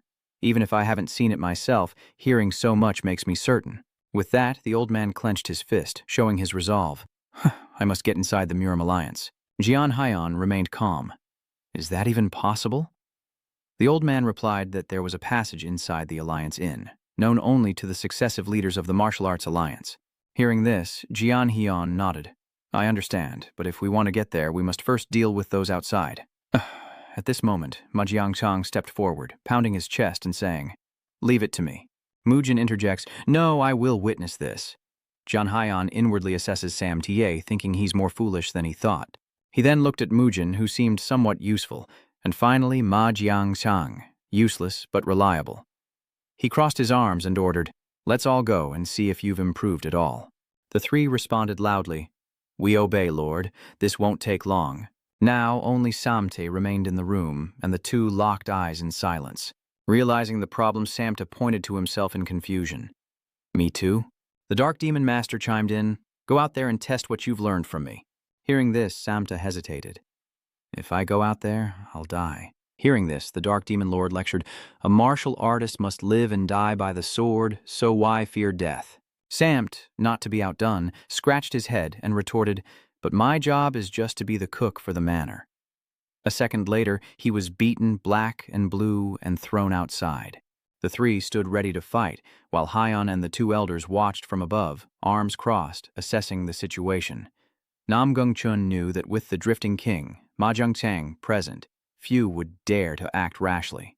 He observes and says, "Look, the former vagrants have already left." Jian Haiyan replies, "I see, but what about the rest?"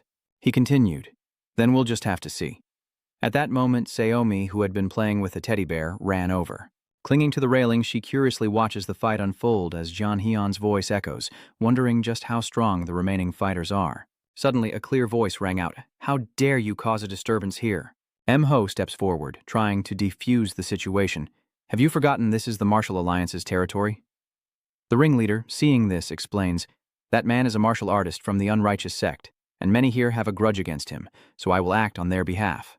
Before he could finish, Muho respectfully clasped his hands and said, "If you intend to draw your sword for personal gain, then I, Muho, must stop you." He then turned to face everyone. "Anyone who has a grudge against this man, step forward, and I will help you settle it." The ringleader gritted his teeth in anger. The thugs relented and turned away. Mujin gratefully said, "Thank you for speaking up. Otherwise, things would have escalated." Emho sized them up and said, "You're quite the odd bunch. Wolf King and the little twin swords, and I don't know who the other is, but you don't seem very close." Min then asked, "Are you here for us too?" Hearing this, Muho immediately retorted, "No, I simply don't want conflict erupting under the feet of the martial arts alliance. Besides, I've heard that although the twin swords come from an unorthodox sect, they've worked hard for the orthodox sects, so arresting an innocent person is truly unreasonable." Muho looks toward the gate, assessing that there's nothing left for him here, and turns to leave. "Then I shall take my leave. This place is protected by the Murim Alliance and Shaolin Temple, so please, no trouble." From above, Jian Haiyan witnessed everything, arms crossed, thinking him an interesting junior. Minnan approached and bowed, saying his aura was truly terrifying. At this, Nam Gongchun spoke up, saying that if Muho came from the Shaolin Temple, then he's a candidate for the next abbot. The Black Demon scoffed, saying he's just a bald donkey. After the fight, everyone entered the room to clean their weapons. Ma Jiankong looked around, surprised that he was the twin swords. He wondered, "I heard he used to be the leader of an unorthodox sect, so what is he doing here?" Remembering Muho's words, Jiang Song nodded, realizing that these people were indeed strange. And more importantly, the concept of orthodox and unorthodox seemed to be non-existent among them. And those two old men give me a strange sense of oppression. Cutting off his train of thought, he turned to ask, "Who are those two old men?" Samt replied while eating an apple, "If you knew, you'd be shocked, never mind. Are you really planning to join us? I will serve you until death," Zhang Chang proudly declared, pointing to his sword. "My sword will cut down any enemy." Seeing this, Mujin asked, "Ma Jiangchang, is that right? Aren't you busy managing those vagrants? Why do you want to join us?" Jiang Chang retorted, "That's none of your concern." Samt, sensing the tense atmosphere, wondered what was happening. Were they fighting over who would be the top guard? Standing outside with his mouth full of apples, he said, "Doesn't concern me, but don't forget who the Lord trusts most." Mujin was confused. What was he rambling on about? Meanwhile, Haiyan entered the room, holding a sleeping semi in his arms, and sighed. "The Hunan province is quieter than I thought," Nam Gongchun immediately retorted. "There's nothing here," the Black Oddity noted with confusion.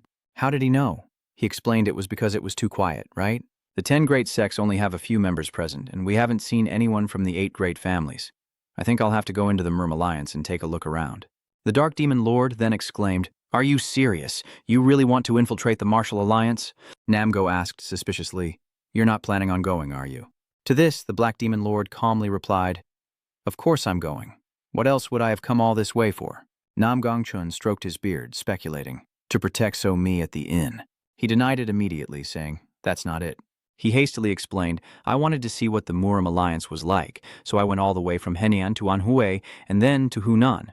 Nam Gongchun then asked, "Wasn't going to Anhui your idea?" Losing his composure, the Black Demon King roared, "It doesn't matter. I've already come this far." He added, "Besides, if those rumors about excavator Hyuk-moon are true, I want to see how you deal with him." Nam Gongchun sighed, helpless. There was no reasoning with such stubbornness, and keeping him still was a challenge. The Black Demon excitedly patted the old man's back, booming with laughter. Good, that's the spirit. How could you leave without me?" After talking for a while, the two old men finally remembered. "Speaking of which, how can So-mi sleep so soundly with us talking so loudly? It's still early." Namji Chun looks at the child and says, "Looks like she's exhausted, isn't she?" Jian Haiyan explains, "I put her to sleep using pressure points." The elder is shocked. "Why would you do that?" Jian Haiyan laid down his shirt, carefully tucked her in, and said that tonight would likely be chaotic. Immediately, a violent sound reached Nam Gongchun, who was suspicious.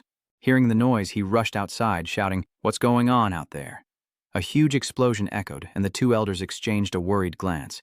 "Isn't that," they said gravely, "the direction of the Martial Alliance?" Hearing the commotion, Haiyan Moon rushes out, bewildered. What in the world is going on? He turned to his son and asked, "I'm asking you, what's going on?" His son replied, bewildered, "Father, I suspect the 10 great sects are trying to take over the Murim Alliance." Hyuk-moon is furious. "What?" he roared. Those worms dare. His rage ignited. He spat each word out. Anyone who dares oppose me will die. No exceptions, High Moon shouts. Where is that Jiang brat? The son was terrified by his father's anger. He stammered, Your son has searched everywhere, but he's nowhere to be found. He replied helplessly, I truly can't trust anyone.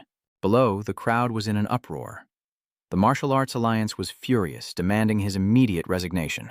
The Martial Alliance doesn't need a leader lost in luxury and decadence. Hyanmun scoffs at this. You ants, you never learn until you see the coffin, do you? Very well.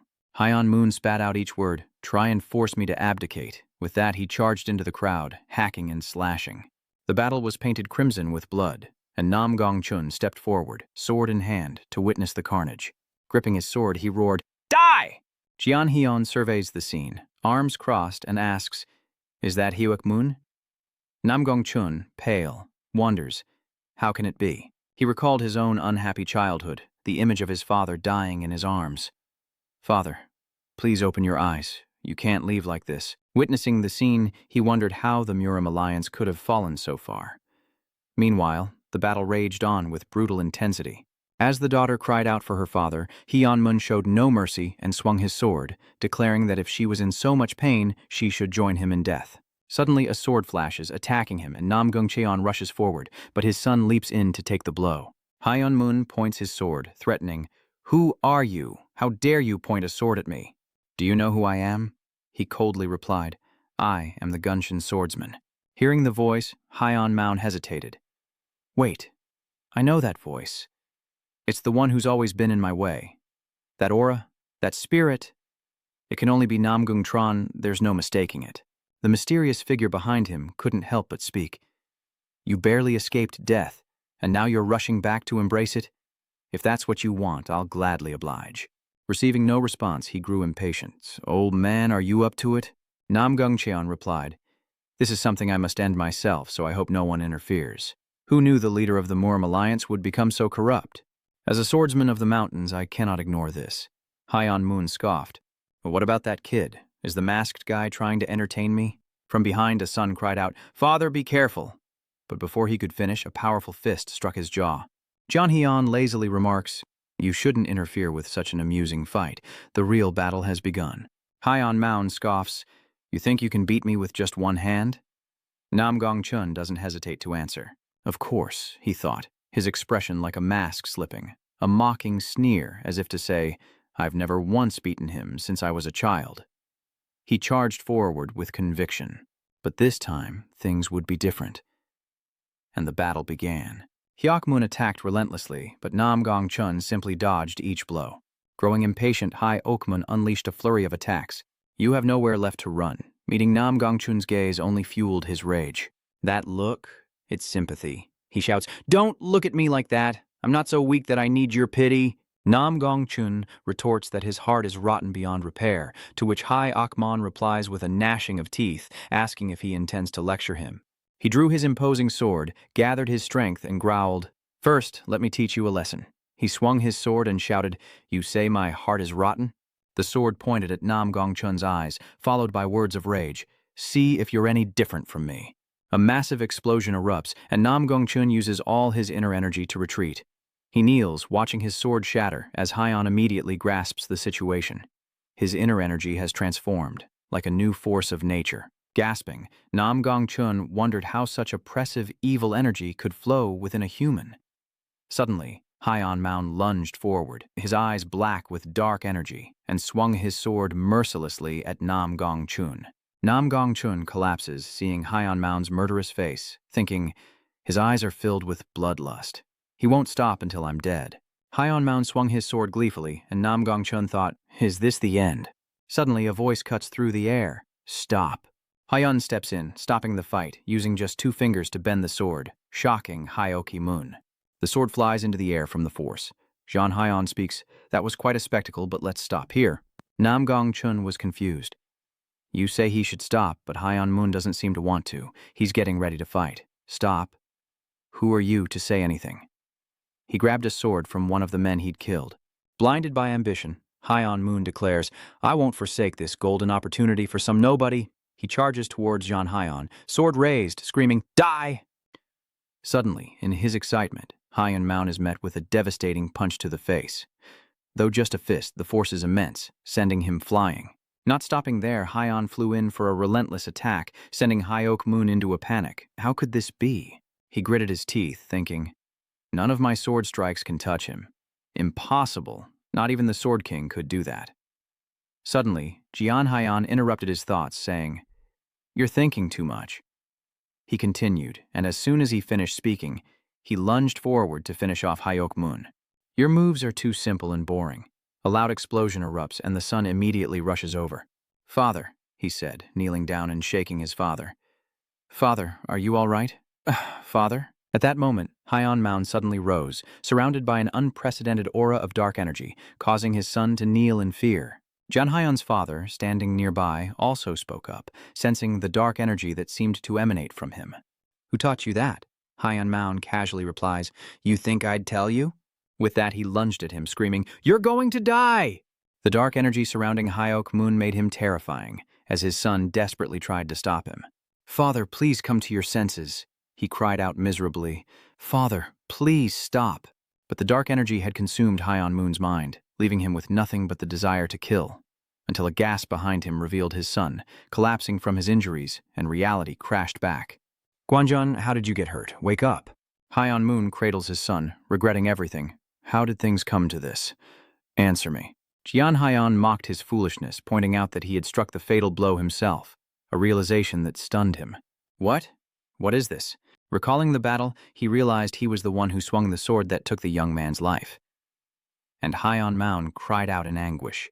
He regretted what he had done, as rain fell from the sky, mourning the deceased. Jian Haiyan didn't stop moving to punch him, but Nam Ji-chun suddenly spoke up. Stop! Causing him to turn back in confusion. You're not going to kill him? He stood up, regretfully replying. Let's head back. Nam Gong-chun glared at Haiyan Maun. From now on, let him live in regret. Beside him, the black monster finally spoke, confirming that righteous sects are never good. Jian Haiyan clasped his hands behind his back, looking down at the fallen Haiyan Maun, agreeing that as much as he wanted to, he had to concur. After all, he can't cause us any more trouble. Finally, Jian Haiyan stops. Let's go back. Night falls, and the moon emerges from the clouds. Heavy rain poured down as the man silently carried his son's corpse, each step heavy with grief. His heavy breaths filled the air, each footstep through the puddles echoing with sorrow. Finally, the man collapsed in despair.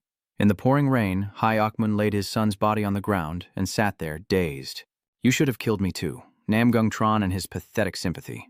You insult me again, saying I have nothing left. He recalled the scene, personally striking Gong Chun down. No, he still harbored murderous intent. He wanted to tear him to pieces. Hyokimun's hands clenched and trembled as a voice echoed, It seems your eyes are filled with darkness.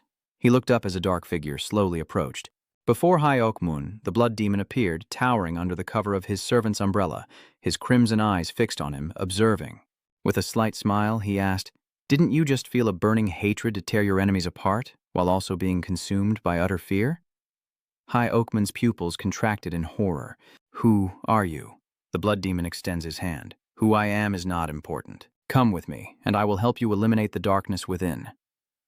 With those words, a surge of power flowed into Hyok-moon. The scene shifts to a bustling street, full of people browsing shops as Yu Haiyan pouts. I still haven't visited the Shaolin Temple. Gong Chun gently consoles her. Once we're home, I'll show you things even better than that. Oh, we'll take a boat far away on Dongting Lake. Hearing this, the child was delighted. Far away, that sounds fun. But I still want to visit the Shaolin Temple once. Are you that sad, Yu Haiyan?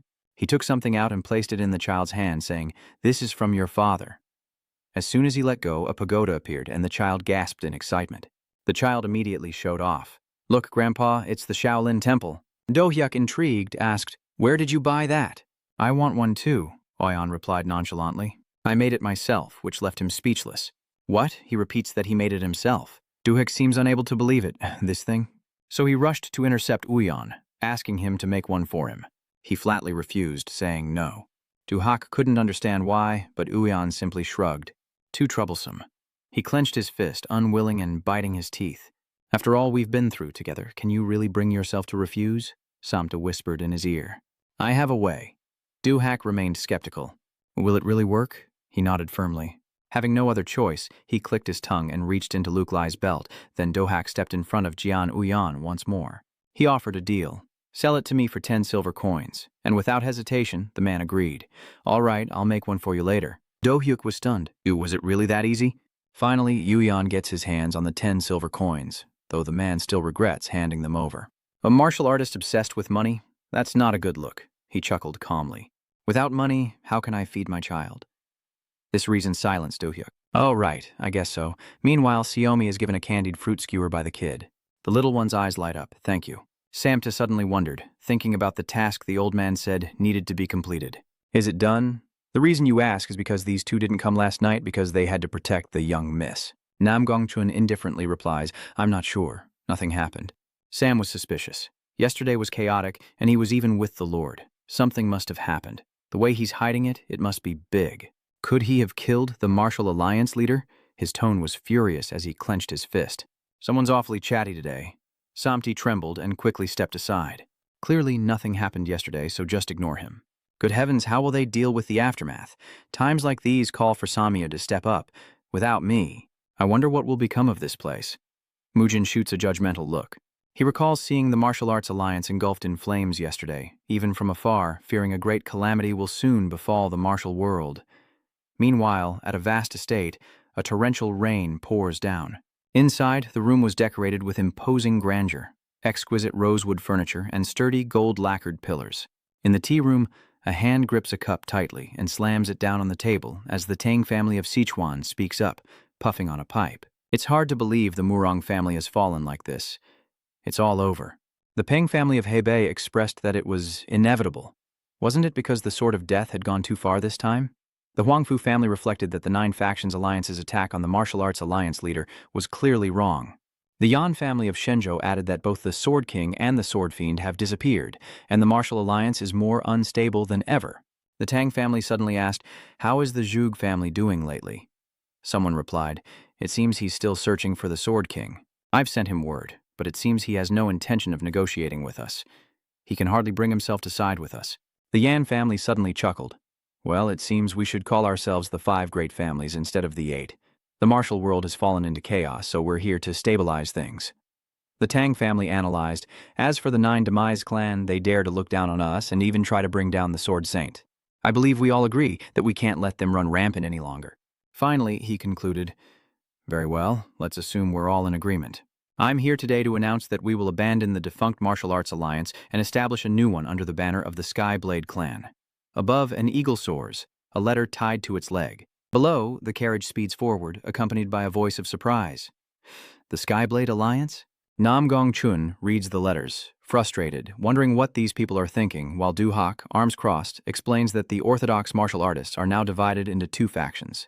Those who follow the 8 great families are called the Heavenly Blade Society, Zhang Gang added, while those who follow the 9 sects and 1 union are called the Martial Alliance. Min calmly states that, despite the appearance of peace, these 2 forces will become increasingly hostile over time, as Du-hak glares at Nam Gongchun reproachfully. It's all because you saved that old man, Hyuk-mun. I told you we should have killed him. Sitting in the corner, Uyan analyzed the situation, realizing they erred in saving Hyuk-mun. Their first mistake was turning someone with such power into an enemy. The second mistake was letting him fall into the hands of the 9 sects and 1 gang. If they had investigated his crimes, the 8 great families wouldn't have united to become the Heavenly Way Society. A smirk crept across his face. How interesting. Just then, Samta's voice cut through the air. Master, we've arrived at the manor. Yuyan is surprised. We've arrived. Samti's voice was heavy. Something was definitely wrong. Before them was the manor, but a plume of black smoke was rising from within. Through the carriage window, Yuyan watched with unease as smoke billowed from the kitchen. Ji Chun stepped out and offered, this old one will go and see. He nodded. As you wish. Minin stepped out of the carriage, curious. Master, shouldn't we go together? Waiyan instructed, just let him go. The other nodded in agreement. The patrolman, Gong Chun, charged alone to the manor's gate, opening and closing it in a flash.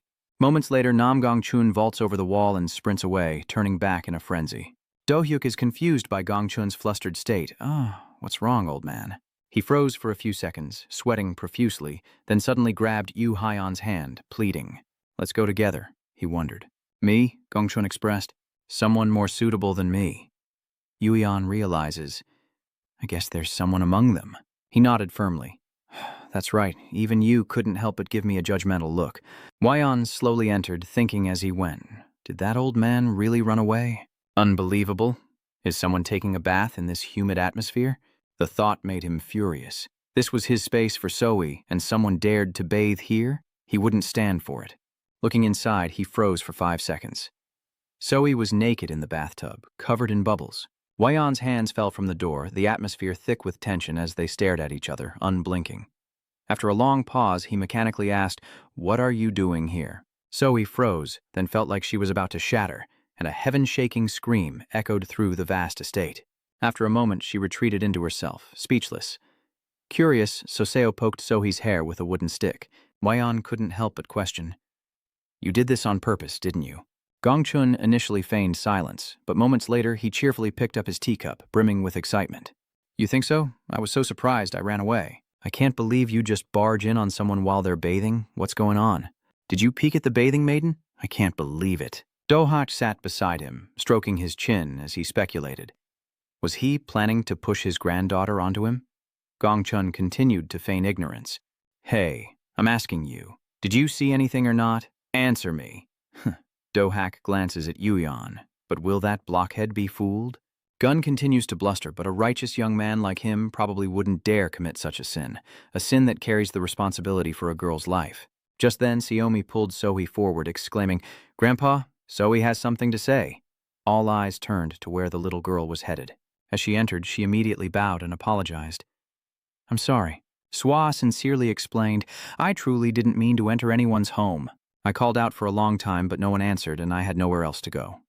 I'm sorry. Wyon replied, I'm also sorry for opening the door while you were bathing. She quickly shook her head. It's okay. Martial women don't worry about such things. Hearing this, he firmly emphasized, I see. The plan failed. Ji-chun couldn't help but look grim. Dohak couldn't help but scoff. Swa, without looking up, slowly said, Actually, I was planning to leave. My body has gradually recovered, and I'm worried about the clan. He cuts her off. I understand. Because the Nangong clan is now nothing but ruins, she immediately looks up and asks, You've been to the Nangong clan in Anhui? Seomi showed off the Shaolin Temple Tower. Yes, we went to Henan, and look what father made for me as a souvenir. Hearing this, Soy couldn't help but grow anxious. The Namkung clan, what did you say happened to them? Wyon recounted honestly, All the buildings collapsed. It'll take time to rebuild. She moved closer to him, nearly shouting, I don't care. I only care about my family. Have you heard any news about them?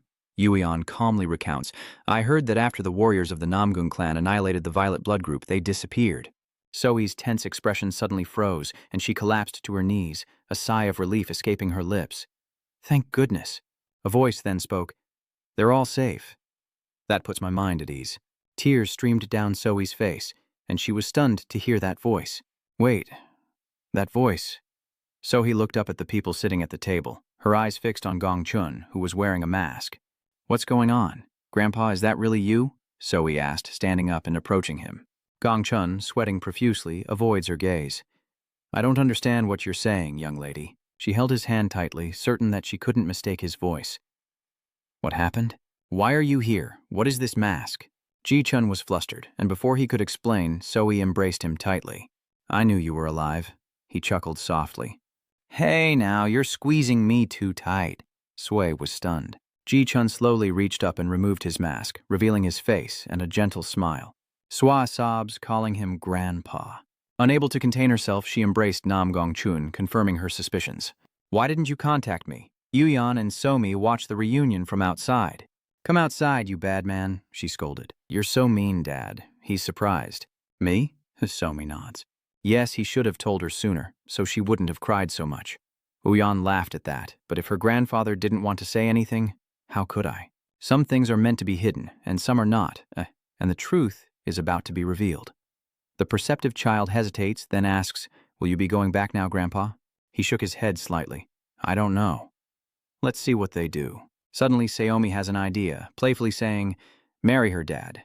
Then Grandpa will really be my grandpa. Uyan smiles wryly. You like him that much? Looks like my Seomi loves her grandpa more than her dad. The little one quickly retorted, No, I love you most, Dad. He pressed further, But who do you like more? Somi quickly replied, Of course it's you, Daddy. You feigned blame. his tone leaving Samta speechless. Fine. When you're with your father, you say you like him the most. If you're with him, tell him you like him best. That's how you survive in this world. She's young, but surprisingly nosy, the little one exclaims, flustered. I'm not being serious, he said, chuckling softly. Okay, fine. Samta stares blankly at the departing figures, wondering how that person could act that way with Semi. In the still of the night, the moon and stars cast a gentle glow upon the silent sky, as Uyan pours liquor onto the ground. He now sits before a grave, the wind rustling through the trees.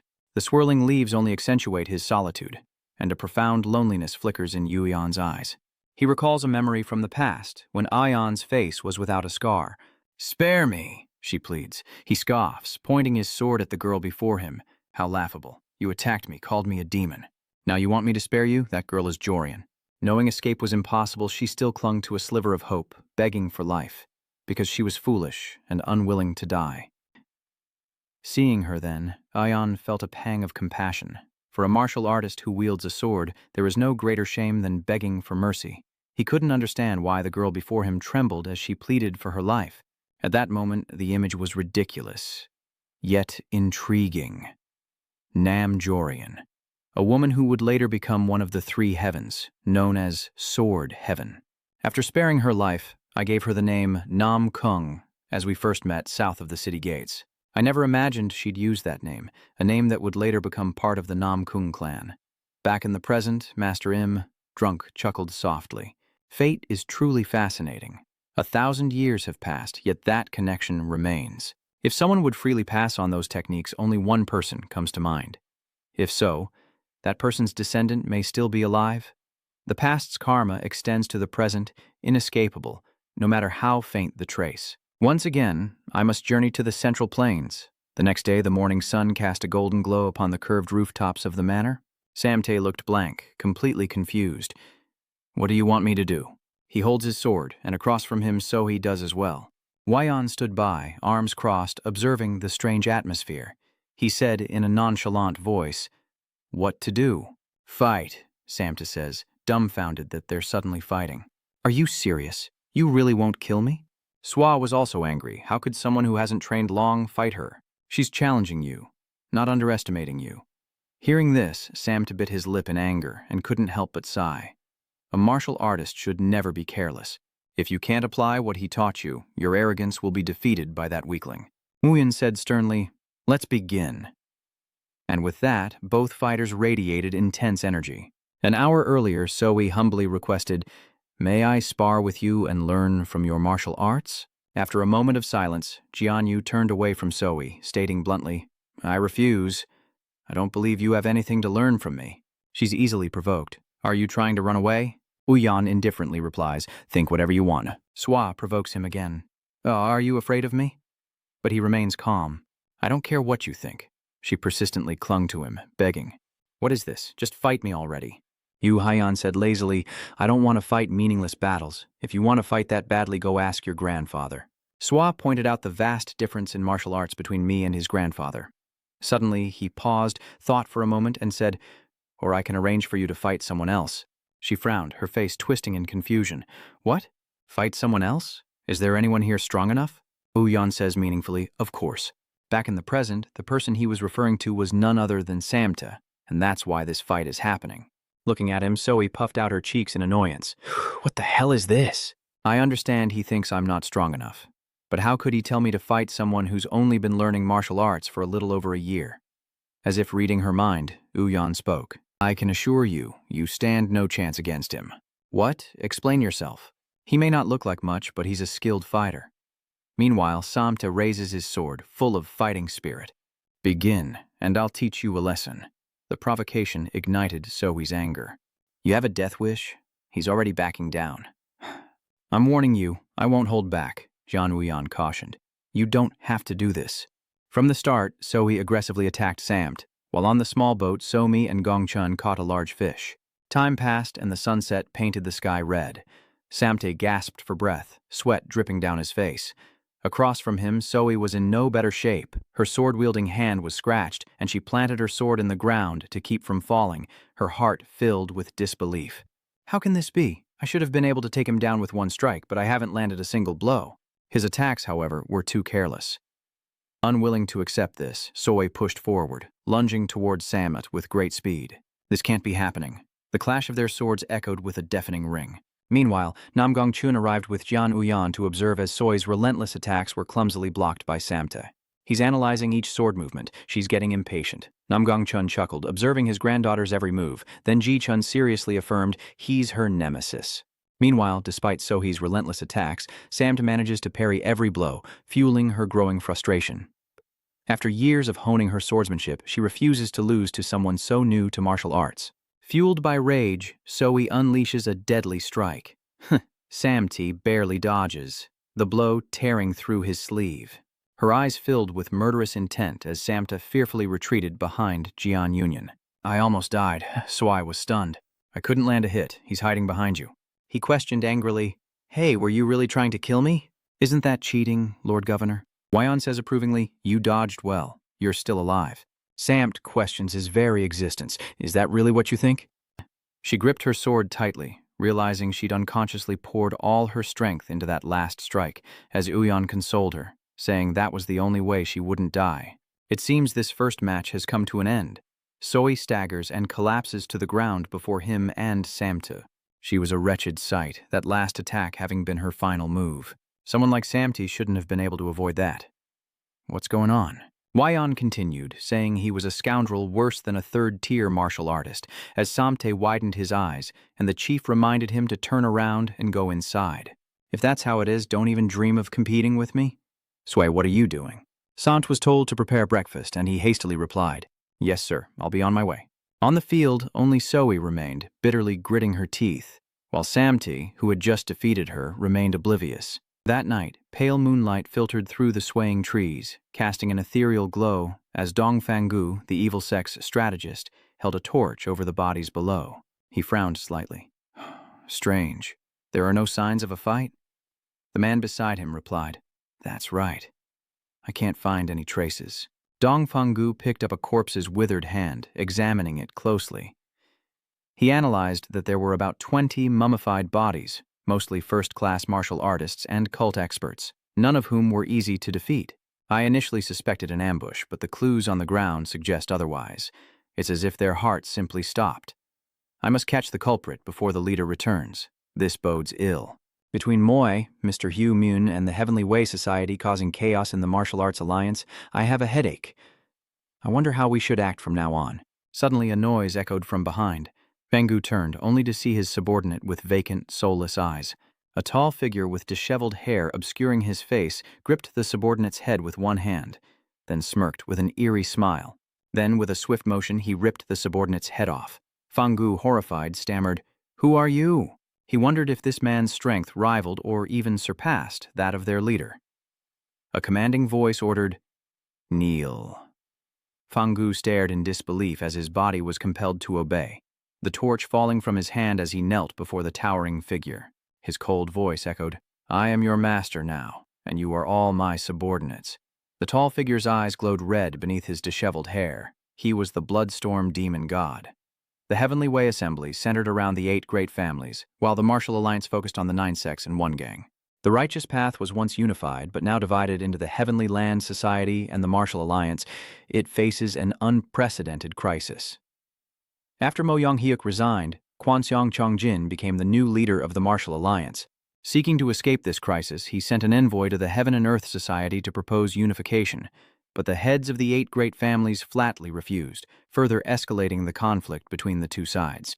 The clash between the two factions led many martial artists of the Martial Alliance to defect and join the Heavenly Union, causing the Union to grow stronger while the Alliance weakened. Taking advantage of this weakness, a hidden force near the Central Plains Manhwa sect awaits the opportune moment to strike. The experts of the heretical, demonic Howling sect. Meanwhile, Soy ate rice cakes with her friends, watching from behind a tree as Gongchun asked, Are you angry? Sitting under a tree, Swa sadly hangs her head, and after a moment she speaks, I'm sorry. I lost. How could this be? And you're a member of the Nam Kung clan, he said, lecturing his granddaughter. Martial arts aren't just about strength, but also adaptability. Your swordsmanship and footwork aren't suited to facing Samut. Soha, your sword is fast and elegant, but it's just something you learned by watching and imitating me. No matter how fast your sword is, it's useless.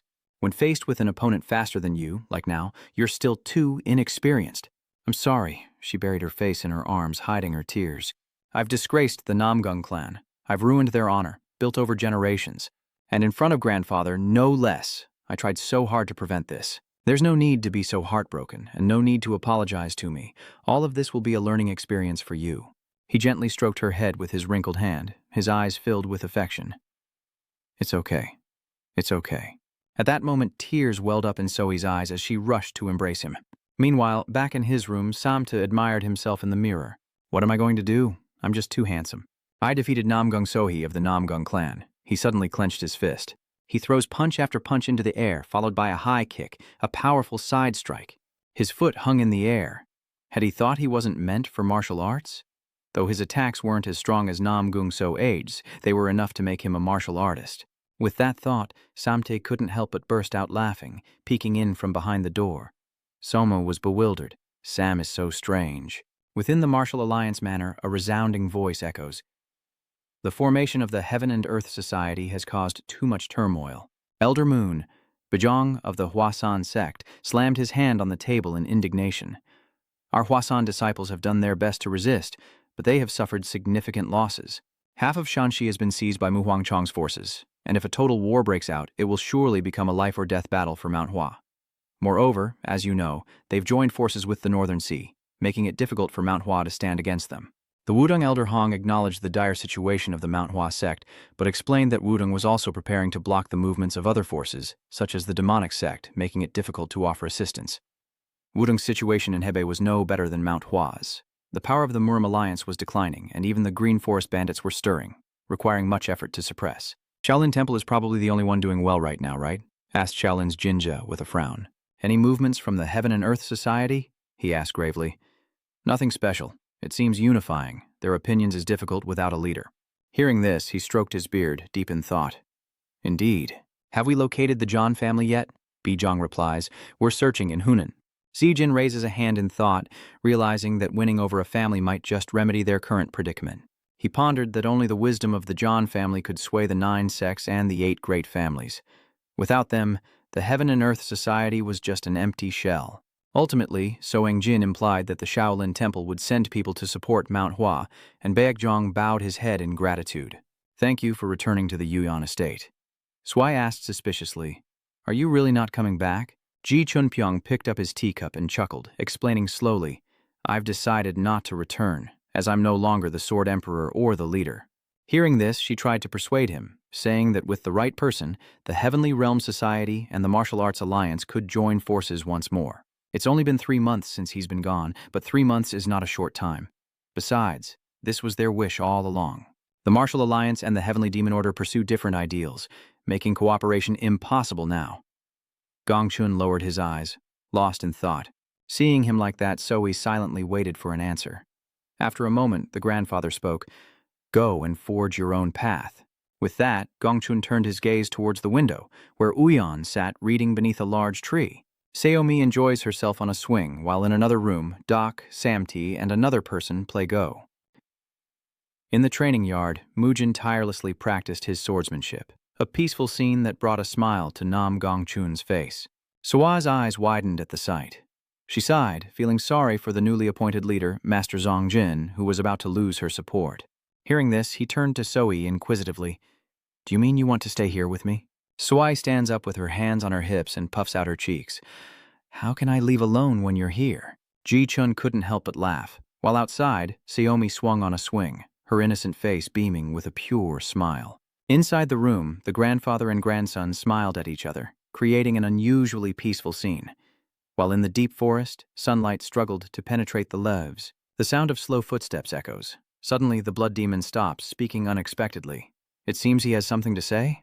Heogang stammered. No, it's just that the blood demon questioned me directly.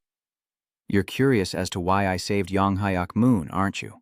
Heogang nods slightly. Yes. He calmly explained that Yang He was still useful and had potential. Do you know how he can become even stronger? Hesitantly, He Jiang suggests that weapons, martial arts, and talent are needed, but the blood demon smirks, saying that rage and hatred towards someone, that is the true killer instinct. And he possesses that, with him, The martial world will become a wasteland. Hearing this, the man couldn't help but be surprised. The martial world in ruins?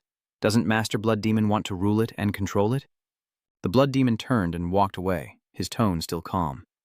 To control or destroy, it's all the same. To take it, you must first destroy everything related to it. But what's the fun in peace? Something flashed in Hejiang's mind, and he couldn't help but break out in a cold sweat.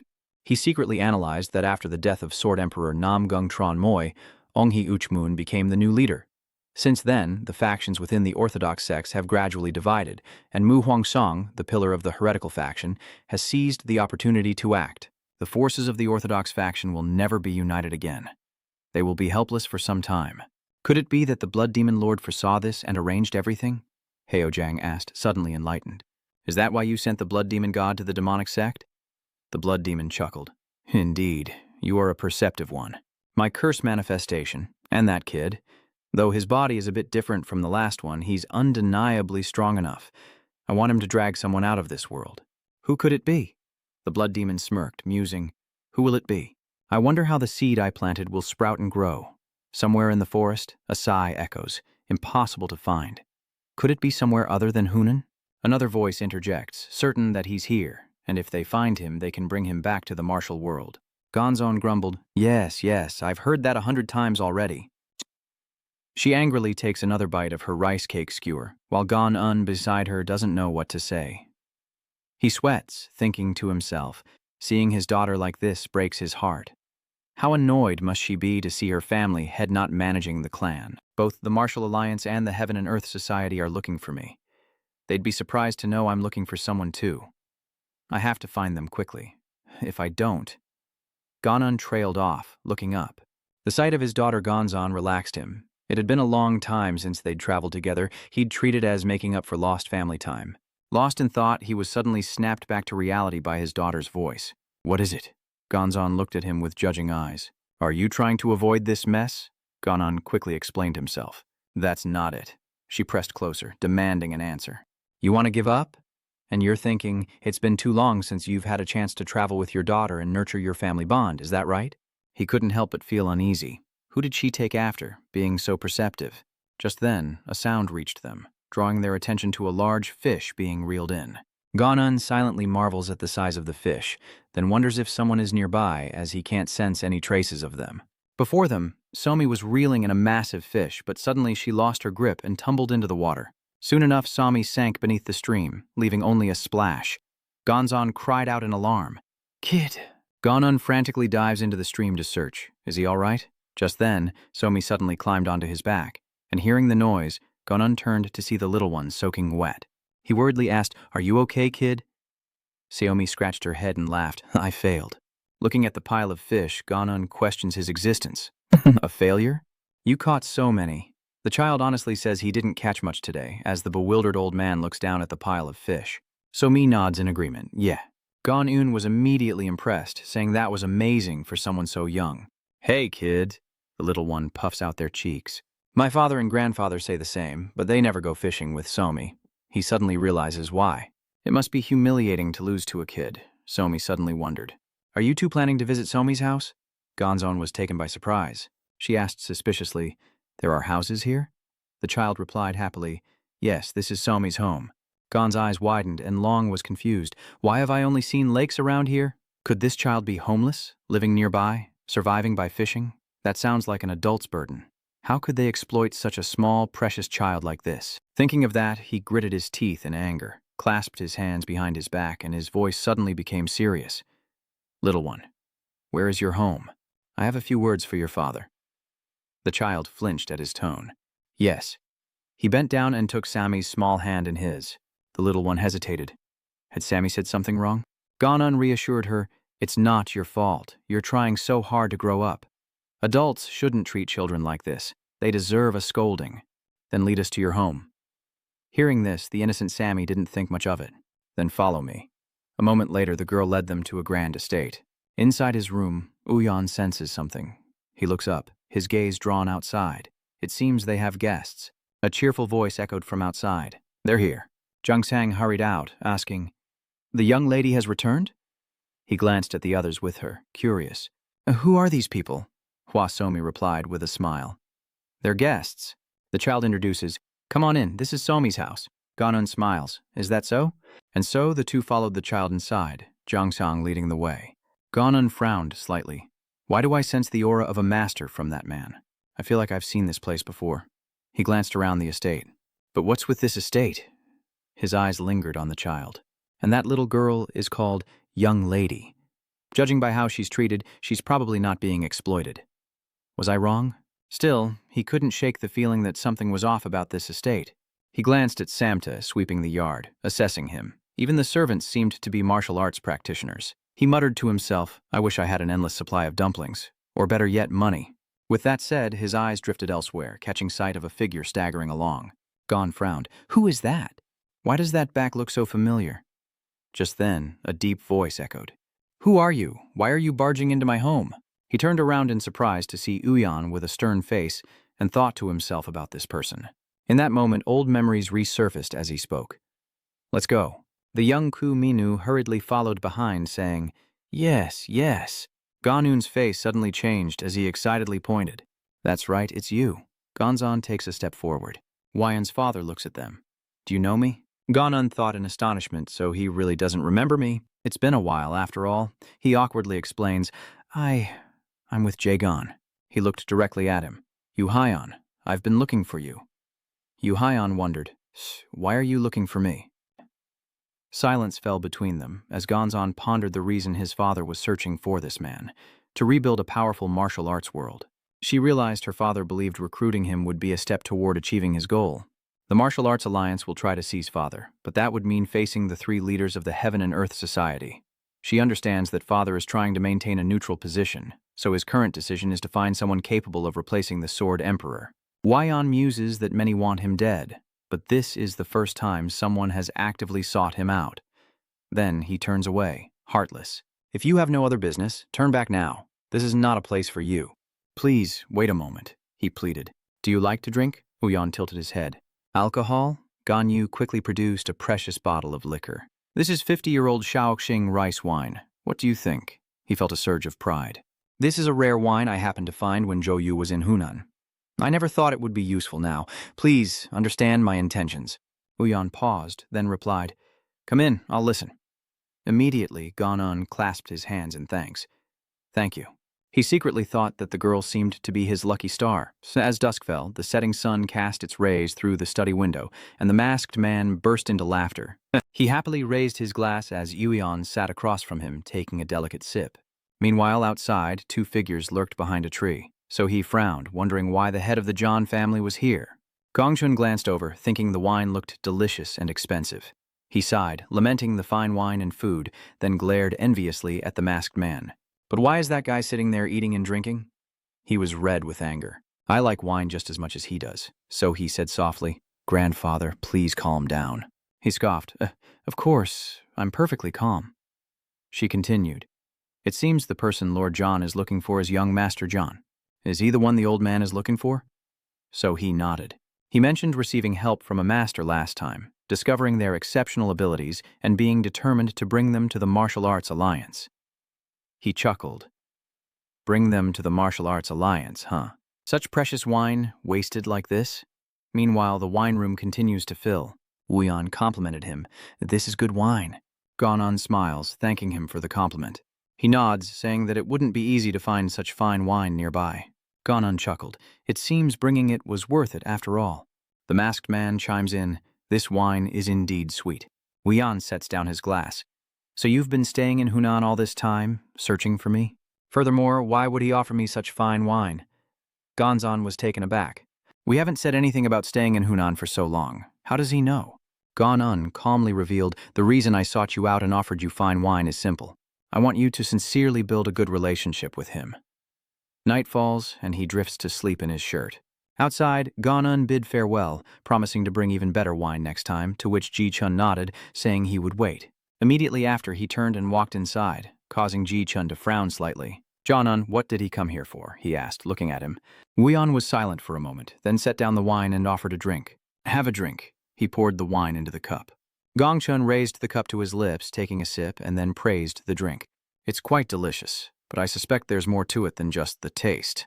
Wyon softly replies, "Indeed, this is a fine brew." Ji Chun agreed, saying, "That's right." "What did that unexpected guest say?" Wyon responded. "They said they wanted to protect the orthodox martial arts world with us, but he shook his head, saying he wasn't interested." Gon-un was stunned. He didn't care at all about creating a world of justice and peace. He continued, "I don't see how protecting the orthodox martial arts world has anything to do with creating a world full of justice and peace. Besides, according to you, there's no benefit to me." He retorted, "There's honor." Wyon chuckled. "Honor. Honor is the most useless thing of all." As he finished speaking, his eyes grew heavy, and then suddenly his pupils widened, and he stood up abruptly without a word. Gongchun was startled, wondering where he was suddenly going, but Wyon only responded coldly, "Don't follow me, and if you can, don't leave this place." He watched him go, a sense of unease washing over him, as Uyan ventured alone into the graveyard late at night, his eyes filled with emotion. Suddenly a voice echoed from behind, "Is this the place?" The blood demon emerged from the darkness with a soft laugh, standing in a burial ground of 3,000 corpses. He sneered, "I didn't expect you to show up." Uyan coldly replied, "The recent appearance of necromancy. It was your doing." He said coldly, "Blood demon, I distinctly remember severing your head. How are you still alive?" "How surprising." Uyan's voice was low. "1,000 years have passed, and no one I knew remains, so I was feeling rather bored. Beheading you again would be most entertaining." The blood demon smirked. "Even after all this time, you haven't changed a bit. How fun. I knew you'd be like this, so I've prepared many games to entertain you." "Defying the heavens?" He laughs. "Indeed, you seem to know quite a bit." Yuyan's mind flashes back to the soul transfer technique, requiring the blood of 500 boys and 500 girls under the age of 10. The blood demon glanced over. "Don't look at me like that. It was hard to find a suitable body." He looked at him with resentment. He sacrificed the lives of countless children just to survive. Even after 1,000 years, his cruel nature remains unchanged. He calmly says, "I never thought we'd meet again after all this time. Perhaps this was also arranged by those immortals you despise so much. They predicted you're the only one who can stop me." "The blood demon?" Wyon tilts his head slightly. "What was that?" The blood demon approaches. "Have you ever considered that the 1,000-year seal you thought you broke was actually released by those immortals?" Wyon chuckled, a powerful aura emanating from him. The blood demon smirked. "Stop. You can't do anything to me now." He retorted, "It's been a while, so you've gotten quite the sense of humor, haven't you?" He waves his hand, remarking how quickly time passes and how everything has changed. A violent aura erupts, tearing through the earth, followed by a deafening explosion. Wyon shielded his face as the wind whipped around him, a flicker of surprise in his eyes. "Was I pushed back half a step?" The blood demon laughs. "It's the first time I've seen him like that. He's no match for me now." Yuyan grits his teeth. "What are you thinking?" Narrowing his eyes, he said, "Let's bet on who is the best and strongest." He looked at him with provocative eyes, battle encompassing all. "The demonic left in the Central Plains. You and I will wager everything." He looked at him with interest, a slight smile on his lips. "Now that's the expression I was looking for." The blood demon stood on a branch, laughing. "I'm proud to have provoked you," Uyan said, tightening his grip on his sword and lunging forward with lightning speed. In the blink of an eye, a sharp slash grazed the blood demon's head, eliciting a gleeful laugh. "That's right, just like that," he continued. "A destiny of dying and dying again, that is the life for you and me." The blood demon exclaims, "The black wind god and demon has been released." He smirks, asking, "Brother, can you stop it?" But Yuyan silently watched as his body burst into flames, and in an instant the blood demon was reduced to ashes. Yuyan frowned, and the scene shifted elsewhere. In the courtyard, Sohi and Samti are sparring, while Jiangchang and Min train together, and Gongchun and the masked man leisurely drink tea. Seomi came running with a bright voice. "Father, look." He glanced down at his little one, smiling involuntarily, but his eyes darkened a moment later. "Last night I told myself that the energy, strength, and tone were definitely not a dream or a mistake. It was definitely the blood demon. The blood demon church once rose to the top of the Central Plains thanks to his magic, so his claim that the Black Wind demon was freed is likely more than just a boast." He clenches his fist, determined to find him. He approached Gongchun and quietly asked, "Who controls the most wealth in the Central Plains?" He hesitated. "The one who controls the most money in the Central Plains?" Then answered, "It must be Manhwa of the Myriad Gold Merchant Company." "Manhwa," he repeated. The man nodded. He may no longer be in the Murim world, but many factions still operate with his money. Power derived from the vast fortune he amassed running the Myriad Gold Corporation. He replied, I see. Ji-chun glanced at him thinking, though he didn't know what he was thinking. His expression was unsettling. He continued, how much money has the Myriad Gold Merchant Guild made? The man shrugged. I don't know exactly. What's this? Why the sudden interest in the Merchant Guild? Running a merchant guild is nothing like managing an estate. You have to understand the outside world and constantly communicate with people. He looked him up and down, then spoke his mind. In my opinion, you're not suited to running a merchant group. He turned away, replying indifferently. Yeah, I know, Ji-chun replied. Hey, where are you going? You're not thinking of starting your own trading company, are you? If I were, I'd give up now, he replied curtly. Don't worry about it. Oh, and speaking of which, now that I think about it, why don't you just go back to the demonic cult? The black masked man asks, raising an eyebrow. Me? I'll return after I've taken everything I can from you. Is something wrong? He asked. Have you contacted the demonic sect yet? He asked with a shrug. Are you talking about the regular reports? Come to think of it, there haven't been any lately. I was supposed to be contacted by a man named Dong Bangu, but now that I think about it, it's been a month since I've heard from him. That is strange indeed. But why are you, who has no interest in the demonic sect, suddenly asking about this? The black masked man looks up and asks, What is it? What's wrong? He replied softly. Not exactly, no. The black masked one chuckled. Don't worry, my demonic cult has over 100,000 followers, and those foolish orthodox sects have already split in two. The demonic sect is nothing but trash, and no one dares to mess with us anymore. Even the proud governor of the martial emperor city fell before me. Do you want to play a game with me? Yuyan said coldly, unfazed. Unmoved, he tells him to play with Hosaomi if he's bored. Then he and Gongchun leave the tea table, following the little one as she runs off to play, and he watches them go. But just then, footsteps echoed from behind. Samty appeared, asking him softly, I didn't call you, but you're already here? Samta scratched his head. He, now I can tell what you want just by looking at your eyes, master. Yayan nodded slightly.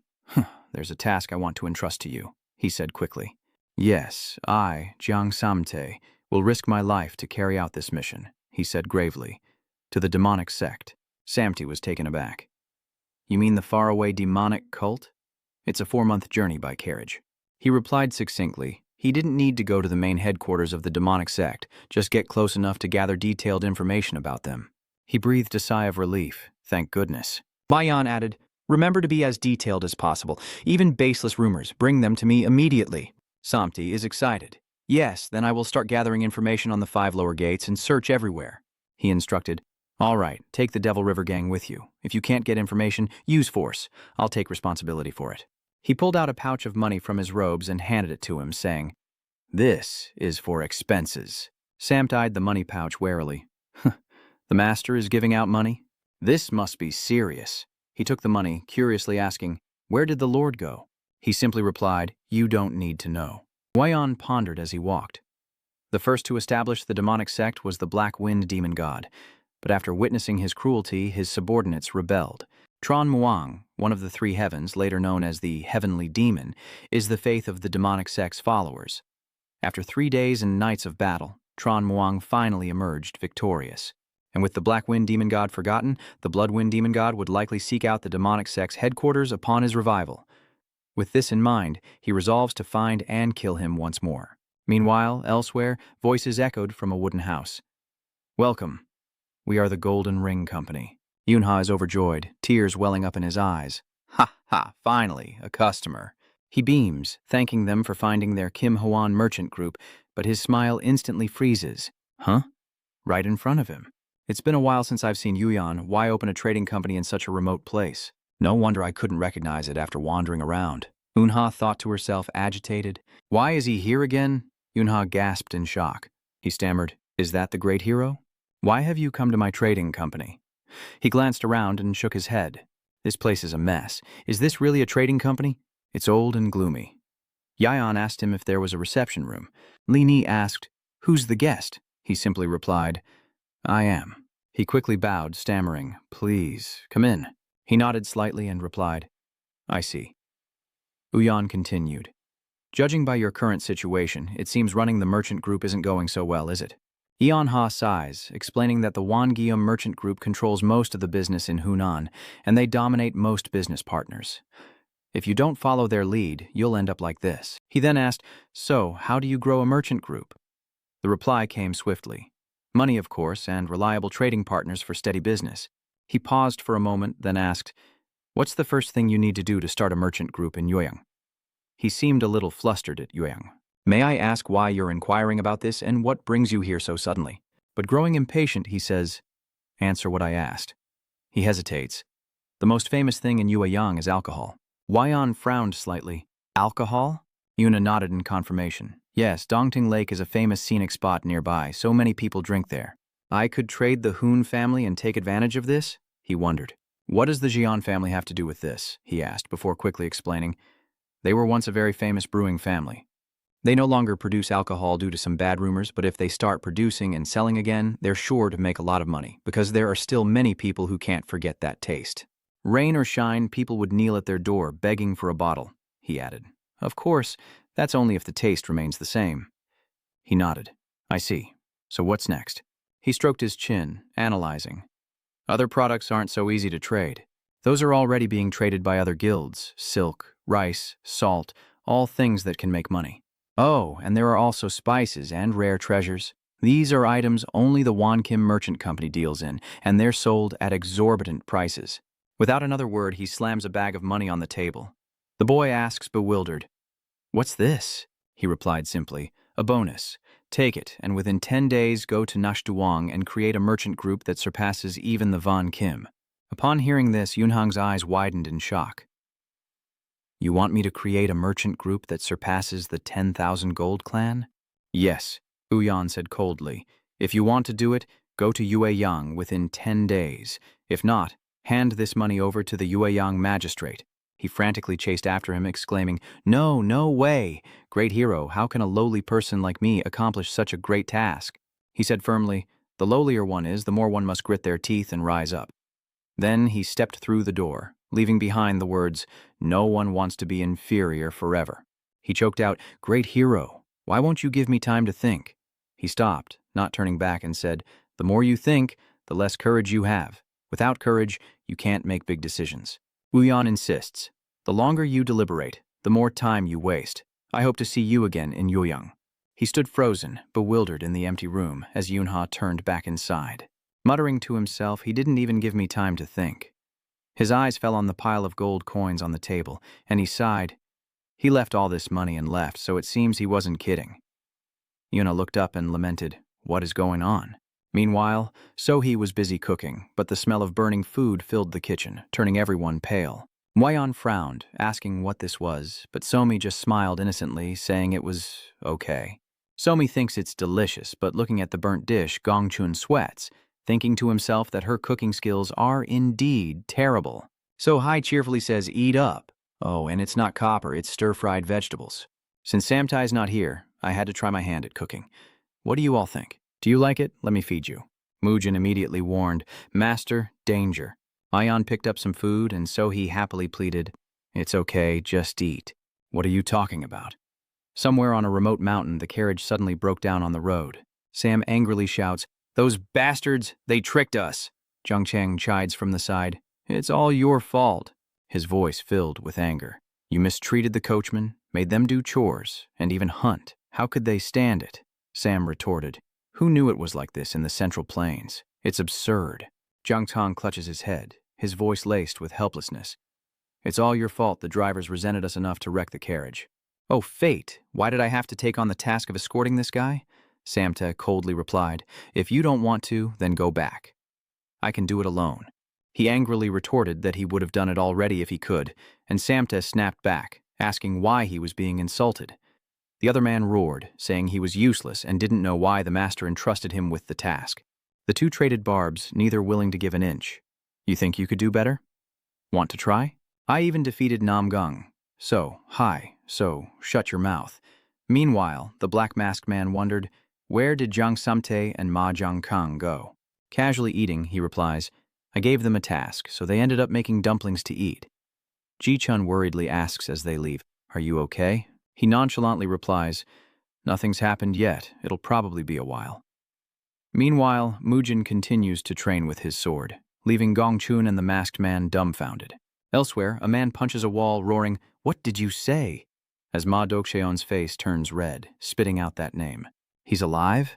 In his rage, he ground his teeth, remembering the pain from the eye he'd stabbed a year ago when the man escaped. I thought he was dead. He replayed the order, "Find him, you have to find him." How could he still be alive? Who saved him? "Find them, one by one, and bring me their heads," his subordinate immediately responded. Following orders, Ma Dokcheon thought. How dare this cur I raised bare its fangs at its master? This time, I'll make you realize that no matter how you crawl or fly, you'll always be beneath my feet. Wyon calmly assesses the situation. Coming to me like this means you've made up your mind, right? Eon Ha bows deeply. Yes, I will do anything you command. He revises the terms of their negotiation. I didn't call you here to give you orders. I'm not familiar with running a merchant group, so I'll provide the operating funds and everything else will be up to you. Can I really decide everything? Yuyan frowned slightly, a hint of displeasure flashing across his face. Don't you believe me? Yunha nervously clasped his hands together. No, it feels like I'm dreaming. He coldly retorted, if you want to dream, go to sleep. What's before you now is reality, so learn to distinguish between the two. He quickly bowed. Yes, sir, Yuna said carefully. But there's one thing I want to ask. What does Uyan await? Heogang's ambitious face appears, still finding it hard to believe. Does he really intend to surpass the Wongeum merchant group? He affirms resolutely. Of course, Yunha continued to explain the opponent's influence throughout all the trading companies in the Central Plains. The Wongeum Trading Company truly lived up to its reputation as number one. They control 70% of the market. Yuyan responds calmly. Just take it from them. He seemed convinced. He's right. Whether martial artist or merchant, the weak are always exploited by the strong, be it for money or life itself. However, the positions of the strong and the weak are always changing. He encourages, saying everything will change. Your position will only grow stronger, so you must be resilient. Una remained hunched over as expected, but in his eyes a brilliant light sparked. Everything was going according to plan. Being with him, I feel like even impossible expectations will succeed. Yunha is completely captivated by Yuyan's ambition. It wasn't just his belief in him, but an inexplicable certainty. And so, he meets the 90-degree man again, asking for his help. He wearily gets up. All right, first I'll head over to Hongwu Jiang's place. I've already found a suitable location nearby to build the merchant group. Yuyan, I'm entrusting this to you. I'll let you decide the name for the merchant guild. I shouldn't have to tell you what to do next, right? He assures him with conviction, please, don't worry. The great leader gave simple instructions. If anything happens, seek out Hongwu Manor or me. Yunha quickly confirms, yes. Wyon strolled calmly through the bustling streets, blending into the crowd as he mused to himself. Come to think of it, it's been a while since I've seen Hongwu Jiang, and there's no real need to meet unless there's something special. Yuyan's eyes suddenly lit up as he stared intently at Director Tran. That man looks familiar. Where have I seen him before? He frowned, looking around for Dam, visibly tense. Wyon tries to guess the other man's identity, but after a moment he turns and walks away, figuring if he doesn't recognize him, he can't be anyone important. Suddenly, a loud shout stopped Yuyan in his tracks. It was Director Tran, charging towards him with his massive blade, moving at a terrifying speed. With murderous intent gleaming in his one eye, Commander Tran swung down with all his might, the force shattering the floor, but Yuyan casually blocked the greatsword with one hand, nonchalantly asking, drawing your blade in broad daylight? Enraged, Director Tran roared, Have you already forgotten me? A flicker of surprise crossed his face, and Yuyan's eyes wavered as he muttered, It's that idiot. His face flushed with rage as Wyon moved with a subtle grace that went unnoticed by Director Tran. By the time he realized it, his throat was being crushed. Yuyan slammed him down, burying Tran's head into the earth, the impact sending shockwaves through him. He withdrew his hand, indifferent as if nothing had happened, while Director Tran, in agony, ground out, You son of a bitch. Your eyes seem to be working pretty well, huh? Yuyan mocked, pressing down on Director Tran's back. The eyes of a martial artist are always so sharp. He casually taunts his opponent, but if that's all you've got, don't talk about revenge. You're just wasting your time, and he refuses to accept it. You son of a bitch, I'll kill you. But Director Tran fell silent, meeting Yuyan's sharp, murderous gaze. Cold sweat broke out as the chilling thought crossed his mind. Was he about to die? Doc Tran clenched his fists in resentment. Is this the despair of the world's devil warden? He continued on, lifting his foot. I don't know your plans, but if you intend to strike, shouldn't you increase your strength first? I feel my hands no longer need to be stained with blood. You made your request clear, so don't appear before me again. Not long after, Minin was utterly surprised. Huh? You met Vice Principal Jine? Wyon asked him nonchalantly. So what? He was a little dazed. Yes, Mujin states firmly that if that's the case, then it's definitely because they're hunting him. He thought to himself that the poor guy ran into the master of the house, while at the same time, a heavily bandaged Doc Chen was beaten once again. Goza spoke softly. Though not widely known, he's quite famous around here. They say he lives near Dongting Lake, 2 hours from Yuyang, but no one knows exactly where. His eyes filled with terror. Is that all? He continued, adding that a strange old man and young girl were occasionally seen. Martial Emperor Than Y Uxgo-sa concluded that Quan Mujin was likely there as well. Governor Tran grimly growled, "So he's there? Are you certain?" Jiam added that after his father questioned everyone there was no doubt. A man matching his description exactly. He grimly demanded directions. The hatred in Dojin's heart reached its peak. Even if it's the old man's doing, I'll take care of it. Suddenly, Yuayan asks, "This devil Jine, can you kill him yourself?" Mujin furrowed his brow, calculating. Given the demon instructor Jine's nature, he would never let a grudge go, and this situation was inevitable. But instead of acting directly, he's asking me this question. There must be a reason I'm not seeing. Without betraying his thoughts, he repeats, "I'll ask again, are you capable of killing him?" Sweat beaded on his brow as his eyes darted about. Mujin carefully analyzed the situation. I couldn't have done it in the past, because my internal energy was no match for a master of his caliber. But after this past year, if you ask me if I can win now, he flashes a confident smile. Then, of course, you don't need to worry about a thing. Wyon simply leaves, saying he'll trust him as Minin watches him go. Yes, Minin felt a sense of anticipation. He wondered when he'd see the demon instructor again. Killing him would surely prove his skills were improving. He draws his sword, eyes full of determination, resolving to train even harder, while someone asks worriedly, "Brother, are you sure you're okay?" Jine, the devilish ogre, is a well-known powerhouse in Warrior Emperor City.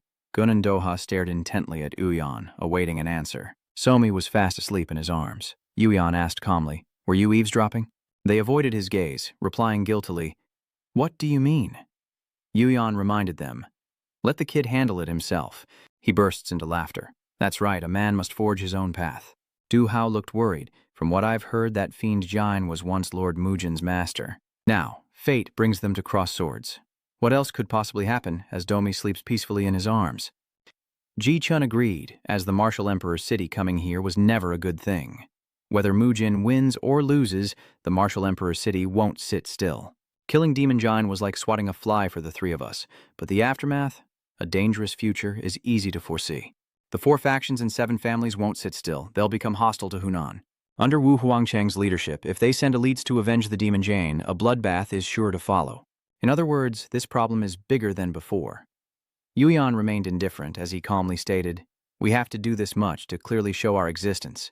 Gongchun's eyes widened, shock quickly washing over him, soon replaced by intrigue. Something was definitely happening. "I can't believe you're thinking of joining the Murim." The more Yuyan thought about it, the more displeased he became. Bad luck just kept coming, no matter how much he fought it off. He frowned slightly, showing his displeasure. "How long has it been?" Bayan moved subtly, a half-step back, yet his entire being was cloaked in pure, killing intent. A thrilling sensation he remembered well. His footsteps echoed on the ground as if declaring his existence. Yuyan was relieved as he steeled his resolve. "It will be interesting to make my name known throughout the martial world once again." He turned and left after those hateful words. "Stop playing around and get back to work." Du grumbled in anger. "What did you say?" In contrast to his irritation, Gong Chun was visibly tense. "For some reason, it feels like I'm throwing a tiger in with a bunch of children." He warily eyed Yuyan, whose back radiated the aura of someone at the top. Gun wondered what would happen. The next morning, at a restaurant, the dishes were served, but untouched. Director Tran occupied a table, ignoring the prying eyes around him. The waiters whispered, wondering how long he planned to sit there and cause trouble, ready to kill anyone who met his gaze. Rumors have spread and no customers dare to come anymore. Luckily, Luo Tuan thinks, at least he's still paying his dues, right? He didn't object either. True, but worryingly, news travels fast in this district.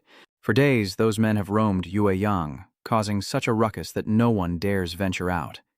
If Yueyang falls into their hands, their business is sure to end. This area will become a no-man's land. Should we contact the authorities? Forget it, even Lord Hong can't do anything about a martial artist like him. She laughed bitterly, lamenting that to ordinary people like them, the martial artists of the four factions were no different from sword-wielding bandits. She was truly afraid, never imagining the fall of the martial arts alliance would lead to this.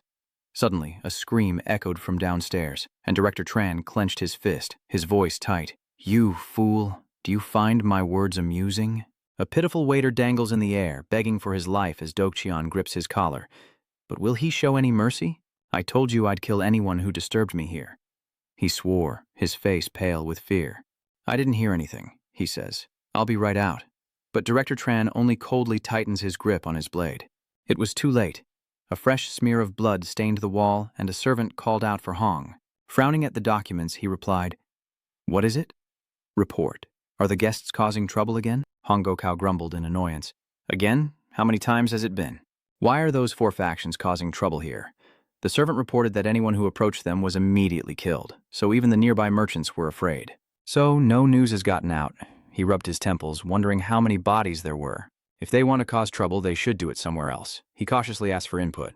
"Should we apprehend them?" Hong Quan considered seriously. "Hold on. They're martial artists from the Four Sects, and from Murim Alliance, the pillar of the Four Sects. We can't afford to be reckless."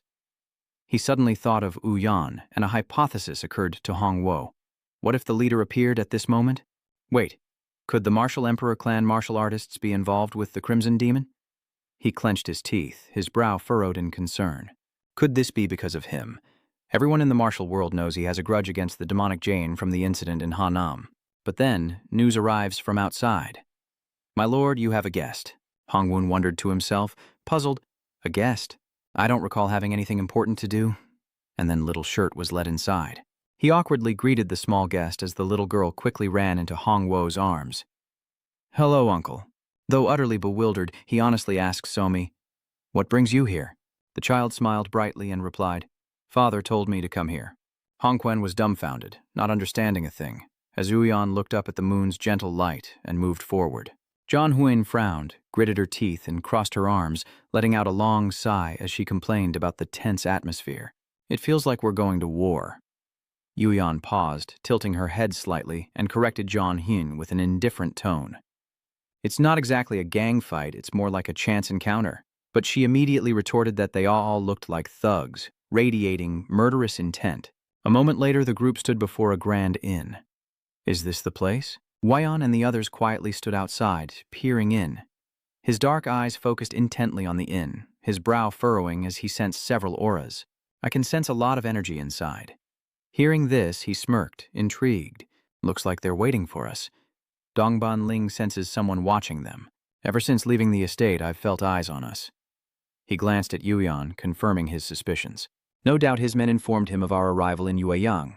"You bastards, you've kept me waiting," he grumbled, waving his hand as he and Uyan looked up. Director Tran narrowed his eyes, a smirk playing on his lips, coldly assessing him without revealing any emotion. "You seem to have some fight left in you." Director Tran chuckled, holding the wine bottle. "This isn't like the last time in the streets, you fool." He suddenly offered a deal. "Let's make a bet." Yuyan clasped his hands behind his back, awaiting Director Tran's next idea. "A bet?" he continued. "We're betting our lives anyway. Might as well have some fun." Dongban glared at Director Tran and asked in a low voice, "What are you thinking?" The Devil Master grinned, revealing his pearly white teeth, and announced, "My men are now surrounding all of Yueyang." Dongban frowned, coldly retorting, "So what?" Doc Tran throws something down at the Union and a head slams against the ground, rolling several times. Seeing the Yuyan, he burst into laughter, uttering a threat. "Scared now, aren't you? This is the fate of those lowly commoners who dare to defy me. Do you even know what you're doing?" He crossed his arms, laughing maniacally, as if his achievements spoke for themselves. "Of course, I know exactly what I'm doing. I'll kill you all, including that runaway. Looks like you're hiding a little girl at the magistrate's place. Now let's begin. If you dare draw your swords, Yueyang will become a sea of blood. Do you want to test our numbers, or lay down your swords and accept your fate?" mocked Chief Tran, seeing him frown. "Why don't you answer?" Yuyan sensed the powerful martial artists on the floor above and pondered. Above were martial artists, below were innocent bystanders, and he made his decision. With lightning speed, Uyan slashes through the air, cleaving the inn in two, a strand of Do Cheon's hair severed by his blade. Wyon landed, his sword wreathed in spiritual energy after cleaving through the inn, while Director Tran stood dumbfounded amidst the wreckage and the fallen. Sweat poured down his face as utter chaos erupted in his mind. What was that? Could he really tear this place apart? Is this a trap? Director Tran's eyes widened with fury as he overheard the Yuan faction discussing him. They're going to let him go? Is that really okay? The old man's right. We just need to go up there, check it out, and grab him. Confused, he clutches his bottle, lost in thought. Did they come here for me?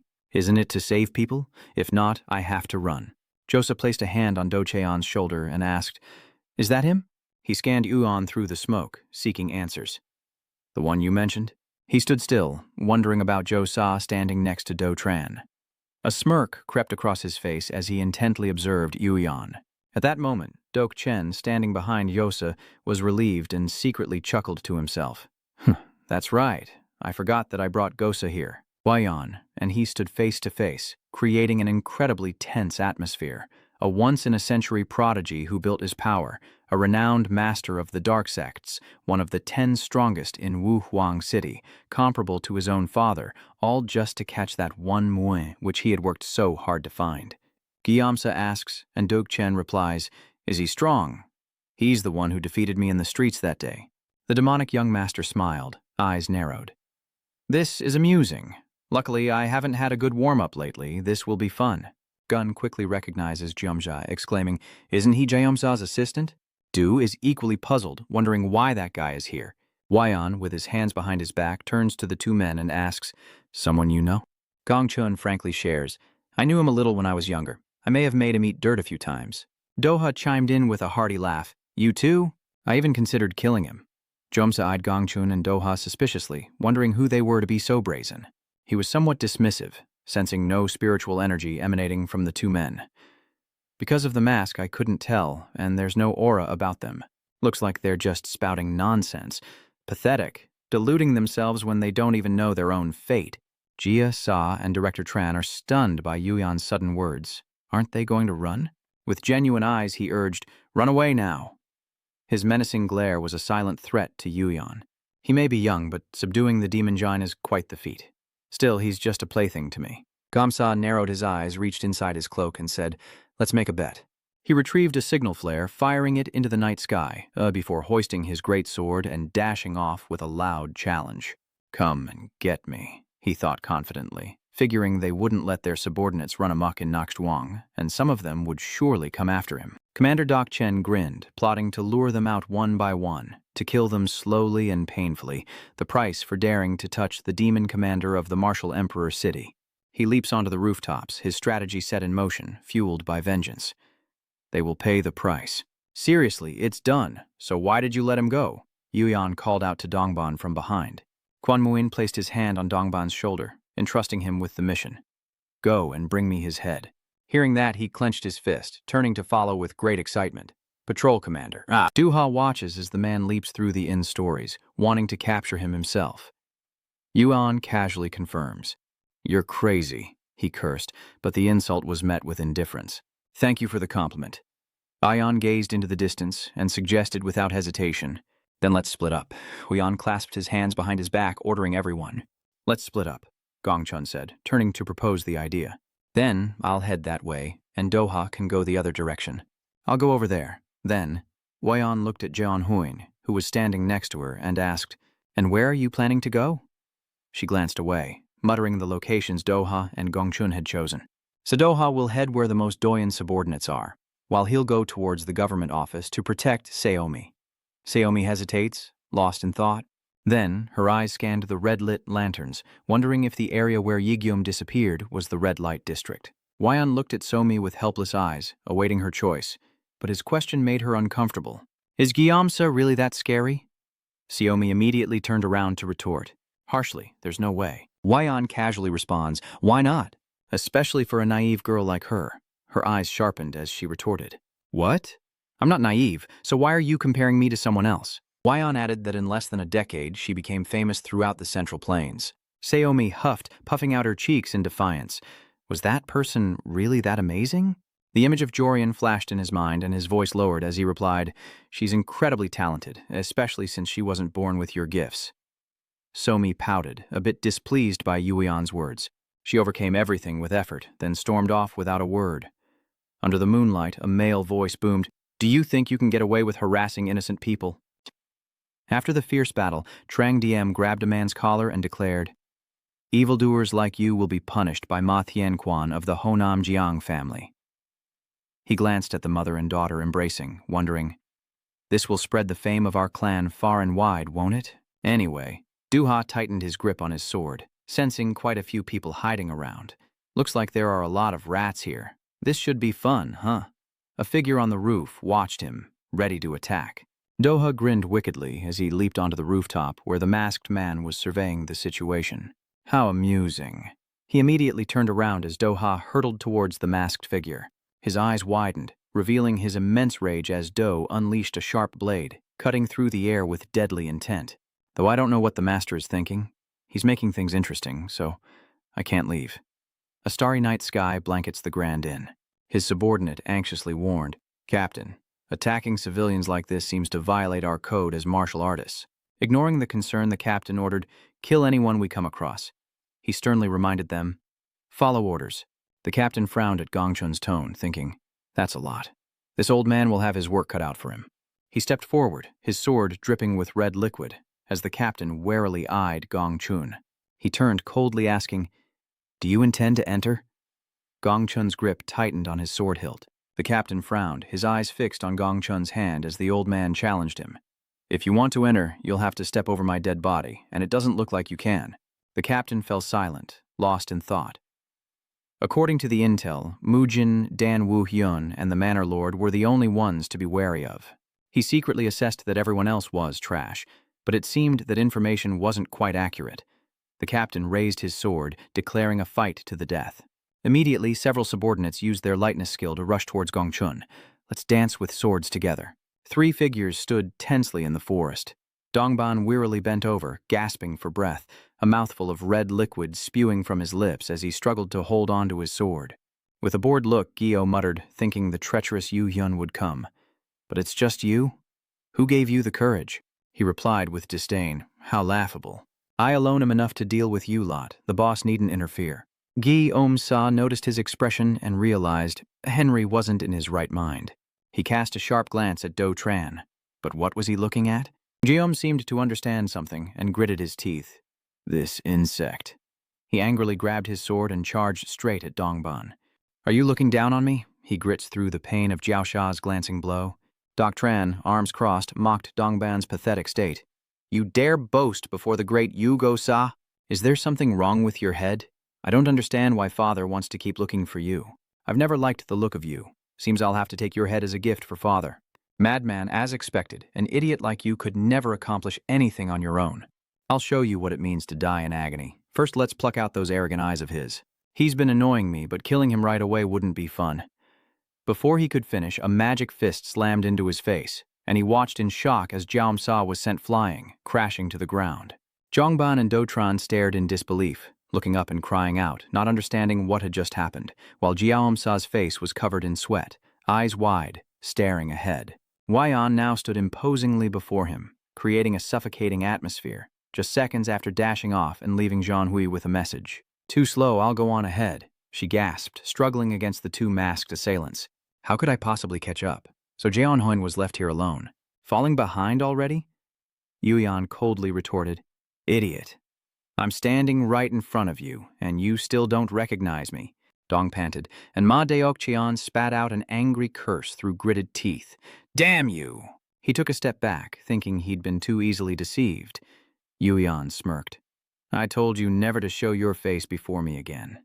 Aren't you worried about your daughter? My men will slaughter them all. I've already ordered most of my men to attack the magistrate's headquarters. And your daughter?" Before he could finish, he froze as a hand slowly emerged from the bushes.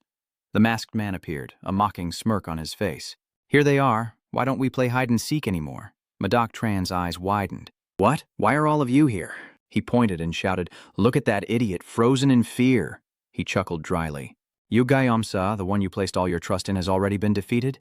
What will you do now?" On the ground, Gi Omsa weakly groaned. "Get your foot off my head." Duhak chuckled. "Oh, right, your men. I slaughtered them all. Ma Dukchen froze, his face paling. He wondered, what is that old man saying? I sent 50 men to Yueyang. He killed them all in half an hour. Sweat beads on his brow as he desperately tries to deny it. Is he lying? He roared, no, this can't be true. The men I brought were all powerful warriors ready for battle. He growled, how could they lose to just 5 of you? Ma Duk-tran was losing his composure. This was too absurd. He recoiled, eyes bloodshot. Yes, that must be it. You're just trying to deceive me. Yuyan reminded Min to complete his task. Your destiny is yours to decide. He grips his sword as Ma Deokcheon unleashes a furious barrage of attacks, screaming for him to die. Gongchun laughs as the masked figure barely dodges the attack. Ma Deokcheon grits his teeth in anger, realizing they've been hiding their true strength. He glanced over just as Minin swung his sword, striking him down.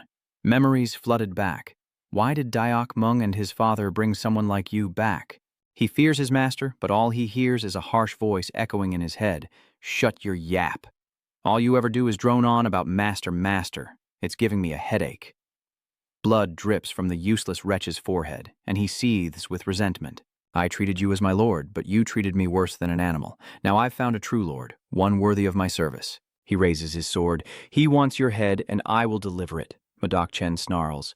Mujin then immediately erupts with spirit energy, the wind around him swirling like sharp blades. Come on then, I'll show you what pain really is. Mujin immediately charged, the air whistling from his blade like lightning tearing through the sky, a deadly attack. Ma Deokchen raised his hand to block, but he lunged forward, his sword strokes so fast they became streaks of silver. Mujin's eyes blaze as he parries the blow, the force of which kicks up a cloud of dust, and Ma Dojin grits his teeth in frustration. Yuan stood silently by, observing, then subtly glanced away. Gi, groveling on the ground, begged for mercy. Stop stepping on me, you bastard! He coldly kicks him hard. Very well. Sending him tumbling to the ground, he sat up, spitting blood that stained the earth crimson. Gongchun looks down, his eyes cold. So we meet again. I should have killed you a long time ago. How interesting. It seems we're on the same page. The masked figure approaches, a smirk on his face. Long time no see. Do you know who we are? Ji-chun responds, too bad you shouldn't have gotten involved. Thiu Sting, Smai, Si Ben-sun. Back then, Jiamsa trembled, his eyes wide with panic. That familiar presence? He gulped. The Demon King and the Sword King? Why are they here? When Min was young, the 20-year-old Mad Dog Jin arrived, shouting, Get up, you brat! He frowned at the figure on the ground. I only hit you a few times and you're already passed out? I used to get hit way harder than that. I don't know why father brought this brat here. With that, he turned and walked away. If you die, I'm leaving. But just then, Mujin's hand twitched slightly. He then grabbed his sword and suddenly clenched the hilt as a warning sounded from behind. Behind him, he suddenly rises, 2 swords in hand, his eyes burning with murderous intent. He was slightly startled. Since when? Mujin's eyes burned with a holy light as he swung his sword down on Ma Deoksu, fueled by hatred. A hatred Ma Deoksu returned. He lunged past him, and Ma Deokchen noticed something different. Even after being crushed, he kept charging forward, striking with precision, as if targeting his weaknesses. He gritted his teeth, enduring the relentless pressure of each strike, as Mujin unleashed a powerful blow, the force of which sent debris flying. Ma Deokcheon gritted his teeth, thinking, Damn it! He narrowed his eyes at him. That brat was truly reckless. He was still shocked, but what in the world was going on? Their strength was clearly worlds apart. Damn it, after a fierce exchange, both are left gasping for air. Ma Duk-chen glanced around for Go-sa, wondering what the hell he was doing. Meanwhile, the masked man kicked Go-sa so hard he went flying like a balloon. Instantly, Gongchun raised his sword, striking him in the face, sending Jiomsa flying with a mouthful of blood. And as he fell, Ayan kicked him, sending his body rolling. Not stopping there, the masked figure kicks out again, followed by Gongchun's sword. The 3 fight and laugh. This is fun! It's been a while since I've had this much fun. Looks like we make a pretty good team, Gyamsa groaned. Just kill me. Meanwhile, Ma Dukchen frowned. Why are you laughing? Minin sighs, realizing that helping Gosa won't do them any good. They are skilled martial artists that you could never hope to defeat, and bringing the full force of the martial emperor city would be futile. Ma Duk-cheon growls, Are you delusional? Comparing those bastards to the martial emperor palace. Then he roared, striking a fatal blow. Die! Meanwhile, the boy's expression remained eerily calm. He roared in fury, swinging his sword wildly, unleashing countless slashes across the man's arm. Zhongban recoiled, while the other three sat cross-legged, resting. Wyon smirked. So the Mad Dog Tran is finally going all out. Gun squinted. His attacks are different than before? The masked man added, is that his full strength? Just using both hands instead of one? He shakes his head, saying that martial artists usually only use 70% of their power and hide the remaining 30%. It seems he's using all the power he's been hiding. Mujin's gaze pierces through Ma Duxian's opening, and in an instant his sword plunges into Ma Duxian, blood erupting as he screams in agony. He gasped, his shoulders trembling, but then Ma Duxian grinned. Got you, you little brat. He paused, stunned that he couldn't pull the sword free. Was Ma Duxian using his inner energy to hold it in place? Strangely, as he raised his sword, he was furious. It was all for naught. Was he going to die? He swung down with all his might, sending Zero flying. Mujin gasped, thinking to himself. But then he resolved that if he were to die today, hesitation born of pain was a luxury he couldn't afford. The old man roared, you little brat. Ma Duxian scoffs, using his lord's orders as an excuse to hide his own cowardice. Aren't you ashamed? He raised his blade again, his gaze icy, while Mujin charged forward with all his might. Ma Duxian's eyes remained fixed on him as he declared, today I will kill you. Elsewhere, Somi and Hongwo Trang are enjoying themselves at the magistrate's office, unaware that Mujin is struggling to stay standing, blood dripping onto the ground as he plants his sword for support.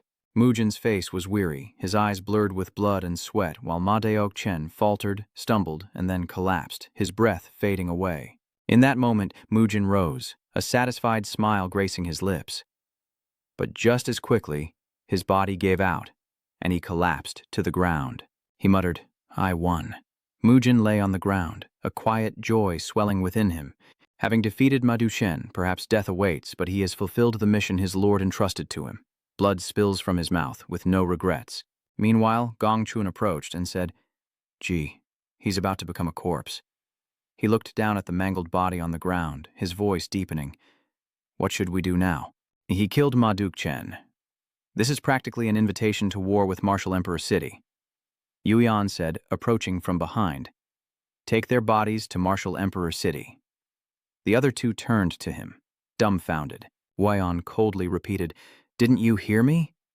He looked down at him, his voice strained. Ma Duxian.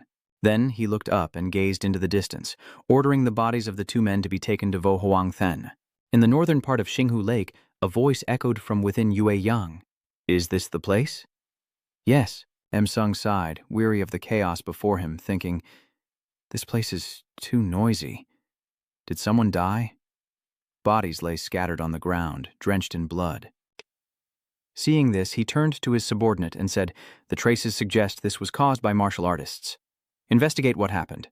The subordinate immediately clasped his hands and obeyed. Dung frowned, thinking to himself that Ma Duxian was likely behind this. If his friend hadn't asked, he would have kicked him out already. As he returned home, an anxious old man approached him, his voice filled with worry. I can't reach my eldest son. He took the family's martial artists with him, but they've all lost contact. Can you help me find him? The old man anxiously pleaded. Whatever mistakes he's made, he's still the eldest son of the demonic family. I would be very grateful for your help. Dung frowned and nodded slightly. Since a close friend has asked, I, the Martial Emperor City Lord, have no choice but to personally intervene. At the inn, a girl respectfully offers some tea, but her eyes widen as Zhong places a gold coin on the table, saying, It's too noisy outside, he said softly. Tell me what's been happening lately. Let's go. Cut to the tower, where Manujin has also awakened, wondering if he's still alive. I thought I was dead. Just then, the door opened and a small figure rushed in. Seo Ri approaches his bedside, and Manujin manages a weak smile. I'm troubling you again. Thank you. She must have been taking care of me for the past few days. He gently stroked her head and Soy replied, It's okay. I did it because I wanted to.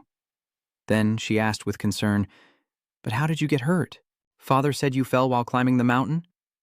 Soy's curious gaze made Mujin slightly flustered. Somi questioned, But the wound doesn't look like a fall. Even Grandpa said it's suspicious.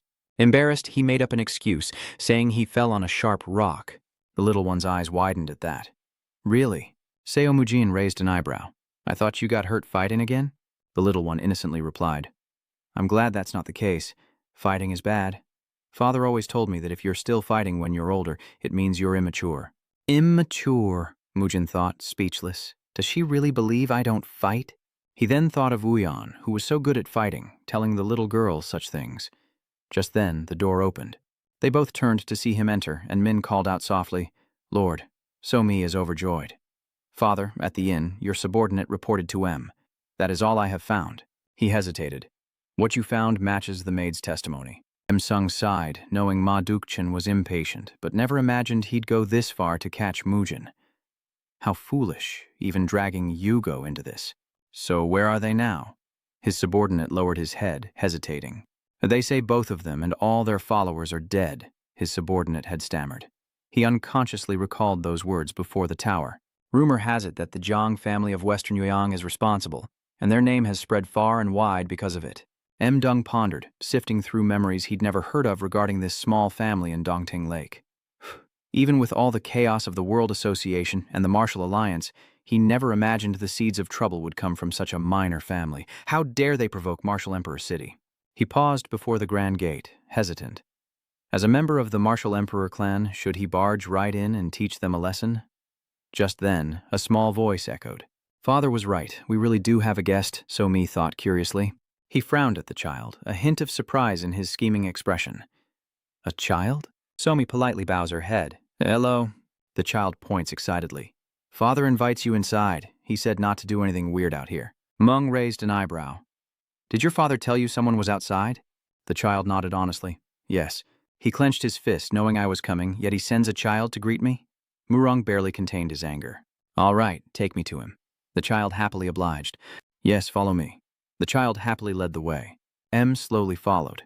He constantly assessed everything around him. From the outside, the manor seemed ordinary, but the inside was completely different, not at all like a newly established family. The scenery is meticulously crafted, and the architecture is exquisitely detailed. Just what kind of person owns this estate? After a moment, So-mi pointed towards the lake. "Father is over there," she added, indicating another direction. "He's in that pavilion by the pond. I'll say goodbye now, since this is grown-up stuff." Meng nodded slightly, understanding. So-mi quickly turned and left, and he watched her go, sighing softly. That child is unusual. Meng casts a suspicious gaze into the pavilion. But why are those two playing chess here? And I'm already here. The fire of rage within him suddenly blazed, but as the man held the chess piece, Meng broke out in a cold sweat. The pressure around him vanished without a trace, and he spoke, "Don't do anything foolish. Sit down." Meng was stunned. What was happening? His inner energy had been instantly suppressed? Is he a hidden master? He slowly approached and questioned him. "Are you the one who killed Ma Duke Tran and Wai-uk Gomsa?" he asked, still calmly looking down at the chessboard, not paying him any mind. Seeing his nonchalant attitude, Mu couldn't help but growl, "Hey, you bastard, I'm talking to you. Answer me." Yuyan retorted, "Are you deaf? I told you to sit down." Immediately, a figure appeared from behind and held his head in place. "What?" Then, in an instant, Zheng's head is slammed into the ground. The masked man slams his head down, and Musung falls face first into the dirt as he dusts off his hands. He's finally quiet. Musung is completely still. That voice. Could it be? The masked man's lips curve slightly. Long time no see. It's been 10 years, hasn't it? He trembled as he looked up to confirm his suspicions. It was just as he thought. There was no way Dokjin and Wai-uk's Go could have been killed by someone like Gu Jun Mujin.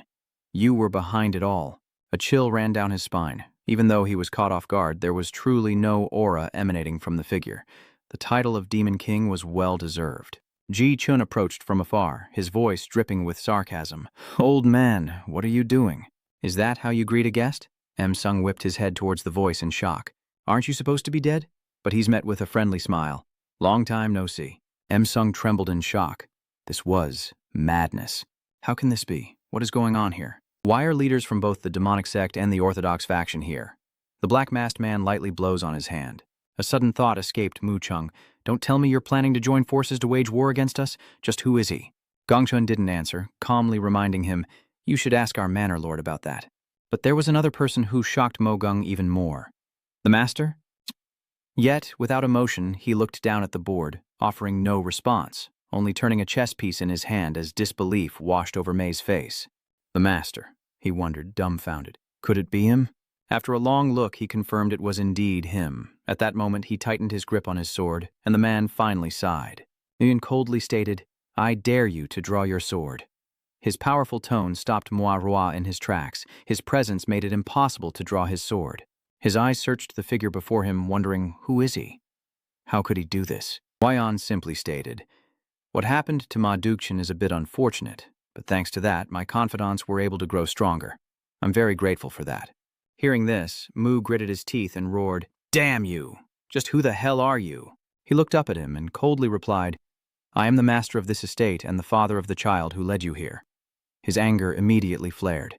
"You won't shed a tear until you see your own coffin, will you?" A terrifying pressure emanated from him, cracking the ground beneath his feet. Sung gritted his teeth. "I swear I'm going to draw my sword." Without hesitation, he roared and charged forward. But the man simply said with annoyance, "I warned you." The black-masked man stood by with his arms crossed, amused. Suddenly, a rock came rolling from nowhere, startling me. A rock! He immediately lost his balance and stumbled. He lost his balance and fell to the ground in a cloud of dust. A tooth flew from his mouth, and then Sung slowly approached, scolding him. "Didn't you hear what I said?" Sung groaned softly, his head bowed. "What in the world is this place?"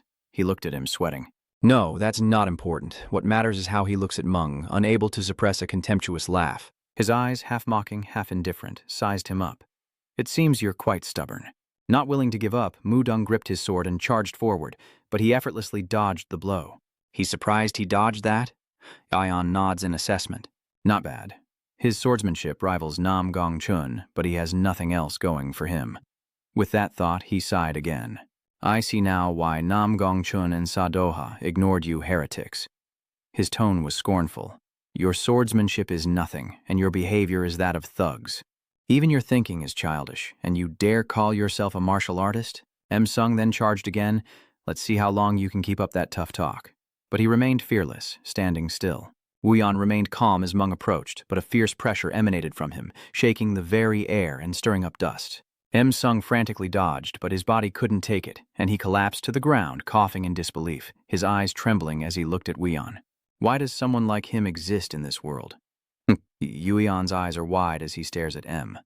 The belated truth dawns on him. He's always used his strength to dominate, but now he's nothing more than a trembling mouse before a hunting snake. Wuyan spoke softly. "Are you scared? Only now are you being dragged back to reality." "How did he get behind me?" A blood-curdling scream echoed through the air. Meanwhile, the masked man was on the ground, rolling around with laughter. "Oh my God, I'm dying of laughter." Gongchun helplessly said, "Stop laughing. You're making Lin Li uncomfortable." The masked man tried to explain, but he could only get so far before bursting into laughter again, making Gongchun tremble as he tried to hold back his own laughter. Meanwhile, with an icy expression, Uyan asked, "Interesting. You claim to be Yao Ok Mung." The masked man, having laughed to the point of tears, finally regained his composure. "That's him all right, he's as good as dead." Yuyan said expressionlessly, "I've met countless people, but none like you." But he bluntly criticized his opponent for running away instead of fighting, despite being a master. His voice trailed after Musung's retreating figure. "Is that all there is to the demonic arts masters? If so, it seems the demonic sect will soon be silenced." Gun chimed in. "What an idiot." The masked man still smiles, but not as wildly as before. He seems to be doing everything he can to survive. He must realize the difference in skill between himself and the sect leader. Yuyan said nothing, standing there coldly. Suddenly, a sense of unease washed over him, a flicker of worry. It was Samta, and the thought of him lingered in his mind. I wonder if he can pull this off. The demonic sect is surrounded by the vast heavenly mountains, larger than even the imperial palace. Rumor has it that over 100,000 people live here, which is why the demonic sect is also known as the Myriad Demons. The sect itself is built like a giant circular maze. The closer to the center, the more core factions and organizations of the demonic sect appear. However, contrary to rumors, the outskirts are home to those who know no martial arts, forming a village.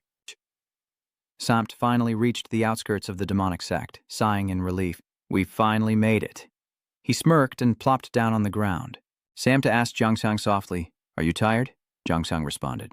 Hearing that, he wearily closed his eyes. "Let's rest a bit, I can't keep my eyes open."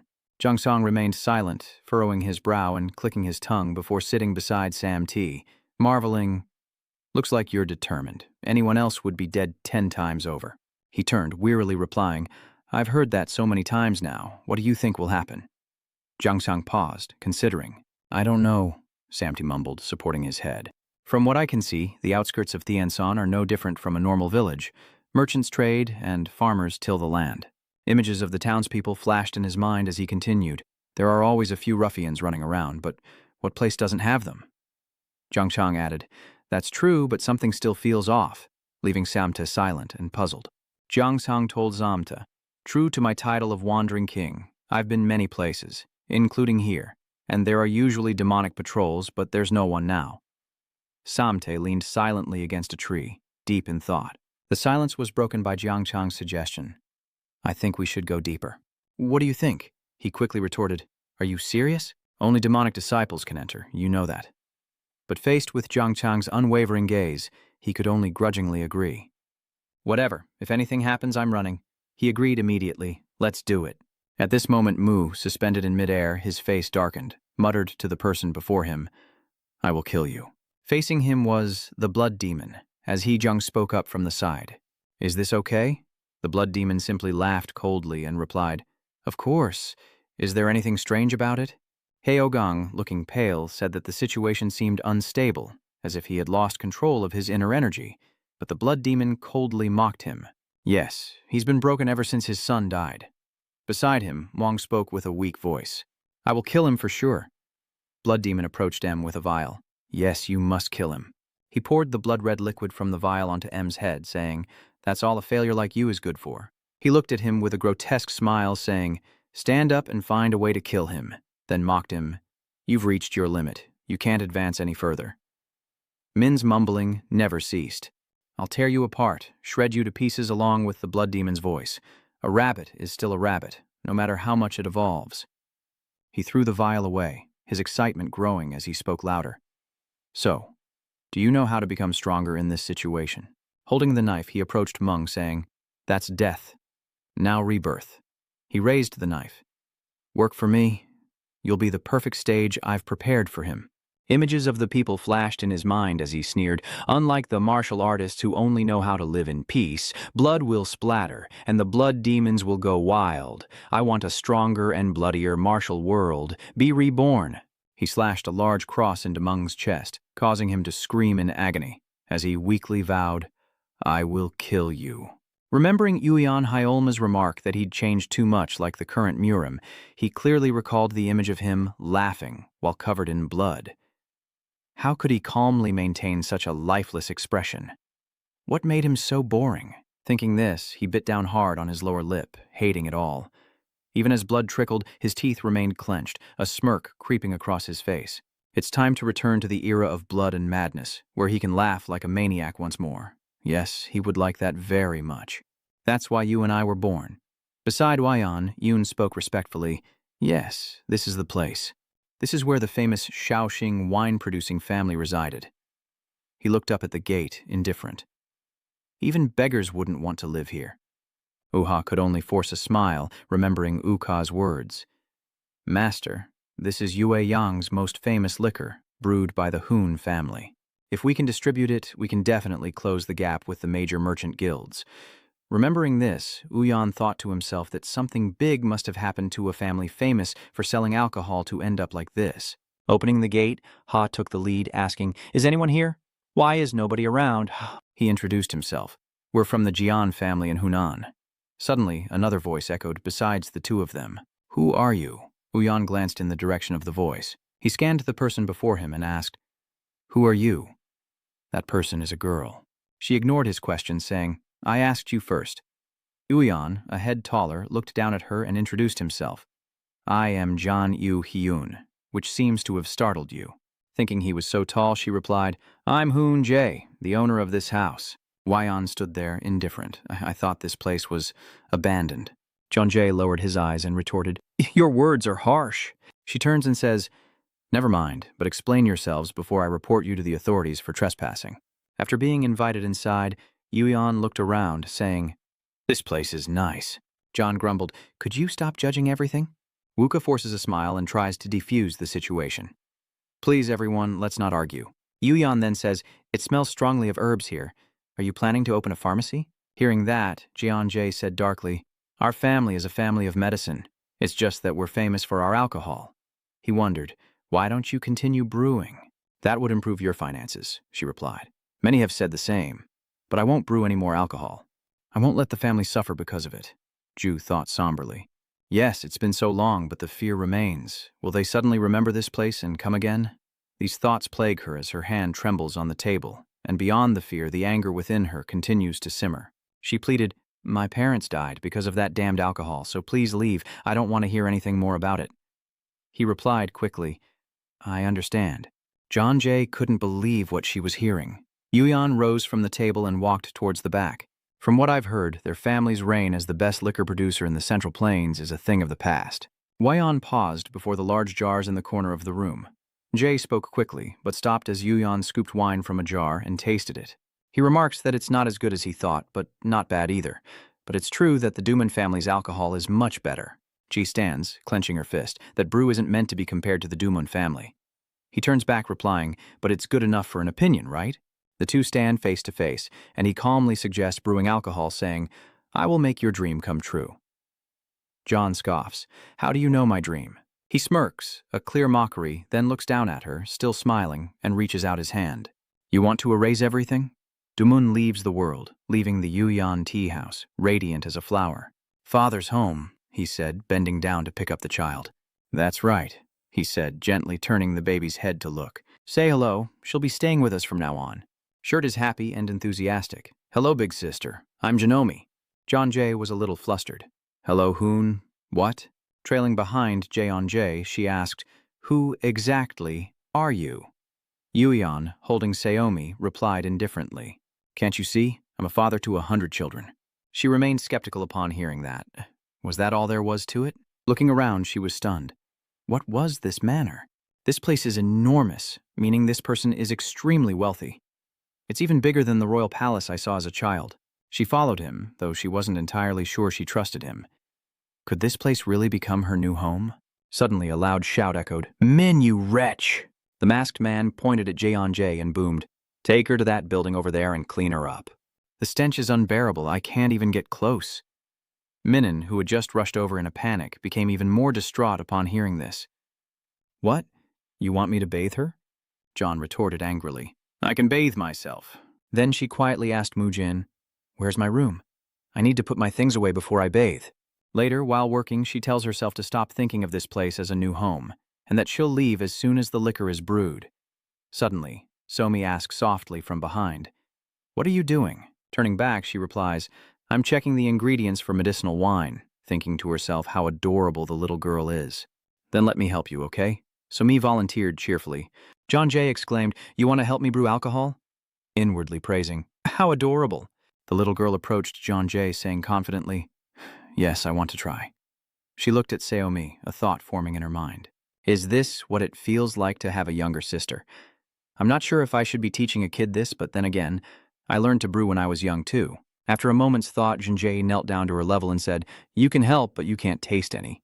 Somi obediently replied, "Yes, I'll just help." Having reached an agreement, the two left hand in hand, unaware of the three figures watching them from behind the door. Nam Gongchun chuckled as he watched them, while So-hee quietly lamented that she should have stopped her. His eyes gleam as he thinks of wine. Is she a descendant of the Hoon family? Her physique seems promising. She definitely has a bright future ahead of her. I heard this family is most famous for their alcohol. So we wondered if it was okay to let Saomi go with her. Jian Uyan could only watch helplessly as Jeon-jae happily accompanied So-mi. Jian Uyan watches her go, musing that helping others can be a wonderful experience. The scene shifts to a forest near the house. Saomi excitedly asks Jeon-jae if they can start now, before she hesitantly answers, "Let's see. First we'll gather herbs," so Mi is overjoyed. The girl confidently runs off, saying, "I'm really good at this."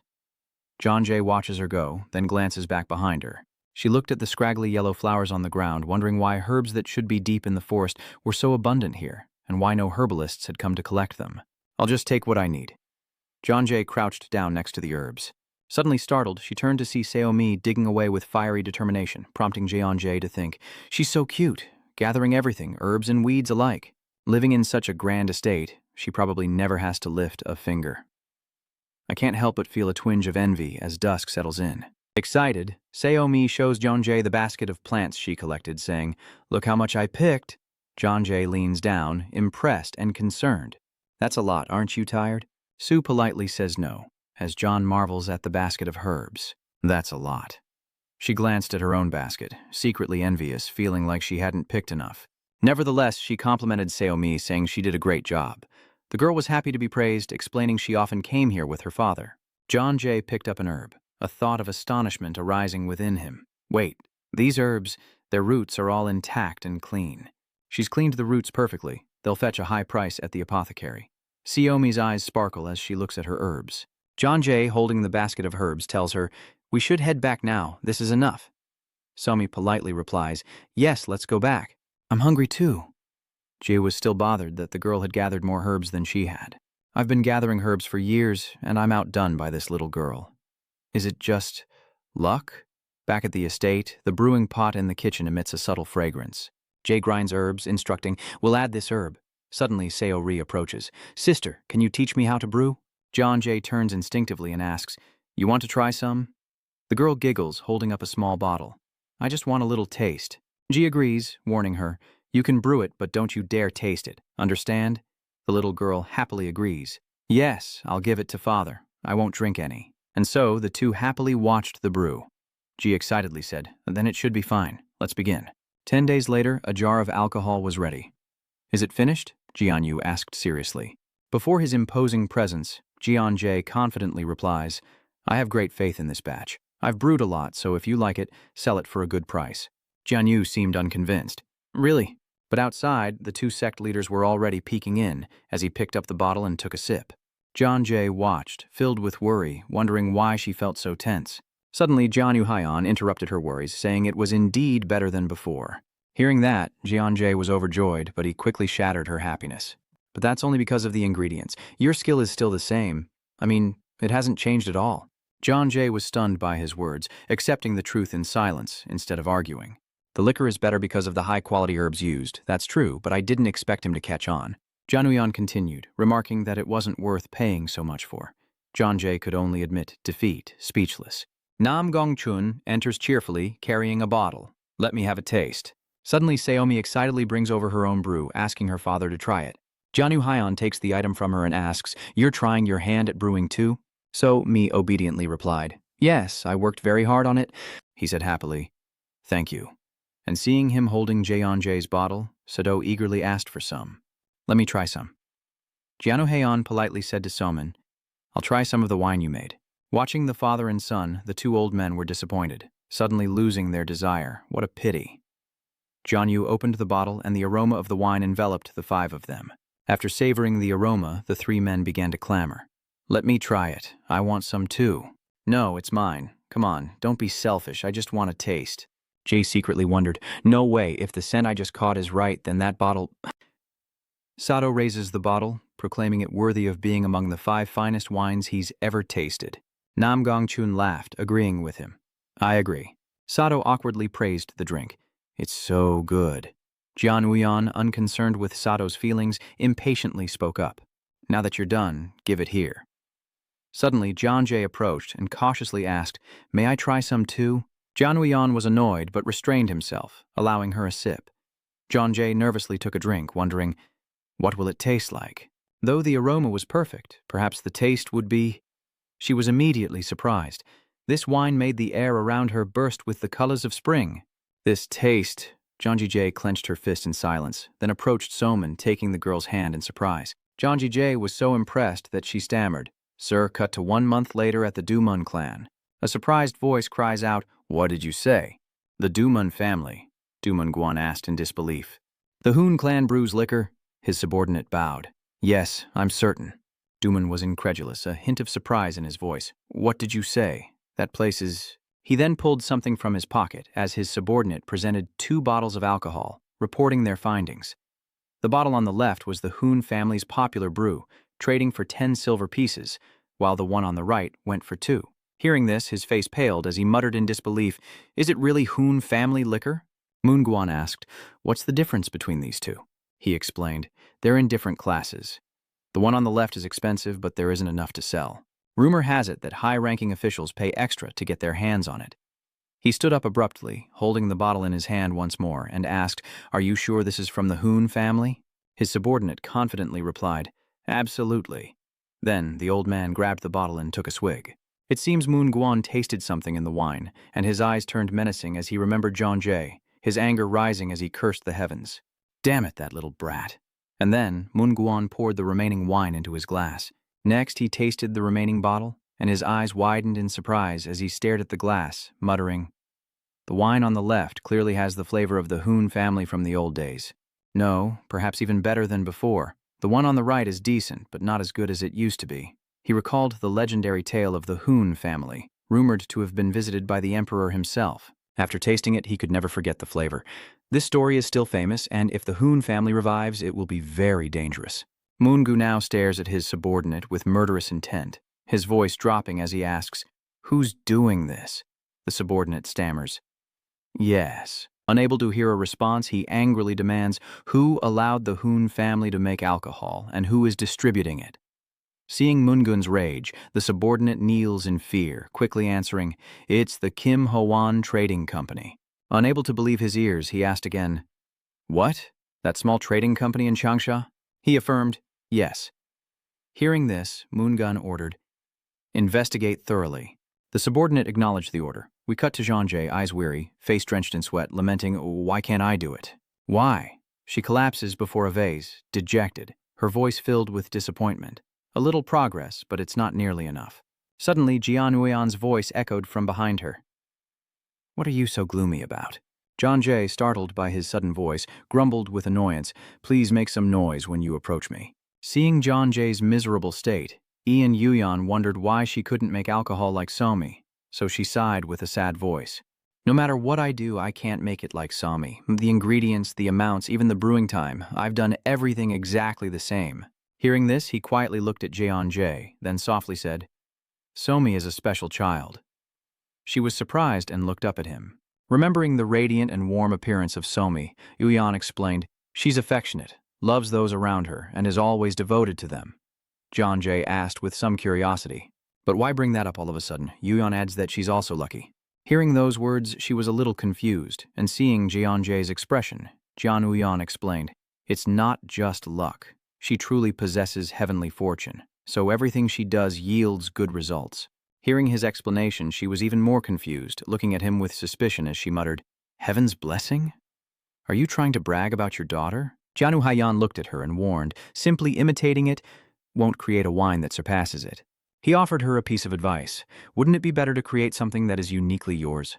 John Jay didn't grasp the meaning, lost in thought, wondering, "Something that belongs to me?" Suddenly, John Jay's eyes changed. While she was lost in thought, Jian Union had disappeared. She was stunned, muttering, "What? He's gone." Under the crescent moon, Do-hak's voice drips with sarcasm. "Weren't you just going to stand by and watch?" Jian Weian replies, "I'm simply offering a reminder." Hearing this, he bursts into laughter, saying, "Indeed, just a little thought is all it takes." Do-hak stroked his chin, saying, "Ah, but there is someone considering it as you predicted." He acknowledged, "It seems Somi's liquor had an effect. The Dumun clan reacted faster than expected." He replies, "They're getting desperate. The more this spreads, the more the Dumun family will falter." Do-hak asks curiously, "What about Gumka?" Observing the favorable situation, he says that he's doing great. "So Mi's liquor sells bit by bit, and the price keeps rising, but it's still selling well." Hearing this, he wasn't too surprised and replied, "Is that so?" Do-hak observed Yunga and offered his assessment. "He has his flaws, but he's an excellent merchant. I don't understand why he leads such a small trading group." As soon as he finished speaking, Xian Uyan said, "How fortunate." His expression was unreadable. Based on what Do-hak just said, he suspects that Do-hak has his eye on someone. Ever since their first encounter, that person has been giving him the creeps. John Uyan quietly observed, his eyes discerning talent and potential in others, something neither he nor Nam Gung Tran possessed. He glanced at Do-hak, a hint of admiration in his gaze. Jian Weian wondered who could have possibly raised him. Lost in thought about his unparalleled martial arts, vast knowledge, discerning eye, and imposing presence. Even one of these abilities would be enough to dominate the martial world, but he possesses them all. Now I could even believe he's a true martial deity. Dohak, noticing his silence, finally asked, "So what do you plan to do now?" Jianu Haiyan smiled, asking for Hongwo Trang to be summoned to hear the answer, leaving him slightly puzzled. "That guy?" He replied, "That's right, I'll let him drink Sony's wine." Dohak retorted unhappily, "What? Why him? I'd rather you gave it to me." Jianu Haiyan explains, I'll send the liquor to the royal palace." Hearing this, his eyes widened in surprise, and he was left speechless. At that moment, Dohak realized the Yumun family supplied the royal palace with a massive amount of alcohol. Was his plan to cut off their major source of income and take over the market? Instead of voicing his thoughts, he simply replied, "All right, I'll go immediately." He watched Dohak leave, confirming his departure. Suddenly, he paused, muttering, "Wait, why do I feel like I'm being used?" In the wind, Jian Yuhyun quietly replied, "It's just your imagination." Cut to Moongun's estate, where he roars in anger. "What?" Seeing Moongu's foul mood, the subordinate stammered, he sounded impatient. "What do you mean? He announced the Hoon family is moving their estate to the royal palace." In disbelief, Moonguan exclaims, "What?" He slammed his fist on the table, demanding how this could be possible. "But we cut off all supplies to the royal palace." He relayed the information he had gathered.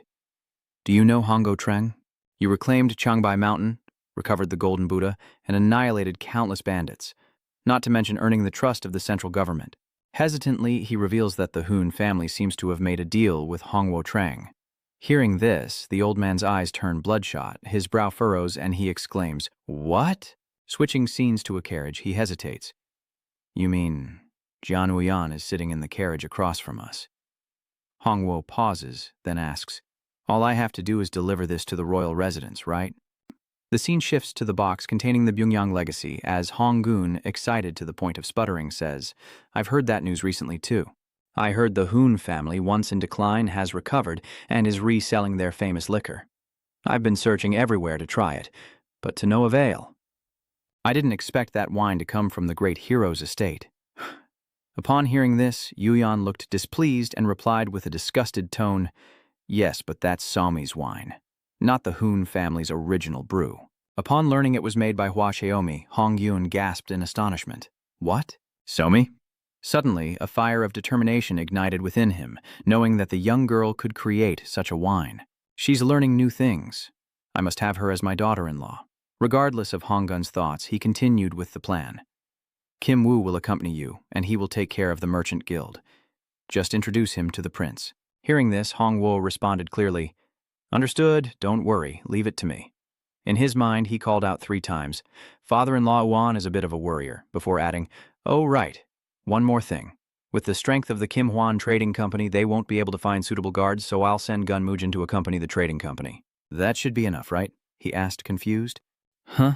Suddenly, the carriage began to shake violently. As Hong Yun peered out the window, he heard Wuga's voice, "From here on out, we'll be traveling together." "Greetings, magistrate." His face paled as he muttered, "I thought it was just carrying wine, but to see Hong Yun so wary, and now Lord Mujin as our guard, just how dangerous is this trip?" His initial excitement vanished, and he silently lamented his misfortune. Suddenly, Jian Uyan's eyes widened in surprise as he wondered, "I didn't call for you." Gong Sohi coldly declares on, "I'm coming too." Jian Uyan is puzzled. Why is she responding? "Because I don't like being flashy." Yanu Haiyan sighed, muttering, "Well, that works too." Hearing that, Gong Sohi looked surprised, then smiled gratefully, saying, "Thank you." After arranging everything, he stepped down from the carriage and instructed those inside. "That's enough, be careful on your way, even though the liquor you're transporting isn't genuine Hoon wine." From afar, someone frantically shouted, "Wait!" Hong Yun turned to look. Looking at the girl before him, he muttered, "Could that woman be from the Hoon family?" Seeing this, Jian Yiyun asked, "Quite the crowd today, isn't it? What's going on?" She glanced at something. John Jay's eyes fell on the wine jug in the carriage as she questioned whether the shipment was truly meant for the royal family. He simply replies, "That's right." John Jay smiles knowingly. Holding her own bottle, she pleaded with a pitiful look, "Please, try this one too." Seeing the bottle in her hand, Jian Uyan said, "Let me see that." John Jay broke out in a cold sweat as he opened it and took a drink. After tasting it, his face was thoughtful, his eyes fixed on the bottle. John Uyan remarked that the flavor was different from Soy's. Seeing his expression, she muttered in confusion, "I can't read his face. Is it good or not?" Then John Uyan praised, It's good. Honey wine, right? Hearing this, John Jay's face lit up with joy, and she quickly replied, That's right, I added a little honey. Is it okay this time? He said hesitantly. Yeah, it's different from Somi's liquor. But Jianyu praised it, saying, This is good enough to be the Hoon family's new signature brew. Hearing that, her eyes lit up, and she was overjoyed. Hearing it was Hoon family liquor, Hongwo in the carriage asked me, May I have a glass? Even Gong Sohi chimed in. Me too. He stepped out of the carriage, took a sip, and was speechless with surprise. She reached out, flustered, saying, Wait, let me have some first. Hongwo replied, My lady, first come, first served.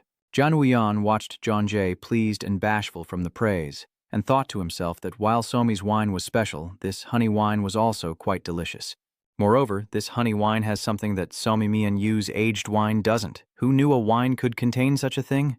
How strange. At that moment, his eyes turned to the sky as he thought of the honey wine, recalling how he used to gaze at the moon alone while savoring it.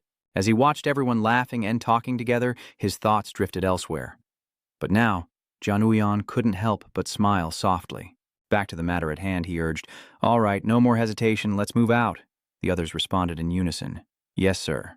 Meanwhile, in the demon sex prison, a sigh echoes through the cells. Oh, God. Jiang Samte lay on the ground, his body covered in wounds. Oh, God, I'm going to die. Even if I infiltrated, this is too much. Ma Jiangkang coughed, his eyes glazed over, and said, I told you not to go. You still don't see the problem, still thinking my plan to infiltrate the cult and gather information was perfect. Meanwhile, outside the prison, a demonic cultist tortures a prisoner, exploding in rage. Perfect, my ass. It was that flimsy plan that got us caught immediately, and we've been whipped for days. Escape? Ma Jiangsang asked. What do we do now? Jiang Sam replied, a little awkwardly. What else can we do? Flee, of course. Hearing that, he grew even more enraged. Escape? It's a miracle we're even alive here. He turned to blame him, saying it was all his fault for boasting about being a master, yet he couldn't even put up a fight. In his defense, Ma Jiangchang says, How was I supposed to know they'd use sleeping gas? Jiang Shan replies in disbelief. What did you say? You're supposed to be a master. Shouldn't you have neutralized the poison immediately? He recalled, remembering the boy's boastful attitude. I happen to know the great sect leader Sama Jiangtang was furious. You're just a nobody who uses Lord Sa's name to get by, and everyone sees right through you.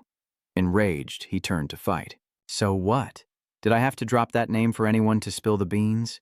He refuses to yield and accepts the attack. Reveal what? As soon as they heard the Great One's name, they went berserk. Even with Ma Jiangshang's foot on his face, Jiang Samte was puzzled. How strange. The cult members are usually loyal to the leader. Even if they were suspicious, they wouldn't just beat and imprison us without a thorough investigation. Something's definitely not right. Hearing this, he thought to himself, he's right. If we were truly close to the leader, how would they take responsibility? The two stopped, and Ma Jiangkang asked, What did you eat today? You're actually making sense. Suddenly, from the shadows, another figure emerged, groaning in pain. Hearing voices, they both turned around. Zhang Shan exclaimed in surprise, There's someone else in this prison? The two question the man before them, asking why he's only speaking up now. Bangu coughs a few times, then asks, You don't know? Hearing this, he blankly replied, Know what? Yes. With a heavy silence, he rasped, Do you know the sect leader? I'm asking you. He was a little confused, but replied, The leader, you mean Master Sa? Do you know him? Of course. Hearing this, Bangu exclaimed in shock, Could the leader still be alive? Jiang smiled, saying, Of course he's doing well. He's been very active lately. He chuckled, his voice a little choked up. That's wonderful, truly fortunate. Observing from the side, Ma Jiangshang thought, No murderous intent, so not an enemy of Lord Se. Then why is someone like this imprisoned? He turned and asked, Who are you? Bangu replied, I am Dong Bangu. His eyes changed and he declared, Former Grand Envoy of the demonic sect, Dong Bangu, as we continue from the previous episode. Upon hearing the name, Ma Jiangshang gasped in astonishment. Dong Bangu. Meanwhile, Jiang Samte found the name rather amusing. Dong Bangu? His face changes, his voice questioning. If he's Dong Bangu, wasn't he once the Grand Ambassador of the demonic sect? Hearing that, he immediately denied it, asking what kind of madness this was. It doesn't make sense that Lord Sa is alive, yet the chief of the demonic sect is imprisoned here. Bangu then vomits a pile of strawberry syrup. Seeing this, Ma Jiangxiang coldly questioned him. Tell me, is there a rebellion? This time he coughed a few more times, continuously vomiting strawberry syrup with no sign of stopping. The two were shocked by the hunchback's condition, and Jiang Samte immediately ran to the prison door, pounding on it while cursing. "Damn it, the door won't open." Mahjong Kong calmly stated from behind, "If it were that easy to break, we'd already be out of here." He anxiously shouted, "What do we do? At this rate, the old man will die." He looks around, relieved not to see any guards, which means this place is heavily fortified. Ma Jiangsan glanced at him, asking if there was a way to break it, if he knew of one. Bangu chuckled at his question, explaining that the iron used to build the prison was special. Clearing his throat, he continued, "Without the heavenly return art, it's impossible to break free." Hearing this, Ma Jiangsang's aura darkened and his expression tightened. Hearing this, Jiangshan naively asked, "Can you get us out?" Hearing this, he was curious. Only one person? Who? Lord Xia, Ma Jiangtang sighed, explaining. Heavenly return is a technique passed down only to the leaders of the demonic sect, but Master Xia is currently in Hunan, so we're stuck here. Jiang Shang retorted, "No, that's not true. I can use it too." The two were dumbfounded by his words. To prove it, Jiang Samte summons the reversal of heaven technique. Its power is immense, leaving the two men bewildered.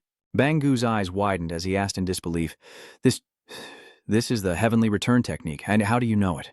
Jiang Sam calmly replied, "Of course Sa taught me." He exclaimed in disbelief, The sect leader taught you?"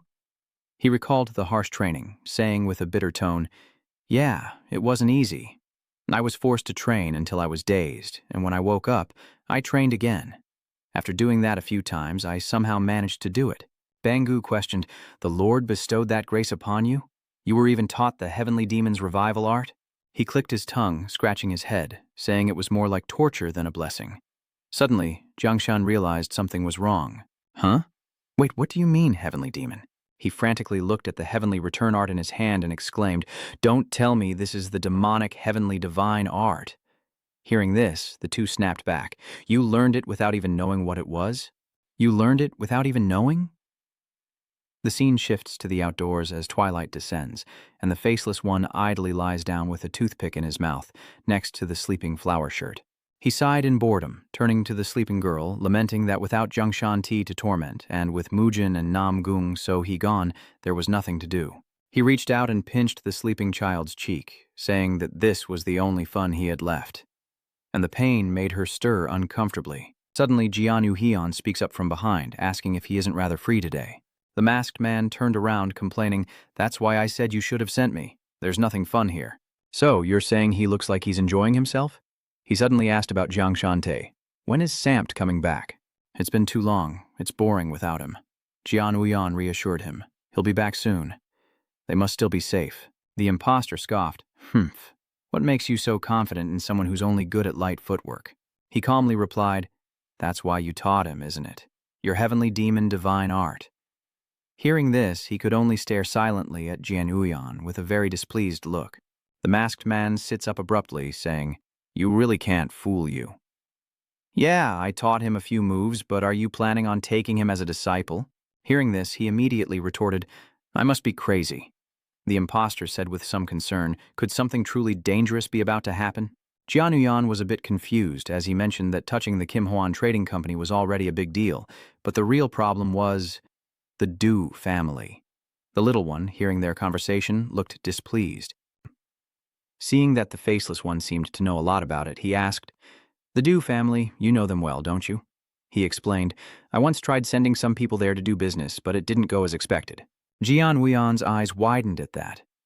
Not as expected? What did that mean? With a serious expression, the masked man said, "I sent people, but none returned. There's something there that shouldn't be touched." Hearing that, he chuckled, "So you're planning to stay out of it?" He shook his head, saying, "I'm too old. What's the point of starting a war? War only drains the youth." Suddenly, the faceless man smiled knowingly, but his eyes changed, his words filled with hatred. "I must still avenge those who have fallen." The masked one's hatred ignited, his voice a low growl. "If an opportunity arises to strike without restraint, I will obliterate both the Golden Ring Merchant Company and the Yu family from this world." Jian Wuyan said, "Suppress your bloodlust. Soy is sleeping." Only then did the faceless notice the flower. Before the demonic sect's heavenly mountain shifted, hurried footsteps and heavy breathing could be heard. Jiang Samte's group has escaped the prison, and now the spirits are hunting them. One of them orders, "Do not let them escape, no matter what, capture them." Seeing the dire situation, he turned to Ma Jiankang for advice. "Damn it, at this rate, they'll be caught soon. Why are they chasing them so relentlessly?" He replies, "The demonic cult's prison has never let anyone escape. This is a historic event, so of course they'll see it through to the end." Hearing this, Jiang Shan bites his nails and mutters, "This isn't good. We're still in the heavenly mountains even while escaping. We have to do something." Suddenly, Bangu coughed up blood again, whispering, "Leave me behind." He turns to him. "Oh, you're awake?" Sam sits beside Bangu, offering encouragement. "Don't give up. If you make it to our manor, you might be saved." He gently placed his hand on the boys as a final word of encouragement. "Listen, if you meet the leader, tell him never to return to the cult. There's no reason to." Hearing this, Jiangshan wondered, "Don't return? What does that mean?" "All those loyal to the leader have been massacred." Bangu sat in a daze, his eyes full of regret. The demonic sect is now in the hands of someone called the Black Wind Devil. At that moment, hurried footsteps echoed through the night, frantic as if death itself was in pursuit. Neither dared to look back, only running, their ragged breaths mingling with the wind whistling past their ears. Samte's face was drenched in sweat, drops falling like rain as he snapped, "Is it true? The demonic sect is now controlled by someone else?" But M just lowered his head, his voice hoarse with exhaustion, and confirmed it once more. "It's hard to believe, but it's the truth." He paused, gasping for air, a look of despair in his eyes. "Ari, tell the leader the demonic sect has turned against itself." Samte looked at him, suspicion flashing in his eyes before realizing something. The lake reflected a cold light from his clouded eyes, and hearing those words, he wondered if the old man was even lucid. Just how powerful is the Black Wind Demon? Even as that thought lingered, Mudung strained to add, "If you continue northeast, you won't escape West Mountain." Sam paused, asking quickly, "No, what about you?" With a faint smile, as if seeing the end of her life, Mudung said in a trembling voice, "Take care of the leader." The wind howled, carrying the distant sound of clashing metal. Sam gritted his teeth, angrily asking, "How long are those lunatics going to chase us?" Despite his grave injuries, Jiang Sang struggled to keep his balance, panting as he replied, "I don't know, but are you all right? You've lost a lot of blood." He looked back, forcing a smile. "You're not exactly in great shape either." Then a spark of determination flickers in Sam's eyes. "Damn it, I can't die in this forsaken place." They locked eyes, their wills aligned with their heavy breaths. If they were to die, they'd take that old geezer down first, then die beside Somi. "Damn it!" He agreed, and a bottle of fine liquor gleamed in the sunlight, its amber liquid shimmering, bringing a sudden stillness to the air, a sight that made Jain, in all his majesty, subtly frown. "Is this the wine you spoke of?" Honam, Prince Yongsin, and Duin Hat bowed their heads respectfully before him. "Indeed. Would you care to try some?" He chuckled softly, outwardly calm but inwardly intrigued. "I heard someone offered 2 taels of gold just to find a bottle like this. I'm truly fortunate." "Very well, but who is that beside you?" The man quickly bowed, his voice polite. "Ah, apologies for not introducing him sooner. This is the head of the Kim Hwan Trading Company. He's the one who distributes the liquor for the Hoon family. A pleasure to meet you. I am Kim Yu." Jin Hat paused, his eyes narrowing slightly. "Are you the one who introduced this wine to the world?" Yun Hat bowed in response.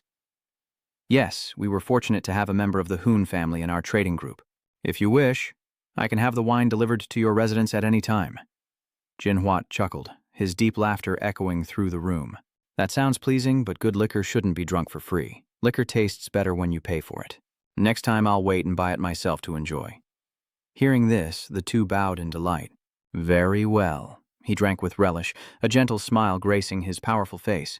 They exchanged glances, realizing the prince had a special relationship with the emperor, a man known for his integrity, unswayed by emotion or personal gain.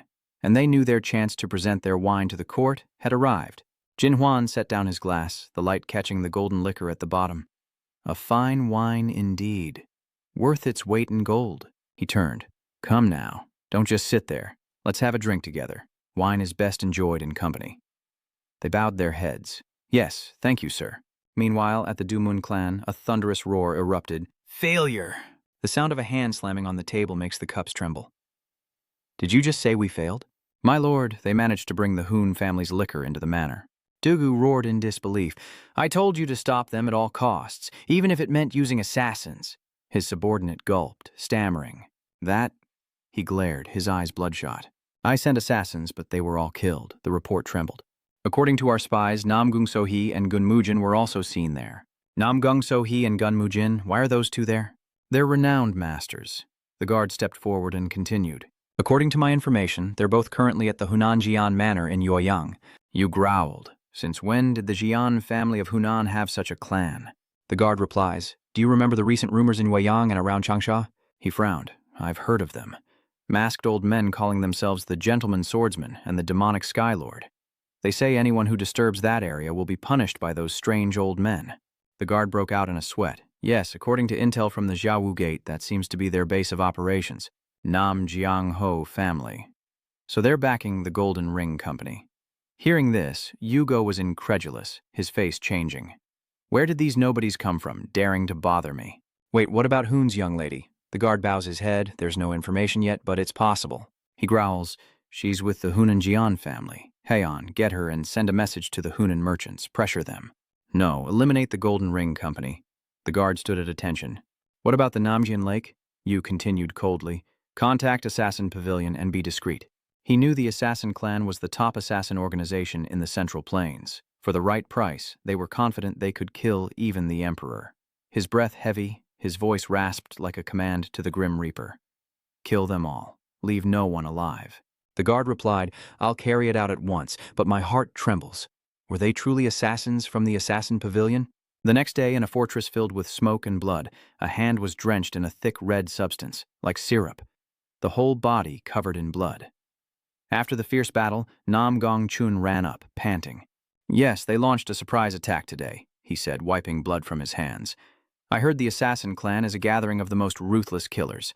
He nodded in agreement, but suspicion stirred within him. Some even say they're the top assassin organization in the Central Plains. Interesting. So they dare target this place? Gang continued. Duman senses their rage. Though there's no proof, Nam Gong Chun glances at the scattered corpses, understanding. No proof is needed. It's all clear. And Go Trang clenches his fist, smirking. The Orthodox sects are always like this.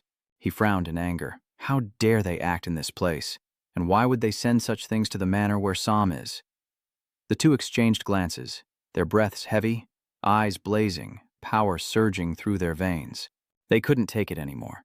A scream tore through the air as the two exploded with rage, charging forward, their killing intent unleashed. It was truly unbearable. That rainy afternoon, he sat wounded beneath a tree, chuckling softly. So you've finally shown yourself. Leader of the Shadow Clan of the Manhwa demonic sect. Isn't the Shadow Unit you lead the life's work of the leader? You owe your position to him. I can forgive others, but not the betrayal of the Shadow Unit and you, Duhak said grimly. You know, don't you? In the demonic sect, only the strong survive. He frowned. I know, of course, but even if you justify it with the reason of worshipping the strong, you can't deny that you betrayed the master you were loyal to your whole life in the blink of an eye. Is that black wind demon really that strong? More than our leader. Duhak replied, the current leader's power is so great that I dare not speak of it, and his kindness to his subordinates is incomparable to the former leader, making you laugh. The former leader? Duhak pressed. I'll ask one last time. Where is the previous leader? But he received no answer. His consciousness began to fade, recalling his last meeting with Dohak. No. Where are you going now? Leaving me to watch over the sect again? Oh, really? Duhak replied blankly. I told you I'd be right back. I heard there's a strange new manor in Yueyang. I'm just going to take a look and come right back. Isn't finding hidden masters across the Central Plains and proving our strength the leader's mission? He was so flustered, he tried to stop Dohak. He couldn't just leave like that. At least tell me when you'll be back. To which Duhak replied, What are you worried about? Weren't you supposed to be at the main mountain? I trusted you, my friend, to watch over the demonic sect while I was away. He was stunned, then sighed, realizing he had no regrets. Now finish this, take my life. It's a shame to waste such talent. And with a single strike to the neck, he met his end. The crowd murmured, stunned that he had defeated the Grand Master. Duham coldly gave his orders. Quickly pursue that man and those who escaped with him. They surely know the whereabouts of the previous sect leader, Sun Ling. Standing in the rain, Du Haxwan was filled with anxiety. Too much time had been wasted. Dong Bangu, that bastard wasted my time. This must be one of his schemes. It was a mistake to imprison and torture him from the start. I should have persuaded him instead of torturing him. The torture broke his body, making it easier for him to give up his life. For now, I must pursue those who escaped. And so, that night, after a long chase, they managed to survive. Jiang Sang, pale-faced, thought to himself, "What is going on? He's dealing with the pursuers faster than I am. Is he stronger than me?" Suddenly, he noticed Samt acting strangely. "What are you doing?" Then, he held out the money worm. "Here, I was just checking if there was anything useful. You head east, just keep going." He was confused. "What? What are you planning to do?" He replies, "First, we need to cut them in half, right? I'll go the opposite way, then catch up. You go on ahead and try not to die." And with that, he left Jianggang behind. "Hey, idiot, what the hell is he planning?" As his stamina increases, he holds a cylinder in his hand. They're carrying flares, used to signal when a target is found, and he plans to get as far away from this hellhole as possible, activate it to lure them in, then use his Qinggong to escape the encirclement in an instant. I'm a genius. He finally stops after a while. This should be far enough. Suddenly a figure appears and calls out, "What does he want?" Standing before him was none other than Do-hak. I followed the sound of the wind, and sure enough, someone was here. He wondered in disbelief if the rustling of the wind was enough for him to be tracked. Just how terrifying was his tracking ability? Before drawing his sword, the man said, "Give up, you're no match for me," leaving Sam stunned.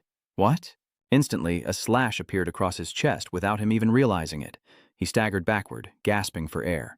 He narrowly avoided death and angrily shouted, "Who are you? I barely dodged that, or my chest would be split in two," leaving Do-hak stunned. "What? I was sure I landed that blow." He continues to berate him, saying that no matter how much he glares, it's useless as he's not their sect leader and therefore he's not afraid. Yu-haka laughed, saying, "Sounds good, doesn't it? Do you want to know who I am?" Standing on a small rock, Yu-hak suddenly teleported. "Go to hell and ask." With that, he rushed towards Samt, who, despite being caught off guard, narrowly dodged the attack thanks to his quick reflexes. "You may be confident in your movements," he said before lunging again, striking towards Samt's left. Samt manages to escape, but Do-hak anticipates his movements, his blade following close as Samta leaps away. Unexpectedly, he struck Samti's shoulder, injuring him. "If your movements remain this sluggish," he sneered, "even superior footwork is useless." He lunged again, his cold gaze paralyzing Samta, who was struck instantly and slammed into a nearby rock, blood gushing from his mouth. Do-hak is annoyed. "Get up. You still have to answer my question. Who sent you to the demonic sect? Could it be that sect leader? And Do-hak is there too. What's your reason for infiltrating the demonic sect? If you won't talk, I don't care. I'll just find that sect leader and Do-hak and chop off all their heads." Wait, a faint memory just surfaced. Sam Taishik was exhausted. But remembering the little girl waiting for him, he smiled. As Yu-huk's next blow landed, had he given up? "So, I'll rest up and get going." He immediately used the move Do-hak taught him to fight back, catching him off guard. "What? This is the heavenly demon return to heaven technique," he screamed madly, using all his strength to strike his side, sending him straight to the western heavens. And then, through the dissipating dust, a figure stood tall, his lips moving as he chuckled with glee. "Beneath my feet is that Yu Shu. I've won, you bastard." Cut to the Yu clan, where a man speaks. "What? The Hunanjian family is still intact?" "Yes, that's right, sir." He furiously poured money into the mission, and those assassins accomplished nothing. "Don't tell me that wasn't enough money. What else could it be? Why are you hesitating?" The man replied that there was news that the Changsha Inn, believed to be the assassin's base, had been completely burned down, leaving the old man stunned. The situation began a few days prior, when Do-hak somberly stated, "This constant harassment is becoming unbearable." Seeing this, Gongchun added that someone must have leaked the information, and after a moment of silence, Do-hak unleashed a murderous aura, suggesting they destroy the enemy's base. The next evening, 3 figures gathered in a room, and Gongchun spoke first. "Who could be leaking our information?" Do-hak added, "There are many possibilities, but the most likely is that merchants have been digging around. Anything else?" "The 5 lower gates and the Beggars sect." Since the Beggars sect is part of the Orthodox faction, only someone within the Martial Arts Alliance could have obtained the information. Do-hak couldn't help but point the finger at Gongchun, adding that with enough money, anything is possible. Who can resist the temptation of money? At that moment, Yu Heian spoke up. "The Han-Yu Mon, the Beggar sect, and the Assassin sect?" Do-hak nods in agreement. "That's right. From what I know, the assassin clan also has a branch in Changsha. I used to train assassins there called the Silver Shadow Troop. So I have some information about this assassin organization. I never liked the Assassin King anyway, so if I get the chance to wipe them out, all the better. With that, he chuckled. So I'll go to Assassin Hall. I have some debts to collect. And with that, Ji-chun nodded in agreement. So I'll go to the beggar's sect myself. Sending anyone else would likely end poorly. This worried Dohak a little. Will this be all right? If you touch the beggar's sect, that old man won't stand for it. The beggar's sect leader is one of the 5 emperors who leads 10,000 sects, and everyone knows he will destroy anyone who dares to touch his sect. Gongsun chuckled. Don't worry, I'll talk to him nicely. Then, Wu Haiyan exclaimed, So, the Han-Yu Mon are all that's left. Then, looking up at the sky, he mused, It's not yet the hour of the ox. I must finish this tonight. Before Sony awoke, and as evening descended, the golden lights flickered on, igniting drunken brawls in the streets. Hey, you swindler, pay me back. What scam? You lost, deal with it. You bet, you pay. And the brothels were already beckoning to the men. At that moment, a calm figure strolled leisurely down the street, drawing the gazes of all. Who was this handsome man? Desired by so many women? I, Uyan of the Yue Yang branch of the 5 Gates, entered with a serene and confident air. In this bustling place, his tall figure draws everyone's attention. Who's that idiot? He probably doesn't know where he is. Suddenly, 2 thugs approached Yuyan, blocking his path. Hey, are you lost? This isn't a place for the likes of you, Yuyan calmly replied, amused by their blatant territorial marking in front of a newcomer. The landlord? More like the branch leader of the lower 5 sects. Go tell him he has a guest, or don't blame me for what happens next, infuriating the subordinate. Before he could charge, Yuan's aura pushed everyone back, and he quickly ascended, dealing with anyone who dared to stand in his way. Arriving on the 2nd floor, 2 thugs blocked the way. But Yuyan, not wanting to waste time, quickly knocked them both out with a single punch. Reaching the 3rd floor, it was clear these guys were a different breed. A single kick sent them flying, temporarily silencing their screams. And on the top floor, his signature kick brought the remaining thugs to their knees. We're sorry, they said, after witnessing their comrades being knocked unconscious. Then he glanced upwards, saying, That's more like it, isn't it? Their leader? Yuyan noticed him there. Then he boldly advances and breaks down the door as glowing daggers fly towards him, too fast to see. Amidst the chaos, Yuyan stood motionless, like a statue, his sharp gaze fixed forward. The old man collapses to the ground, trembling, surrounded by Yuyan's returned throwing knives. If you want to live, tell me everything you know about the Hanuman's music division. Troll Jane, sweating like a pig, quickly revealed the location of the Hanuman leader. The scene shifts to a mountainside shrouded in clouds, deep within which lies the Hanuman's headquarters. A white-haired figure sits amidst memorial tablets, so silent that every breath seems to be sucked from the room. Gumu closed his eyes in meditation, then opened them amidst the smoke, sensing movement behind him. Who are you? He asked. In a flash, he appeared behind him. Gumua, the leader of the lower 5th gate, right? As he turned, he saw Yuyan's foot coming straight for him. What's going on? A straight kick sends Gumua flying, leaving him no time to react. His foot slowly lowered, his gaze as calm as ever. You've been busy managing those bandits all this time. Now, let me help you rest. Blood trickling from his nose, he roared, Just who are you? What is this? One blow, and my whole body is drained of strength. For a moment, Yuan's eyes flashed, his fist clenched, targeting the old, nameless lake villain. His fist tore through the air like a gale, aimed directly at Gumua. Suddenly silence descended, broken only by his trembling pleas echoing in the cold air. Spare me, please, Gumu begged, clinging to Yuan's leg. A martial artist begging for his life? What kind of martial artist is that? Great hero, he retorted. I'm the leader of the lower 5 sects, just an information broker, not a martial artist. He slowly sat down, his calm gaze fixed on the trembling man before him. Yuan gently patted Gumu's cheek. First, never touch information about the Hunanjian again. He nodded frantically in terror. Yes, of course. He grabbed Gumu's mouth, his eyes still cold. Second. Yuan's voice was cold, each word like a shard of ice. I need information on the redhead and anyone connected to him. Barely released, he frantically replied, I don't know anything about the redhead. And that information is quite valuable. But with a glance, he cuts him off. So it values that more than a person's life? Gumu's back stiffened with fear as he lamented inwardly. This is the end. The scene shifts to a deserted street, devoid of life. In the dark alley, only the wind howls, revealing the hands of 2 men sprawled on the cold ground. Huang Du gripped his staff tightly as he stared down the man, who drew his sword. You fool, do you even know where you are? I know this is the beggar's sect. His eyes widened, his brow furrowed in anger. But only the 3 heroes' disciples are branch leaders? Is the beggar's sect only a name now? Guangdu lowers himself, arms and legs outstretched, ready to pounce. How dare this man insult the beggar's sect? But before he can charge, he suddenly stops. The space in front of him empty, Gongchun gone without a trace. Suddenly, a lightning-fast hand swept across his neck, tightened, and lifted Guangdu off the ground. A mask concealed most of his face, leaving only the chilling intensity of his eyes exposed. You're lucky it was me who arrived. Anyone else wouldn't have been so lenient. I'm warning you, if you sell information about the Hunan Jian again, you won't get off so easily. His neck tightened, and Guangdu struggled to breathe, only managing a weak groan. Hearing this, he felt a vague suspicion. Was that the only reason for destroying the beggar's sect branch? The scene shifts to another quiet and secluded brothel. On the rooftop, red lanterns sway in the night wind as a figure emerges from the shadows, the door creaking open.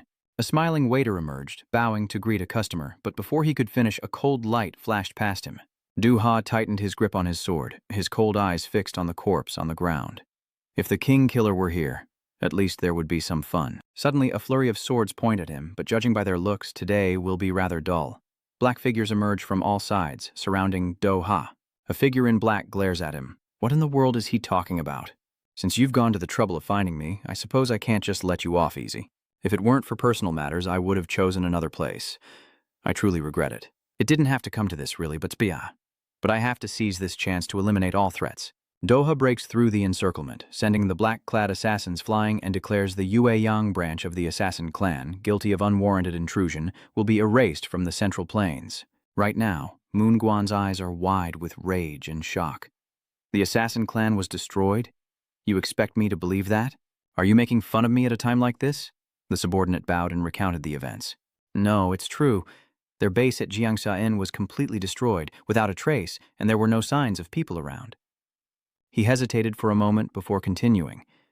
Furthermore, the beggar sect and the lower 5 sects have refused to provide information on the Jian family of Hunan, as have the Wanderers.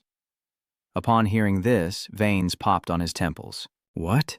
Mungu's heart seethed with rage, nearly driving him mad.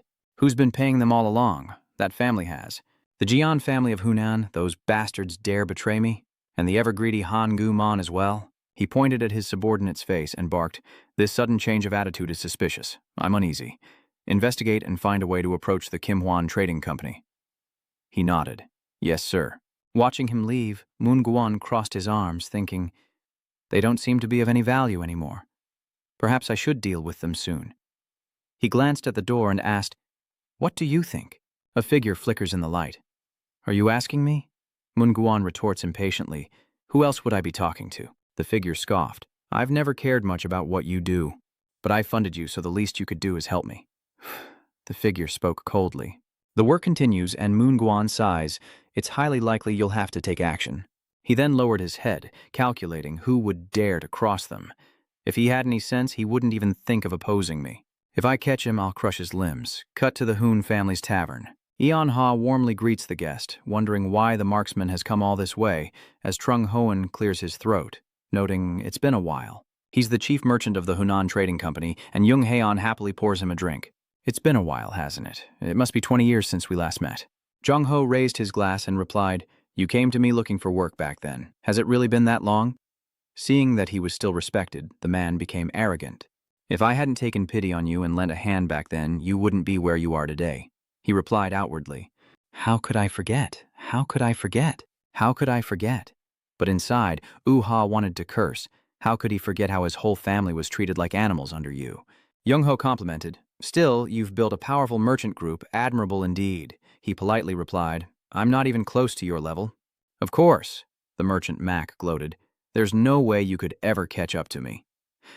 With your vision, I heard you're selling the Hoon family's wine. Erha politely complied. Yes, that's right. The Hoon family's liquor isn't bad either. He suddenly burst into laughter, but said that it was still far behind the Du Moon family's liquor. He just pursed his lips upon hearing those words. Without hesitation, On-ha retorted, Not necessarily. Our wine has been selling for a high price lately. This immediately displeased him. What? You dare defy me? He calmly continued. Not at all. I'm just proud of the product I sell. Jung Hoen's eyes darkened at this. Woo-ha fearlessly met his gaze. After a moment, Trung Hoen smirked. Is that so? If you're so confident, then give me that liquor as he suggested. Those words froze him in place as Jung Hyun once again used their past connection to pressure him, saying, You owe me, so consider this repayment. He tossed the money bag, sending a gold coin rolling towards him, and added, And bring me all the hoon while you're at it. Yoonha picks up the money bag and examines it. 50 gold taels? He calmly put the fallen coin back in the bag and stated, No, this isn't enough, and I'm not the head of the merchant group, so I can't make that decision. With a dark look, Trung Hoen threatened, I heard you named the merchant guild after yourself. Don't think you can trifle with me and get away with it. Unmoved, Yoonha retorted, You wound me with your words, but I'll take care of my own life. Thank you very much. Perhaps you should worry about your own life first. Just as he said that, footsteps echoed from outside. A foot steps into the room and a voice says, You seem a bit loud. Do we have guests? Bring Jian Uyan before them. Upon seeing him, Yoonha was overjoyed. Yes, he's the head of the Holam merchant group. Upon hearing that, Jung Hyeon cleared his throat with authority. Jianu Hyeon replied expressionlessly, and Trung Hoen immediately recognized him as the head of the Honam Jiang family. Ignoring him, he turned and asked, What are you discussing? Yu quickly reported, The merchant wants to buy all the family's liquor. He asked indifferently, Is that so? How much? He honestly replied, 50 taels of gold. Hearing this, Yuyan's lips curled into a sly smile as he turned to the man and said, I have a proposal as well. That's more like it, Jung Hoen said, his eyes narrowing with satisfaction. What's the condition? A merchant achieves his goals through negotiation, but Jian Union simply flicks a coin. He proposed trading this for the Southern Lake Merchant Group, just 1 tael of silver. Trung Hoen was stunned by the sight of the coin on the table. Enraged, Trung Hoen's face turned crimson, but Jian Uyan remained unfazed, adding, And your life, though it's worth little. Enraged, Trung Hoen slams his fist on the table, rising to his feet and shouting. But Jianu Hyeon coldly reminds him, You should take the deal because there won't be a next time. This only enraged Trung Hoan further as he roared, Do you truly wish to taste bitterness? Do you even know who I am? Trung Hoen orders his men to teach the arrogant one a lesson, and shadows emerge, surrounding him. With an indifferent gaze, Jian Yixian watched as a massive explosion erupted, leaving Zhang Heng dumbfounded and his men's swords shattered. They stare blankly at the swords, now just broken pieces, as Jian Yun slowly smirks, clasping his hands behind his back. Honestly, they're not worth a penny. Jian Wuyan then asks, Want to continue? He was sweating with fear and they were forced to retreat in shame. I will never forget this humiliation. As they rode towards the forest, one of the subordinates spoke. He's clearly a master. We can't underestimate Lake Namjiang. But Trung Hoen remained stubborn about the matter. Fool, didn't you see the Yu clan's orders? We have to destroy the Golden Ring Company. Whether we want to or not, we're going to be at odds with them. Suddenly, the subordinate voiced his suspicion. Could the Dumont clan be planning to betray us? Traknik was certain. Never. How much money do we make every year? Besides, we've been trading for years. How can we just give that up? Don't doubt the Dumont clan. They claim their actions benefit us. The subordinate then returns to the main issue, wondering who's trading with the Kim Hwan Trading Company, and Trung Ho quickly devises a plan. Travelers. The wealthy of Yue Yang all drink the Hoon family's liquor, squeeze them. Trading with the Kim Hwan Merchant Company only leads to ruin, and that small merchant is hardly well off anyway. Let's see how long they last. Hearing this, they replied in unison, Yes, sir. The scene shifts to a lush green mountain, teeming with trees, near a constantly flowing stream, above which is a rushing waterfall. The masked man grumbled, I don't understand what you're doing. Gun casually replied, Just enjoying a little fishing. But their fishing baskets are empty when suddenly a fish flies past their faces. Meanwhile, Hwasamin is catching fish left and right. Seeing this, their faces fell. The boss frowned and scolded, Nonsense. Sitting around wasting time is not called fishing for time. Suddenly, a flustered Yuha came running from afar. Something was wrong, and Gong Chun and the masked man both turned to him. Eon Ha frantically reported the storehouse was broken into, and the money, silk, and even the newly brewed wine were all stolen. The subordinate reported, standing straight, head bowed, voice trembling. Lord Hong has arrived and is investigating himself, but there are no traces left behind. So? He stood by, watching his subordinate kneel and tremble in fear. Please, just kill me. Yayan's voice was soft, yet chilling. Look up, he said. The rest of the money? The subordinate trembled so violently he couldn't speak. It's gone. He and Gongchun burst into laughter. It was all over. So much for that. He approached, gently placing his hand on his subordinate's shoulder. Failure is something everyone experiences. I myself have grown through countless failures. Uyan smiled faintly, his eyes still calm, but this couldn't be left as it was. Just as he thought he was safe, Uyan's face hardened, his features becoming frighteningly stern, as he coldly ordered Mujin and Sohi to be summoned. She stepped forward, her soft hair dancing in the breeze. What's going on? Seeing Uyan turn away without a word, Sohai frowned in annoyance. Hey, I'm asking what's going on and where are we going? Watching him walk away, she called out in a sharp voice, Aren't you going to tell me? So he eyed Uyan's cold, expressionless face with suspicion. What's going on? He just said he had something to do and left without a word. Just walking? The thought crossed her mind, making her cheeks burn. Or maybe he just wanted to take a walk with me. He suddenly spoke. The Kim Hwan Trading Company was burglarized, and I hear their wine and silk warehouses were completely emptied. So he was shocked by the news. What? How could they have been robbed of so much? Ignoring her reaction, Yu Haiyan coldly moves forward, saying they need to find what was stolen. He suddenly stopped, and Sohi quickly spoke up. Huh? Are we looking for a thief? Or are we looking for the lost goods? Yaoyan stopped in front of a room. Both. She paused, glancing around to observe her surroundings. Isn't it difficult to find thieves in alleyways like this? He asks. Because the culprit isn't a common thief. We can't approach this in a conventional way. As they entered the dark, dilapidated building, she wondered how he could be so sure. Yuyan glanced at a common thief, knowing they couldn't move that much merchandise in one night. So Hai, curious as ever, asks, but all that's up ahead are petty criminal gambling dens. You really think there's a big-time criminal here? Hearing that, he just smirked knowingly. Who knows? Wayan gently placed his hand on the door, deciding to go inside and see what was happening. As he stepped inside, a group of people were there, and he smelled something strange, causing him to cover his nose. Ugh, what's that awful smell? A voice suddenly called from behind. We've been expecting you.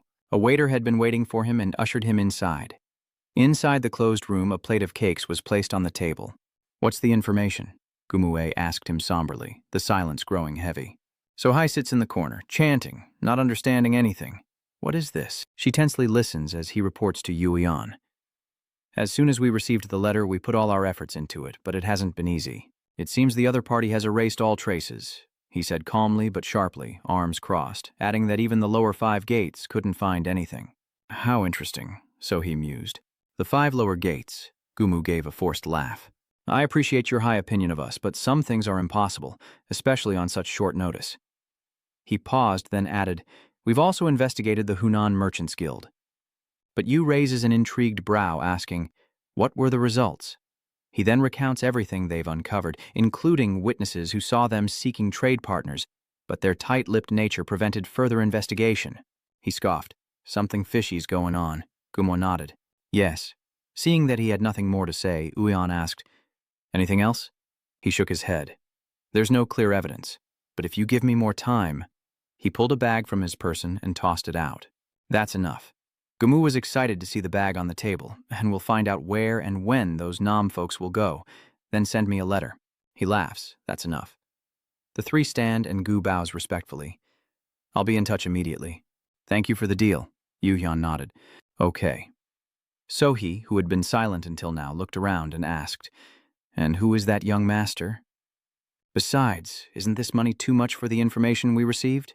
His eyes darkened as he spoke hesitantly. Don't worry. Besides, Wuyan suddenly grabs her hand, pulling her away like the wind. Sohai didn't understand, but he pulled her outside. Let's go. Her cheeks flushed, her eyes lost and confused, she turned back to the dimly lit room. He clutched the pouch of silver, opening it slowly, thinking it was quite a sum. Gumu dumps out the bag only to find a rock mixed in. He stands frozen, his eyes empty. In an instant, his face hardened, his eyes blazing with fury. A deafening scream from Gumu echoed through the room. This is insane. As dusk descends, darkness creeps over the city. Her eyes drifted to their hands, as Sohi's mind raced with confusion. This is the first time she's held a man's hand like this. Her cheeks flushed with embarrassment, but her eyes glanced toward him. Why does he look so carefree? Yayan crosses his arms. Any news on the Du family? Seeing him calmly discuss things, she felt a little annoyed. Maybe he didn't need her to come along at all. So why did he insist on bringing her? Dongban reported steadily, relaying each detail. According to the latest intel, the Dumon clan's chief manager visited the Hunan Trade Association discreetly. Wuyan narrowed his eyes as if considering something.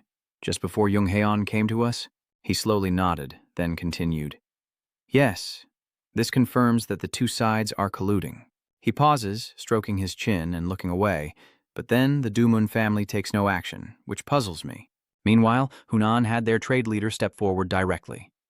It seems the Dumun have paid to instigate this. With that, he looked directly at him. After all, the Hunan Merchants Guild was preparing for a major trade. Wuyan was suspicious. A big deal? He replied with unwavering certainty, suggesting their extensive preparations indicated a desire to sell stolen goods as safely as possible. He grinned menacingly, an eye for an eye, a tooth for a tooth. Then Yuyan smiled faintly with an innocent face. They stole from us, so we'll steal from them. Even she was stunned to hear that. What? Even Dongban's eyes widened in disbelief. 3 days later, in a forest near Changsha County, a voice cut through the whistling wind. They actually came? Wuyan, his face hidden behind a veil, nodded firmly. That's right. So? Hai narrowed her eyes, her gaze as taut as a bowstring. Can the three of us handle this cleanly? Before them, a large trade caravan was passing by. Don't you trust me? She scoffed. Of course not. Let's just make our move now. He shook his head. No, wait, something feels off. So he glanced over, a hint of surprise flashing across her face. Huh. Why say that all of a sudden? It seems someone's arrived before us. The caravan continues, unaware of the eyes upon them, watching silently, ready for any movement. Seeing such a large trade caravan for the first time, Scarface narrowed his eyes, a look of vigilance on his face. Even the escorts numbered over 50. There are always fools who don't know their place. Even ordinary people would be blinded by a trade caravan this large. His eyes flickered as if he'd seen something. An obstacle stood before him, halting his advance. A massive tree trunk blocked the road. What's going on? Why is there a tree here? From the shadows, black-clad figures appear like a whirlwind, stopping suddenly, shaking the earth and scattering dust and rocks. Scarface's men lay prone on the ground, the carriage overturned in chaos as he stood hunched over in reverence. I apologize, General Manager. The man in the carriage remained silent as he spoke. Due to my negligence, all the goods on the carriage have been lost. I will quickly assemble a pursuit team. Scarface hesitated, but remained bowed as the carriage window opened, and a voice replied, It's all right. He was surprised. Ah, so the one in the carriage was Gong Duke. He smiled, a smirk playing on his lips. I said it's fine. Gong Duke reassured Scarface with a look. Everything was going according to plan. Meanwhile, the head of the Hunan trade delegation heard the triumphant laughter of the bandits. They had finally succeeded. The bandit leader, Wai Chun, looked up gleefully, saying, If we knew the Hunan merchants were this easy to rob, we wouldn't have struggled so much.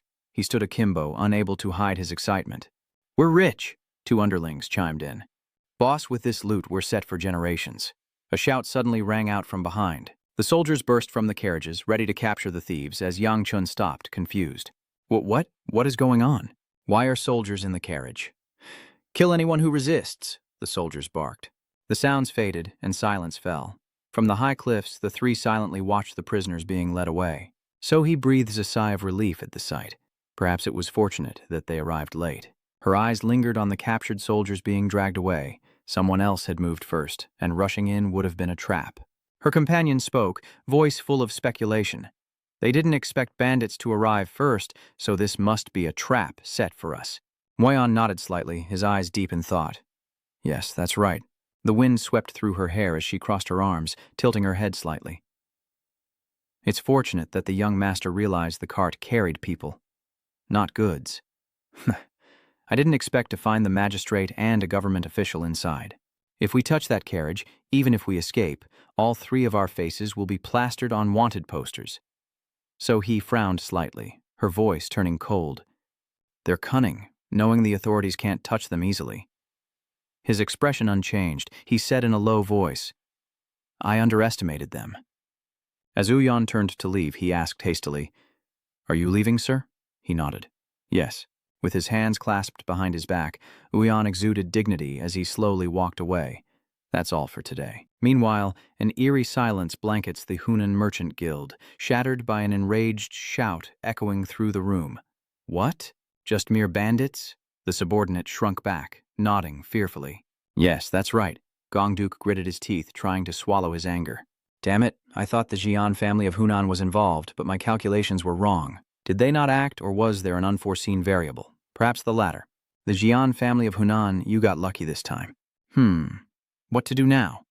In the distance, the last rays of the day begin to fade. The masked man clutches his stomach, laughing hysterically. What was that? So he gained absolutely nothing, all that posturing only to get a face full of water. Looks like you've been had, twice over. Guess you're only human after all. The two behind him could only watch, sweating in his place. With such power, could he even be considered human if he were smart too? Wyon grits his teeth and yells for him to shut up, but the masked man just laughs and puts his arm around his shoulder. A person has to have some flaws to be human, right? Yuyan glanced over, his eyes sharp as if to warn. Like your stupid head? He nods, still laughing. Yes, just like my head. But realizing he's just admitted to being stupid, the masked man pauses. As the two clashed, Ji Chun intervened, saying, Enough, stop fighting. They were still grabbing each other's hair, but it was surprising that someone could deceive him. He plopped down on the ground, and the old man said nonchalantly, I wonder if he can compare to Gon-un? Huyan frowned. That good, huh? Ji Chun chuckled. He fooled you after all. After hearing that, he silently stroked his chin, scoffed, and recalled the image of the old man humbly holding the bottle. Wasn't he the one who brought the good wine last time? Gon-un? Huyan paused, then coldly ordered him to be summoned. Gun shakes his head, clearly disagreeing. Gon-un? I'd rather choose Bangu. He hasn't even retired yet, and he'd come running if I called. His entire body lifted as he let out a cold snort. Before he could even lower his voice, he and the masked man charged at each other, their voices echoing throughout the room. But we need someone trustworthy like Gon-un. What is that, old man? Are you saying my Dong Bangu is untrustworthy? Ji Chun's eyes widened, his voice booming over the argument. Fine. Then summon him here, because without him, the demonic sect will be utterly destroyed. Is that what you truly want? Upon hearing that, he was speechless, his eyes growing heavy with a sense of despair. In the past, the Orthodox center was the martial alliance, but as the 9 sects weakened, the 8 great families, another pillar left, marking the beginning of the Heavenly Way Society. For years, the Murim Alliance was considered the heart of the Orthodox path, but with the rise of the Heavenly Way Association, that is no longer the case. Now many martial artists are asking a different question. Is the Heavenly Realm Assembly's leader really Du-ung, the head of the Hebei Pang clan? Some scoffed, believing the leader lacked the ability to unite the 8 great families, but Do-ung's first test of leadership was about to begin. What is this guy even talking about? He wants to recruit the heads of the clans as advisors for the Heavenly Way Assembly. He fell silent, his face pensive, like searching for a needle in a haystack. If he wanted to solidify his position, he needed the strength of the Jeon family. How many months had passed already? De thought to himself that it would be good if Gon-un joined the Heavenly Way Society, but if not, there was nothing else he could do. Dong-ae, the head of the Jiang family of the Sichuan region of the Heavenly Way Assembly. The room was silent, so quiet you could hear everyone breathing. The elders stood motionless with their arms crossed, their eyes fixed on him. He gritted his teeth, his bloodshot eyes filled with rage. From a young age, Dong-ae had always been compared to the Sword Emperor, as he was considered to be just as talented. Now that the Sword Emperor is gone, he's wielding considerable influence within the Heavenly Tao Assembly. Du-ung closed his eyes, taking a deep breath to calm himself. He obeys me for now because of his position, but when he acts mocking like that, it affects the others in the association. How troublesome. Gon-un is a top talent I must recruit at all costs. Whether by power or strategy, I can't handle this alone. What a pity. Gon-un, what are you doing and where are you? The scenery shifts, revealing a waterfall cascading down with foamy spray as he sits in the corner, exhaling as if to release tension. Watching him sleep soundly, she couldn't help but lament, I'm about to go crazy. Each word spoken only deepens the despair. Is this miserable seclusion our only option to evade the Martial Alliance and the Heavenly Way Society? He looks no different from a beggar. She glanced at him, her eyes betraying unspoken thoughts. Even a man as clever as you is no better than a pathetic fool in this village. Suddenly, laughter echoes all around. I've finally found you, Gigon. Hearing someone call his name, he groggily sits up, a little panicked that he didn't sense the approaching figure. So this guy's a master, Gigon gasped, recognizing the face. Jin smiled and nodded. Yes, you know why I'm here, don't you? Jin's common enemy in the martial world. He grips the hilt of the sword at his waist. Because you escaped the Martial Alliance's pursuit team. This day has finally come. Gin's eyes glinted, ready to strike. No need for further ado, right? He merely scoffed at the old man's actions as the scene shifts to Hunanjian's mansion, where he stood with his arms crossed, his voice critical. Too slow, and your swordsmanship is weak. Under the sunlight, her sweat glistened with each movement, her determination unwavering. Sohee's eyes remained resolute as Yuan watched intently, his sharp gaze missing nothing. The Boundless Azure Sky Sword is a style-based swordsmanship, and it's actually better suited for women than men. So try to unlock your potential. What? The Boundless Azure Sky Sword is better suited for women? She quickly wiped away the sweat, her face still flushed. I've never heard that before. Ji-chun stood still, lost in thought. It seems the master has seen something different in it. His voice, gentle but firm, explained, within speed lies illusion, and within illusion lies flow. That is the foundation of the Azure Sky Limitless Sword, also known as the Azure Sky Illusion Control Sword, one of the 3,000 true arts of Namyuyan. Both were shocked, and he couldn't help but step forward, asking, Wait, what did you just say? Yuyan's eyes drooped slightly as he spoke calmly. I don't know why I said it was the Azure Haze Sword. Gun shook his head. I meant the line after that. Before he could continue, Uyan spoke, leaving Ji-chun in a daze. How do you know that name? His eyes widened, reflecting the extreme tension within. So, the Boundless Azure Sky Sword? Impossible. After hearing that, Jurian simply nodded with his arms crossed. Indeed, the ancestor of the Namkung clan was me. Both of them were stunned. Seeing their expressions, Uyan frowned in confusion. Why the blank stares? He frowned, unable to hide his confusion. You didn't know? Gongchun stepped forward and patted his shoulder. How would I know? He lowered his head slightly, a hint of sadness in his eyes. I only heard that the founder of the Namkung clan was a woman, but since there wasn't much information, I dismissed it. I didn't expect her to be one of the top 3 martial gods in the treacherous martial world of 1,000 years ago. Help me! Barefoot and covered in blood, she stumbled forward, begging for assistance. Covered in wounds, she ran towards them, her sobs echoing in the air. Please, save my father. Juan raised an eyebrow, his calm eyes glancing over. A beggar? But being next to her, she realized, wait, that person is so high. Her eyes widened, her body tensing at the sight of the other person. Only when she was present did So-Hai become completely certain. John.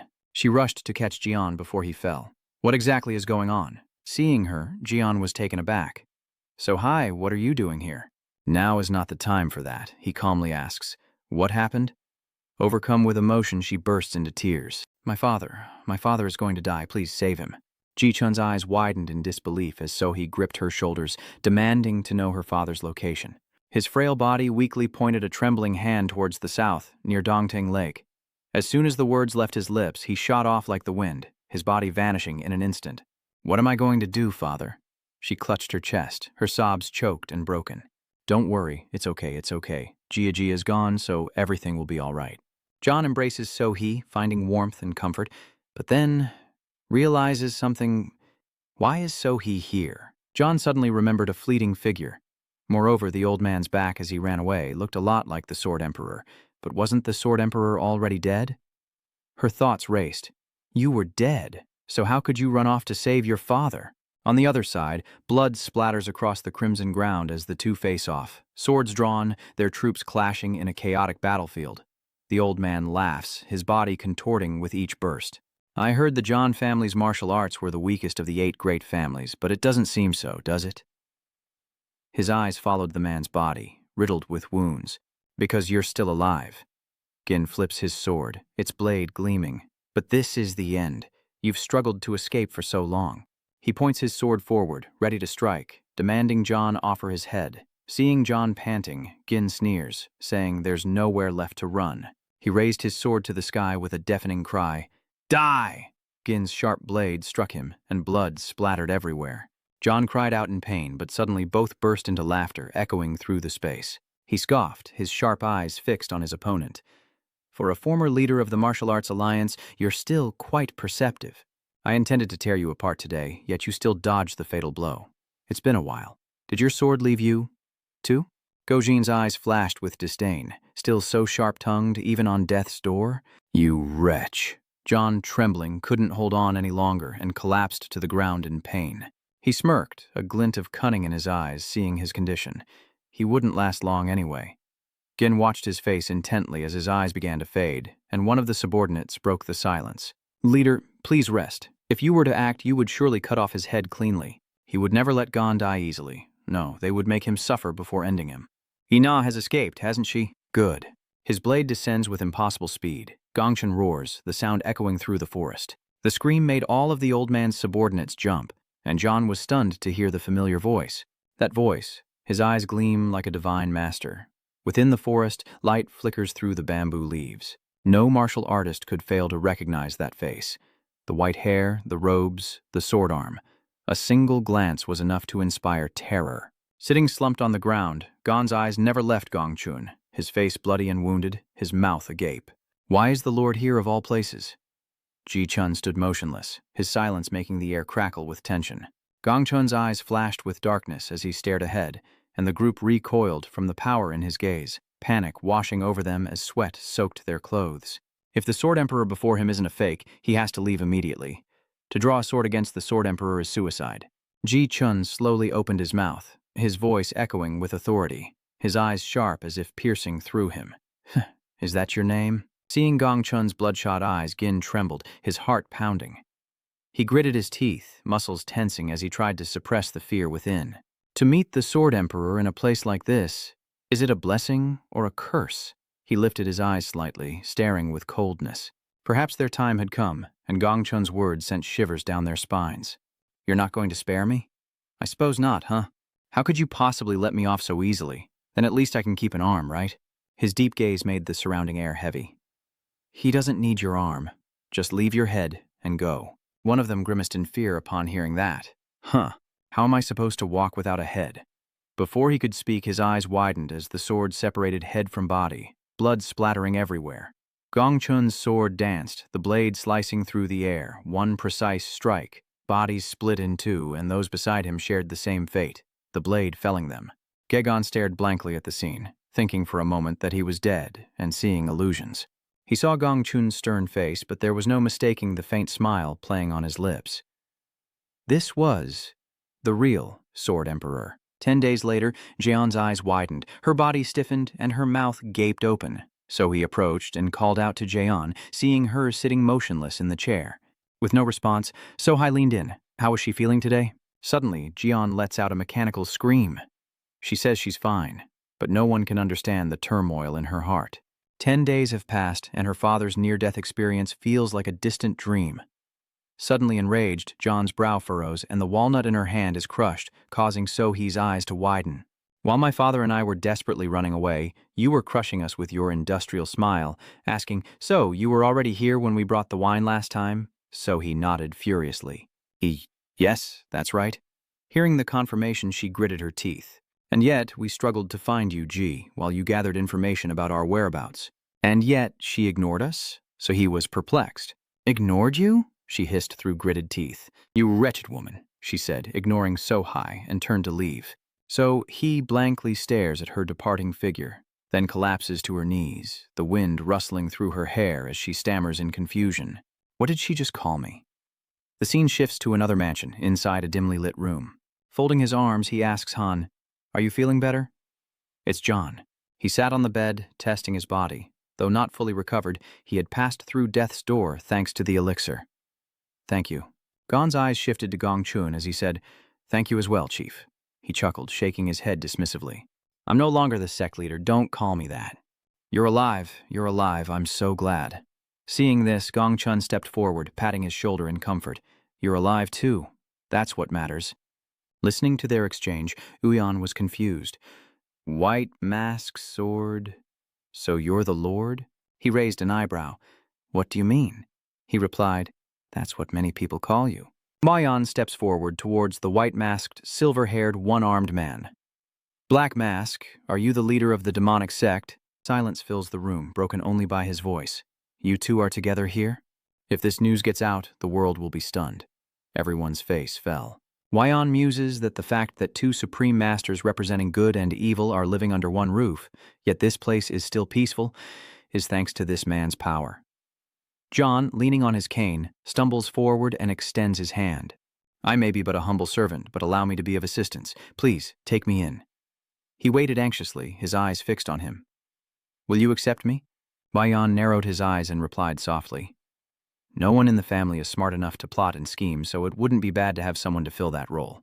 He paused, surprising Gonun, but Yu slowly opened his eyes and extended his hand, saying, "Before I accept you into the family, you must prove your worth." I've never felt such power. A suffocating pressure. Gonun sweats, his face strained. After a few silent seconds, he sighs, raising his hand. "Then you must also prove yourself, Great One. Prove that you are worthy of taking me, Gonun, in." Wyon narrowed his eyes, considering something. A clever one indeed, and a shrewd bargainer, but if that's all you see, then there's nothing more to discuss. He was shocked by what he had just said, and the atmosphere became as tense as a bowstring, until the black mask broke the silence. So, he really is that kind of person. Gonun stared at the closed door, stunned that his resolve was overturned with a single sentence. Outside, he clasped his hands behind his back and smirked. Interesting. As he turned to leave, Yuyan's eyes caught sight of something beside her. A small figure huddled, hugging their knees, trembling. He approached and spoke, startling Sohi, who looked up. "What are you doing?" She looked at Yuyan sheepishly, hesitating slightly. "I'm just trying to calm my turbulent emotions." He frowned, his patience wearing thin. "I have no idea what you're talking about." Sohi stands and brushes the dust off her clothes. "I'm not sure either." Yuyan remained indifferent, his eyes devoid of emotion. "If you have something to say it." A sudden pang of unease rises within her and she shakes her head. "No, nothing at all." He turns and walks away, another opportunity missed. "If there's nothing, I'll be going." Seeing Yuyan leave, Sohi anxiously calls out, "Young Master Jia!" Her cries echoed as he paused. "You know, don't you?" A divine technique of one of the 3,000. Yuyan remained indifferent, glancing over. "So what?" Her eyes welled up, filled with desperate pleading. "Teach it to me. It's called the Azure Illusion Sword, right? Please, pass that technique on to me." His eyes filled with doubt as he looked at So Hai. Namgung's techniques were just as good. But even as he spoke, she stood firm, resolute. I want to become stronger, so if you know it, please teach me." "Why do you think I would know?"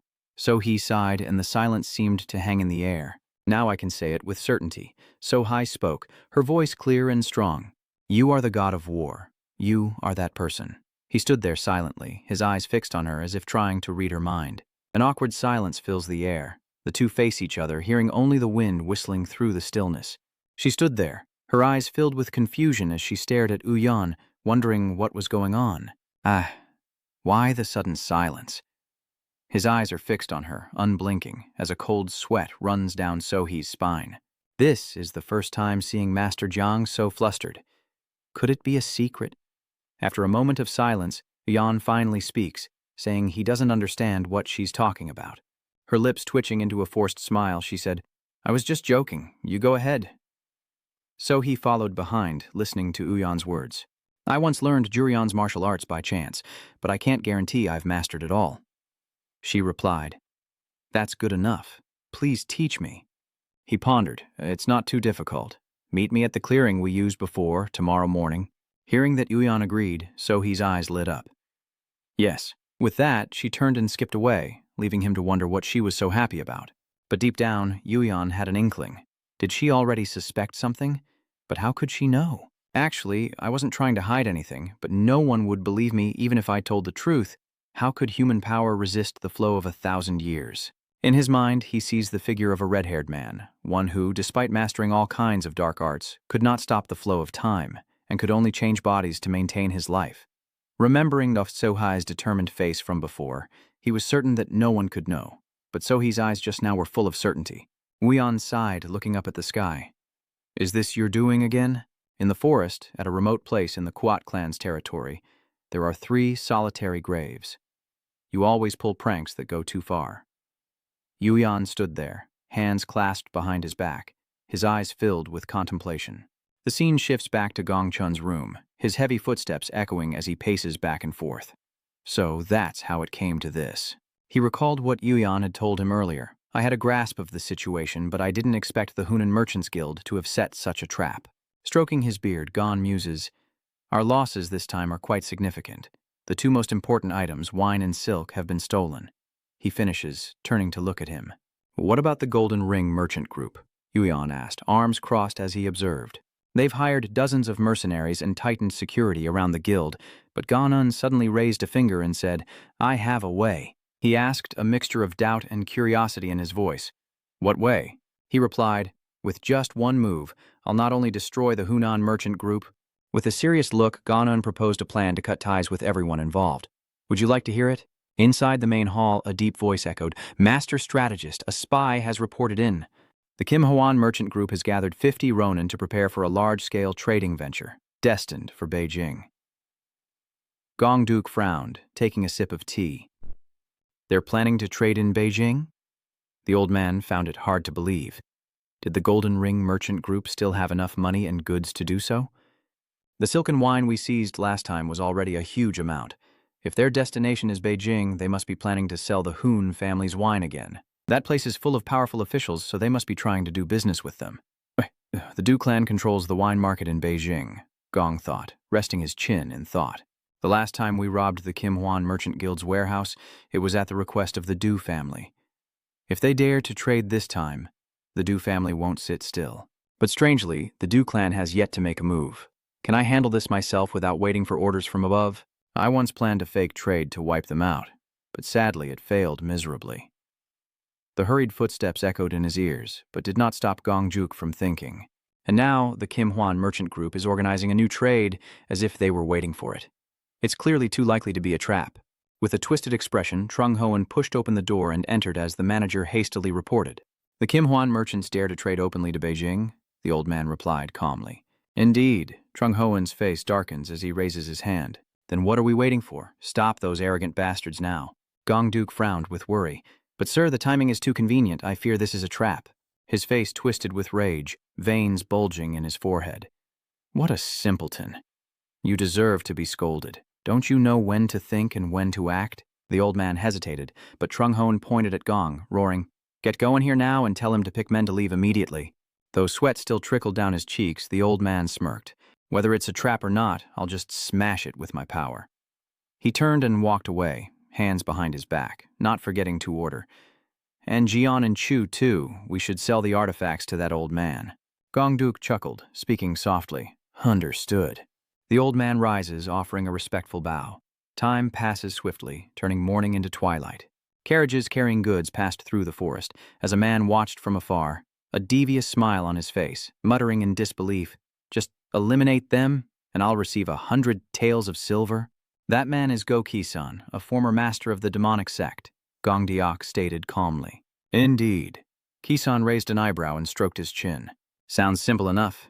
The old man turned to look him in the eye. "The others can be spared, but Jummu Ha must be killed at all costs, and don't damage the merchandise. Understood?" Ki-san clasped his hands behind his back and nodded quickly.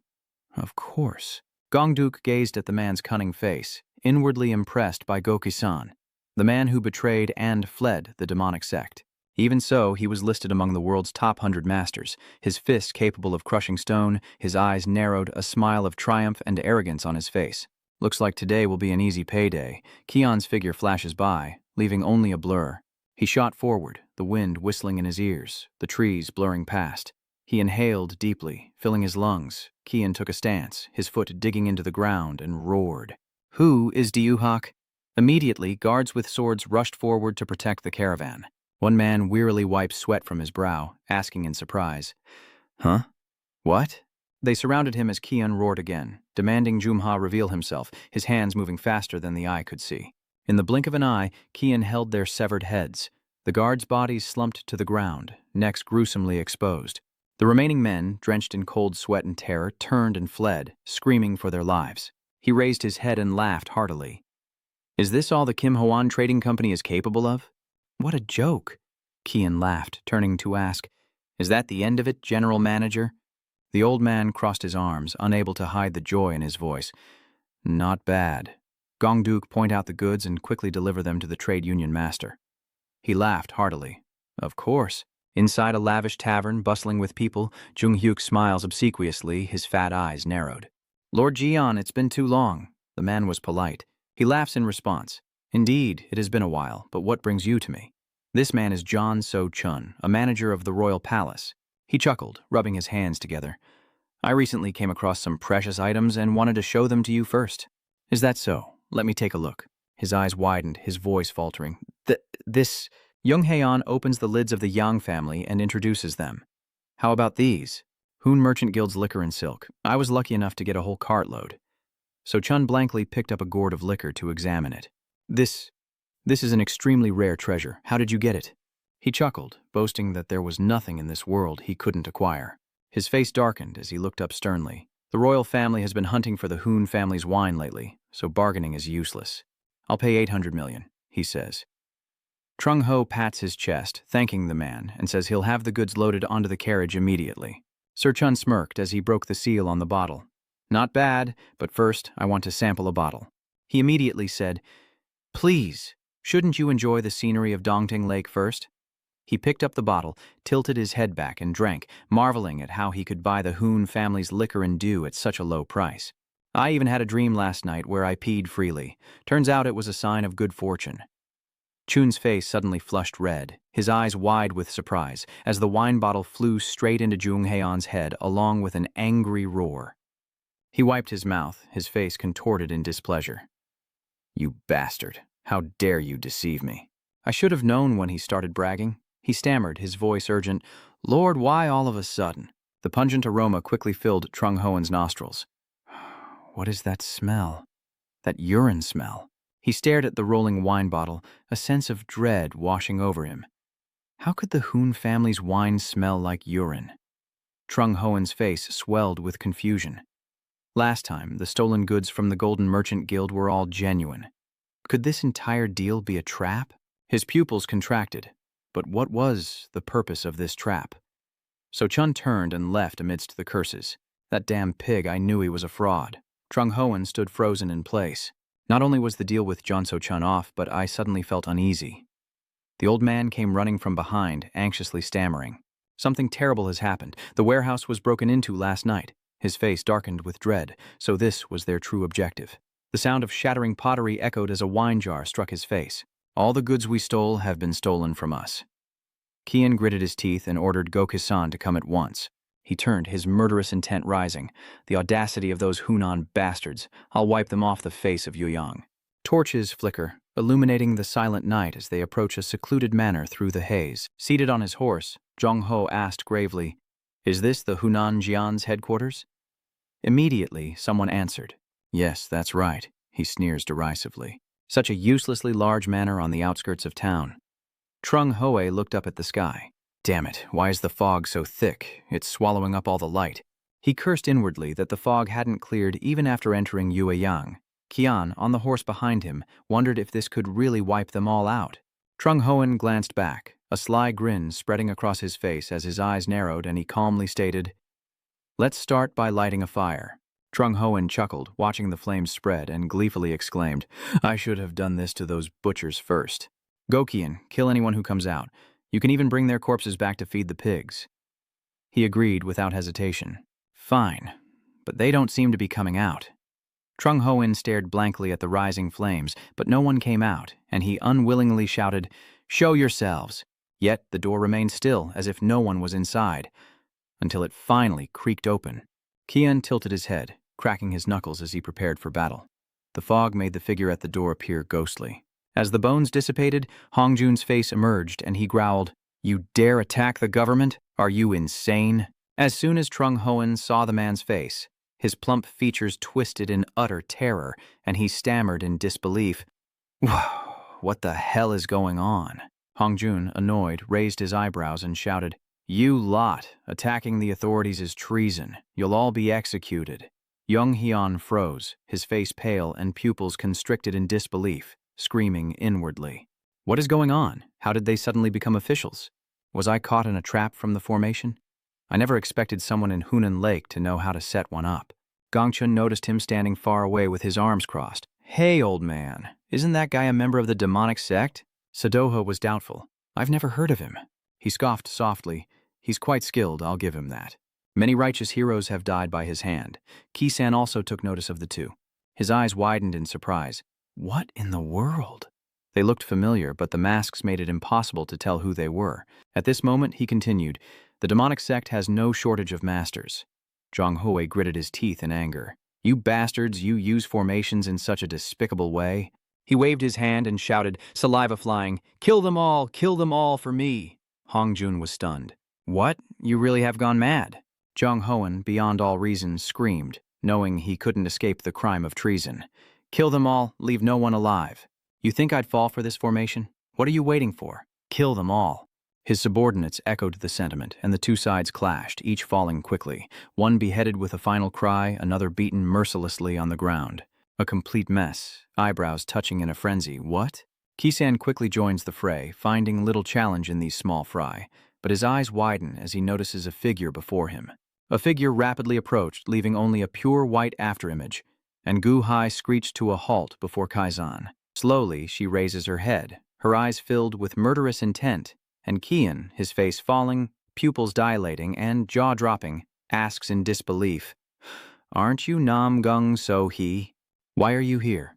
Are you a mercenary for the Hunan Jian to save your fallen family?" She tiptoes, kicks off the ground, and calmly moves to stand with her comrades as Jian Unhian coldly observes the scene. More foolish than I imagined. Nam Gong Sohi says, "Make your move," she asks back in a fluster. "Huh? Me?" He scoffs. "Looks like you don't believe me?" Gu Hai puffs out her cheeks in anger. "What?" She fell for Hyon's provocation without hesitation. Without a word, Gong X Hai charged into battle, her eyes filled with murderous intent as the two engaged in fierce combat. In the blink of an eye, they moved away from their companions, each sword strike tearing through the wind, leaving faint afterimages. Her eyes locked onto him, filled with determination. Gong X Hai seizes the moment and stabs Kian in the gut. An opening? She frowns, her grimy face still wary. She may have landed a blow, but he's far from giving up, as a powerful fist hurtles towards her.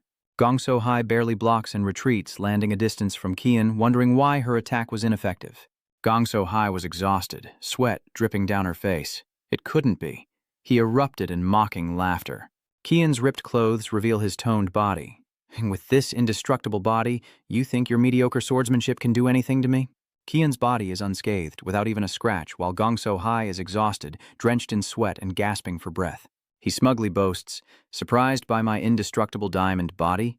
You think your half-baked skills can even scratch me?" Kian cracks his neck, a calm look on his face. "All right, my turn, I guess." Frozen in fear, she dared not move as he lunged toward her. Kizan struck where she stood, and the ground cracked. Fortunately, despite her exhaustion, Gong So-hee manages to dodge the deadly blow, her mind racing with worry. The diamond, indestructible body. How will she overcome this? Before Gong So-hee could think, he lunged again, and she barely dodged, his punch shattering the ground where she stood. Kian continues his relentless assault, gathering his inner strength, his face contorted as he roars, "Be proud to die by the hand of the first in the Central Plains to possess the Vajra body." Kian delivers a devastating blow to her stomach, the force of which sends her crashing to the ground, drenched in sweat as she coughs up a mouthful of blood. Gong So-hee was horrified, her eyes wide with disbelief. She had lost. He smirked, cracking his knuckles.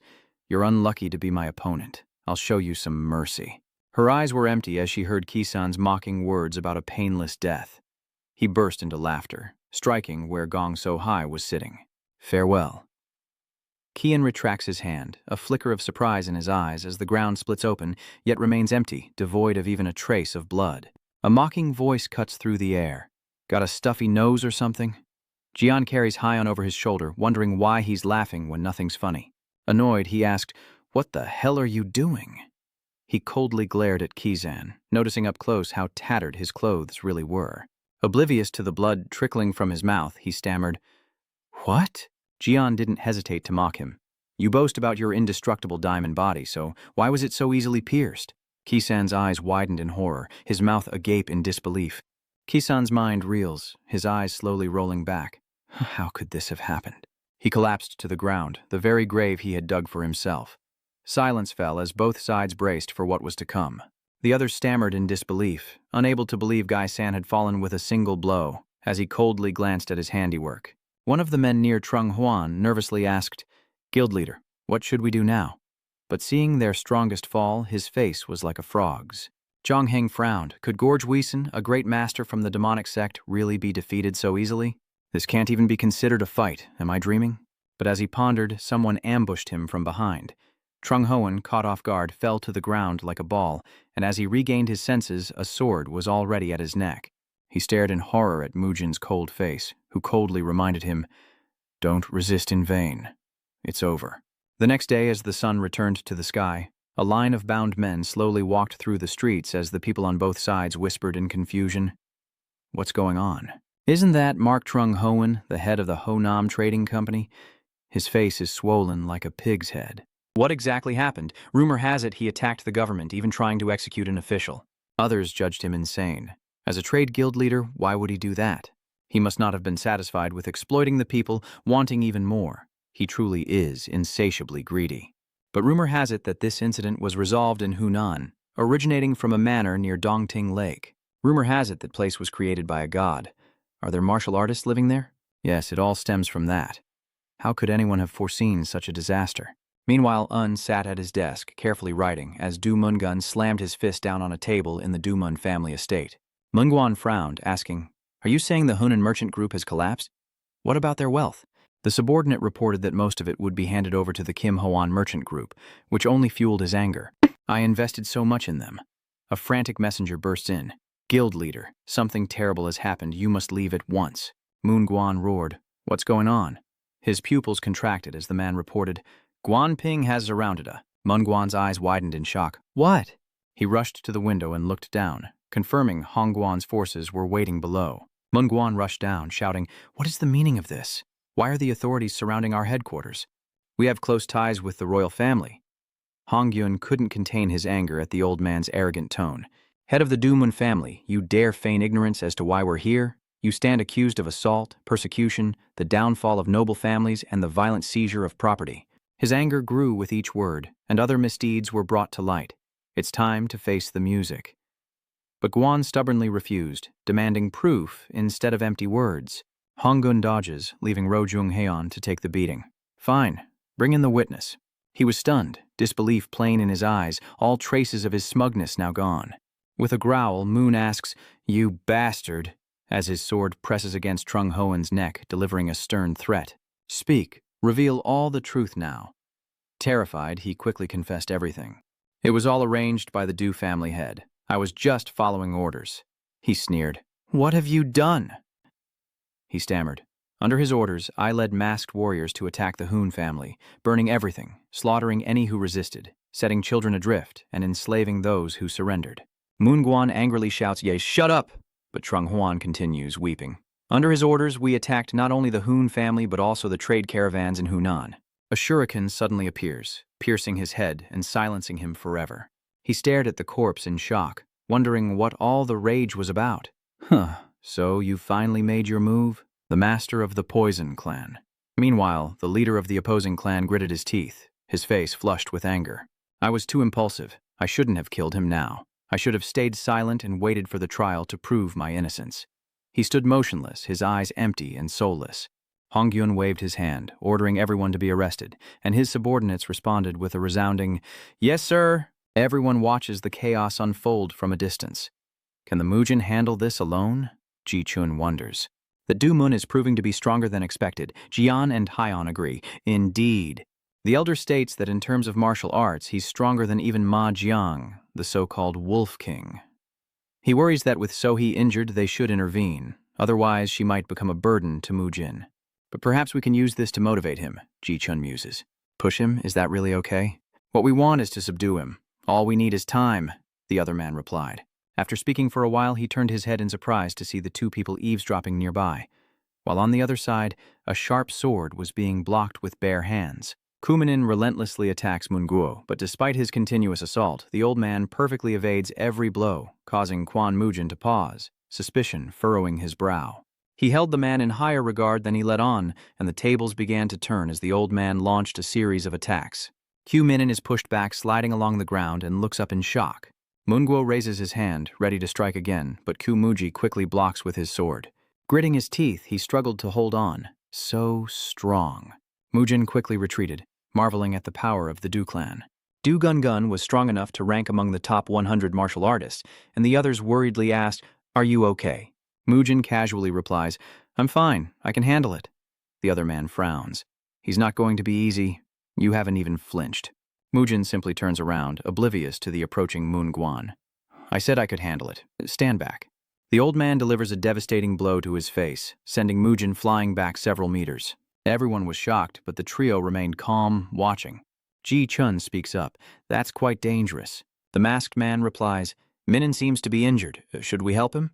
Hyon silently surveyed the scene, stroking his chin thoughtfully, noting that things weren't going well, as battles like this could change at any moment, while the crowd chattered noisily. What's going on? It looks like there's a fight at the Yu clan estate. I heard they were connected to the royal family, which is strange. From behind, a warm voice spoke up. Excuse me, may I ask you a few questions? The man asked quietly, Is that the Juman clan's headquarters? Not understanding, he simply nods. Yes. The sound of a wooden block clacked along with a chant, Amitabha. He calmly spoke to Ma Zhangchang, who was standing next to him. Benefactor, we have arrived. Suddenly a hand lunges forward as Moonwo's attack strikes Dong Ban. He raised his sword to block the relentless attacks, but in the next moment, Moon Guan knocked it away. Dong Ban was instantly horrified. He'd left an opening. Instantly, Moon Guan delivered a palm strike to his stomach, sending Dong Ban crashing to the ground. Dust billows around him as Moon Guan steps on Dong Ban with disdain, sneering, Did you think bringing the authorities would change anything? To me, you're just an insect, so remember that well. Despite being beaten to a pulp, Dong Ban stubbornly rises, tightening his grip on his weapons. Then he suddenly unleashed a slash, but Moon Guan dodged it. Seeing him still struggling, he sneered, What could be more amusing than watching an insect squirm? He picked up 2 swords from the ground and stepped back. I always thought I was strong. I lived under that illusion. Perhaps you're right. I am just an insect in the Creator's palm. He looked up at Moon Guo, his eyes resolute, despite the certainty of defeat. But know this, the only one allowed to do that to me is my lord. Suddenly, a voice rings out, startling him. Amitabha. Must you always try to take the spotlight? 2 towering figures stood before Dong Ban. Dazed and a little surprised, he looked to the right and quickly recognized Ma Zhangchang. But when he saw the person on the left, he froze and then stammered, Who is that? Could it be Samta? While he was still in shock, Mong spoke up and left. Meanwhile, Moon Guan, hands on his hips, wondered, That's Ma Gyang Kang. But who's that emperor beside him? He decided to strike while they were off guard, but as he moved, Dong Ban warned him to be careful. Laos was right behind Samte, followed by a cloud of dust and an earth-shattering aftershock, yet Samte simply grasped his hand and calmly said, Amitabha, benefactor, lower the butcher's knife. Witnessing this, Moon Guan is stunned. What? This emperor blocked my attack with his bare hand? Next, he pulls one hand back as if gathering power. With just a light palm strike from where he stands, Samta sends Moon Guo reeling and injured. Jiangban is stunned. Was that a palm strike? Suddenly, a terrifying thought occurred to him. Wait, if he wasn't mistaken, judging by Samte and Moon Gu's stances, he was certain of his guess. The great seal of Bodala, combined with Samte's palm strike, was unleashed once more, heading straight for Moon Guo, the force pushing him back and injuring him even more severely. Taking the opportunity, Majia Kang swung his sword, but Moon Gu immediately dodged it, followed by Dongban's attack. Moon Guan narrowly dodges the attack, clutching his wounded body as he curses the 3 figures surrounding him. Damn it, 3 against 1? You bastards. Gong Zhong, standing with 2 others in a nearby mansion, sighed. It's over. Though his worries remained, and with a sharp gaze, a powerful purple light filled the space. The time has come. Another in the mansion across the way watches Gong Trung's group, lamenting, Deal with it yourselves. It is the Black Freak Demon Lord, and he seems a bit worried. That fool hastily retreated, quietly planning to leave and lend a hand, but it seems he's beyond saving. Thinking of man. He sighed. It seems he'll have to give up and report back to the master. Suddenly a voice echoed in his ears. Who are you? Startled, the Black Demon Lord looked back to see a hand silently and unexpectedly grab his face. In the next instant, he was dragged down. After a moment of free fall, the Black Demon Lord was slammed into the ground. He lay gasping on the ground as the figure asked, Are you the one who killed my men? He quickly rose, shouting at the figure, Who are you?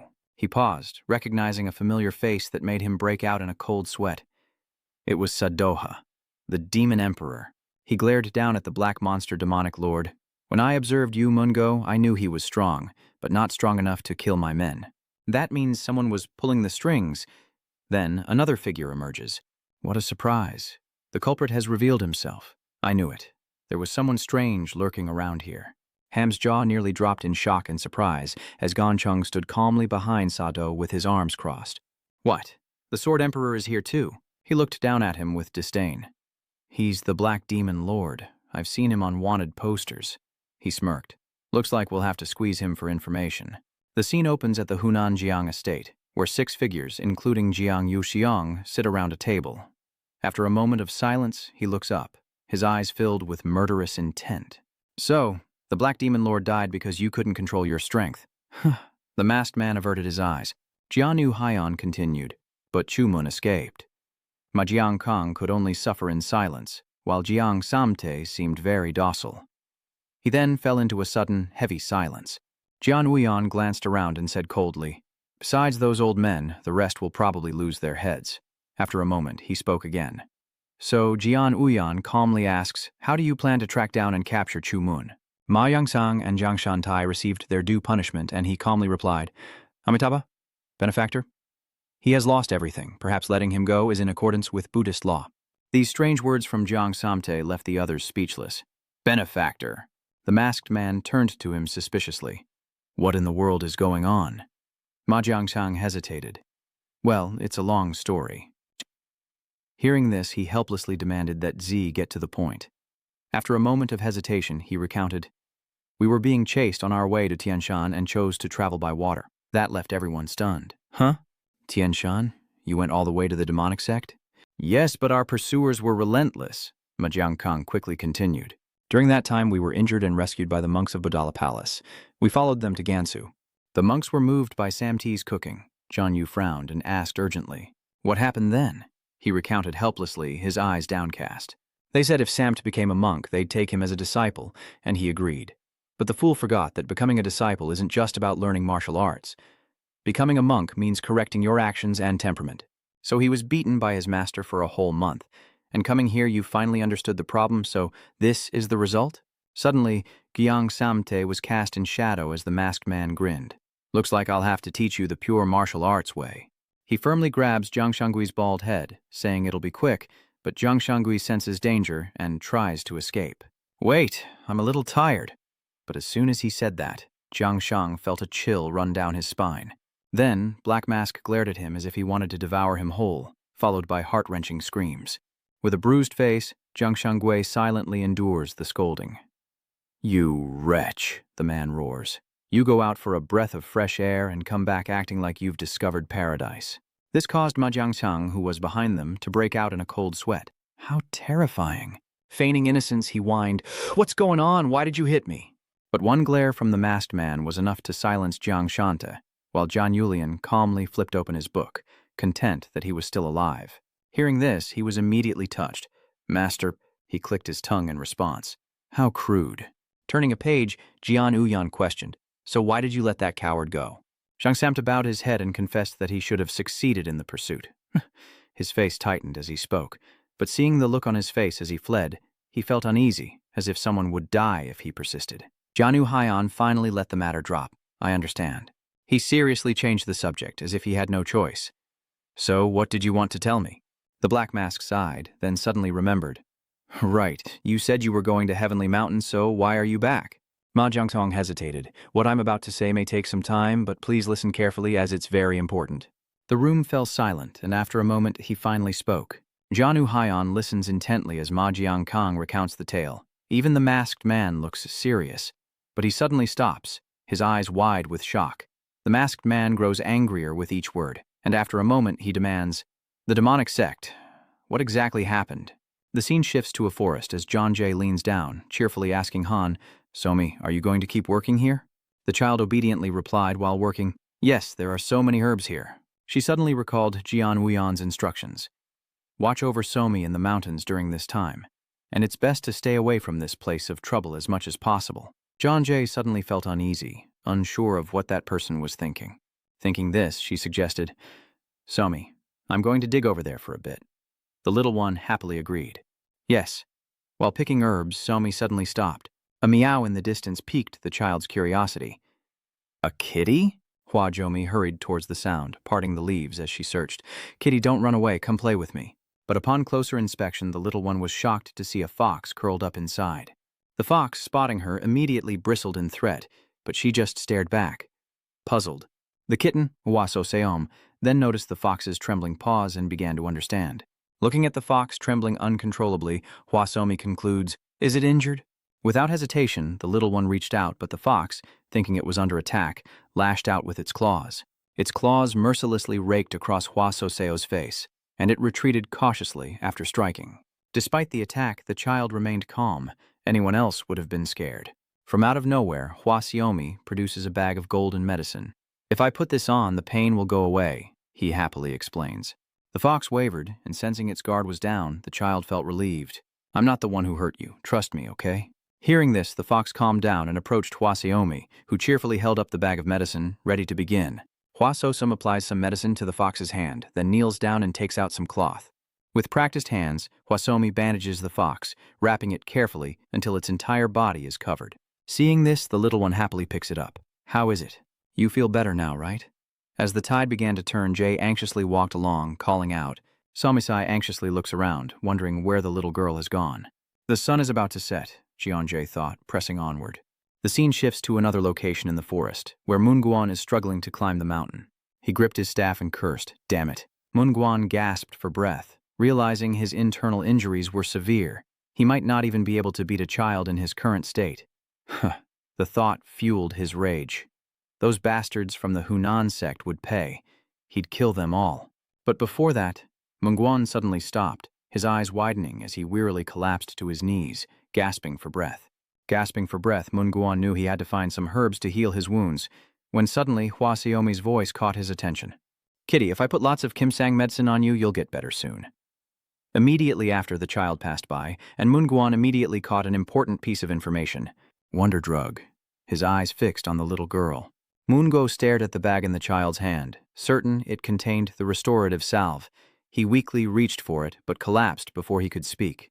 Hosaomi was shocked and a little confused. After a long time, Moonguo finally showed signs of waking up. His eyes dart around, confused. "Where am I?"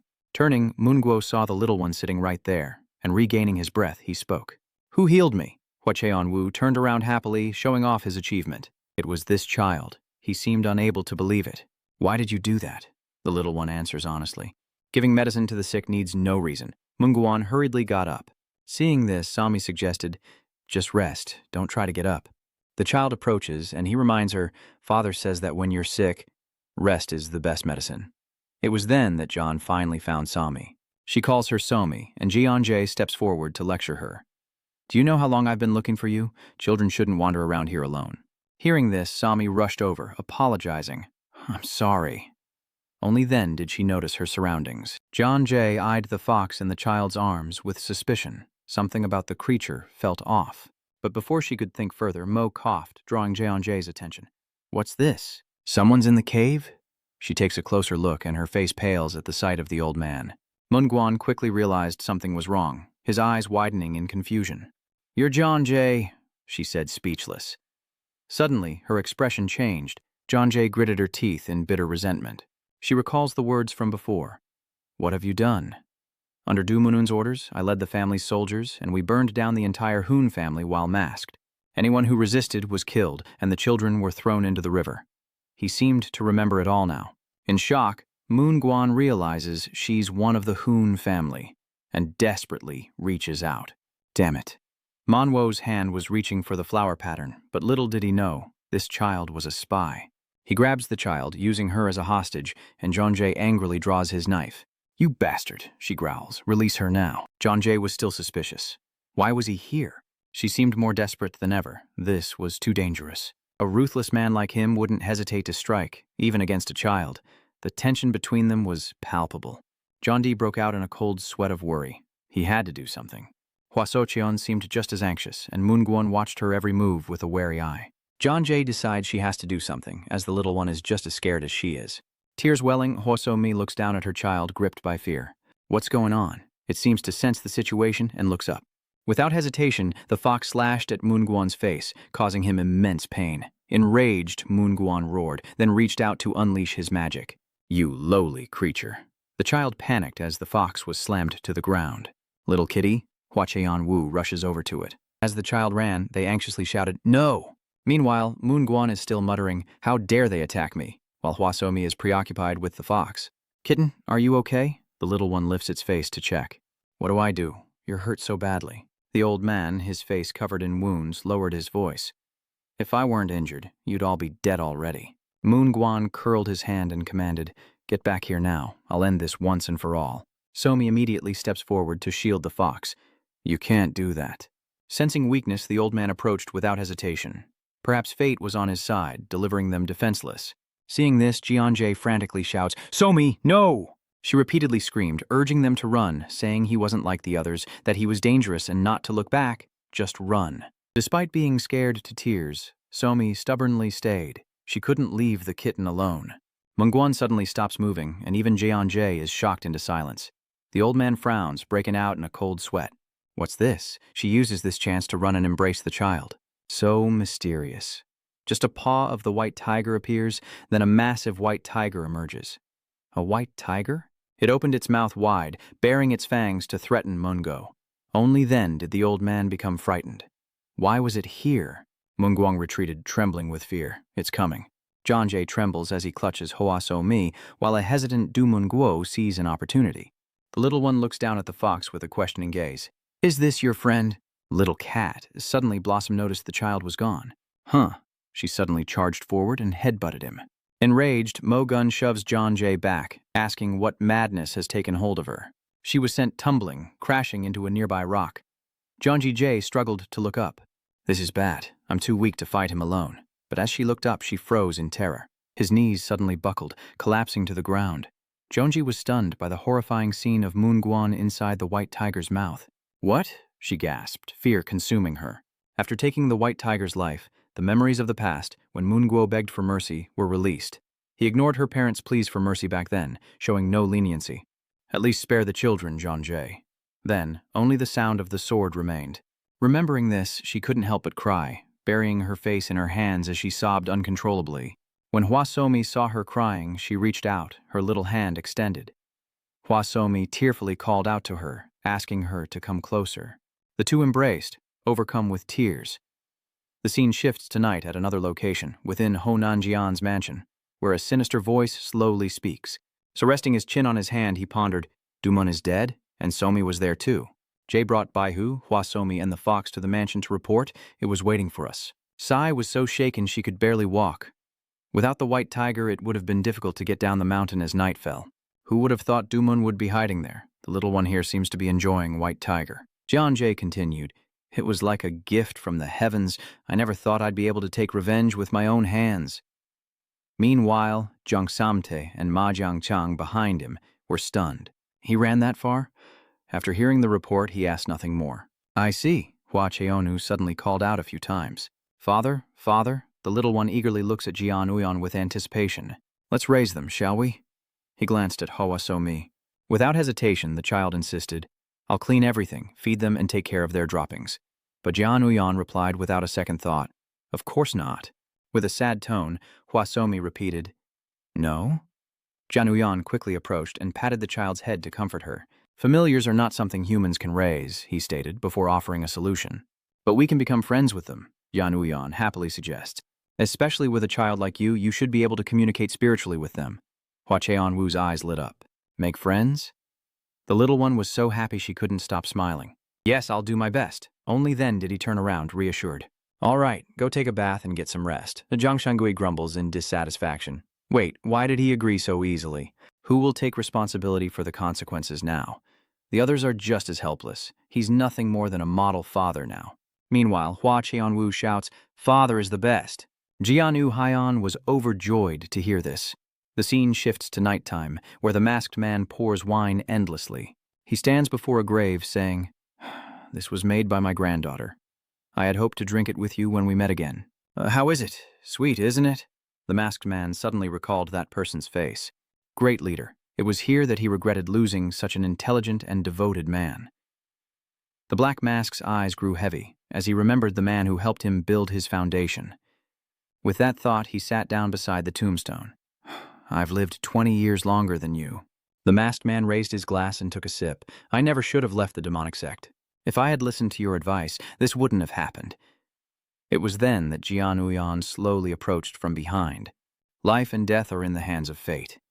He sat down next to him, and the black mask replied, "Fate, my foot." "Huh, nonsense," Jian Uyan said sternly, turning to him. "Are you planning to return to the demonic sect?" The black mask sneered upon hearing this. He confidently raises his glass, stating that striking a stone with an egg is futile, even if revenge takes 10 years. The black-masked man paused. "What?" Jian Yu Haiyan raised his glass, stating honestly, "You're not strong enough." The masked man paused to consider this, then turned back displeased. "But I am a demon king." Jian Yu Haiyan calmly replies, "Your opponent is the black dragon demon god. You cannot win." He scoffs, repeating, "But I am a demon king." Victory shouldn't be difficult. He silently gazed at the masked figure, who finally hesitated. "You know him?"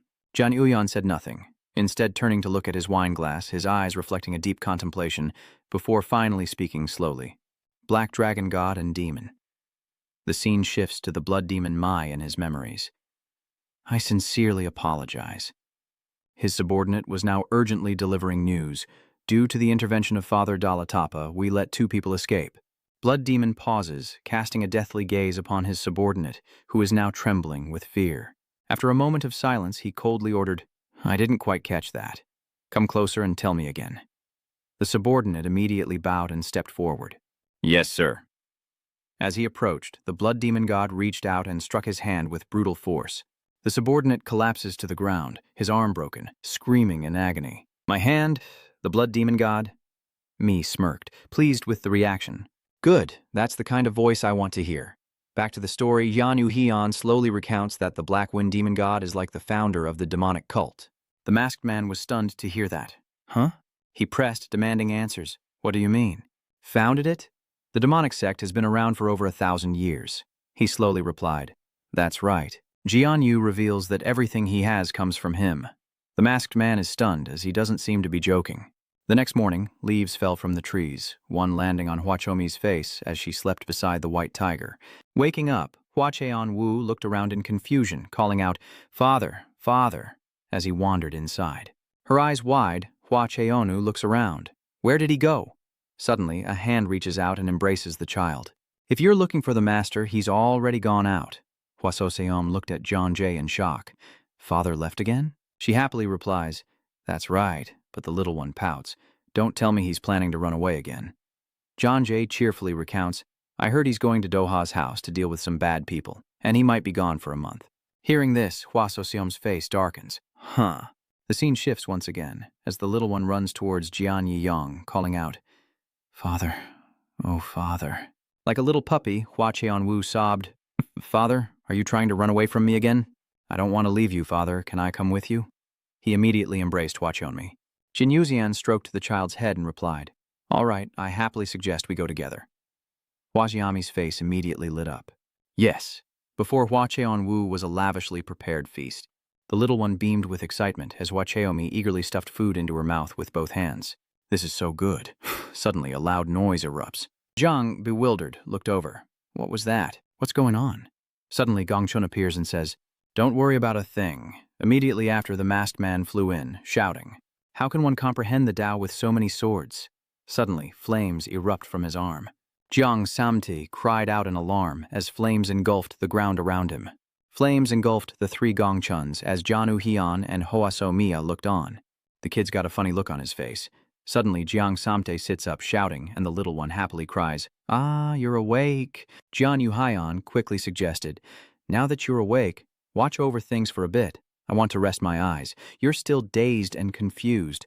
Jiang Sam's eyes widened in confusion as he asked, "Boss, I was clearly sleeping in my room. What's going on?" Without delay, he replied, "I intend to travel the Central Plains after all these years. You'll understand everything soon enough." "What?" Jiang Samte complained, dissatisfied. "I just wandered all over the Central Plains." Jian Yu Haiyan remained unconcerned.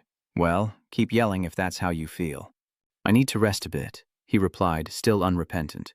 "That's why I didn't wake you," Jian Yu Haiyan said, placing a hand on Somi's head. "Somi's coming on this trip too. I couldn't leave you behind."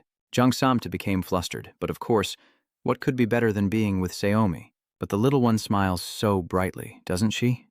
That smile completely shattered his defenses. They ride in a carriage, Jian Uyan leaning into the sun and wind. First, let's make a trip to Sichuan. Scene change. Man Heojiang listens to his subordinate's report before dismissing him, then slumps into a chair with a sigh, lamenting that the decline of the Jumoon clan was inevitable, just a little premature. Coming all the way from Hunan is a shame, but there was no other way. He picked up the teapot and poured into a cup, fearing that sending subordinates to where the master's enemies are would only lead to losses. Thinking this, Man Heojiang looked at the teacup in his hand, when a sudden voice startled him. A wise decision. Man Heojiang, drenched in sweat, turned around, recognizing the voice. It was Blood Demon. He shrunk back. "My lord, you've arrived." Blood Demon calmly ordered, "Sit." As he sat down, the Blood Demon began to lecture him. "Sometimes you have to know when to let go." Man Heojiang hesitantly asked, "When will you and Zhu Pengxinmo arrive in Hunan?" With a smirk, the Blood Demon chuckled. "Who knows? He's impatient. Once he regains his power, he'll act immediately." He paused. Could it be that someone in Hunan has already made a move? The Blood Demon calmly replied, "Perhaps." He rested his chin on his hand, a slight curve to his lips. He was the complete opposite of Hukpong Sinma, always staying put, calmly looking down on the weak. The more Blood Demon spoke, the colder his eyes became. That's exactly why he'll be crushed this time. Man Heojiang was terrified as he saw the teapot suddenly shatter, as Blood Demon casually continued, "Still water stagnates, and if you don't move, you'll eventually rot. If the succubus recovers her former power and the two face off, I fear we'll see Muzin's head fall." His gaze deepened, determined to make it happen this time, as the scene shifts to Jian Uyan's group. Jiang Samte hesitated. "But is it really okay to bring Somi along?" He sighed deeply as Jian Uyan led the group onward. "Swords are only truly frightening when pointed directly at you. So, until those swords are pointed at me, I'll just stand by and pretend I don't know anything." "Father," Huachenu called out happily in his heart, as Jian Uyan continued, "but this time, it's different." These words stunned Gong Chun, and even Black Mask was shocked as Jian Uyan slowly affirmed, "I intend to break any sword that could be pointed at me." Jian Uyan's eyes were filled with determination, leaving no one behind, and with that, he walked away. The conflict between the Zhu clan and the Hunan branch hasn't been fully resolved, and someone needs to clean up the aftermath. Meanwhile, Jiang Shanhe trembled with fear in the background. Gong Chun quietly asks, "So that's why you left Jegoan there?" Jian Uyan sighs, replying that he has a role to fulfill. Meanwhile, at the Hunan clan, Ganun's screams echoed incessantly as he frantically searched the rooms. Master of the house, when he couldn't find anyone, Ganun was powerless. Not a soul was to be found. Not a single soul was to be found around the mansion, and Ganun cried out in terror. Where did everyone go? He stood there and screamed, "They abandoned me." "Is Jago-un leaving?" Jian Uyan's group is at a small restaurant. Inside, Hua Cheonmi peruses the menu in a bustling restaurant, flipping through the pages with a constant stream of admiration. "So, this is Sichuan. From here, Union's group will finally arrive." He instructs them to buy a few necessities, and then they'll head straight to Jining. Zhang Samide quickly replied, "Yes, understood." Hua Semi noticed as soon as she walked in, "Wait, that person is an enemy." The girl turned around in surprise. "Jianzhou Mi," while she's gaping at the little one, "What are you doing here?" Hosaomi happily rushed over. The little one excitedly shared that I'm on a picnic with my uncles. And the older sisters and uncles, too. The little girl was stunned. "A picnic in Sichuan?" Xian Yuyan raised an eyebrow, looking around. "What's going on in Sichuan? It certainly seems like something's up." He quickly notices the people following her. "Looks like you're not alone, huh?" The girl happily shows off the paper. "Aha, I'm here to find treasure." With that, she unfolded the paper and laid it on the table while he remained stunned. Looking at the paper, Ian suddenly asks, "Isn't this yours, Jiangshan?"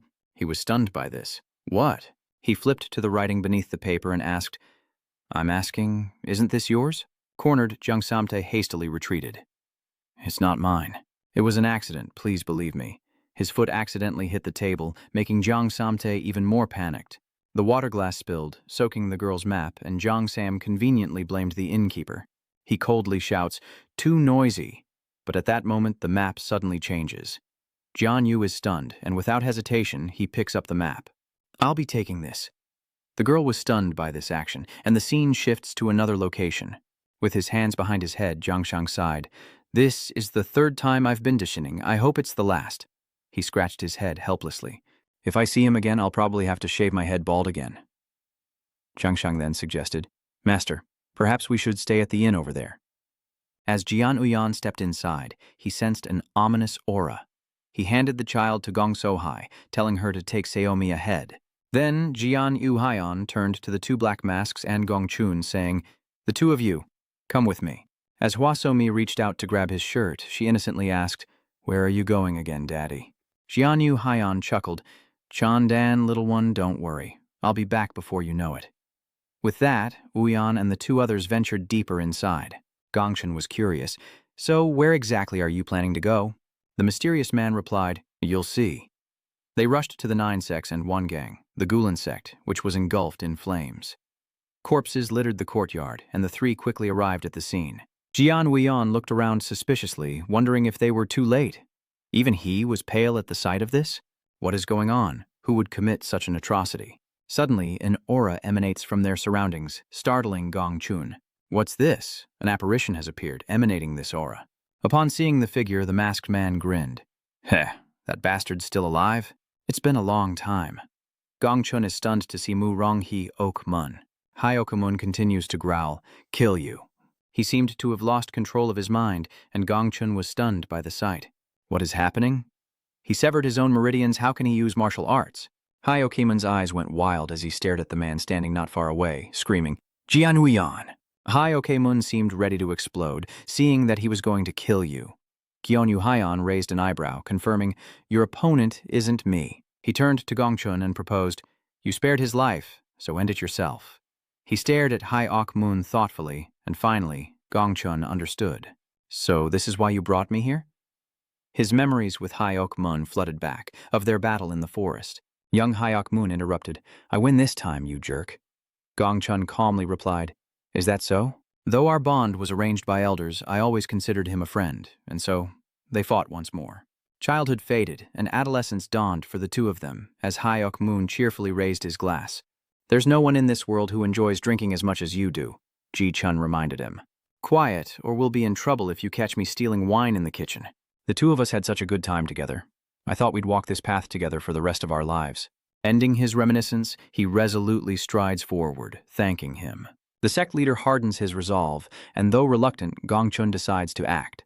Though I don't know why, let me end you here myself. The last bit of mercy for an old friend. Hai Okamun seemed to have gone mad. He roared, and without hesitation, they charged at each other for a final showdown, the scene filled with intense tension. Gong Chun and Hai Okamun exchanged hateful glances as their blades clashed, his body erupting with murderous intent as he lunged forward, his figure fading into the shadows as he observed. If it were the old me, I wouldn't have been able to stop that move. Gong Chun's blade came down fast, too fast for Hai Okamun to dodge, so he chose to take the blow head-on. His arm instantly regenerates as his face remains cold. He realizes, You've sold your soul to the devil. Gong Chun raised his sword, declaring, You've touched upon a forbidden power, one that cannot be undone by ordinary means. With that, he unleashed a terrifying force. Seeing the Emperor's sword style, Hai Okamun's face twisted with cruelty, and he flew forward, determined to retaliate. At that moment, the two swords clashed, creating a brutal shockwave, leaving the masked man in awe. What? That guy? His face contorted in disbelief. Since when did he develop such swordsmanship? With a face of savage bloodlust, Hai Okamun strikes, and with Gong Chun's slash, his arm is severed. Hai Okamun's eyes became frighteningly vacant, and he braced himself as someone rushed toward him. Faced with this, Gong Chun was shocked. You can't even feel pain anymore? He was without a scratch, flying in with a terrifying, distorted face, and slowly closed his eyes to cast a spell. Gun unleashes countless sword afterimages, tearing Hai Okamun's body apart. His life force fades, and his sword is stained with blood. Gong Chun's face grew heavy as he spoke. Rest in peace, Sword Saint, my old friend. The scene shifts to a magnificent city, inside a high-end tavern where a table is laden with delicious food. The two sat in silence until Ka Gong took a sip of wine and said, I didn't expect to find you hiding in a place like this. One of the 5 emperors of the martial world. Ganun's face hardened as he replied, Have you heard anything about what happened at Kunlun? He asked cryptically. Is that why you called me here? Of the 300 Taoists of the Kunlun sect, only a handful survived. In effect, the entire sect was wiped out. Kagong then revealed the mastermind's name, the Hayok Moon Clan. This caused him to pause and reflect. Hayok Moon had supposedly sworn to sever all ties and was known for his silver tongue. Could such a man really be responsible for the destruction of Kunlun? Gonan pondered, speculating that someone with extraordinary abilities could fully restore the crippled, even severed limbs. His eyes narrowed as a certain person came to mind. Perhaps this is connected to the demonic horde. Gonan gripped his glass, suspecting that their master's departure had been noticed by those eyeing this place, ensuring that news of the Hunan tycoon's abandonment didn't leak out. His face fell as he said, "The truth is, I invited you here because I have a favor to ask." He wondered, a favor? With a puzzled look, Kago hears Gonan plead, "Please, lend me your strength." From afar, Gonzan muses, "Father must have forged a body of steel to endure this." On this side, he puts on a mask and speaks, "What is this?" "Isn't that what the kids call Gunjajom?" He quickly replied, "Yes, you know about it?" Kagong quickly voiced his doubts, never expecting the blue Gunja, who was causing chaos, to appear in a Hunan gambling den. The rumors were true. Gonun flattered him, saying the sword suited him perfectly. Outside, an angry voice booms, "Who dares cause trouble here?" The waiter kneels, quickly apologizing. "My lord, please spare me." Observing below, he quickly added, "It seems something has just happened." Gonan quickly and gleefully pushed him along, saying, "Come now, please." Kagong cried out helplessly, "How can you ask me to go dressed like this?" "I don't want to. There are 2 thugs downstairs beating someone up." At that moment, his voice reminded the man in front that it was to carry out justice. He was now the legendary Jangbang Eni Gunja. Upon hearing this, he removed his mask, questioning, "What is it?" Below the tavern, the guests are eating and drinking merrily as Hosaomi eagerly reaches for a plate of dumplings. Januyan takes a dumpling and sighs, "This inn is so noisy. Here, child, you eat first." Jongsam replied, "I heard that the Kunlun sect was wiped out last night." Seeing the 2 people in front of him still eating calmly, he asked suspiciously, "What's going on? Why are you so calm? Did you know about this beforehand?" Looking flustered, he stammered, "So that's what happened?" Pretending to be ignorant, Jongsamti suspiciously replies, "How strange. This is too suspicious." His face filled with panic, he exclaimed, "Don't tell me you're the ones who destroyed the Kunlun sect." He quickly retorted, "It's not what you think." "Don't give up," Jongsamta pressed. "Tell me the truth. Is this related to us?" "Jianuyan?" "No." Suddenly, his face is filled with shock as he listens. "Amitabha." 2 old monks suddenly appeared, making someone wonder what that sound was. Observing the 2 before him, both were stunned, and silence fell over the scene. Jian Wuyan was confused by the actions of the person behind him. Suddenly, the Water King realized something and slowly approached him, saying, "Forgive me, benefactor. I saw a familiar face behind you, so I came to say hello." "A familiar face?" Jian asks, confused. "Yes," the Water King replies.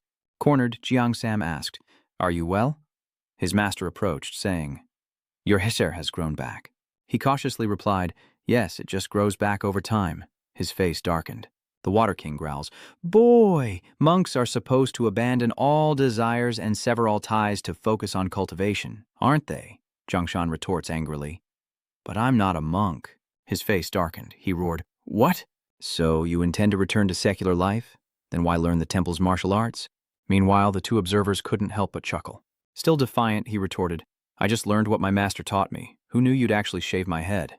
The Water King, unable to contain himself any longer, unleashed his magic. The impudent brat. Suddenly, a surge of power grazed him from behind, his eyes wide with shock.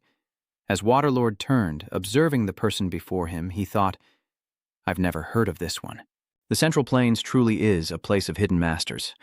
I don't know who those people are, but their aura is extraordinary. Sensing danger, the Water King quickly departs, saying, "Forgive us. We'll take our leave." At this, Jiang Shanhe breathed a sigh of relief, his cheerful demeanor returning. "I told you, our chief is the best." He retorted helplessly, "Stop making a scene. Sit down. The person I just chased away was the Waterlord." Hearing the key point, the mask-wearer was shocked. "What? That guy was the Water King?" Seeing this, Jian Uyan asked, puzzled, "Is he that important?" Ji Chun explained, "I heard that outside the Central Plains they have a status equivalent to us." With her mouth full of candy crumbs, Hua Cheon Wu innocently asks, "So Uncle Sam doesn't have to shave his head anymore?" She happily replied, "That's right. Hooray, no more bald head to look at." Hearing this, Jiang Shan spoke up embarrassed. "That ugly?" Huashimo retorted. "No, it's not." She quickly smiled and innocently said, "It's very ugly." Hearing this, he froze. From afar, he teased, "Kicking him out is out of the question. We just need to keep everyone from seeing him until his hair grows back." Hua Cheon-woo replied in surprise, "Really?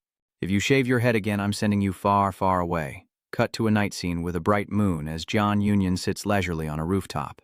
As he sips his wine and studies the map, Uyan suddenly raises it high, revealing strange symbols and red lines radiating from a single point. Blood. His face fell into contemplation as the map was destroyed, and in the distance, a figure approached, teasing, "Enjoying good wine all alone?" Sitting down, the speaker couldn't help but make a request. "Before ascending Tianshan, is there somewhere I could stop by?" Jian Wuyan asked, puzzled, "Where is that?" As he picked up the wine bottle, he replied, "Gudongbang's family home. It's close to Heavenly Mountain anyway." Observing this, he asked suspiciously, "Is Dongbang-gu the one they call your right-hand man?" After a moment's thought, the speaker replied, "Yes, I think we should pay him a visit." Jianu Haiyan said, "Then I'll stop by for a bit, a change of scenery, a place known as the Dongbang family." He looked around, reminiscing, "It's been a while since I've seen this." Sensing something amiss, she innocently asks, "What's wrong, sister?" Zhang Hui smiles, gently replying, "It's nothing." She then thought, how can someone from the righteous sect like me be so calm entering the territory of the demonic sect? Behind her, Jiang Shana watched with interest. This time, it should be all right, right? He quickly warned, "Stop looking around. You'll only attract more attention." The speaker stepped forward, declaring, "But we attract attention wherever we go." He looked up, observing as he spoke, "As far as I know, this is the place." Before them, a nostalgic image of the Gu family home appears, as John Uyan speaks up from behind, puzzled. "It's so large, yet eerily quiet," the lecturer responds, finding it strange. Without a second thought, he reaches for the door, ready to open it and see what's inside. When suddenly, a shout rings out from behind. His face panicked, Dai-sung shouted, "What are you trying to do?" Hearing this, the lecturer turned around, puzzled. What reason could there be for not entering? The old man's face grew panicked. He's going to cause big trouble. Suddenly cautious, he looks around and asks, "Wait, did anyone see us?" Then Deyoung moved closer, whispering, "Listen carefully, no one is allowed to set foot here." The speaker asked, "What? Why?" His face turns sinister as he explains, "Why, you ask? That place is abandoned now, and above all, he must not get involved with the Dongfang family, who used to own the house."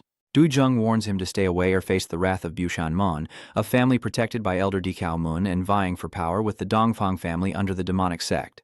Now that Dongfang Gu has vanished, Bushan Mon, who monopolizes the protection of the demonic sect, has seized power in the suburbs, using this opportunity to oppress the people of the Eastern clan. The demon lord clenched his fist in anger. The people of the Dongfang clan had startled him, a surge of crimson dark energy filled with hatred. He emphasized, "Where are they?" Meanwhile, Samti approached, puzzled. "Are you planning to sleep on the street?" Jianu Haiyan calmly replied, "Yes," but he retorted uncomfortably, "No, why is the inn pushing us away when the village is right in front of us?" Samte insists, "Why don't Somi and I sleep at the inn?" Just as the child finished gathering the vegetables and asked what was wrong, he heard the question and turned around, bursting into tears. Shirt is very fond of the little one, and Samit insists that Shirt can't be left to sleep on the streets. Seeing this, the child blankly affirms that they like it here, while Gun stares blankly at a huge fruit. "This is how to make Sumi happy," he says. "Look at this. There's so much food." He stares in disbelief. "This is samuro, a rare delicacy. The little one has been waiting to ask if we can eat it." "Can we, uncle?" So he immediately reacts, and Samta puffs out his chest, saying, "Trust me." Under Sohi's judgmental gaze, which she was all too familiar with, she coldly reminded him not to trust people so easily. And Samte was flattened on the spot. "What? Those two just started fighting." Jiaomin descends upon the manor, only to be met with spears pointed at him. The guards demand, "Who are you?" But the Demon King dodged, emitting a fiery aura and a menacing voice. Without lifting a finger, he sent one flying backward. Then with lightning speed, his hand closed in on the other. With a single attack, smoke billowed, and the Demon King radiated a fierce bloodlust, threatening to crush the soldiers' heads. "What?" He raises a leg, focuses his demonic energy, and stomps down, shattering the ground and sending black earth flying as a shockwave causes his opponents to cough up blood. The unaffected one lunged forward with a knife, but the demon lord immediately punched him in the cheek as more guards appeared. You could have just swiped your hand and unleashed a dark arrow to take them all down. Hiding behind him, the official Quan grew fearful, trembling as he asked, "Just who are you? Why this sudden change?" And the response wasn't a slight twitch of the toe, but the brutal words, "I've wanted to crush you all for a long time, you know." With a sharp glare, the demon lord seethed with hatred, but there was always someone stopping him. A name you must be quite familiar with. The aura of demonic energy intensified tenfold.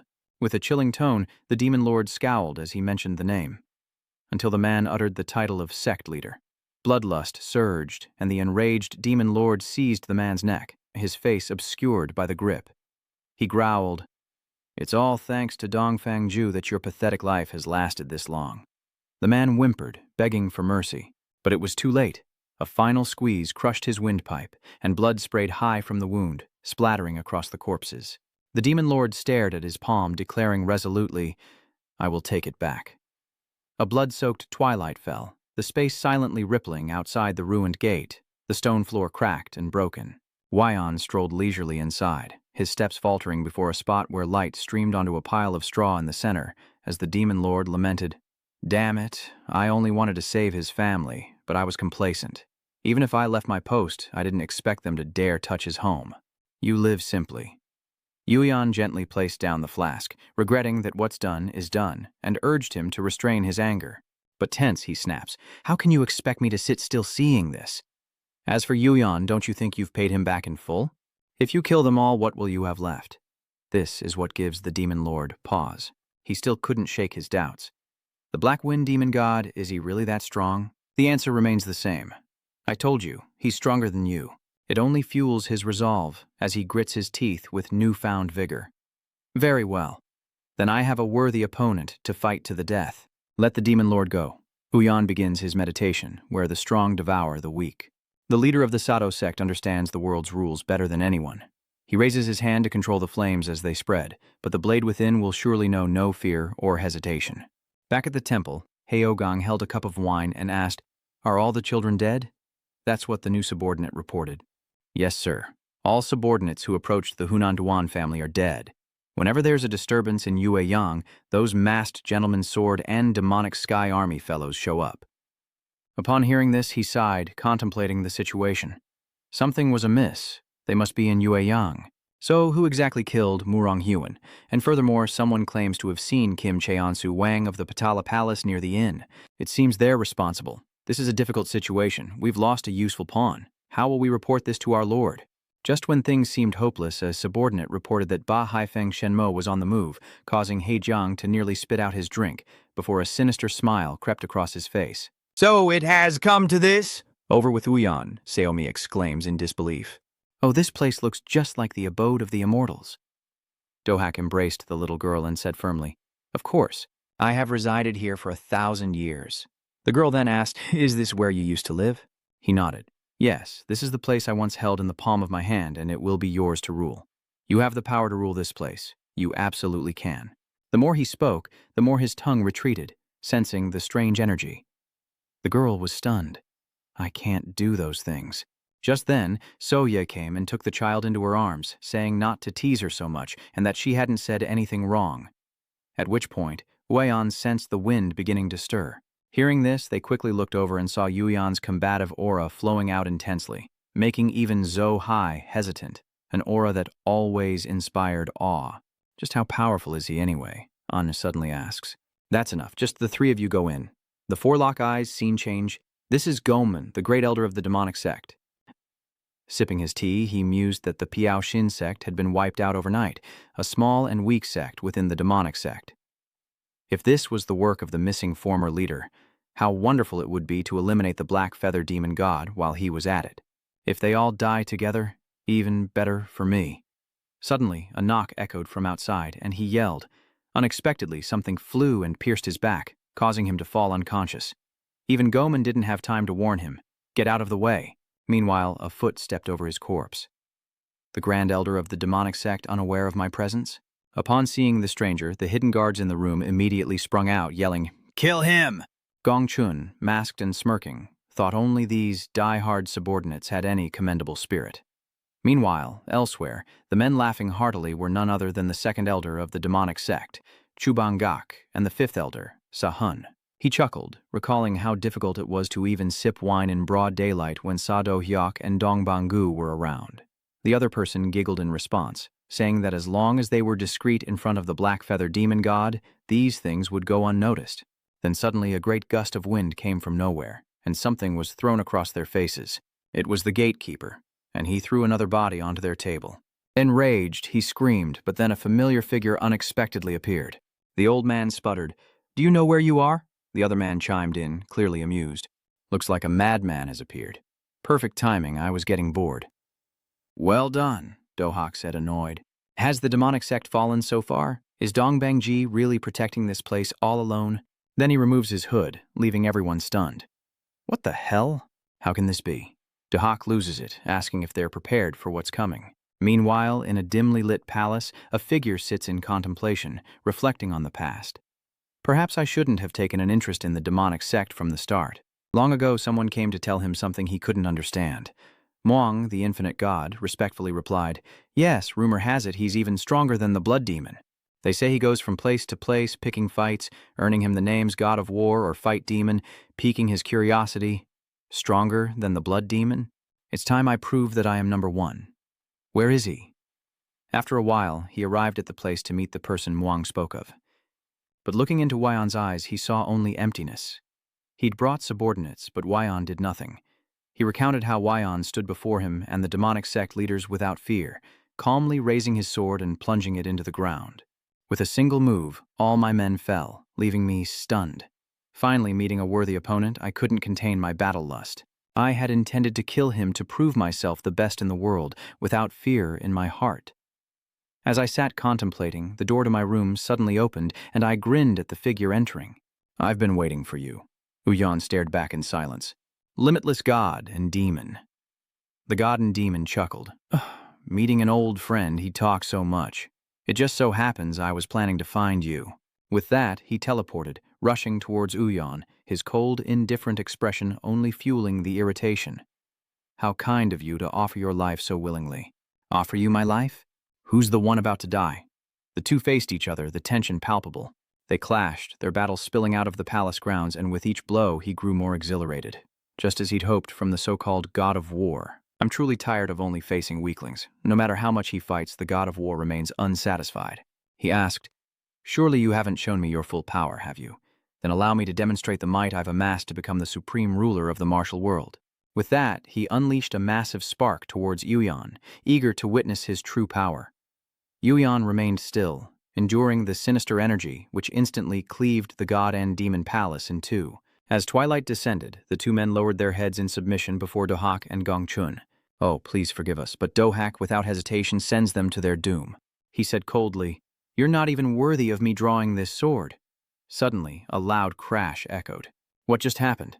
The two rushed to open the window, and immediately their jaws dropped at the utter devastation before them. Dohak wept inwardly for a moment. "Huh? What on earth are you doing, you lunatic? Do you have any idea how valuable this ancient structure is?" Because of the chaos Shinma caused, everything he's done so far has been for Yu Hyun, who is stronger than him, as Do Hwan rushes over. "Hey, what do you think you're doing?" he asked. But Dohak only focuses on his assets. "You're completely destroying my sect. You dare touch my 1,000-year-old heavenly demon church?" Hearing this, the demonic god laughed. "Your demonic church? Are you the former leader, Sado Hyok?" he sneered. "How could this sect ever belong to you?" Leaving him stunned. "You mongrel, I'll take your life," he roared, charging in a frenzy, chasing the divine devil relentlessly. Seeing this, he sneered, "A stinky bug like you leading the demonic cult? No wonder the organization fell apart so quickly." This enraged Dohak, and the old man began to pummel him relentlessly. Taking advantage, Shinma only blocked, never retaliating. Meanwhile, Uyan, growing impatient, rushed in and plunged his sword into the ground between them. Dohak is confused. What are you planning?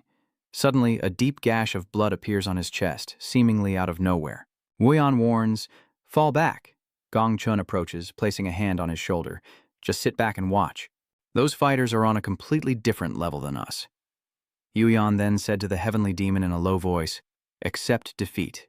You will never surpass me. Not in the past, not now." He simply smirks. "Very well, let's settle this once and for all and see who truly possesses the greatest power." He launched his sword, but it was quickly deflected. Enraged, the heavenly demon unleashed his aura, demanding, "Draw your sword!" He sighed, but still refused to draw his sword, taunting the god and demon with just the scabbard, while Dohak and Gongchun could only shake their heads in dismay. Are they even human anymore?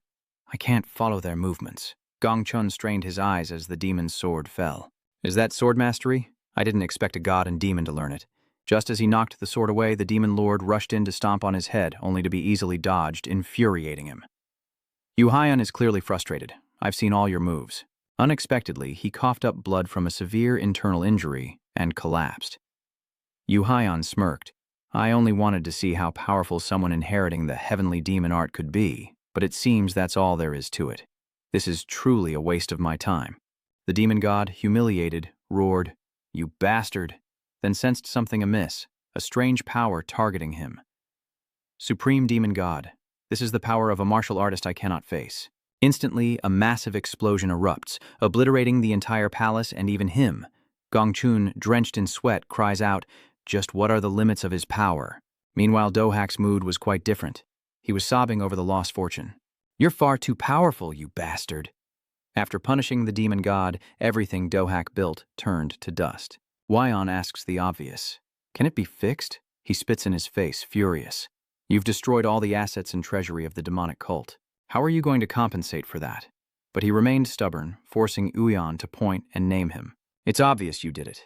To protect the assets, Yuyan is forced to lie. That was the Black-Winged Demon God. What nonsense are you talking about? Dohak despondently clutches his head. Damn it, Black-Winged Demon God. I only wanted to deal with him, not destroy the heavenly demon palace. He said, you're rich, so the repair costs... He suddenly turned around, but the man was gone. Huh? Where did that guy disappear to? Seriously infuriating. Meanwhile, elsewhere, Heejung bows deeply before the blood demon, who stares at him in silence. Finally, he spoke. You called for me, sir? Blood demon speaks cryptically, confused by the death of Blackfeather Demon God. What do you mean? Suddenly, the blood demon flew into a rage. I'm telling you, he's dead, scared out of his wits. How could this be? Dan Wu is still in Hunan, so why is the blood demon upset? Are you implying that I'm wrong?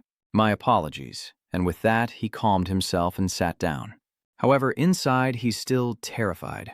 I was careless. I didn't think he'd act first. The arrogant one who only moved when his life was threatened took the initiative to capture the Black Feather God. What drove him to do so? Cut to So-mi happily munching on a large drumstick, exclaiming, "This is so delicious." He feigns ignorance, saying as long as she enjoys it. Seeing this, she asks, "Did you go out to bring this back for me?" Shumi finds everything delicious. But while I was sleeping, I suddenly heard a loud noise, and the ground shook. He feigns ignorance, asking if she means the tremor, and calls her Xiaomi. I don't know for sure, but it was obviously Dad. He's a little slow on the uptake. Wyon dismisses it. Oh, really? Just then, Samtae happily approached, offering Wyon a taste, which he praised with delight. Well done. You really got one over on me. This dish was made with all my heart. Then, just as Yuyan reached for another bite, Samta snatched it away, leaving him bewildered as he casually enjoyed the meal. Of course, it's delicious when I make it myself. Just as I was about to deal with Samity, Xiaomi suddenly took a piece. Here, father. This is for you, he said, making him smile with satisfaction. But the next moment, the meat vanished into Samta's mouth. Receiving food from Somi makes it taste even better than usual, but Yuyan, unable to stand it, kicks him in the stomach and asks if it's good. Seomi helps him, confused. Are you okay? Why so suddenly? Just then, Do-hyuk came and sat next to him. Never a peaceful day. He then poured 2 cups of wine for Yu Haiyan. Is that Black Cloud Demon really dead? He replied, he's dead, I'm sure of it. Meanwhile, Gongchun was also curious as to what kind of martial art it was, one he had never witnessed before. Martial arts? You mean that terrifying sword technique that blew away the entire demonic heavenly palace? You noticed? Is that the move you're referring to? I just flicked my wrist. It was nothing special, which Dohak found hard to swallow. Are you saying you destroyed the heavenly demon palace with a mere flick of the wrist? Huh? Even Gongchun has to agree. It's unbelievable. Meanwhile, Yu Haiyan continues to play dumb. It's morning, let's start cleaning up. The next morning in Cheomadohak, manpower began to gather. Has everyone heard? This incident must not be leaked. Who dares breathe a word? Spare none, he commanded, leaving them swallowing hard. Understood. Then he turned to Yuyan, saying he'd stay behind to clean up the mess with the demonic sect before returning later. He nods in agreement. Yes. Just then, Samte happily boarded the carriage, only to be grabbed by Yuyan and thrown aside. You stay here. Gongchun and Somi craned their necks to see what was happening. Huh? Aren't we going together? We're not going together? He smiles faintly. Don't worry, I'll follow you all soon, he says, prompting Somi to ask another question. Father will be here soon? He nods. Of course, he said, but Samte was far from pleased. Wait, why is it that you only say you need someone to handle the chores when it's me who's staying behind? As the carriage began to roll, Samte finally nodded and stood up. Where are you off to this time? He replied, a sacred mountain where spiritual energy gathers, known as one of the 5 great mountains of the Central Plains. As they walked, he asked, where is that? It's Changbai Mountain, which made Samte's eyes widen. What? To reach Changbai Mountain would take months, and he'd have to go with him? He burst into tears and clung to the carriage. How am I supposed to get there? Xiaomi, please, let me come with you. But before he could chase after them, Uyan knocked him unconscious with a rock to the head. And as that morning faded, he finally opened his eyes after that rock-induced head trauma. What is it, Xiaomi? Is this the kid who took care of me? He groaned as he sat up. What is this? And looking at the saliva in his palm, Samte couldn't believe that what was staring back at him was an extremely cute bear. Samte's scream echoed through the heavens as he faced the sharp claws, yelling, What the hell is this? It's a bear! Before Samte could even change his diaper, he had to scramble to avoid its attacks. He quickly climbed a tree, wondering, why are you attacking me? Samte looked down thinking, could it climb all the way up here?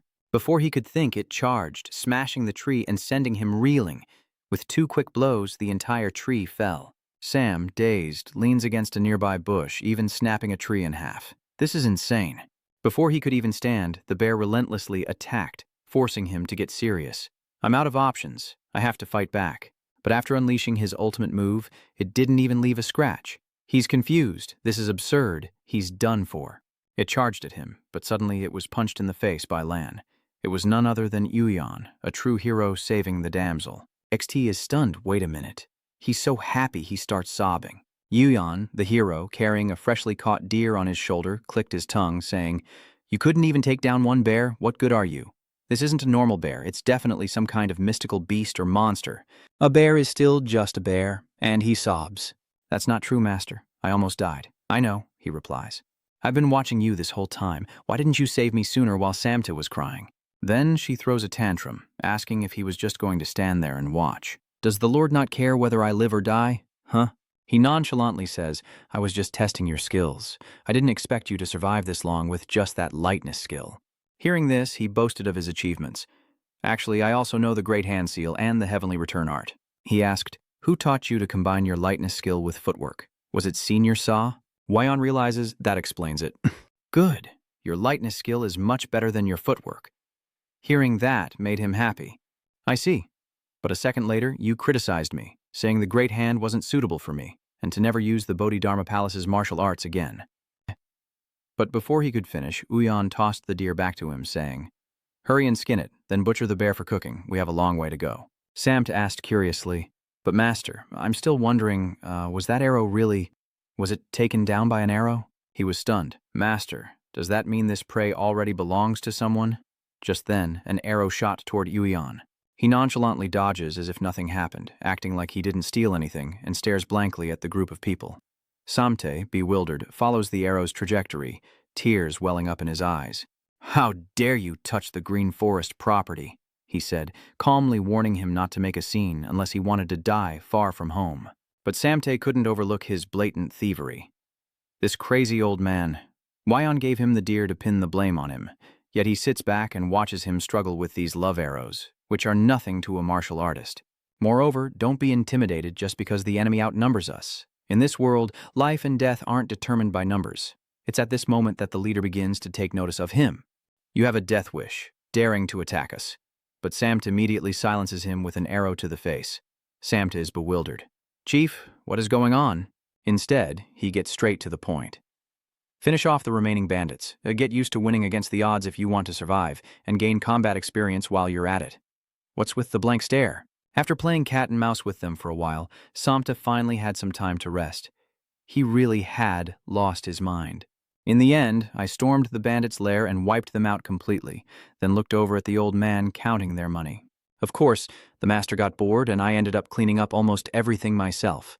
A while later, Uyan had collected 3 large bags of money. Samt was speechless. Master, we can't possibly carry all of that. He nods, still carrying a bag. Seems he's gathered the valuables and the rest will have to be cleared away. With a snap of his fingers, he set the bandit structures ablaze. Samte, intrigued, chimed in, "Wait, what was that just now?" "How did you do that?" Just now, the master just snapped his fingers and their heads exploded. He retorted, "Do you want to learn? Me, how?" After a moment of excitement, he suddenly had second thoughts. Never mind. He'd probably make me shave my head or force me to train like a madman until I was half dead. "I don't want to be worked like a dog again," Uyan stated bluntly. These are the martial arts of a god, and Samte's spirits lift as he gives Uyan puppy dog eyes. Overjoyed, he leapt into the air. "The martial god's technique? Really? Then I'll definitely learn it." Seeing this, he sighed. "Good thinking. If you master it, you won't have to worry about dying a meaningless death. If you can grasp this martial art, you'll be invincible in this world." But seeing his threatening demeanor, Samta wanted to take it back as he turned and left. "You'd better not take back your words now that you've boldly said you'd learn it. Do you think swallowing your saliva will be enough?" Meanwhile, back in the carriage, Somi sighs, wondering where her father has gone.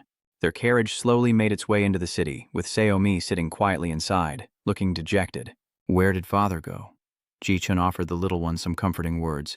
"Don't worry. Even if he's thrown into a fiery hell, he'll remember you and come back." Sohi, hearing this, wondered why her grandfather would say such a thing in front of her. She was a little confused. It's strange. Why would he leave Miss Somi all alone? He figured Dan Trang must have had his reasons. And then, Somi suddenly remembered something. The young girl immediately said, "There's a place I want to go." He gently asked, "Where is that?" Without hesitation, Seomi suggests going home, the home where she used to live.